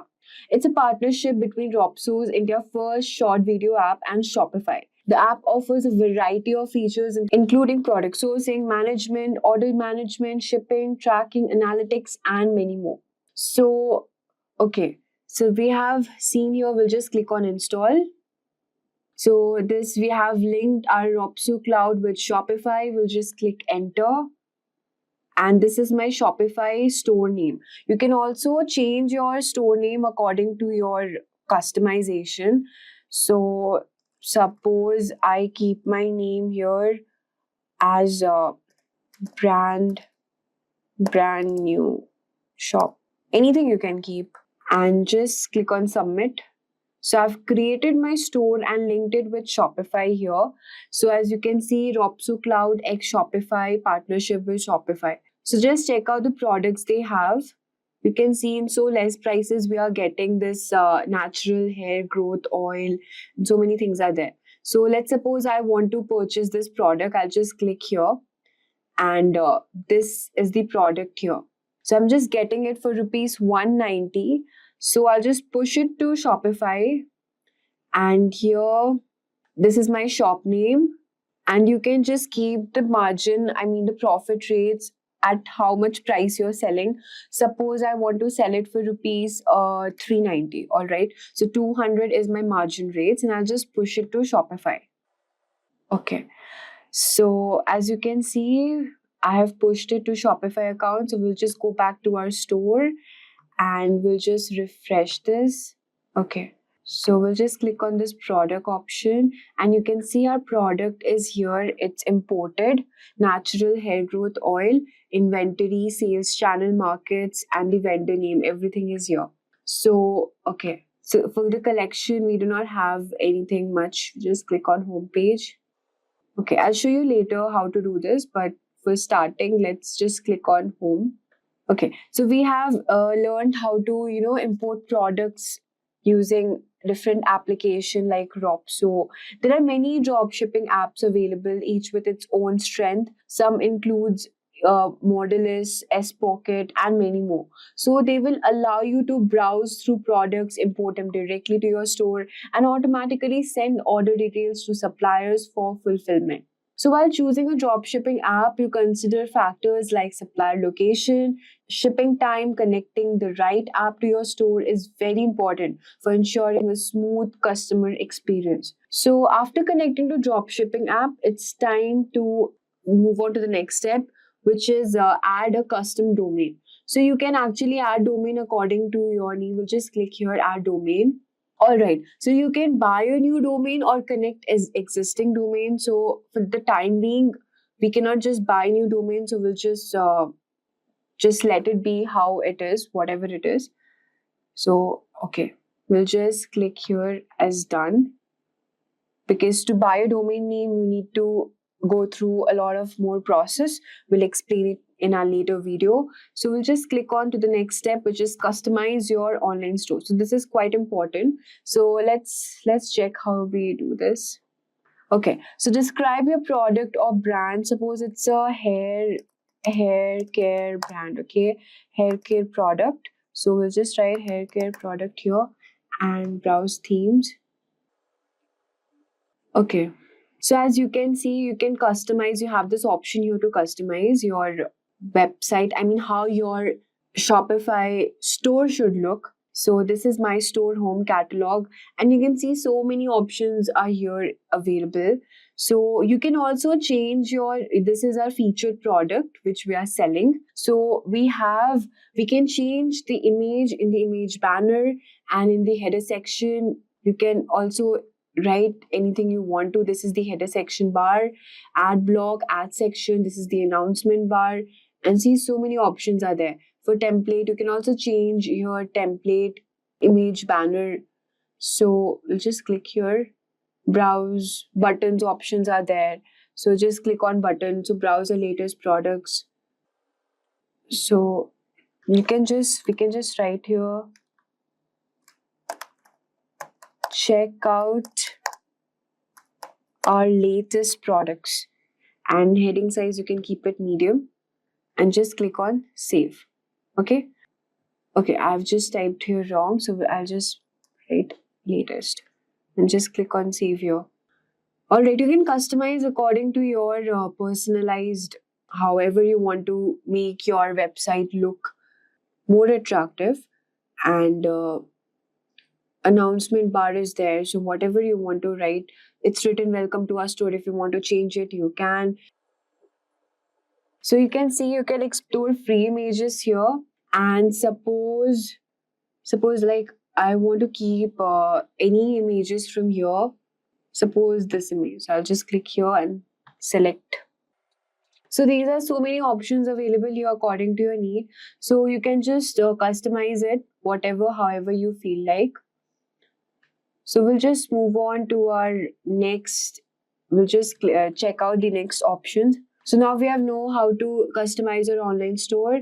The next step is to name your store. So you can just name your store whatever you want to name. Suppose hair care, and just click on save option here. Alright, so after doing this step, we'll just go to, you can see these are the store details here. The billing address is set to India, and that's it. So we'll just move on to our next option. So we have named our store. You can just check out the shipping rates available. So just click on set shipping rates, and you can create your own shipping rates according to your needs. And you can also check the expected delivery dates, all of these things. Local routing, local delivery, pickup in store, delivery customization option is available here. So, I mean, for this, you have to connect your Shopify App Store and install some applications. So, these are the options available here, and we'll just check out here the different users and permissions. So, okay. Your billing cycle is important. So after you finish up with your free trial, you need to buy the plan available. All right. So you have to also pay the per month annually charges for your Shopify, for using your Shopify app. And then you have payments option here. Just let's check what are the options available. So the supported payment options are PayPal, as you can see, and you can just automatically, when the entire order is fulfilled, you can, create your payment capture method. How do you want to pay, manually or after the checkout, according to your needs? And that's it. These are the options. And the checkout option is available here. Email, you can add your email and require customers to log into their account before checkout. So if you want your customers to log into their account after their checkout and capture their details, you can do that. And that's it. So these are the options. These options come after you create your account and set up your store. So we have now understood how to set our shipping rates. Just let's see how to pick a plan here. So we'll just check how to pick a plan. So these are the plans available. The most popular plan is 20 rupees per month. So you can see these are the credits they offer. For Shopify, for small teams, 20 rupees per month option is there. Advanced, plus, so many options are there. So you can just select, pick your plan however you want. So we have understood this option also. And the last is your setting up your payment provider. So let's see how to set our payments over here. So these are the payments provider. We have checked this out option previously, how to activate PayPal. So after you complete and setting up your store, particularly, you can just click on the payment provider option here. So these are only the step, and after doing all of these things, you can just place your test order here.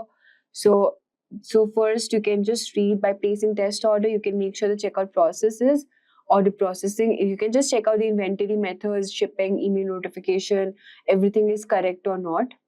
So That's it. These are the further taxes, the domains available. You can see from these option from here only, from advanced setting option, you have to create policies also. See, return and refund policy. The no policy set because we haven't created any policy yet, but you can do that once you complete setting up your store. Then we have privacy, terms and conditions, shipping policy. So just let's see what are the options available here. So you can just text, any shipping policy you want, like refund system, how till how many days that product should be available. So these are the shipping policy and contact information. Also, you can provide contact. Return rules are off. You can just simply click on manage and just do your return rules, all of these things. So these are only the steps. How do we create our Shopify application? So these are the options which we have seen on how to enhance our customer support using Shopify inbox. And so you can see that Shopify offers a lot of tools available here to, you can explore SEO settings, create email marketing campaigns, and run social media ads to attract customers. So we have seen on how we have enhanced all the customization and creating website, buttons, and everything. And how do we, connect our Ropso cloud dropshipping in our Shopify. So that's it. We'll just select we have completed all our steps and you can just place test order. That's it. We're just done and setting up our test guide. Okay. So these are the online store available. You can see these are the themes we have selected and that's it. You can customize here. You have again the option of customization. We last saved 12 minutes ago. Blog post options are there. Marketing. You can, just click on marketing, how like previous period, how you have sell your products, the sales attributed to marketing, what is the average order value and the total sales. You can also click on the analytics option and check the total sales, the discounts available, gross sales, duties, how is your Shopify application growing, and you can just plan it accordingly. And the content option is also here. Customers, you can add import customers here, connect with the customers, then products, whatever products you have. Right now, we just have one product in our hand, but you can also add many products, whatever product you want to import in your Shopify application. And this is the order I have already told you. So we haven't placed any, we don't have any orders right now. So it's showing your orders will show here.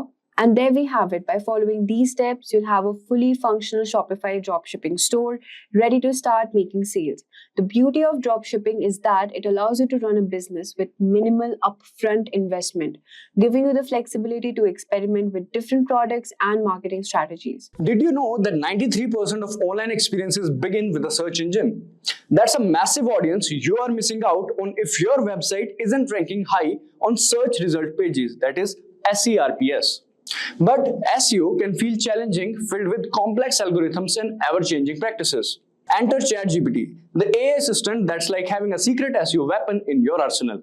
By using its language processing power, you can put it into work and watch your SEO results explode. With the help of it, you can generate keyword ideas that drive targeted traffic. You can craft compelling content that keep visitors attracted. And you can also optimize your meta descriptions and titles for maximum clicks. So in this video, we will understand how using ChatGPT, you can boost your SEO strategy backed by actionable insights and metrics that matter. So in this tutorial, we will cover finding a title, generating the content, how to modify the content according to you. Then we will understand SEO prompts for statistics and FAQs. After that, we will understand plagiarism check, meta title and descriptions, and in the end, ChatGPT for summary. Alright, so now before using the ChatGPT's abilities to enhance SEO in your system, we need to install an extension. That extension is known as AI PRM. So the AI PRM extension is a powerful tool designed to enhance ChatGPT capabilities, especially for SEO and digital marketing. This extension integrates with ChatGPT, enables it to perform advanced tasks that improve your online presence. With AI PRM, you can optimize your content for search engines, ensuring higher rankings and better visibility. So let's first understand how to add this extension to your Chrome browser.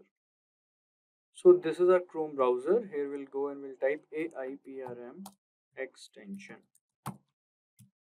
Click on enter. So this is the first link basically. We'll click on it. And this is AIPRM for ChatGPT. Don't get confused with any other extension. This looks like this.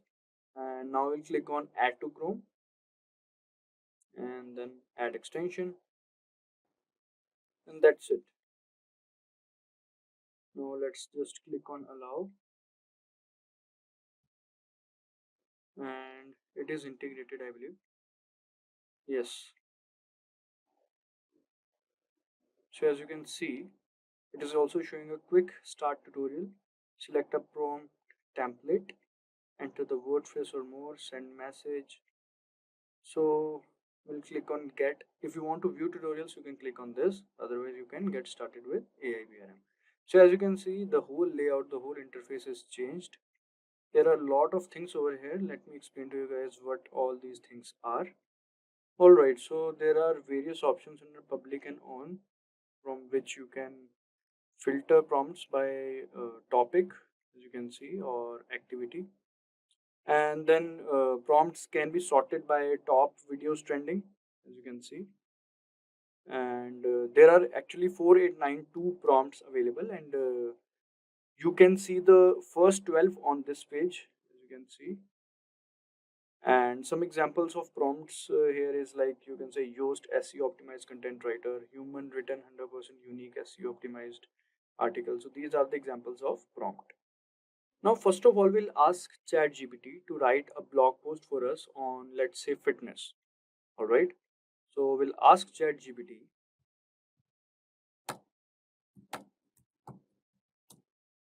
fitness in everyday lifestyle. All right, let's click on this. So we haven't used any prompt till yet, so let's just first put this input and let's see what ChatGPT gives us. All right, so as you can see, this is the topic name: importance of everyday fitness, simple strategies to incorporate fitness. Then we can see subtopics are also there. All right, and here's the conclusion. All right, so this is basically our blog post. So now let's say we want to optimize this blog post and we want to do SEO on this one itself. So let's first just copy this. We'll copy this and paste in our document. All right, so this is our document and we have pasted this. All right, now let's go back over here and let's say we want to write it in a more familiar, or you can say friendly tone, and in a more explanatory tone you can also use.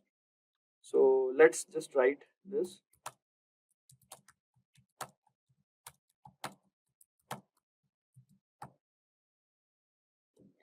Don't worry about the spelling, guys. ChatGPT take care of this. All right, so let's see what are the changes in both of these blog posts. Let's just wait to finish it. And here's the conclusion. So this is the second blog post.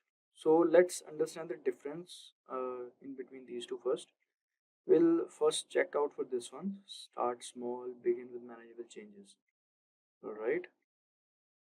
As you can see, here it is: begin with manageable changes, take the stairs instead of elevator, walk or bike to nearby destinations, or stand and stretch during work breaks. These small efforts can add up over time. All right, let's just see what is written over here in the second blog post.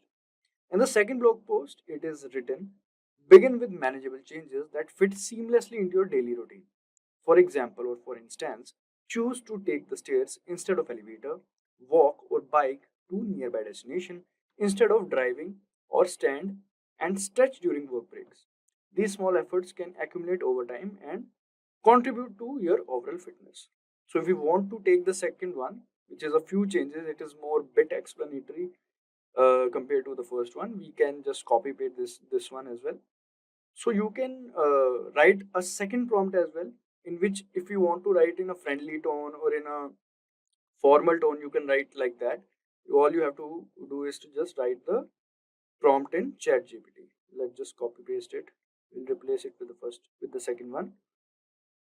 All right, so now we are back in ChatGPT. So now basically we have the blog post content. Basically we have the content of it. Now we want to polish it. We want to select the best title out of it and many more things. So for that, let's just make use of prompts. Instead of writing all these prompts by yourself, you can make use of the prompts that comes with AI PRM ChatGPT prompts. All right. So let's just say we want to write about the title. We want to select a perfect title for this blog post. So what we can do is we'll go over here and first of all we'll select in topics. We'll go and we'll select copywriting because we want to write about the SEO optimized title. We want the best title. We'll select copywriting, confirm. All right, now after this you can just go for prompts, whichever you like. I'm gonna go for this one, blog post title generator. As you can see, also if you didn't get what you wanted, then you can go for the search engine over here. You can just type, let's just say if you want to if you're writing a script basically and you want a perfect title for it, then you can write a script generator or something like that over here. Automatically whichever prompt that are relevant to it will come. All right, so we have selected this one, blog post title generator, because we have to create a title for our blog post. We'll click on this, and now all we have to do is to write the name of our blog post. The name of our blog post is, we'll select everyday lifestyle, fitness in everyday lifestyle. Let's just select this one. All right, now as you can see, you can select the titles to write. It is 5. Let's just select 10. All right, now the language you can select English, and many more languages are there. We'll keep it in English itself. Tone, emotional or default, let's just be default itself. Poetic, default itself, we'll keep it like this. All right, now click on this. Let's just see. So according to ChatGPT APRM prompt, these are the 10 best titles that we can implement in our blog post. Now what we want to do is select one best title out of it. All right, so these are 10. We have to select one out of it. So for that, we'll go to Google Keyword Planner. So this is Google Keyword Planner. We'll click on this, find your campaign and keywords. We'll click on this, visit Keyword Planner. Now you guys might be thinking, what is Google Keyword Planner? So let me explain to you guys. So this Google Keyword Planner is a free tool that helps you find keywords for your online content. It shows you how often people search for certain words and phrases and how much competition there is to rank for those keywords. This way you can choose the best keywords to target in your ads or blog post or website to attract more visitors and potential customers. So it will give you the numbers basically which are mostly ranking and having the competition. Alright, so we'll click on discover new keywords and let's select where it is. We'll select the first 10. Go to Google Keyword Planner and now here we will paste it. So all 10 of them are pasted. Now what we'll do is we'll click on get results. So after clicking on get results, as you can see, so this is average monthly searches. This is competition. We want the maximum monthly searches, fitness, healthy lifestyle, and low in competition. So according to your preference, you can select from here, and whichsoever, this is 100k to 1 million, and many more topics you can select from here, which has low competition. So as you can see, this treadmill has more average view, 100k to 1 million, but the competition is also high, so we should keep the competition low as well. So we should keep in mind, so we can select our best title from it, so whichever suits. All right, after selecting the best title, we can go to our what we call this blog post to change the title. So this is the new title. Let's keep it like this. Alright, so now our title is done. Now let's go back to ChatGPT. And here is a ChatGPT. And now let's go to its layout. Now here we want to write the content regarding that title. So what we'll do is basically we'll go over here and we'll select SEO. And once we have selected it, we'll select this prompt, human written 100% used SEO optimized article. Now based on that title that we have generated, we'll write a complete content on it. We'll use the help of this prompt. So as you can see, GPT 3.5 Turbo, GPT-4, GPT-4o. We'll select this and paste our title. So this is our title, transform your life, how everyday fitness can boost your health. So now this prompt will generate the content based on this title. Alright, now let's see. So as you can see, transform your life, how everyday fitness can boost your health. This is the content outline, the article outline you can say.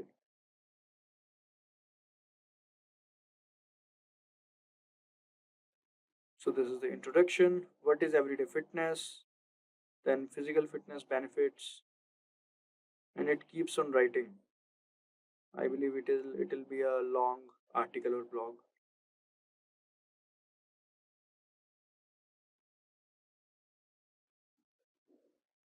So you don't have to write too many prompts for this. You can just do this and the whole thing will take care of it on.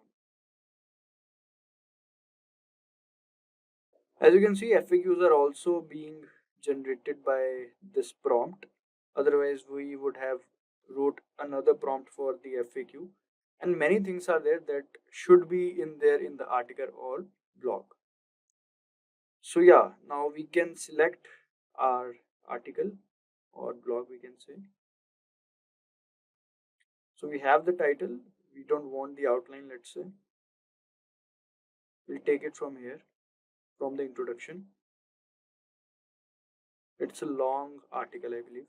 As you can see, this last question is not completed, but you can click on continue generating and it will complete that. We don't want the last question. I think 3 questions or 4 questions are sufficient for us.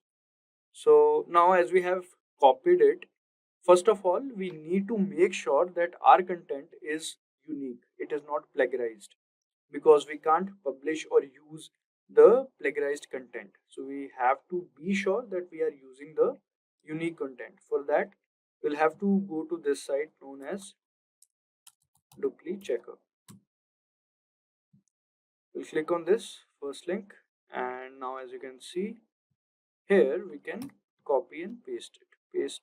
We can just exclude this last question as I told you. Alright, now our content, our article is pasted. Now we will check the plagiarism.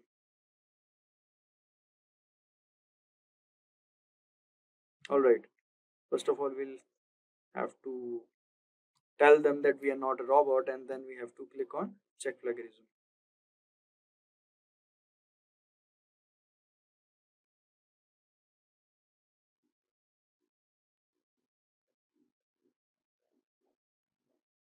Alright, so it is showing maximum 1000 words allowed per search. Alright, so let's just do one thing. We'll do it, because if you want to do 1000 words, you'll have to go for their pro version or the premium version. So we now have to use some part of it, not the complete part.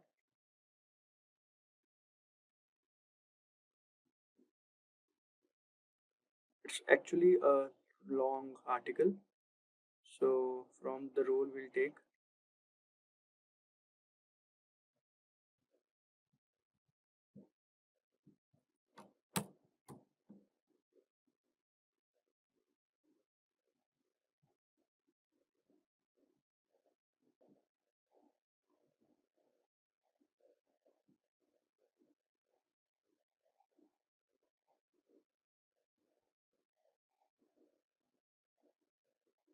As you can see, number of words is 505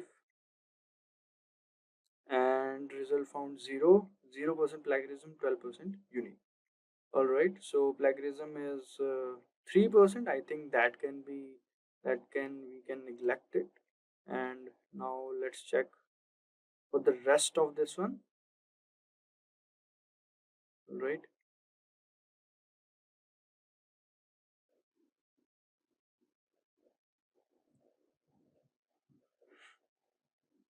Alright, here we'll copy and paste it.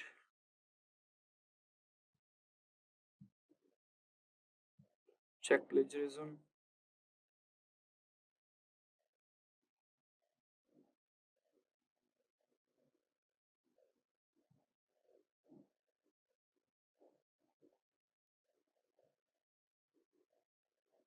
As you can see, number of words 671, 0% plagiarism, 12% unique. So I don't think it will be a problem.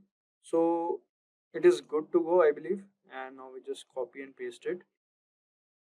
So let's take it from here till here.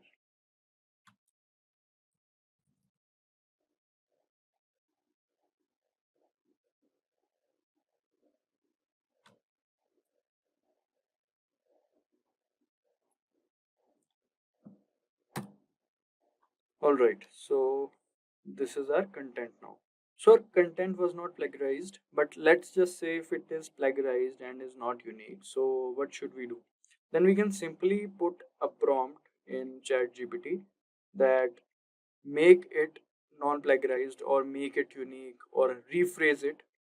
But let's say that plagiarized checker, the duplicate checker, mentions the particular lines of where there is plagiarism. So you can select that line, put into ChatGPT, and ask them to rephrase or make it plagiarism free. By doing this, you can make the complete content plagiarism free. It is very easy. Or else you can use a prompt from AI PRM. As I told you, all you have to do is to just type plagiarism free content writer and a particular prompt will come. You can just put your content in that prompt and the rest ChatGPT will take care of. All right. Now to boost your SEO strategy, you must focus on EEAT, that is expertise, authoritativeness, and trustworthiness, and keep that human element strong. Use ChatGPT to improve your content with interesting verified facts and relevant examples. Create a FAQ section to answer common questions and look for any missing information to fill in. These steps will help you make high quality content that connects with your audience and ranks better in search engines. So for that, we'll write a prompt to ChatGPT to include the what we call FAQs and the statistics. If you want to make use of statistics and FAQs and include it in our content, so how should we do that? Let's just understand it. Let's come to our ChatGPT again. Now here what we'll do is we'll write a simple prompt saying no. First we'll go to the new topic. Now here, because otherwise it will keep on writing in that prompt itself. Alright, we'll write please add to what we call stats, or you can write statistics, and one analogy and a FAQ section with answers to this content draft to increase engagement. Alright, now you want to if you want to paste a particular section of your content, you can also do that, or else you can paste the entire content. It's as per your choice. So let me just paste a particular section. Let's just paste this one, and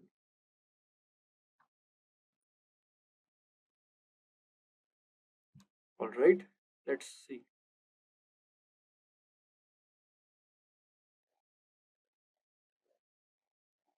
All right, so as you can see, statistics studies show that engaging in just 30 minutes of moderate physical activity each day can reduce the risk of chronic disease like heart disease. So these are the statistics and these are the analogies, and this is the FAQ section that you can include in your content or a particular section of the content. Usually these statistics are included in the introduction part to make it more interesting, so you can make use of it and do that. Alright, moving forward, let's understand the ChatGPT prompts for meta titles and descriptions. So crafting meta titles and descriptions is essential for drawing readers' attention. So it is necessary that we should use that. Alright, so now we'll be writing a particular prompt for it.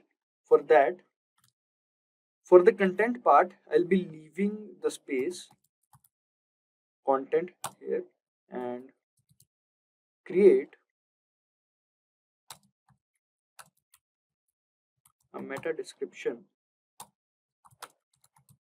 and title for this content. Here this means this one. Alright, including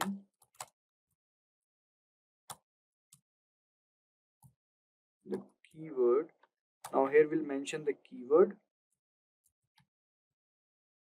Alright, so whatever is the focus keyword or the primary keyword you want to include it in. Alright, and make it easy to read and add a CTA. So let's just paste our content over here. So where is our content? This is our content, and let's just use this one again. You have to use the entire content, but I'm just showing you, so you can use this one itself. It will be more than enough. You don't have to worry about it.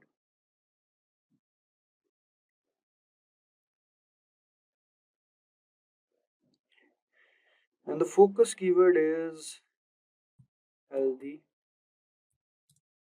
lifestyle. Alright, so this is it. Now all we have to do is to wait, we've done something wrong. Here we'll paste the healthy lifestyle.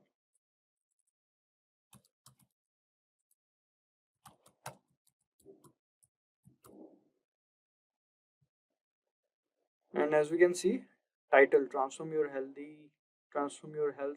with everyday fitness. This is meta description, discover how incorporating everyday fitness into your routine can transform your health. This is meta description. This is CTA, ready to transform your life. Start incorporating everyday fitness into your routine today. So you can make use of it using this prompt. And yes, now let's understand the ChatGPT prompt for writing summaries.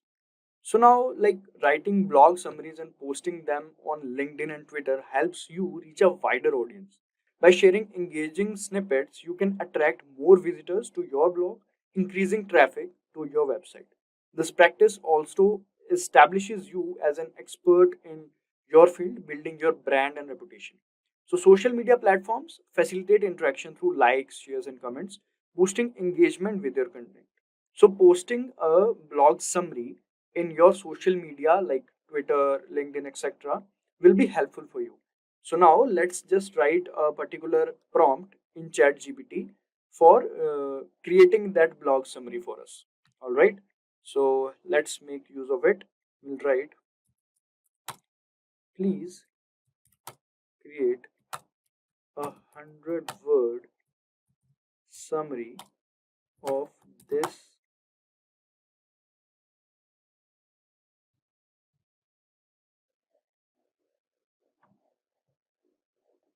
of this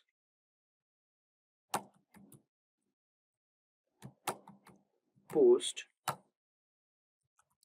optimized for Twitter. So as ChatGPT already have your content, so you don't have to worry about repasting it. So let's just see.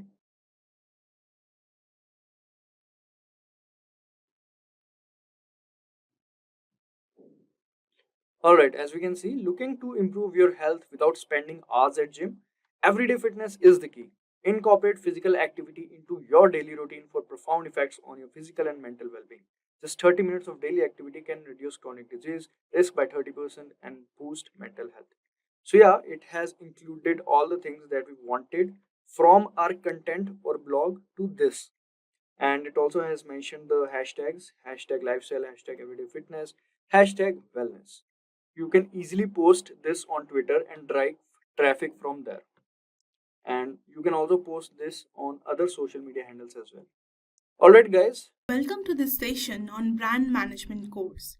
So today we will uncover what brand management is, why it is essential, and how it impacts the business.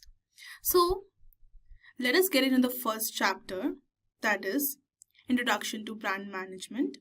So initially we will understand what is brand management. So brand management is a process of managing your brand's identity and ensuring it consistently aligns with the expectations of your target audience. So this includes everything from your logo, color palette, messaging to your customers, then their overall experience with your brand. So imagine managing a relationship where you constantly ensure that the brand's promises are delivered in every interaction.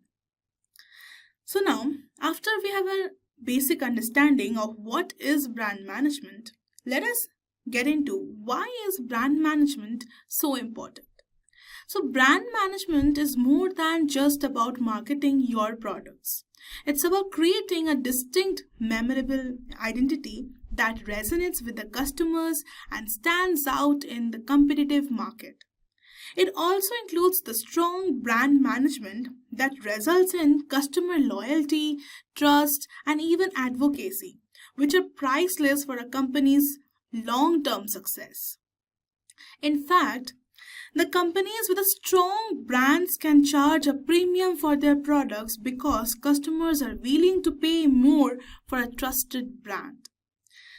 So, for example, Nike can sell running shoes at a higher price compared to no-name competitors because Nike's customers believe in the brand's value. Then we have a real life example. So think about Coca-Cola.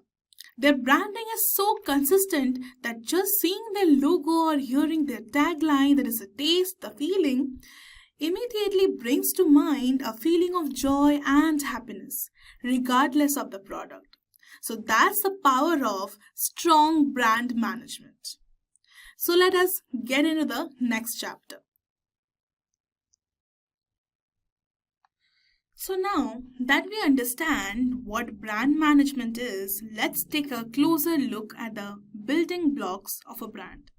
So these are the foundational elements that help define your brand's identity and set you apart from the competitors. So let's now begin with the key brand elements. The first key brand element is logo. So your brand's logo is often the first point of contact with your audience. So think of Nike's swoosh or McDonald's golden arches. So these symbols are instantly recognizable and carry the entire essence of the brand. So let's now move to the second one we have is brand name. It's simple, memorable, and linked directly to the company's vision of offering everything you need. A name like Amazon evokes a sense of vastness and variety. So move to the third one we have is tagline. So a tagline that resonates with emotions and establishes a connection with the audience is a perfect tagline. For example, McDonald's "I am loving it" is a perfect example of a next level tagline. So let's now move to the fourth one we have is color palette. So colors are emotionally charged and should be selected carefully to reflect your brand's values. For example, Starbucks uses green to represent freshness, relaxation, and environmental consciousness.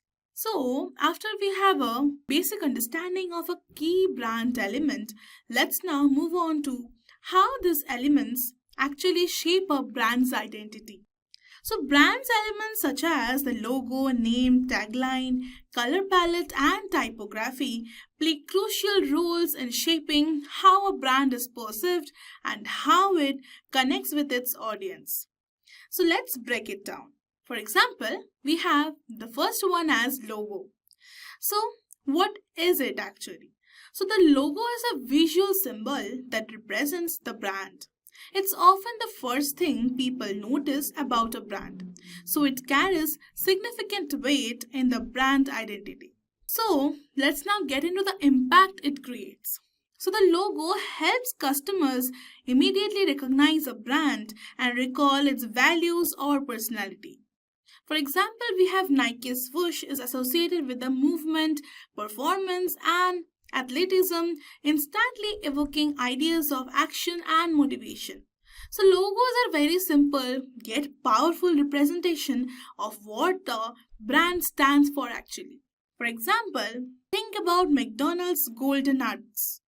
So the logo is not just a symbol, it represents the convenience, warmth, and the family-friendly fun. Let's now move on to the second one we have, that is the name. So what is it? The brand name is the verbal identifier of the brand. It's typically the most direct way customers refer to a business or a product. Impact it causes is the name communicates the essence of the brand and can influence the customer's perception. A simple, easy to remember name is more likely to stick with the customers. For example, Amazon's names such as vastness and variety, which aligns with its mission to offer everything under the sun, that is A to Z. And then we have Apple, that is conveys simplicity and innovation, which are the core attributes of the brand's product. Then we have is tagline. So what is it?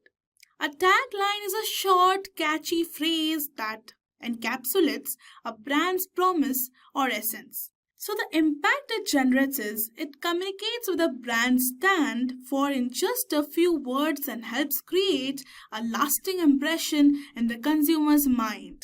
So a great tagline can become iconic. For example, Nike's "Just Do It" speaks to motivation, perseverance, and action. It's more than a slogan, it's called a call to action that reflects the brand's empowering message to its audience. Then we have is color palette. So colors are fundamental elements of branding and are used consistently across all the marketing materials to create a recognizable and visually attractive brand. Then we have the impact caused by the colors. So colors evoke emotions and greatly influence the consumer's perceptions. So different colors can elicit the specific feelings and reactions from the people, helping to reinforce the brand's message. For example, we have Coca-Cola's iconic red color. Is not just eye-catching, it's associated with excitement, joy, and celebration. It taps into customers' emotions, making them feel happy and energized. Similarly, Starbucks' green color conveys feelings of relaxation, trust, and sustainability. So let's now move on to the next we have typography. So typography refers to the style and the arrangement of the text used in the brand's visual communications. So the impact it generates is the font choice impacts the tone and the mood of the brand's message. So it can give a brand a modern, classic, playful, or a professional vibe. For example, Coca-Cola's cursive creates a nostalgic and friendly feeling, whereas Rolex sleek and elegant serif font conveys luxury and prestige. So let's now move on to understand how does the tone of the voice influence the customer's perception. So the tone of voice refers to how a brand communicates with its audience through language and messaging. It goes beyond the words themselves and is an expression of the brand's personality and values. The tone influences how customers feel about the brand and can shape their perception of its character. So here's how it works. The first one is Old Spice, that is fun and the bold tone.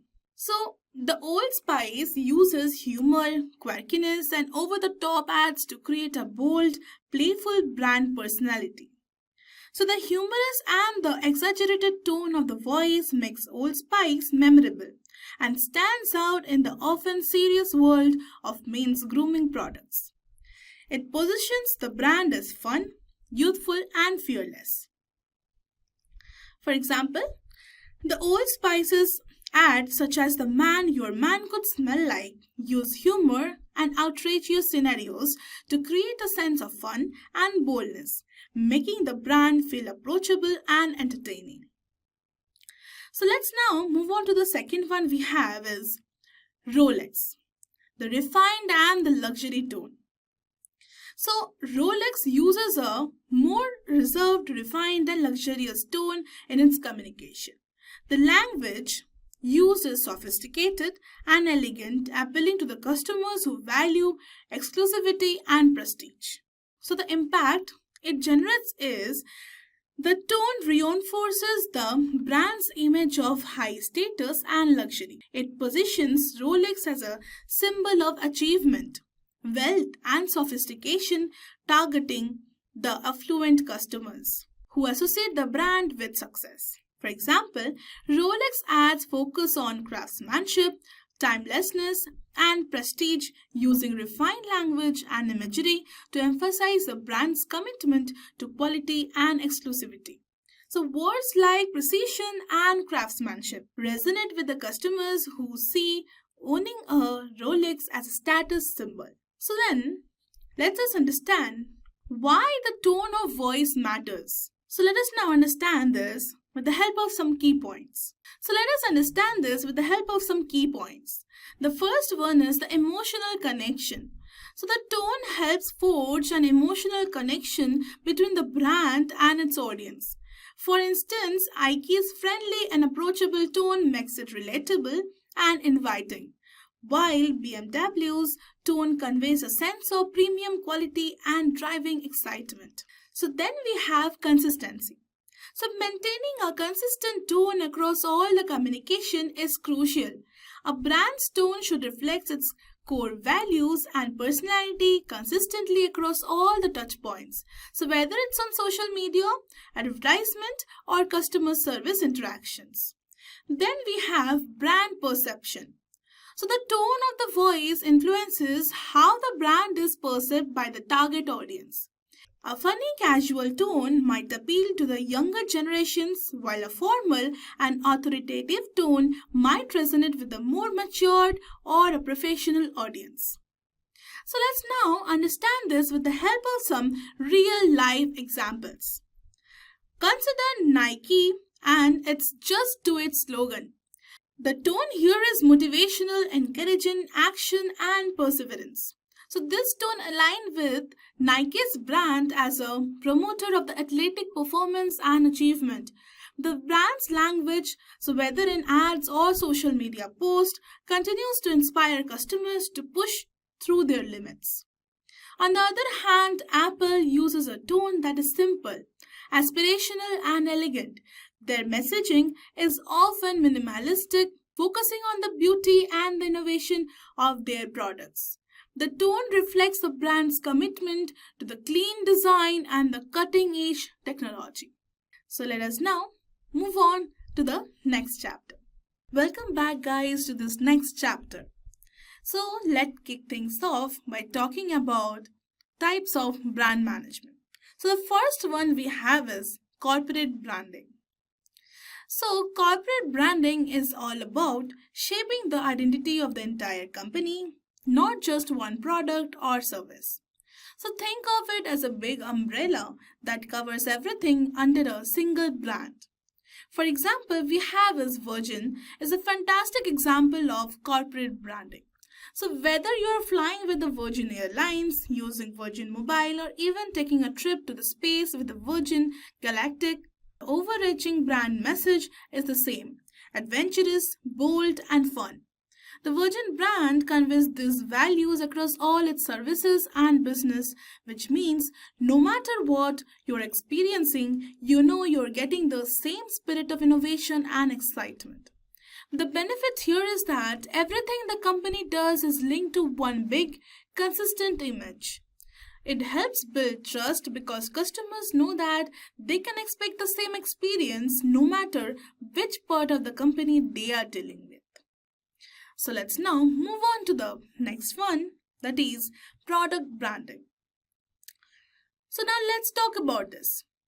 So product branding is when a company creates distinct brands for different products even though they all fall under the same company umbrella. The goal is to make each product feel like its own identity, appealing to the different group of customers. For example, take Coca-Cola. They have created separate brands for products like Coca-Cola Classic, Diet Coke, and Coca-Cola Zero. Even though all these drinks come from the same parent company, each one has its own branding and targets a different group. So Coca-Cola Classic is for the people who love the original taste. So Diet Coke appeals to those looking for a low-calorie option. So Coca-Cola Zero targets those who want zero sugar but still crave the taste of Coke. It's all about appealing to specific tastes and needs while still keeping everything under the Coca-Cola umbrella. So next up we have got another one, that is service branding. So this one's a bit different because instead of focusing on a physical product, you are branding the experience itself. So service branding is all about how a customer feels when they interact with your company. For example, we have Airbnb, and it is a perfect example for service branding. So Airbnb is not just about booking a place to stay, it's about the feeling of belonging anywhere in the world. So whether you're staying in a chic apartment in Paris or a cozy cabin in the woods, Airbnb's brand is all about creating memorable, personal experience that make you feel at home wherever you go. So it's not just a service, it's an experience that connects emotionally with the customers. So then we will move on to the next one, that is something a little more personal, that is personal branding. So this is all about you as a person building your own brand. It's how you present yourself to the world, especially if you are in a public facing role or an entrepreneur. Then we have a perfect example. Oprah Winfrey is a perfect example of personal branding done right. So everything she does, whether it's a TV show, her magazine, or her philanthropic work, reinforces her brand, that is trust, empowerment, and inspiration. She's built a personal brand around helping others live their best lives, and everything she touches reflects their core values. So when you build a personal brand, you are really shaping how people perceive you and what you stand for. And just like any brand, consistency is always the key. Oprah didn't just become a household name overnight. She worked on building and maintaining that image for years, and it's all about staying true to your message. Now let's talk about employer branding.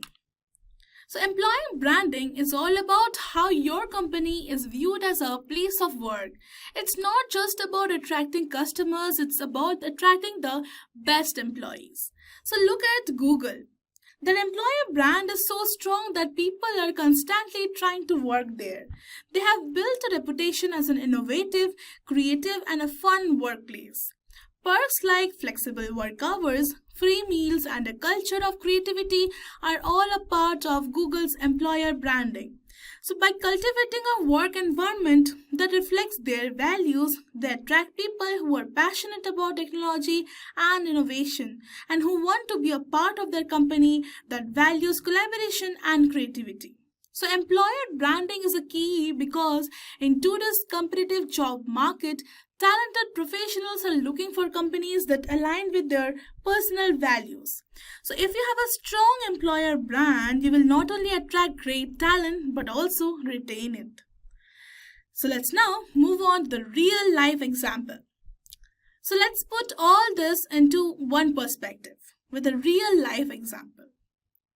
That is, Nike is a prime example of how branding can work across different strategies. So Nike's corporate brand is all about inspiring athletes around the world to achieve the greatness. They don't just sell shoes, they sell the idea of pushing yourself to be better every day. The message runs through all their products and marketing campaigns. But when you look at Nike Air, that product has its own brand identity, targeting the athletes who want the top performance, while the Nike Free line focuses more on the comfort and the flexibility. Nike also uses service branding with apps like the Nike Training Club, where the focus is on creating a personalized workout experience that motivates and helps people improve their fitness. So Nike seamlessly integrates corporate branding, product branding, and even service branding to create an overreaching identity that's not only recognizable but also emotionally compelling. So each of these strategies help companies manage their brand image, connect with different audiences, and stand out in the competitive markets. So whether you are running a large corporation or building your own personal brand, understanding these approaches is the key to creating a strong and recognizable presence. So let's now move on to the next chapter. Alright, let's get into one of the most exciting parts of branding. So how brands grow? It's all about the brand strategies. It's all about how companies can expand their market presence, keep their customers loyal, and find new ways to make money. So there are several key strategies brands use to make this happen. So let's explore each one and see how they work in the real world. So let's start with the two strategies that are often confused with: the brand extension and the line extension. So brand extension is all about when a company takes its established brand and introduces a new product or a service in a different category. So the goal here is to leverage the trust and the recognition the brand already has and expand into a new market. But the line extension is when a company introduces variations of an exciting product like new flavors, sizes, or formulations. The goal here is to meet the different consumer needs with the same product category, so without changing the core identity of the product. So then again, coming back to brand extension, how that works. So take Apple for example.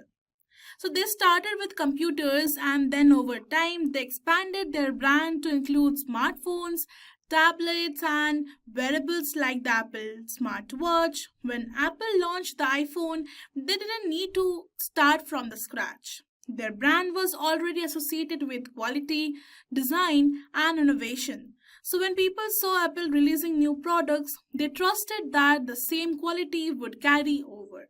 But then coming back to line extension, we will take the example of Coca-Cola. They already have the Coca-Cola Classic, but they have introduced several line extensions such as Diet Coke, Coca-Cola Zero, and Coca-Cola Cherry. So these products still belong to the Coca-Cola family, but they cater to different preferences. Diet options for the health-conscious consumers or new flavors for the adventurous drinkers. So then coming back to the brand extension, why it works. So brand extension works because it taps into the brand's existing customer base and builds on their trust. So the customer already trusts Apple's design and performance. So they are more likely to try out their new products like the iPhone or the Apple Watch. So essentially the brand gets to expand new markets without needing to start from the scratch with a new brand. Then coming back to the line extension we have that helps companies retain and attract more customers by giving them more choices within the same product category. So if a customer loves Coca-Cola but wants a sugar-free option, they can choose the Coca-Cola Zero without leaving the brand. So it's an easy way to expand the market share without needing a whole new product line. Then understand the house of brand versus the branded house. So let's move to the tragic choice companies face when managing their portfolio of brands. That is the house of brands versus the branded house. So, house of brands. What does that stand for? So, house of brands is when a company owns several distinct brands that each have their own identity and marketing. So, each brand operates independently and has its own target audience. Whereas the branded house, on the other hand, is when a company uses one central brand name across all its products and services, creating a unified experience. The company is a brand and every product or the service under that umbrella carries the same brand identity. Then coming back to the house of brands, we have Procter and Gamble, that is a P&G, is a great example. They own the several different brands like the Tide, Pampers, Gillette, and Olay. So these brands don't carry the Procter and Gamble name on the packaging, and each has its own distinct identity. Tide is known for its powerful cleaning. Pampers is trusted for baby care, and Gillette is all about shaving innovation. And P&G doesn't try to merge these brands. They allow them to live independently and appeal to a different group of customers. Whereas branded house, take Google as a perfect example of a branded house. All of their products from Google Search to Google Maps, Google Drive, and even Google Pixel phones carry the Google brand. There's no need to create different brand identities for each product because they all fit into the same vision, providing accessible, reliable, and innovative tech solutions. Then, coming back to the house of brands, why it works. So, a house of brands works well when a company wants to appeal to the different audiences with different needs and preferences.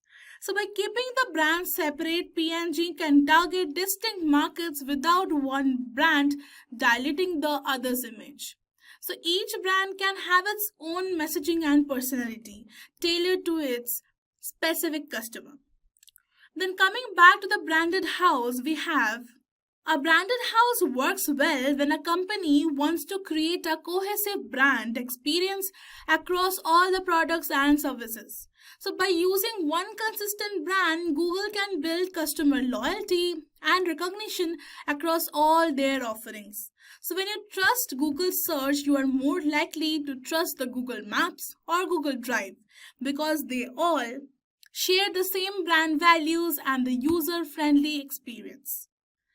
So let's now move on to one of the important concepts, that is brand revitalization. So sometimes brand need a little refresh to stay relevant. So this is where brand revitalization comes in.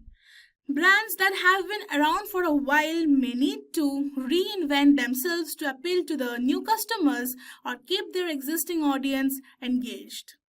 So let us understand what is brand revitalization.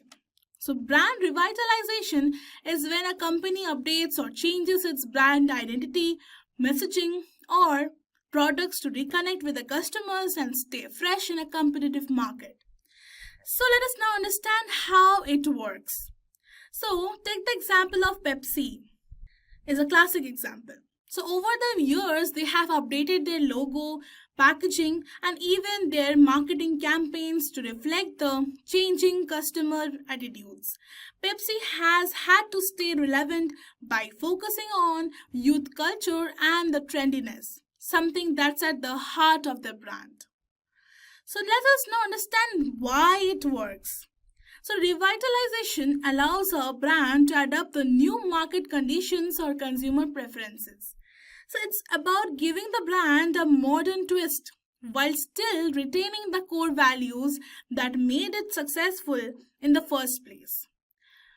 For example, for Pepsi, it was staying relevant to the younger generations and adapting their messaging to the pop culture has helped them stay competitive against Coca-Cola. So let us now understand another concept, that is niche branding. So this is when a company focuses on a specific narrow segment of the market instead of trying to appeal to everyone.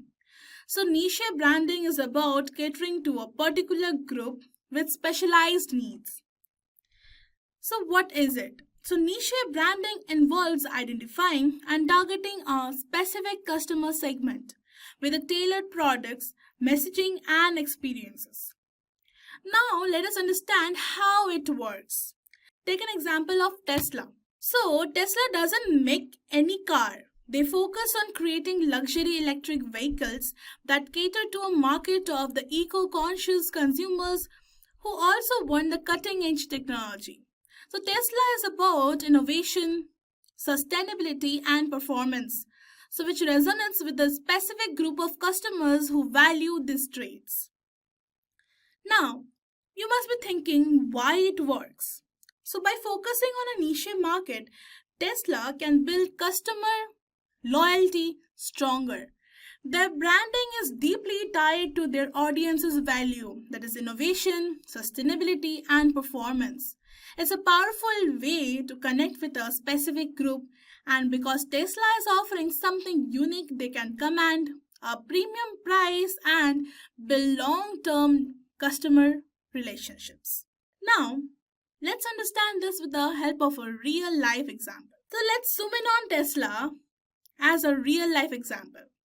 So Tesla's branding is all about innovation and sustainability. They have carved out a niche market of environmentally conscious consumers who are looking for luxury electric vehicles that offer cutting-edge technology.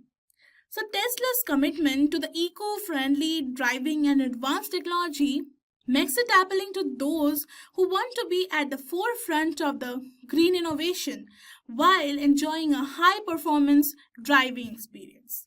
So the niche branding allows Tesla to be seen not just as a car manufacturer, but as a lifestyle choice. It's more than just driving. It's about embracing the future of technology and sustainability. So these strategies help brands grow, stay competitive, and connect with the customers in the deeper ways. So let's now move on to the next chapter. We often hear some terms like marketing and branding tossed around together, but they're actually two very different things. And understanding the difference between the two is a key to building a strong, recognizable, and successful brand. So let's start by diving into what these terms really mean and why they are so important. So let us start with branding, that is a foundation. So branding is the foundation of a house. It's what your brand stands for, the core values, personality, and image that you project to the world. So it's the overall identity that customers recognize, connect with, and trust over time. So it includes elements like your logo, the color scheme, and your company values, and even your tone of voice in the communication. But branding goes deeper than just visuals or messaging. It's about how people feel when they think about your company.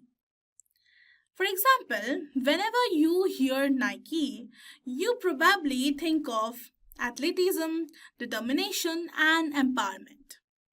So that's because Nike has successfully built a brand around the idea of pushing limits and achieving greatness.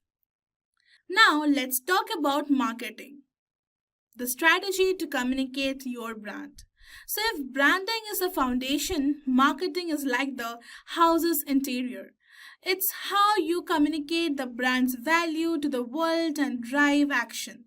So marketing is about creating awareness, attracting customers, and generating sales through various tactics.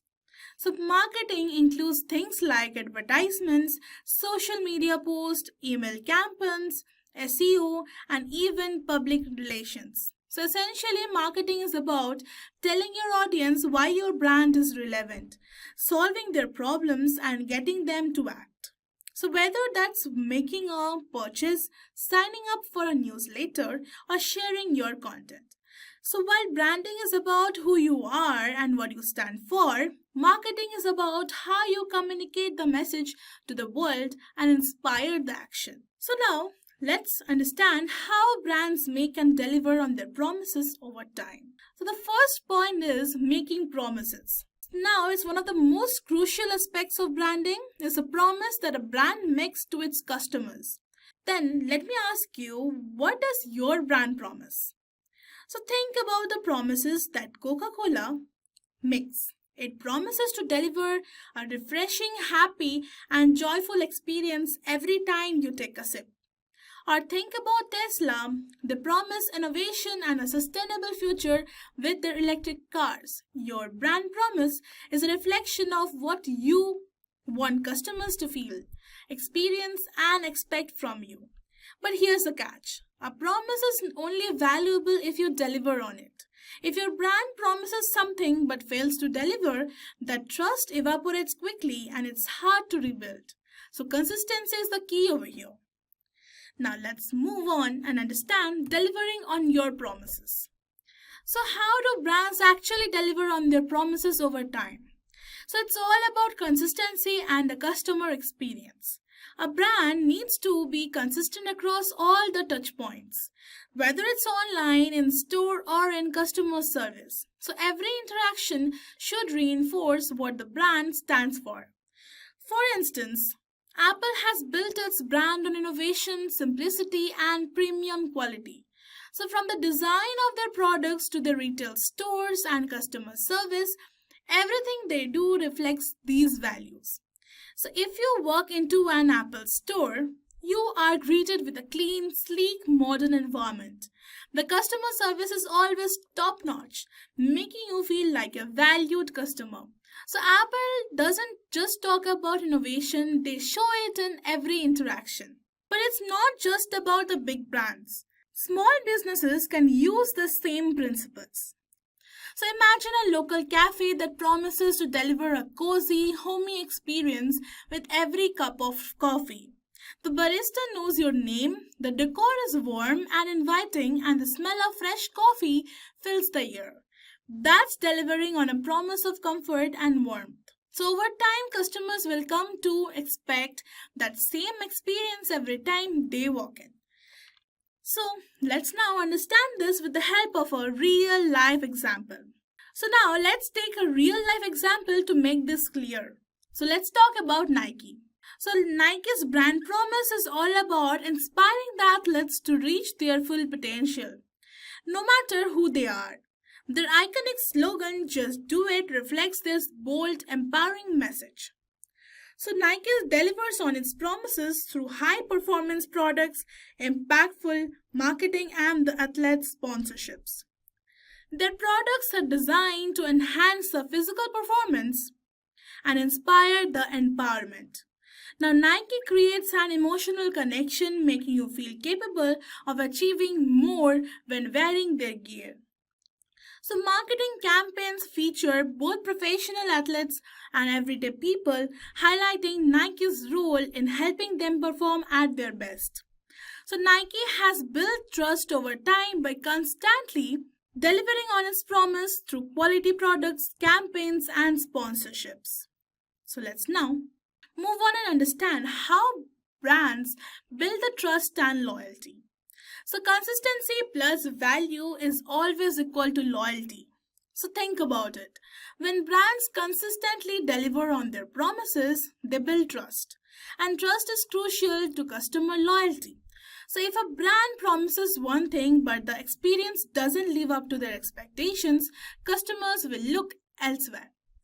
So for example, take Starbucks. Starbucks promises a consistent high-quality coffee experience every time you walk into one of these stores.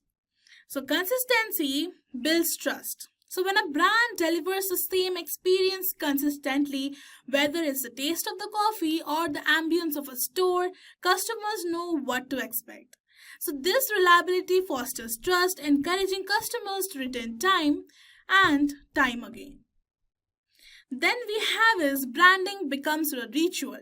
Just like Starbucks has become a part of people's daily routines, strong branding can embed itself in the customers' lives. The more a brand is integrated into their day-to-day, the stronger its connection with them. Then we have creating a real value. So customers stay loyal to the brands that provide genuine value. So whether it's through high quality products or the exceptional customer service or reliability, brands that prioritize the customer experience foster stronger relationships and ensure the long-term retention. Then we have is branding is an ongoing process. So successful branding is not a one-time event, but a continuous effort. A brand must consistently meet the customer expectations, adapt to the changing needs, and deliver value in every interaction to maintain its standing. Then we have is building customer loyalty. So trust and value go hand in hand in developing the lasting customer relationships. A brand that keeps delivering on its promises is more likely to foster the long-term loyalty, ensuring customers return over the years. Now as we have a basic understanding of how brands build trust and loyalty, let's now move on to the last chapter. So welcome back guys to this last chapter in brand management. So now let's talk about the role of a brand manager. So if you think about brand management as building and nurturing a brand, then the brand manager is the person who is in charge of making it all happen. They're the ones that oversee everything related to the brand, from its overall strategy to its daily activities. So what exactly does a brand manager do? The first one we have is he is creating and maintaining the brand's identity. So then the brand manager is responsible for making sure the brand's identity stays consistent across all the touch points. They are the guardian of the brand's image, tone of the voice, and messaging. Then now how it works. So this means ensuring that the brand's logo, color palette, font, and even the tone of the voice in communications are always in line with the brand's core identity. For example, Coca-Cola's cheerful tone, vibrant red color, and the nostalgic messaging are all consistent across their packaging, advertisements, and the digital channels. Now, the second one we have is developing brand strategy. The brand manager is responsible for developing the long-term strategies to grow the brand. So this involves setting clear goals, understanding the target market, and identifying the opportunities for the brand to expand or evolve. For example, if a brand is looking to target a younger audience, the brand manager might develop a campaign or a product offering tailored to this demographic. So Nike's Just Do It campaign is a great example. They consistently develop the strategies around empowering athletes of all kinds, from professionals to everyday people. Now we have is managing marketing campaigns. A big part of a brand manager's role is overseeing the marketing campaigns. They work closely with the marketing teams to ensure that the campaign aligns with the brand's message and goals. Now let us understand how it works. Think of it like the orchestrating a big event. The brand manager makes sure every aspect of the campaign, from the visuals to the messaging, fits within the brand's identity. For instance, when Apple launches a new iPhone, the campaign is tightly aligned with their values of simplicity, innovation, and elegance. Then we have customer research and feedback. So brand managers are constantly in touch with the customers, collecting feedback and researching the customer needs. So this helps them understand how the brand is being perceived and what customers are really looking for. So let us now understand how it works. By using surveys, social media monitoring, and customer feedback loops, brand managers gain insights into whether their brand is meeting the needs of its audience or if there's room for improvement. A great example is how Starbucks listens to their customers' feedback to improve their products and create new experience, like introducing the seasonal drinks or the loyalty programs. Then we have is cross-functional collaboration. So, brand managers work across various teams, including marketing, design, product development, and even sales. So, they ensure that all the departments are working in harmony to support the brand's mission. Then let us now understand how it works. For example, if a new product is being launched, the brand manager will collaborate with the product team to ensure the product aligns with the brand's identity and values. They also work with the marketing to ensure the launch is properly communicated to the customers, like how Tesla collaborates internally to make sure their vehicles are not just cars, but extension of their brand's focus on innovation. So now, after that, we have understood the role of a proper brand manager. So here are some key takeaways to remember when it comes to the brand management and the role of a brand manager. So branding is a long-term effort. It's not just about a logo or a slogan. It's about shaping and maintaining a consistent identity over time. A brand manager is a brand's steward. They ensure that the brand stays true to its values while also evolving to meet the market demands and the customer expectations. So, branding goes beyond visuals. It's about creating an emotional connection with the audience through consistent messaging, values, and experience. Then we have collaboration is essential. The brand manager works closely with the teams across the company to ensure that the brand is communicated and consistently both internally and externally. Then we have customer feedback is the key. To successfully manage a brand is crucial to constantly gather insights from the customers to ensure the brand remains relevant and resonant. So let's now move on to the conclusion. So, in conclusion, brand management is a lot more than just marketing or selling products. It's about creating a lasting connection with your customers, staying true to your brand's identity, and constantly evolving to meet their needs. A brand manager is the person who ensures this process runs smoothly, from developing strategies to managing marketing campaigns and collecting feedback. So at the end of the day, the goal of brand management is to create a brand that the customers trust, love, and feel connected to. One that delivers on its promises time and time again. So whether you are managing a global powerhouse like Nike or a small startup, the principles of the good brand management apply to all. So remember, branding is an ongoing journey, and a great brand manager is always navigating it with a passion, consistency, and a deep understanding of what customers want. That's how you build a brand that stands the test of time. So that's it. Congratulations, guys, on completing your journey into the brand management course.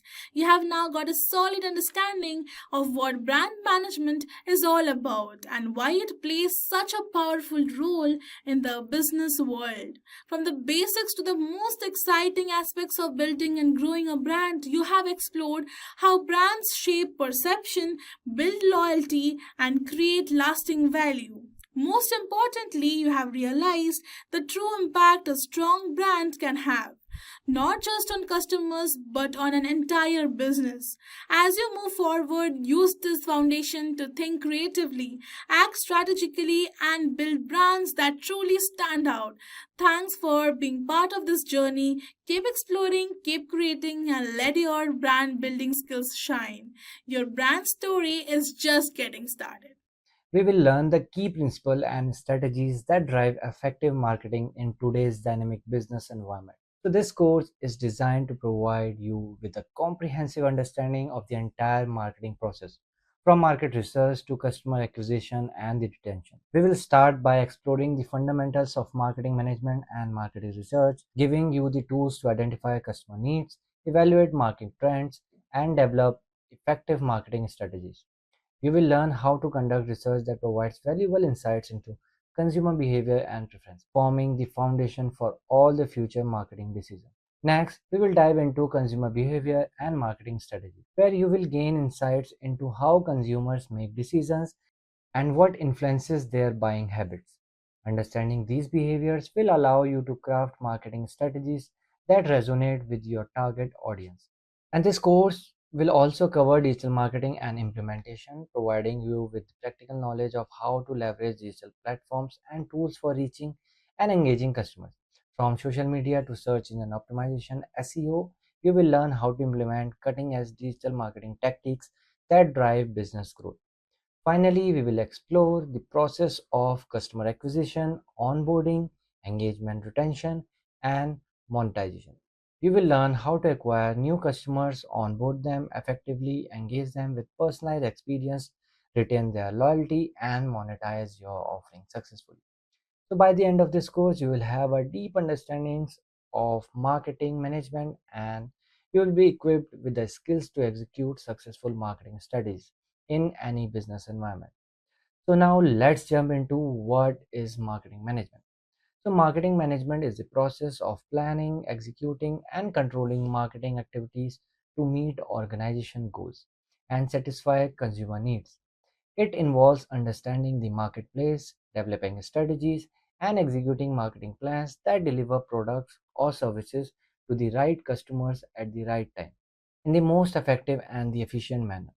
Marketing management isn't just about advertising or promoting products. It's a holistic approach that aligns all business efforts to meet customer needs, build brand loyalty, and ensure long term growth and profitability.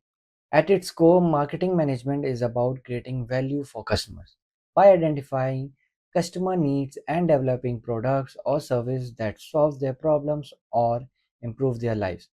A well executed marketing management strategy can be difference between a thriving business and one that struggles to maintain market relevance. So now let's jump into marketing management in businesses. So marketing management in businesses can be defined as the art and science of choosing target markets and building profitable relationship with them.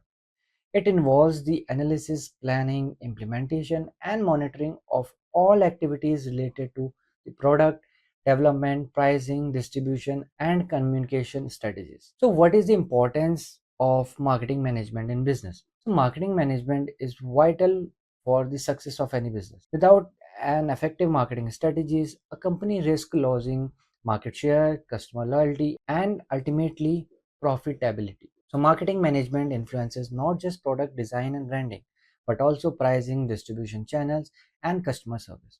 So, here is why it's crucial. The first point is customer centric focus. Marketing management ensures that the business is constantly in tune with customer needs and preferences. By addressing these needs, companies can gain a competitive edge in the marketplace. Second point is brand awareness and the loyalty. Through consistent and strategic marketing efforts, businesses can increase brand visibility, foster customer trust, and build long term loyalty.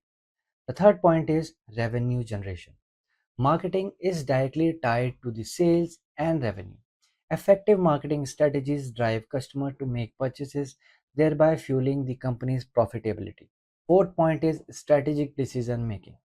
Marketing management aids in decision-making process such as pricing, product assortment, and promotional activities, ensuring the company's offering are aligned with market demands. Fifth point is adaptation to market changes. So a good marketing management strategy allows businesses to quickly adapt to market trends and external changes, from the technological advances to shift in customer behavior. So now let's move forward and see roles of marketing in driving business success. So marketing plays a pivotal role in driving business success, and its significance has only grown in the digital age. The role of marketing in any businesses can be summarized in several key areas, just like creating value for customers. Marketing helps businesses identify and deliver value by understanding consumer pain points and desires. Marketing teams can create products and services that cater to these needs, ensuring consumer satisfaction and loyalty. Second point is building brand identity. So, marketing is responsible for building and maintaining a company's brand image. A strong brand identity helps differentiate the business from competitors and attract more customers. The third point is driving growth through customer acquisition and retention. Effective marketing management strategies not only attract new customers but also help retain existing ones. Customer acquisition and retention drive sustainable growth. Fourth point is increasing market research. Marketing helps expand the reach of products or service to new geographical areas or untapped markets. By using appropriate marketing channels, companies can access a wider audience. The fifth one is responding to competitive pressures. In a competitive market, marketing management is a key to differentiating a product or service and communicating its unique value proposition effectively to the customer. The sixth point is data driven decision. Marketing management leverages analytics and data to inform decision making. Through data analysis, businesses can adjust their strategies to better meet consumer needs and maximize the ROI, return of interest. So now let's jump to the key concepts of marketing. So to understand marketing management, it's essential to explore some fundamental marketing concepts that guide strategies and decisions. The first one is market segmentation, targeting, and positioning. So what is market segmentation? Market segmentation is the process of dividing a broader market into smaller, more manageable groups of consumers based on shared characteristics. These segments are usually created based on factors like demographics, psychographics, and behavioral patterns like buying habits or brand loyalty. So market segmentation also allow companies to customize their marketing strategies to address specific needs, thereby increasing in effectiveness of their campaign. The second point is targeting. After segmenting the target or the market, businesses need to decide which segment they want to focus on. Targeting is the process of evaluating each segment and selecting one or more to pursue. This decision is based on factors like segments, size, growth potential, and the company's ability to serve them effectively. And the third is positioning. Positioning refers to how a company's product or brand is perceived in the minds of the target audience. A successful positioning strategy ensures that the product stands out in the crowded marketplace and occupies a unique space in the minds of consumers. Effective positioning requires clear messaging, consistent branding, and aligning the product in the customer's value and the needs. The seconds are marketing 4Ps. So the marketing mix, often referred to as the 4Ps, form the foundation of any marketing strategy. So each element of the marketing mix or the 4Ps of the marketing must be carefully considered and balanced to create an effective marketing plan. The first one is product. The product is the heart of any marketing effort. It represents the goods or service that the business offers to meet customer needs. When managing a product, marketers needs to consider its feature, design, quality, packaging, and branding. Product decisions also includes the life cycle stage of the product, introduction, growth, maturity, or decline, as this will affect the marketing tactics. The second is price. Price is the amount of money customers must pay to acquire the product or service. Pricing strategies depend on various factors such as cost structure, competitor pricing, and perceived value to the consumer. Companies may employ different pricing tactics such as premium pricing, penetration pricing, or discount pricing to meet their objective. Then comes place. Place refers to the distribution channels through which a product reaches the consumer. Marketers must determine where the product will be sold, how it will be delivered, and the best distribution channel to ensure availability at the right place and the time. Then comes the promotion. Promotion involves the communication strategies used to inform and persuade customers about the product. This includes advertising, sales, promotion, public relations, and digital marketing. A comprehensive promotional strategy ensures that the target audience is aware of the product and understand its benefits. So, after understanding the key marketing concepts, let's understand the market research or what is market research. But before that, we will discuss the evolution of marketing. So, marketing has come a long way since its inception. So, there are two types of marketing: traditional marketing and digital marketing. So, let's see some comparison. First definition: it is one of type of marketing that utilize media, TV, or magazine to advertise any business's service and products. Where digital marketing, it is the one of the type of marketing that uses the internet and social media for advertising business.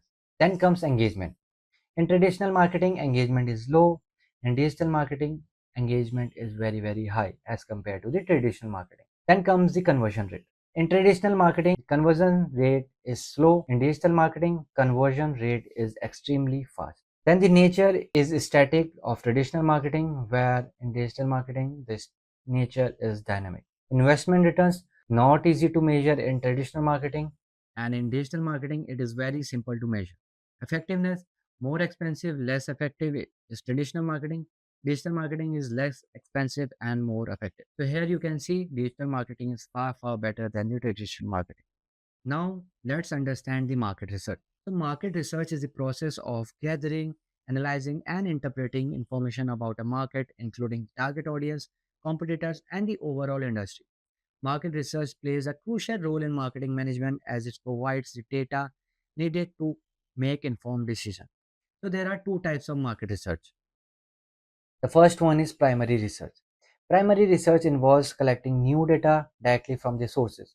It typically includes surveys, interviews, focus groups, and observational research. Primary research helps businesses understand customer needs, preferences, and opinions. This type of research provides first-hand insights into how customer feels about a product or a service. Then comes secondary research. Secondary research involves analyzing existing data that has already been collected by others.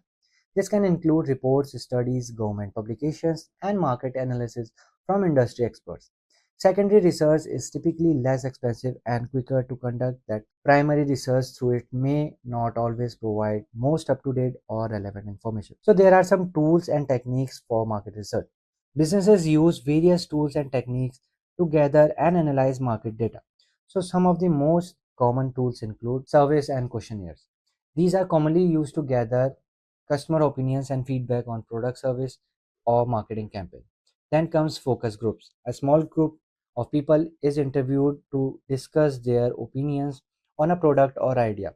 Focus groups are useful for gathering in-depth insights into customer behavior. Then comes social media analytics. Tools like Google Analytics, Hootsuite, and Facebook Insights help marketers track user engagement and behavior on digital platforms. Then comes competitive analysis. Analyzing competitors' strength and weakness can help businesses identify market opportunities and refine their strategies. In conclusion, in the first module, we have explored the fundamentals of marketing management, including its role in business success. Key concepts like market segmentation and targeting, and the essential components of the marketing mix. We have also discussed the evolution of marketing and the importance of market research in shaping effective marketing strategies. So, in the next module, we will learn about consumer behavior.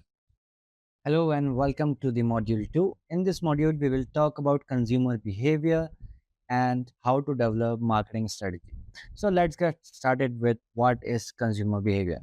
So understanding consumer behavior is the cornerstone of effective marketing. It involves studying how individuals or groups make purchasing decisions and how they engage with product, services, and brands. By gaining insights into the underlying factors that influence consumer choices, businesses can craft strategies that appeal to their needs, desires, and preferences. So ultimately driving sales and fostering customer loyalty. Consumer behavior encompasses various elements, including the motivation behind purchases, the decision making process, the role of emotions in buying, and how external factors such as marketing campaigns or social media influences impact the decisions. So, after understanding what is consumer behavior, let's understand factors influencing consumer behaviors or decisions. So, consumers' purchasing decisions are influenced by a combination of psychological, social, economic, and personal factors. The decision making process is not always linear or rational, rather, it involves complex interaction between internal and external forces. So, here are some key factors that influence consumer behavior. The first one is psychological factors. Psychological factors refers to the internal processes that influence how consumers perceive products, services, and brands. These factors plays a significant role in shaping decisions and behavior. First is motivation. So motivation refers to the underlying reasons driving consumers to fulfill a need or want. The most famous theory that explains consumer motivation is Maslow's hierarchy of needs. which categorize human needs into 5 levels: psychological safety, belonging, esteem, and self actualization. So, marketers must understand where their target market's needs fall within this hierarchy to tailor products that meet those needs. The second is perception. So, consumers' perceptions are shaped by their senses, experiences, and benefits. So, how a consumer perceives a product can impact their purchasing decision. For example, if a product perceived as high quality and trustworthy, consumers are more likely to buy it. Branding plays a significant role in influencing these perceptions. The third point is learning and memory. Consumer decisions are also influenced by previous experiences. Consumers may rely on past experiences with a brand or product, especially if they have been positive. So, these experiences create memories which can influence future purchases. The fourth point is attitudes and beliefs.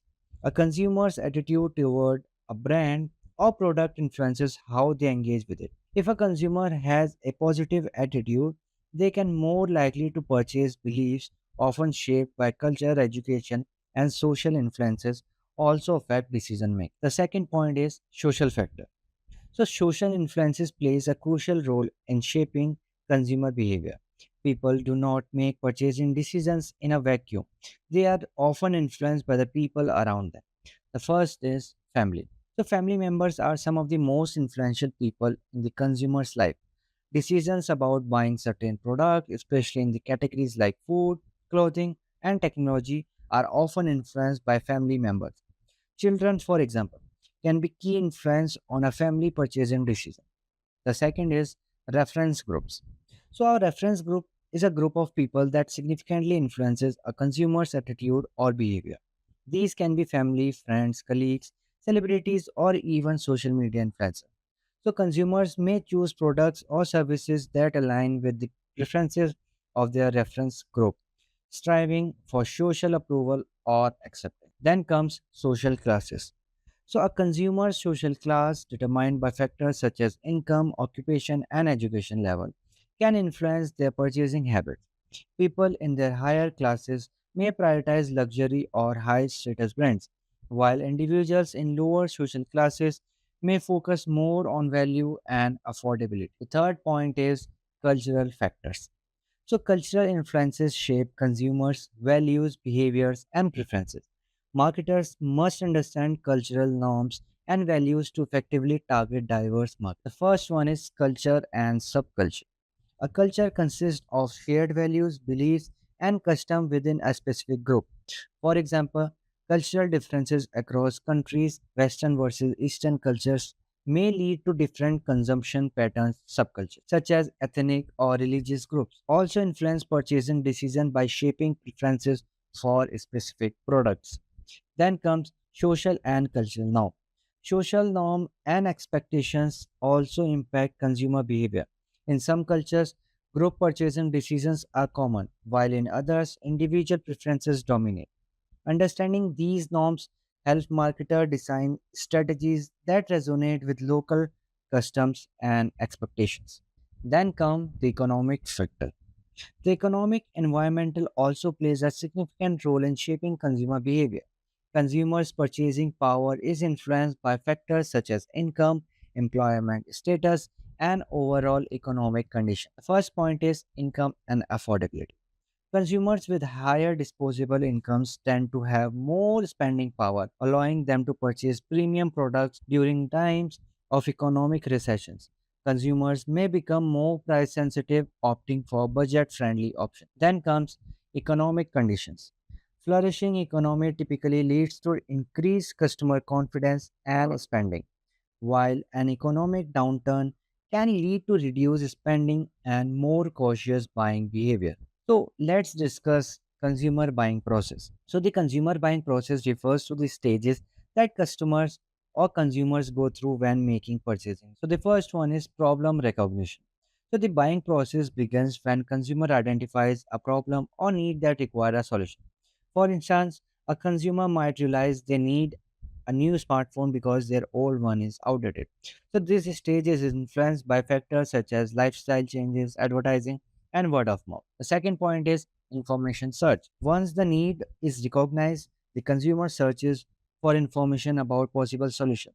So this search can be internal or external, asking friends or experts. The third point is evaluation of alternatives. In this stage, consumers evaluate the various options available to them. They consider different brands, product features, and pricing before narrowing down their choice. The fourth point is purchase decision. So after evaluating alternatives, the consumer makes their purchase decision. At this point, various factors such as promotional offers, ease of purchase, and availability can influence the final decision. The last one is post purchase behavior. After the purchase, the consumer evaluate their decision. If satisfied, they may become loyal to the brand and recommend it to the others. So after seeing the consumer buying process, now let's discuss how to develop a marketing strategy. So once a business has a clear understanding of consumer behavior, the next step is to develop a robust marketing strategy. A marketing strategy defines how a company will position itself in the market and achieve its goals through target marketing activities. The first one is setting smart marketing objects. Like the first one is specific. The object should be clear and precise, stating exactly what needs to be achieved. The second is measurable. The objective should include quantifiable metrics to track progress. The third is achievable. The objective should be realistic and attainable given the resources available. The fourth point is relevant. The objective should be aligned with the company's overall missions and priorities. Fifth one is time bound. The objective should have clear deadline for completion. So there is one more decision making strategy, that is SWOT analysis. So here S means strength. What does the company do well? What are its unique advantage? Weakness, where does the company need improvement? What challenges does it face? Opportunities, what external opportunities can company capitalize on? Are there emerging trends or untapped markets? Fourth is threats. What external factors pose risk to the company? So, SWOT analysis is essential for aligning marketing efforts with the company's strength and opportunities while addressing weakness. So, let's discuss types of marketing strategy. Business adopt different marketing strategies depending on their objectives, resources, and competitive environment. So here are three common types of marketing strategy. First one is product differentiation strategy. Product differentiation involves offering a unique product or service that stands out from the competitors in the market. So this strategy focuses on creating a product that offers unique features, quality, design, or benefits that consumers perceive as valuable. For example, Apple's iPhone is a prime example of differentiated product. Its distinct design, user experience, and ecosystem set it apart from other smartphones in the market.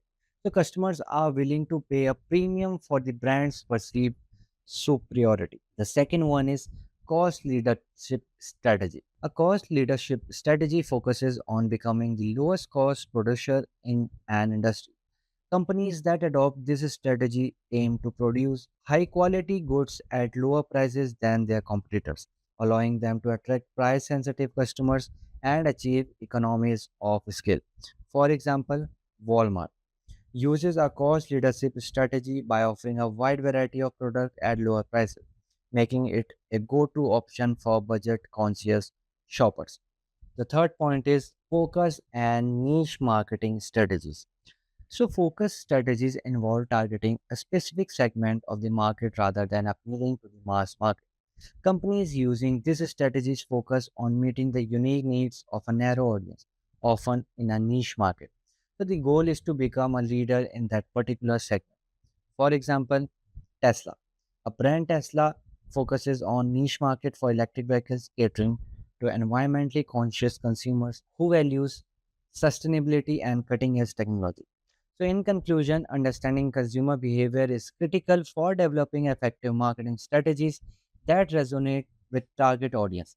So, by recognizing the psychological, social, and cultural factor that influence purchasing decision, businesses can design products and marketing campaigns that meet consumers' needs. Additionally, adopting the right marketing strategy, whether through product differentiation, cost leadership, or a focus on niche market It helps businesses achieve their objective and gain a competitive advantage. So, through strategic and SWOT analysis, companies can refine their approach to marketing, ultimately driving business success and fostering long term customer loyalty. So, in the next module, we will learn about digital marketing and its implementation. Hello, and welcome to the third module. So, in this module, we will talk about digital marketing strategies and how to create or develop the marketing plan. So, let's start with what is digital marketing strategy. So, in the digital era, businesses are increasingly leveraging digital marketing strategies to engage with customer and drive growth. So, digital marketing refers to any marketing activity conducted through digital channels, including search engines, social media platforms, email, websites, and online advertising. So, digital marketing offers several advantages over traditional marketing, such as the ability to reach a global audience, measure results, and create targeted campaigns. So, a successful digital marketing strategy incorporates a combination of techniques to engage the target audience, build brand awareness, generate leads, and boost objective customer needs, and industry trends. So, there are some key components of digital marketing strategy. The first one is understanding the target audience. So, knowing your audience demographics, behaviors, and preferences is essential for creating personalized and relevant campaigns. The second point is setting clear goals and objectives. So, these should be aligned with the business's overall vision and should be measurable, such as increasing website traffic, growing social media engagement, or boosting sales. Third is choosing the right channels. So, different digital marketing channels work better for different objectives. For example, social media is the excellent for building brands awareness, while email marketing can be effective for lead nurturing. Fourth point is content creation and distribution. So, high quality, valuable content is the cornerstone of digital marketing. This could include blogs, videos, infographics, case studies, or ebooks that are distributed across appropriate channels. And the fifth one is monitoring and optimization. So, continuously monitor the effectiveness of your campaigns through analytics and KPIs and adjust strategies to improve performance. So, now let's move forward and talk about search engine optimization. So, SEO refers to the process of optimizing a website to rank higher in search engine result pages for specific keywords. The goal of SEO is to increase organic non paid traffic to the website. So, SEO can be broken down into several key components. The first one is on page SEO. The on page SEO involves optimizing individual web pages to rank higher and attract relevant traffic. It includes keyword optimization, which is placing relevant keywords naturally in content, titles, headings, and meta tags. The second is content quality, publishing valuable, engaging, and original content. The third one is internal linking, linking between pages within your website for better navigation than user experience, ensuring your content loads quickly and is user friendly. For example, a travel website might optimize a blog title Best Beaches in Florida by including keywords such as Best Florida Beaches or Top Beaches in Florida and adding informative, relevant content that satisfy user intent. The second one is off page SEO. Off page SEO focuses on your building website authority and credibility through external signals, primarily backlinks. The first one comes link building, earning links from reputable external websites. Second is social media marketing, building a strong social media presence that indirectly boosts credibility. The third is online reputation, positive online reviews, mention, and high domain authority package. For example, if a well known travel blogger mentions and links back to your best beaches in Florida, so this will boost your site's authority, enhancing your rank in search results. Then third comes technical SEO. Technical SEO ensures search engines can be effectively crawl, index, and understand your website. Key technical SEO aspects include the first one is site speed. Fast loading sites ranks better. Then comes mobile friendliness. Sites optimized for mobile device rank higher. Then comes structured data. Help search engines better understand your content. Then comes security HTTPS. Secure sites gain most trust from users and search engines. For example, If an online clothing store ensures fast loading time, secure checkouts, and proper schema markup to product descriptions, it enhances the user experience and search engine will rank it higher in product related searches. So now let's move forward and talk about search engine marketing, SEM. So SEM involves paid strategies for increasingly visibility in search engines result pages. Unlike SEO, which focuses on organic traffic, SEM uses paid advertising to drive targeted traffic to the website. So the most popular form of SEM is pay per click, PPC advertising. So key components of SEM include, the first one is Google Ads.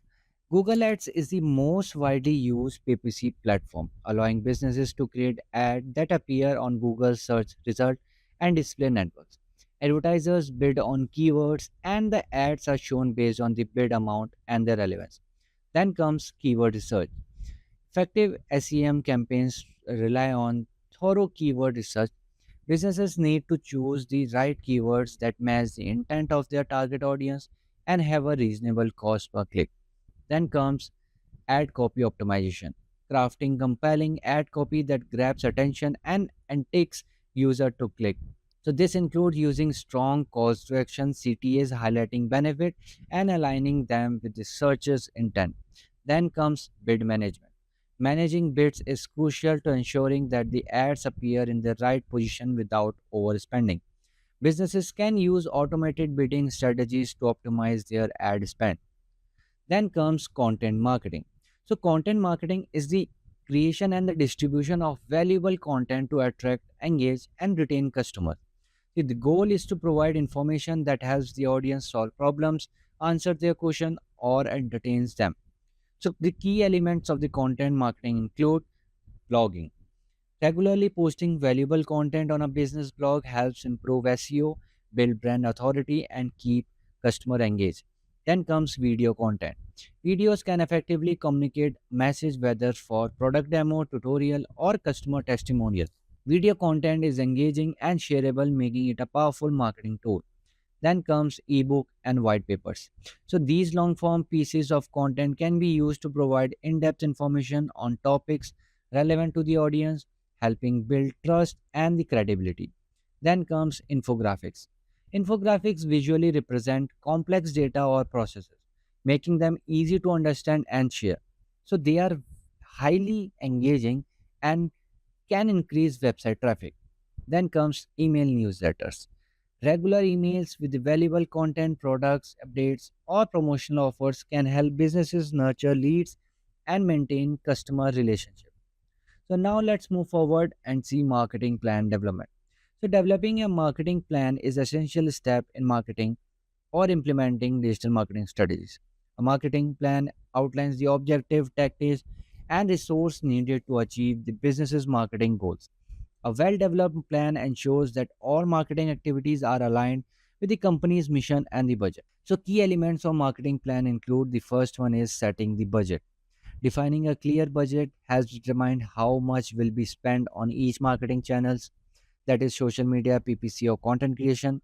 It is essential to allocate resources based on the expected ROI and the channel effectiveness. Then comes timelines. Establishing a clear timeline with milestones and deadlines help ensure that campaigns are executed on time and progress is tracked. Then comes resource allocation. This refers to assigning the necessary tools, technology, and personnel to execute the marketing plan.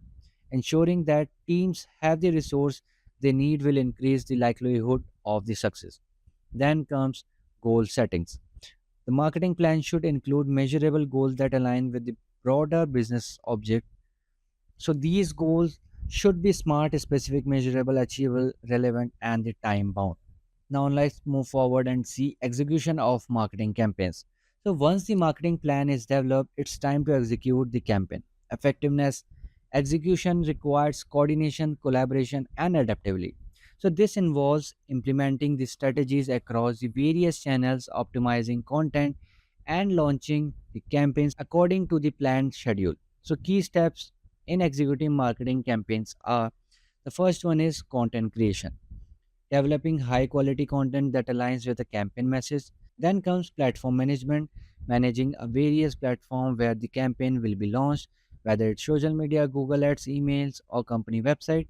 Then comes ad placement and targeting, setting up ad with accurate targeting to ensure that they reach the right audience based on demographics, behavior, and interest. Then comes monitoring campaign. Continuously monitor campaigns to ensure they are running smoothly.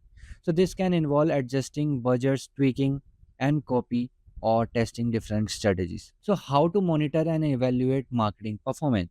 So it is essential to track the performance of digital marketing campaigns to ensure that they are meeting the desired object.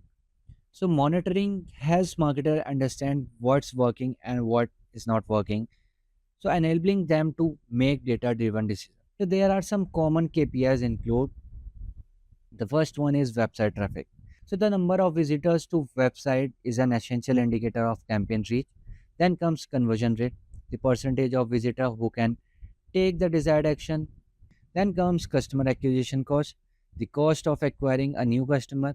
Then comes customer lifetime value, the total revenue generated from a customer over time. Then comes conversion rate, the percentage of visitors who take the desired action, such as making a purchase or filling out a lead form. Then comes CTR, the ratio of click to impression for ads or email campaign. So these are some common KPIs for monitoring and evaluating marketing performance. So there are some tools for tracking success as well. So several tools can be used to track and evaluate marketing performance. The first one is Google Analytics. Provide insight into website traffic, user behavior, and conversion rates. It helps track the effectiveness of SEO, content marketing, and paid ads. Then comes CRM system, customer relationship management. System helps track leads, sales, and customer interaction. They also allow marketers to understand the customer journey and optimize their marketing efforts. Then comes social media analytics. Platform like Facebook Insights, Twitter Analytics, and Instagram Insights provide detailed data on engagement, reach, and conversion for social media campaigns. So, how to calculate the ROI? Return on investment is a critical metric used to evaluate the profitability of a marketing campaign. ROI is calculated by comparing the revenue generated by the campaign with the cost incurred. So, the formula is revenue minus cost divided by cost into 100. So, in conclusion, digital marketing is an essential tool for businesses looking to expand their reach, engage with the customers, and drive growth. Through strategic use of social media marketing, SEO, SEM, and the content marketing, companies can effectively connect with their audience, deliver value, and achieve their marketing goals. So, by carefully developing marketing plans and executing campaigns effectively and monitoring performance, businesses can continuously improve and maximize their digital marketing efforts.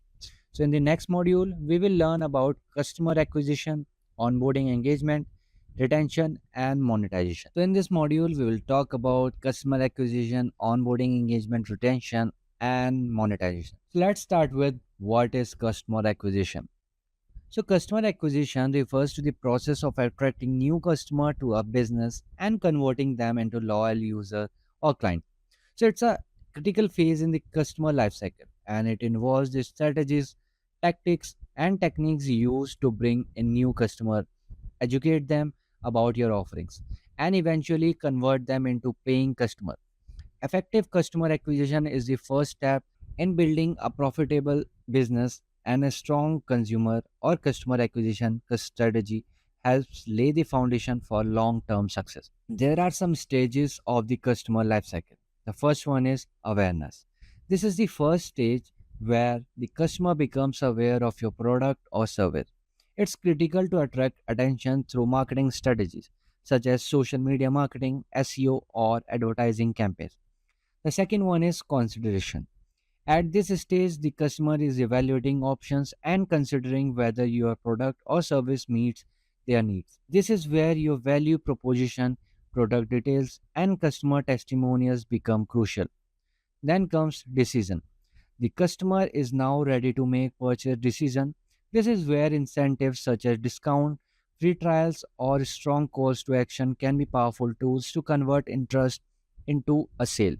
Then comes retention. Once the customer has made a purchase, retaining them become a key. This stage focuses on ensuring satisfaction, building brand loyalty, and continuing engagement to encourage repeat purchases. Then comes advocacy. So in this final stage, loyal customer becomes the brand advocates.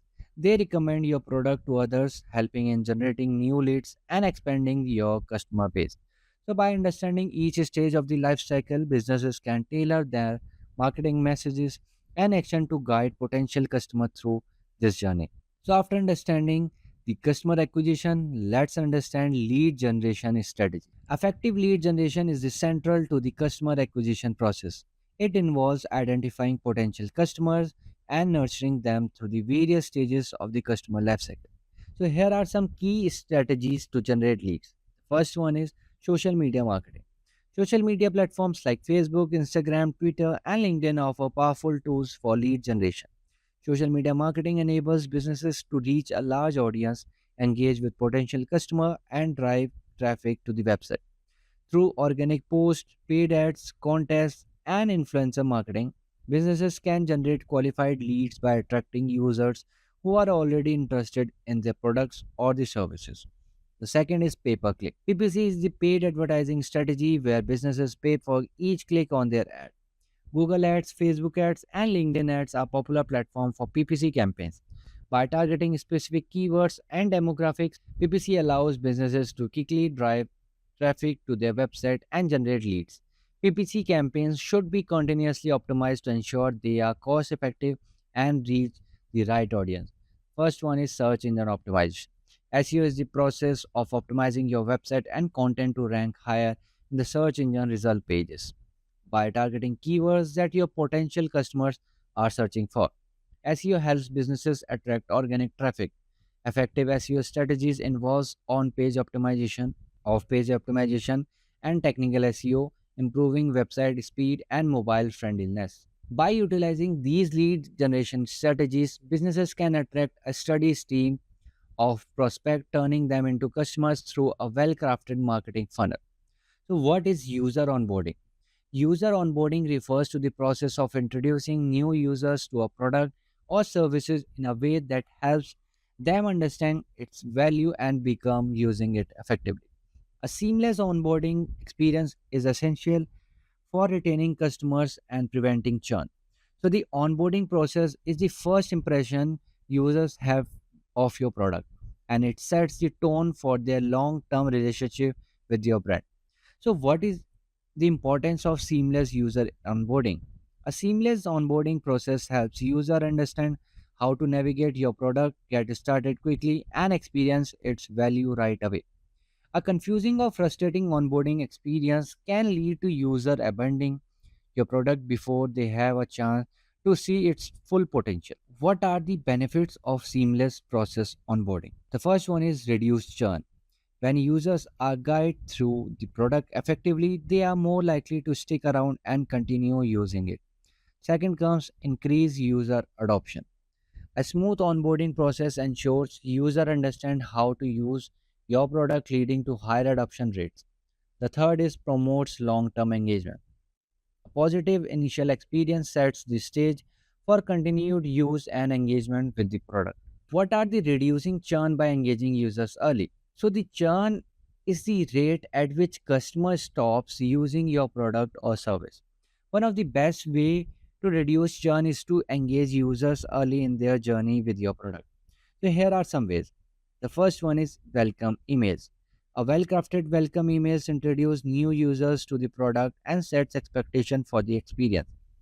The second one is interactive tutorials. Provide in product tutorials or guides that helps user get familiar with the key features. The third one is progress indicators.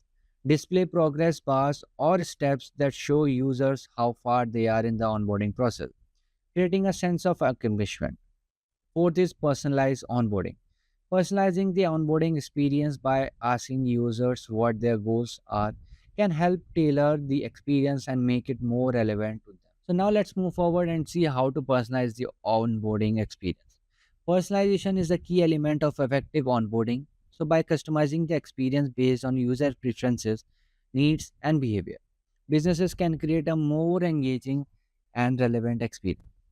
So here are some tactics for personalizing onboarding. First one is customize onboarding flows, offer different onboarding paths depending on user behavior or preferences. The second one is behavior based recommendation, suggest features or action based on the user's past behavior. Then comes target communication, send personalized email or in-app message that addresses the specific needs or pain points of the user. So a personalized onboarding experience help users feel valued and understood, increasing the likelihood that they will continue using the product and become loyal customers. So now let's move forward and see what is the engagement and retention design. So engagement and retention are key drivers of customer lifetime value, CLV.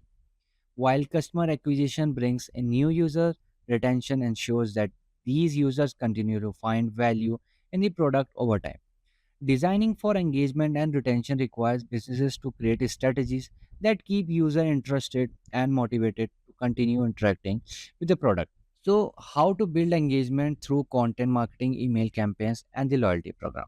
The first one is content marketing. So, content marketing plays a crucial role in keeping user engaged over time. By creating valuable, informative, and relevant content, businesses can continue to provide value to the user, thereby keeping them engaged. Second one is email campaigns. Email marketing is a powerful tool for user engagement. So businesses can use emails to deliver personalized content, updates, offers, and reminders. Drip campaigns, which send a series of automated emails based on users' action, are particularly effective for nurturing leads and guiding users through the customer lifecycle. Then comes loyalty program. A loyalty program incentives users to engage with your product over time by rewarding them for their continued use. Loyalty program can take various forms including point system, discounts, exclusive offers, and early access to the new features. So what are the customer feedback loops and the building brand advocate? So the customer feedback is essential for improving product services and user experience. So by actively listening to customers, business can identify areas for improvement, uncover pain points, and address concern before they lead to churn. So how to build the feedback loops? The first one is by survey and the polls. Use surveys to gather feedback on user satisfaction, feature requests, and overall product experience. The second is customer interview. Engage with users directly through interviews or focus groups to gather in depth insight into their needs and preferences. Then comes social listening. Monitor social media platforms and online communities for unsolicited feedback and discussion about your product. So, incorporating feedback, businesses continually refining their offering and build trust with the users. So, at the last, let's discuss what is monetization strategy. So, monetization strategy refers to the process of gathering revenue from a product or service. Different business implement various monetization models based on their target market, product type, and goals. So, a clear and effective monetization strategy is the crucial for long-term success and sustainability of any business. So there are two type of model. The first one is freemium model. In the freemium model, businesses offers a basic version of their product or service for free while charging for premium features, upgrades, or additionally functionality. For example, Dropbox offers free storage space with paid plans for users who need to more storage or additional features. The second one is premium model. The premium model involves charging users for access of the product or service upfront. This model works well for products that offer a clear and tangible value. For example, software like Microsoft Office and Adobe Creative Cloud uses a premium model where users pay a subscription fee for full access of their product. At the last, let's discuss what is upselling, cross-selling, and subscription strategies. So upselling involves encouraging customers to buy a more expensive version of product or service. This could mean recommending higher tier plans or additional features that add more value. Example, an e-commerce website offering customers the option to upgrade to a more expensive product with additional feature. Then comes cross-selling. Cross-selling encourages customer to purchase related or complementary products. This strategy works well when customers are already engaged and willing to consider other product that enhances their current purchase. For example, an online clothing store suggests accessories like belts or shoes when a customer purchases a pair of jeans. Then comes subscription strategies. Subscription strategies or models are effective for products or service that offers ongoing value. By offering subscription plans, businesses create a consistent revenue stream while encouraging long-term customer relationship. For example, streaming services like Netflix or Spotify, where users pay a monthly subscription fee for access to the content. So, in conclusion, effective customer acquisition, onboarding engagement, retention, and monetization are essential for the growth and sustainability of any business. So, a well thought out strategies that aligns with the business. So, by understanding the customer lifecycle, implementing lead generation strategies, providing seamless onboarding, designing for engagement and retention, and adopting smart monetization models, businesses can build a loyal customer base that generates continuous value. Each stage of the customer journey plays a critical role in creating long lasting relationship with the customer, fostering brand loyalty and maximizing revenue potential. Congratulations on completing the marketing management course. You have taken a big step in leveraging marketing management to enhance your marketing management skills or strategies. Now it's time to put your learning into action. Try integrating these strategies and apply into your workflows and experiment with this. Imagine harnessing the power of artificial intelligence to kickstart your own digital business. AI has unlocked endless possibilities, making it easier than ever to create and sell digital products online. From generating captivating art to crafting engaging text, AI tools are your gateway to effortlessly producing a wide range of digital products that can elevate your business or even be sold for profit. The beauty of AI lies in the accessibility. No need to be a tech expert to dive in. In this thrilling article, we will explore the diverse digital products you can create with AI, reveal the best tools at your disposal, and guide you through the process step by step. Get ready to unleash your creativity and see how AI can transform your entrepreneurial aspirations into reality. Craving a career upgrade? Subscribe, like, and comment below. Dive into the link in the description to fast-track your ambitions. Whether you're making a switch or aiming higher, Simplilearn has your back. If you're really interested in elevating your career to new heights, Simplilearn's Artificial Intelligence Engineer program in collaboration with IBM is the perfect choice. This comprehensive course offers in-depth training in AI, machine learning, NLP, deep learning, and generative AI, ensuring you gain the essential skills to thrive in the AI industry. With live interactive sessions led by industry experts, hands-on projects using real-world tools, and access to exclusive IBM masterclasses and certifications, this program is designed to set you apart in the competitive AI landscape. Don't miss the opportunity to become a certified AI engineer and unlock the door to exciting career opportunities. The course link is mentioned in the description box and pinned comment. So, let us understand what are digital products. Whenever we hear the term digital products, we generally think of images, arts, or files that can be downloaded. While these are the majority of the products we can find online, the definition of digital products is much broader.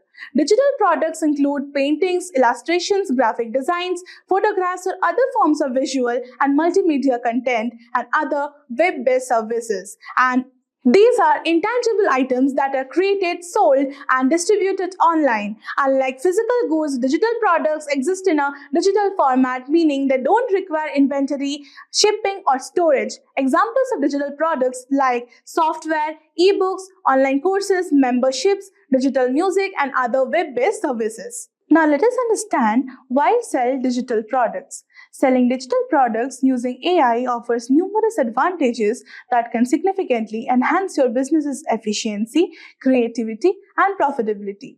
AI is a game changer for selling digital products online.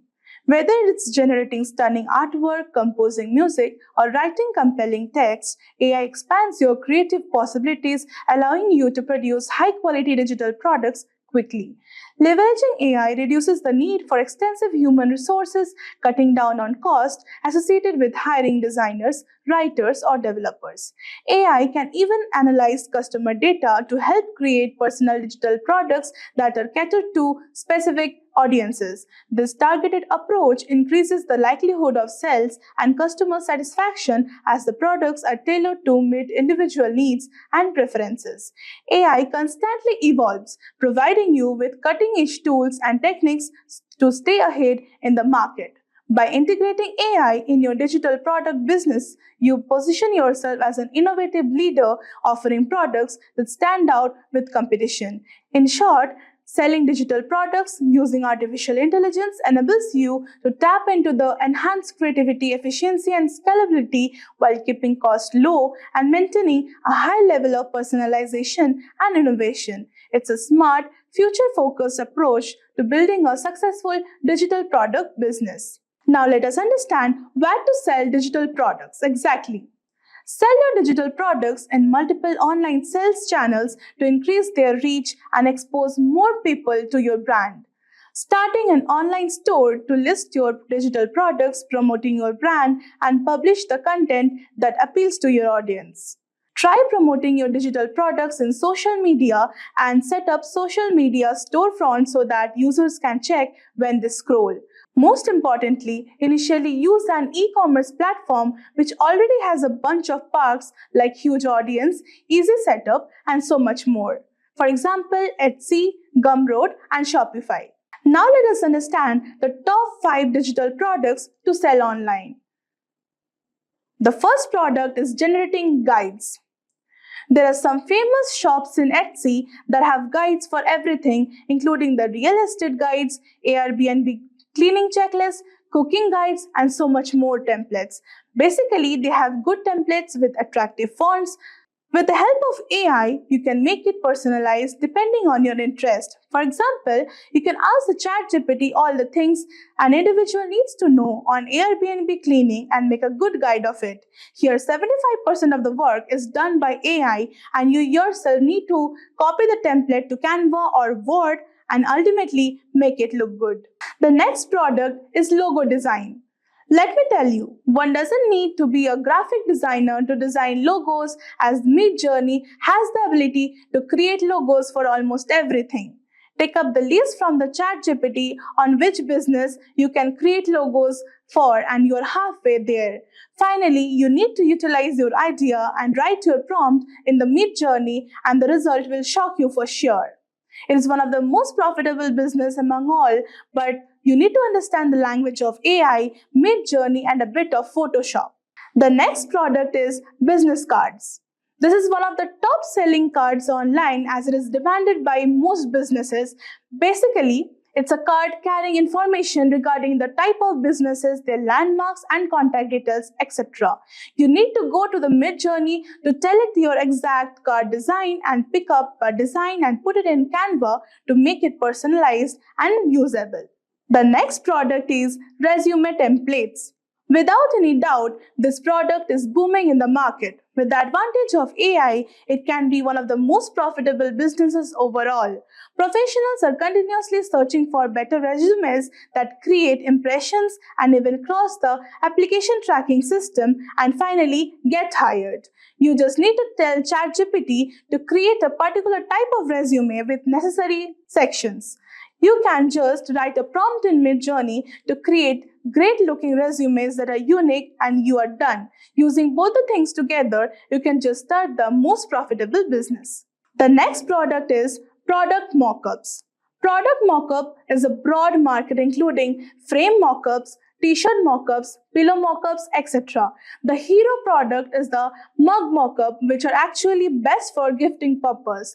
In the modern era, people are a fan of personalized products, and this field actually fans the desires. You need to be back on Midjourney and simply ask to show some simple mugs with white background and Photoshop it to make it personalized. It's a great idea to start the business as it's a trending market and can earn a lot. Now let us understand how to create and sell digital products. After you have basic knowledge about what digital products are and what products to sell, the next step is to know how to create and sell them. So let us understand the step-by-step guide to create and sell digital products.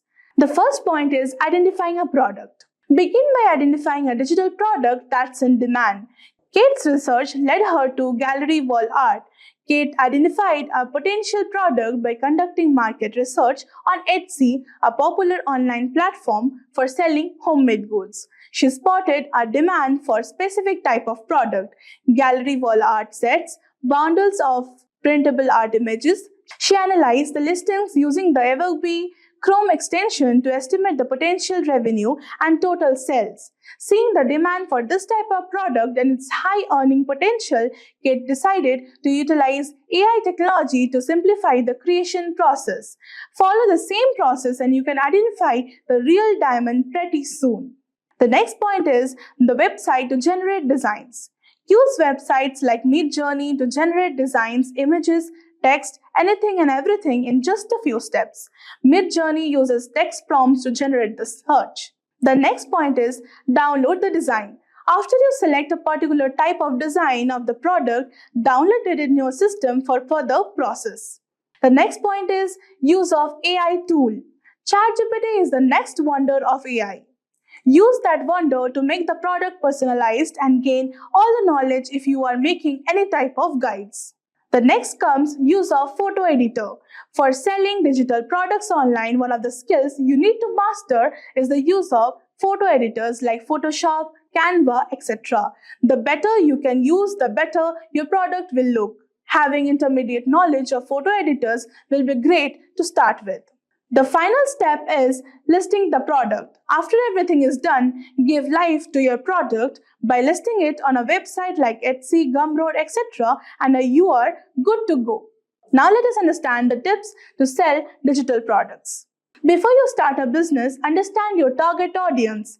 Knowing your target audience will help you create products that meet your needs and preferences, which can lead to more sales. The next comes identifying profitable digital products. It will help you go a long way. Choose products that are doing well in the market like logos, wedding cards, resumes, and more. Use Google ChatGPT to gain information and have a research on websites like Etsy, Gumroad to see the business. The best sellers use the great marketing strategies. You too need to do that.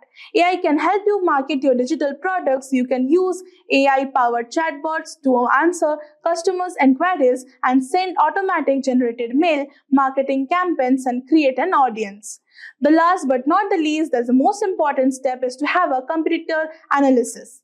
Research on competitors' products, their pricing strategies, their audience, etc. can help you a lot in formulating your marketing. To make $1,000 a month with digital products using AI, you must create valuable products that solve your customers' problems and market them effectively. Pricing your products correctly, creating an automated sales funnel, and scaling up your business and all are critical components of a successful digital product business. With this, we have come to the end of the video. Hope you have liked it. For any queries, do comment and one of our experts will definitely help you out. Imagine this. You're sitting in a cozy corner of your favorite cafe, sipping on a warm cup of coffee. Your laptop is open and within minutes, you have just created a high-ranking blog that could potentially earn you hundreds, if not thousands of dollars. Sounds good to go true? Well, this isn't a fantasy, it's the reality of modern blogging with ChatGPT. Since its launch in late 2022, ChatGPT has taken the world by storm, gaining over 1 million users in just 5 days. And for bloggers, it has been nothing short of a gold mine. With AI at your fingertips, you can now create content faster than ever. Target profitable keywords with precision and even outsmart your competition with strategic insights. Let's talk about numbers. Many bloggers have seen their income skyrocket from a few $100s a month to tens of thousands, simply by leveraging ChatGPT. They have doubled their traffic, optimized their content strategies, and tapped into new revenue streams with the power of AI. The possibilities are endless, and today I'm going to show you exactly how you can do the same. In this video, we are diving deep into how you can harness the power of ChatGPT to start a profitable blog from scratch.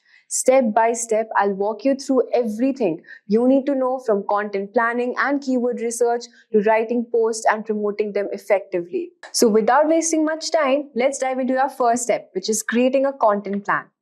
Every successful blog begins with a well thought out content plan. This is where the magic starts. ChatGPT can play a pivotal role in helping you brainstorm and organize your ideas efficiently. Imagine sitting down to create your blog and having a clear roadmap of content ideas tailored to your niche. That's the power of content plan. First, determine the niche you're passionate about, whether it's technology, fitness, travel, or any other topic. Once you have identified your niche, it's time to leverage ChatGPT. So, as you can see, we have logged in our ChatGPT, and you can simply ask ChatGPT to suggest blog post ideas for your chosen topic. For example, you could type suggest blog post ideas for a tech blog. So I'll just simply type here.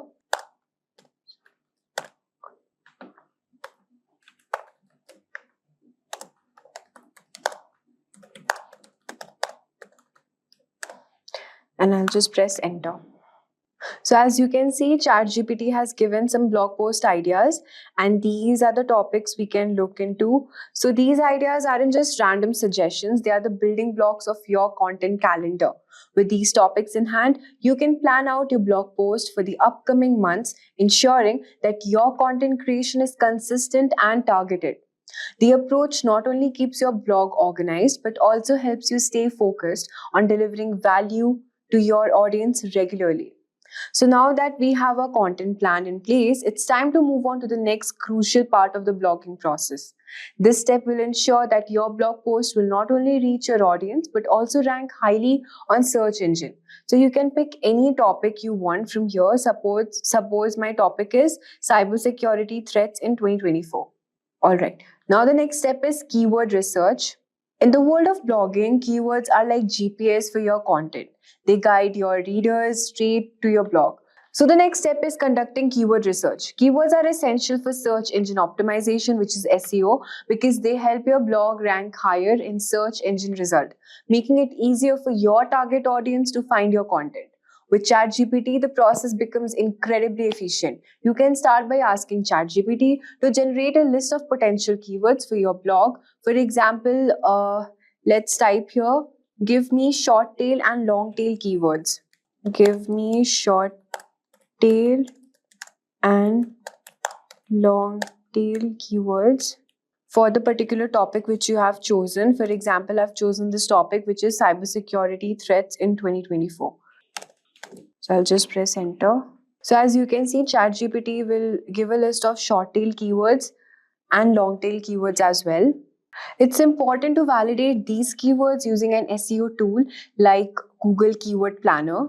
So you can validate these keywords using Google Keyword Planner. So let me show you a quick demo on how we can search using Google Keyword Planner. So I'll just type here Google Keyword Planner. So as you can see, I'll just simply sign in here. So here, this is the interface of Google Keyword Planner. You just have to click on Discover New Keywords, and you can type anything. For example, the topic name is cybersecurity. Cybersecurity, that's it. And the language you have selected is English. And we will click on Get Results. So as you can see that Google has given us a list of all the keywords related to this topic. The broad level keywords, we have total 658 keywords ideas available. You can also add filter here and suppose low range, high range, or exclude keywords in my account, anything you want to alter. And suppose I click here brand or non-brand keywords.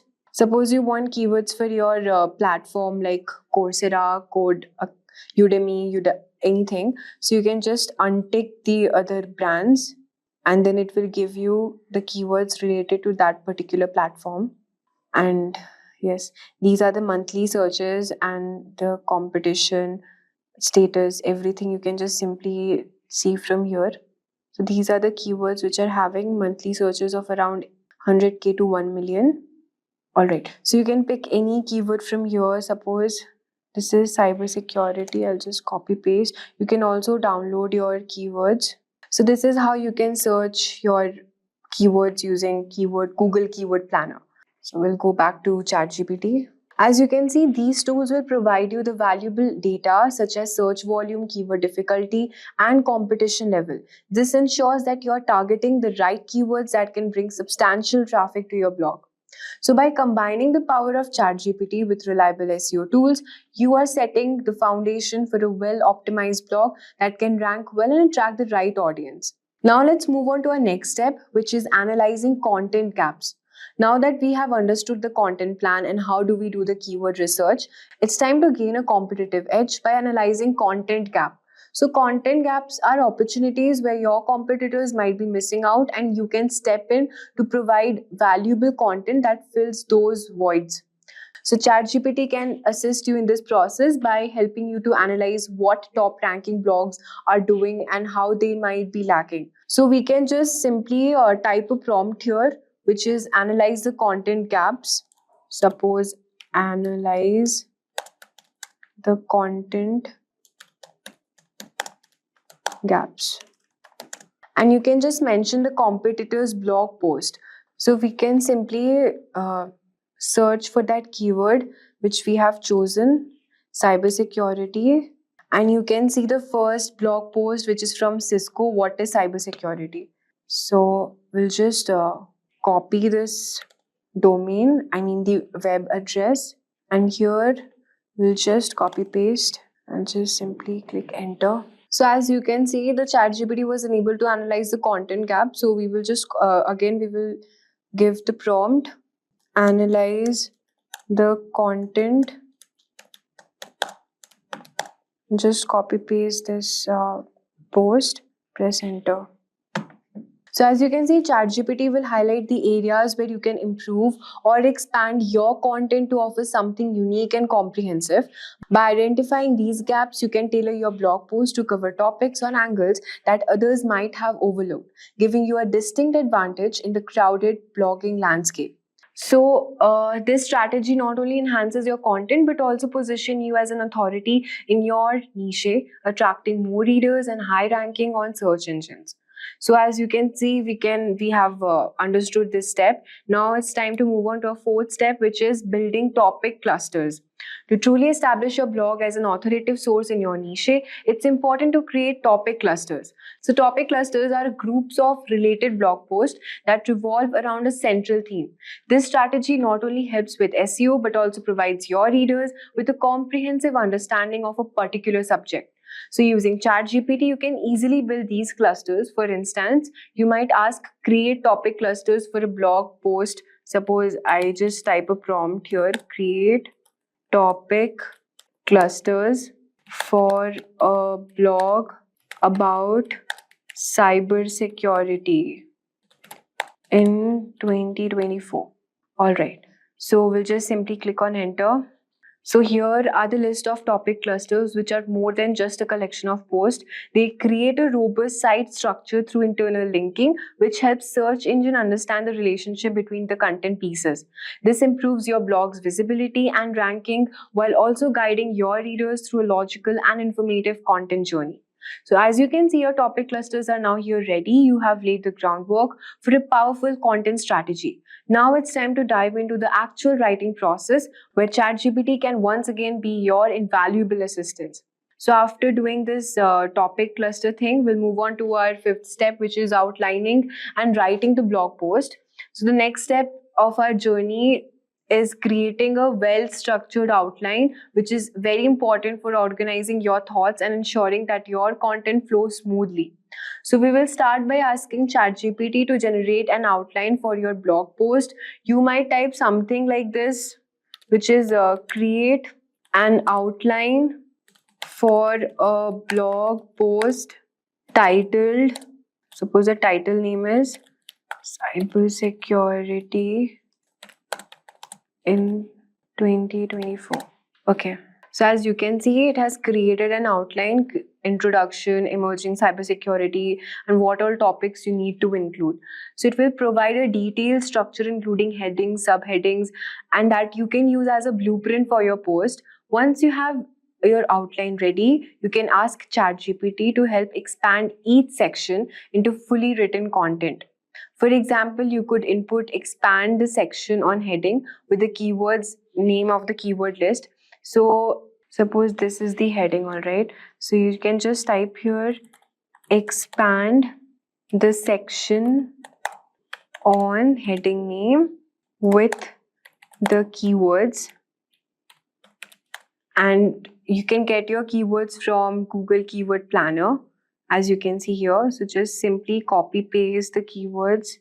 So copy paste it, just remove all of these things and just simply press enter. So ChatGPT will generate content that fits into your outline, making the writing process faster and more efficient. So, however, ChatGPT is a powerful tool, it's also important to add your personal touch to ensure that the content is more engaging and reflects your unique voice. So, you can also add, just write a prompt, write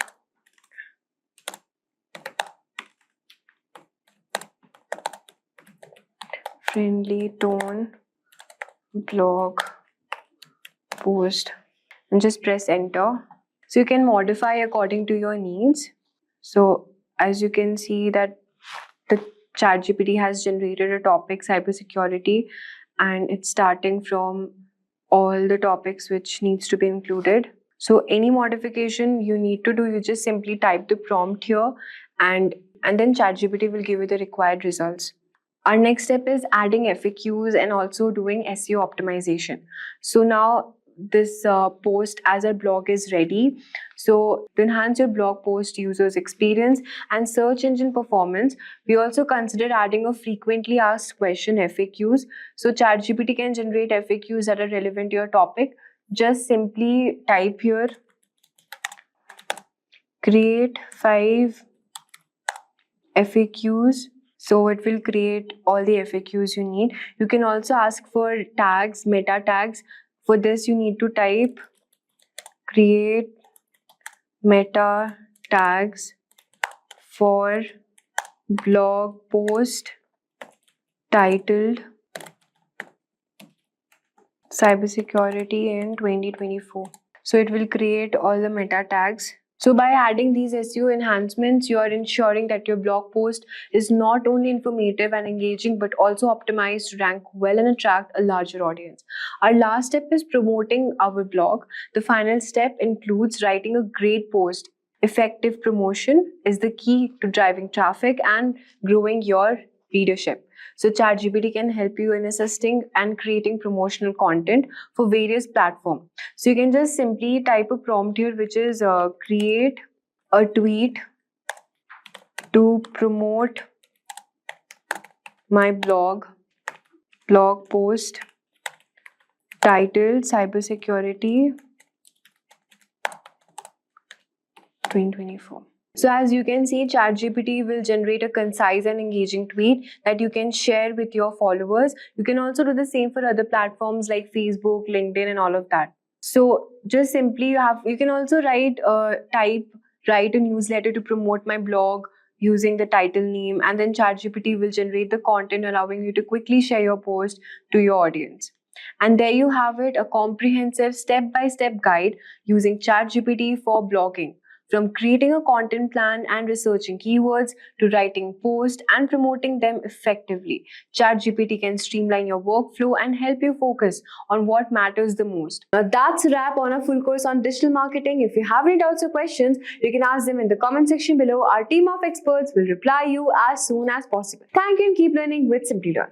Staying ahead in your career requires continuous learning and upskilling. Whether you're a student aiming to learn today's top skills or a working professional looking to advance your career, we've got you covered. Explore our impressive catalog of certification programs in cutting-edge domains, including data science, cloud computing, cybersecurity, AI, machine learning, or digital marketing. Designed in collaboration with leading universities and top corporations, and delivered by industry experts, choose any of our programs and set yourself on the path to career success. Click the link in the description to know more.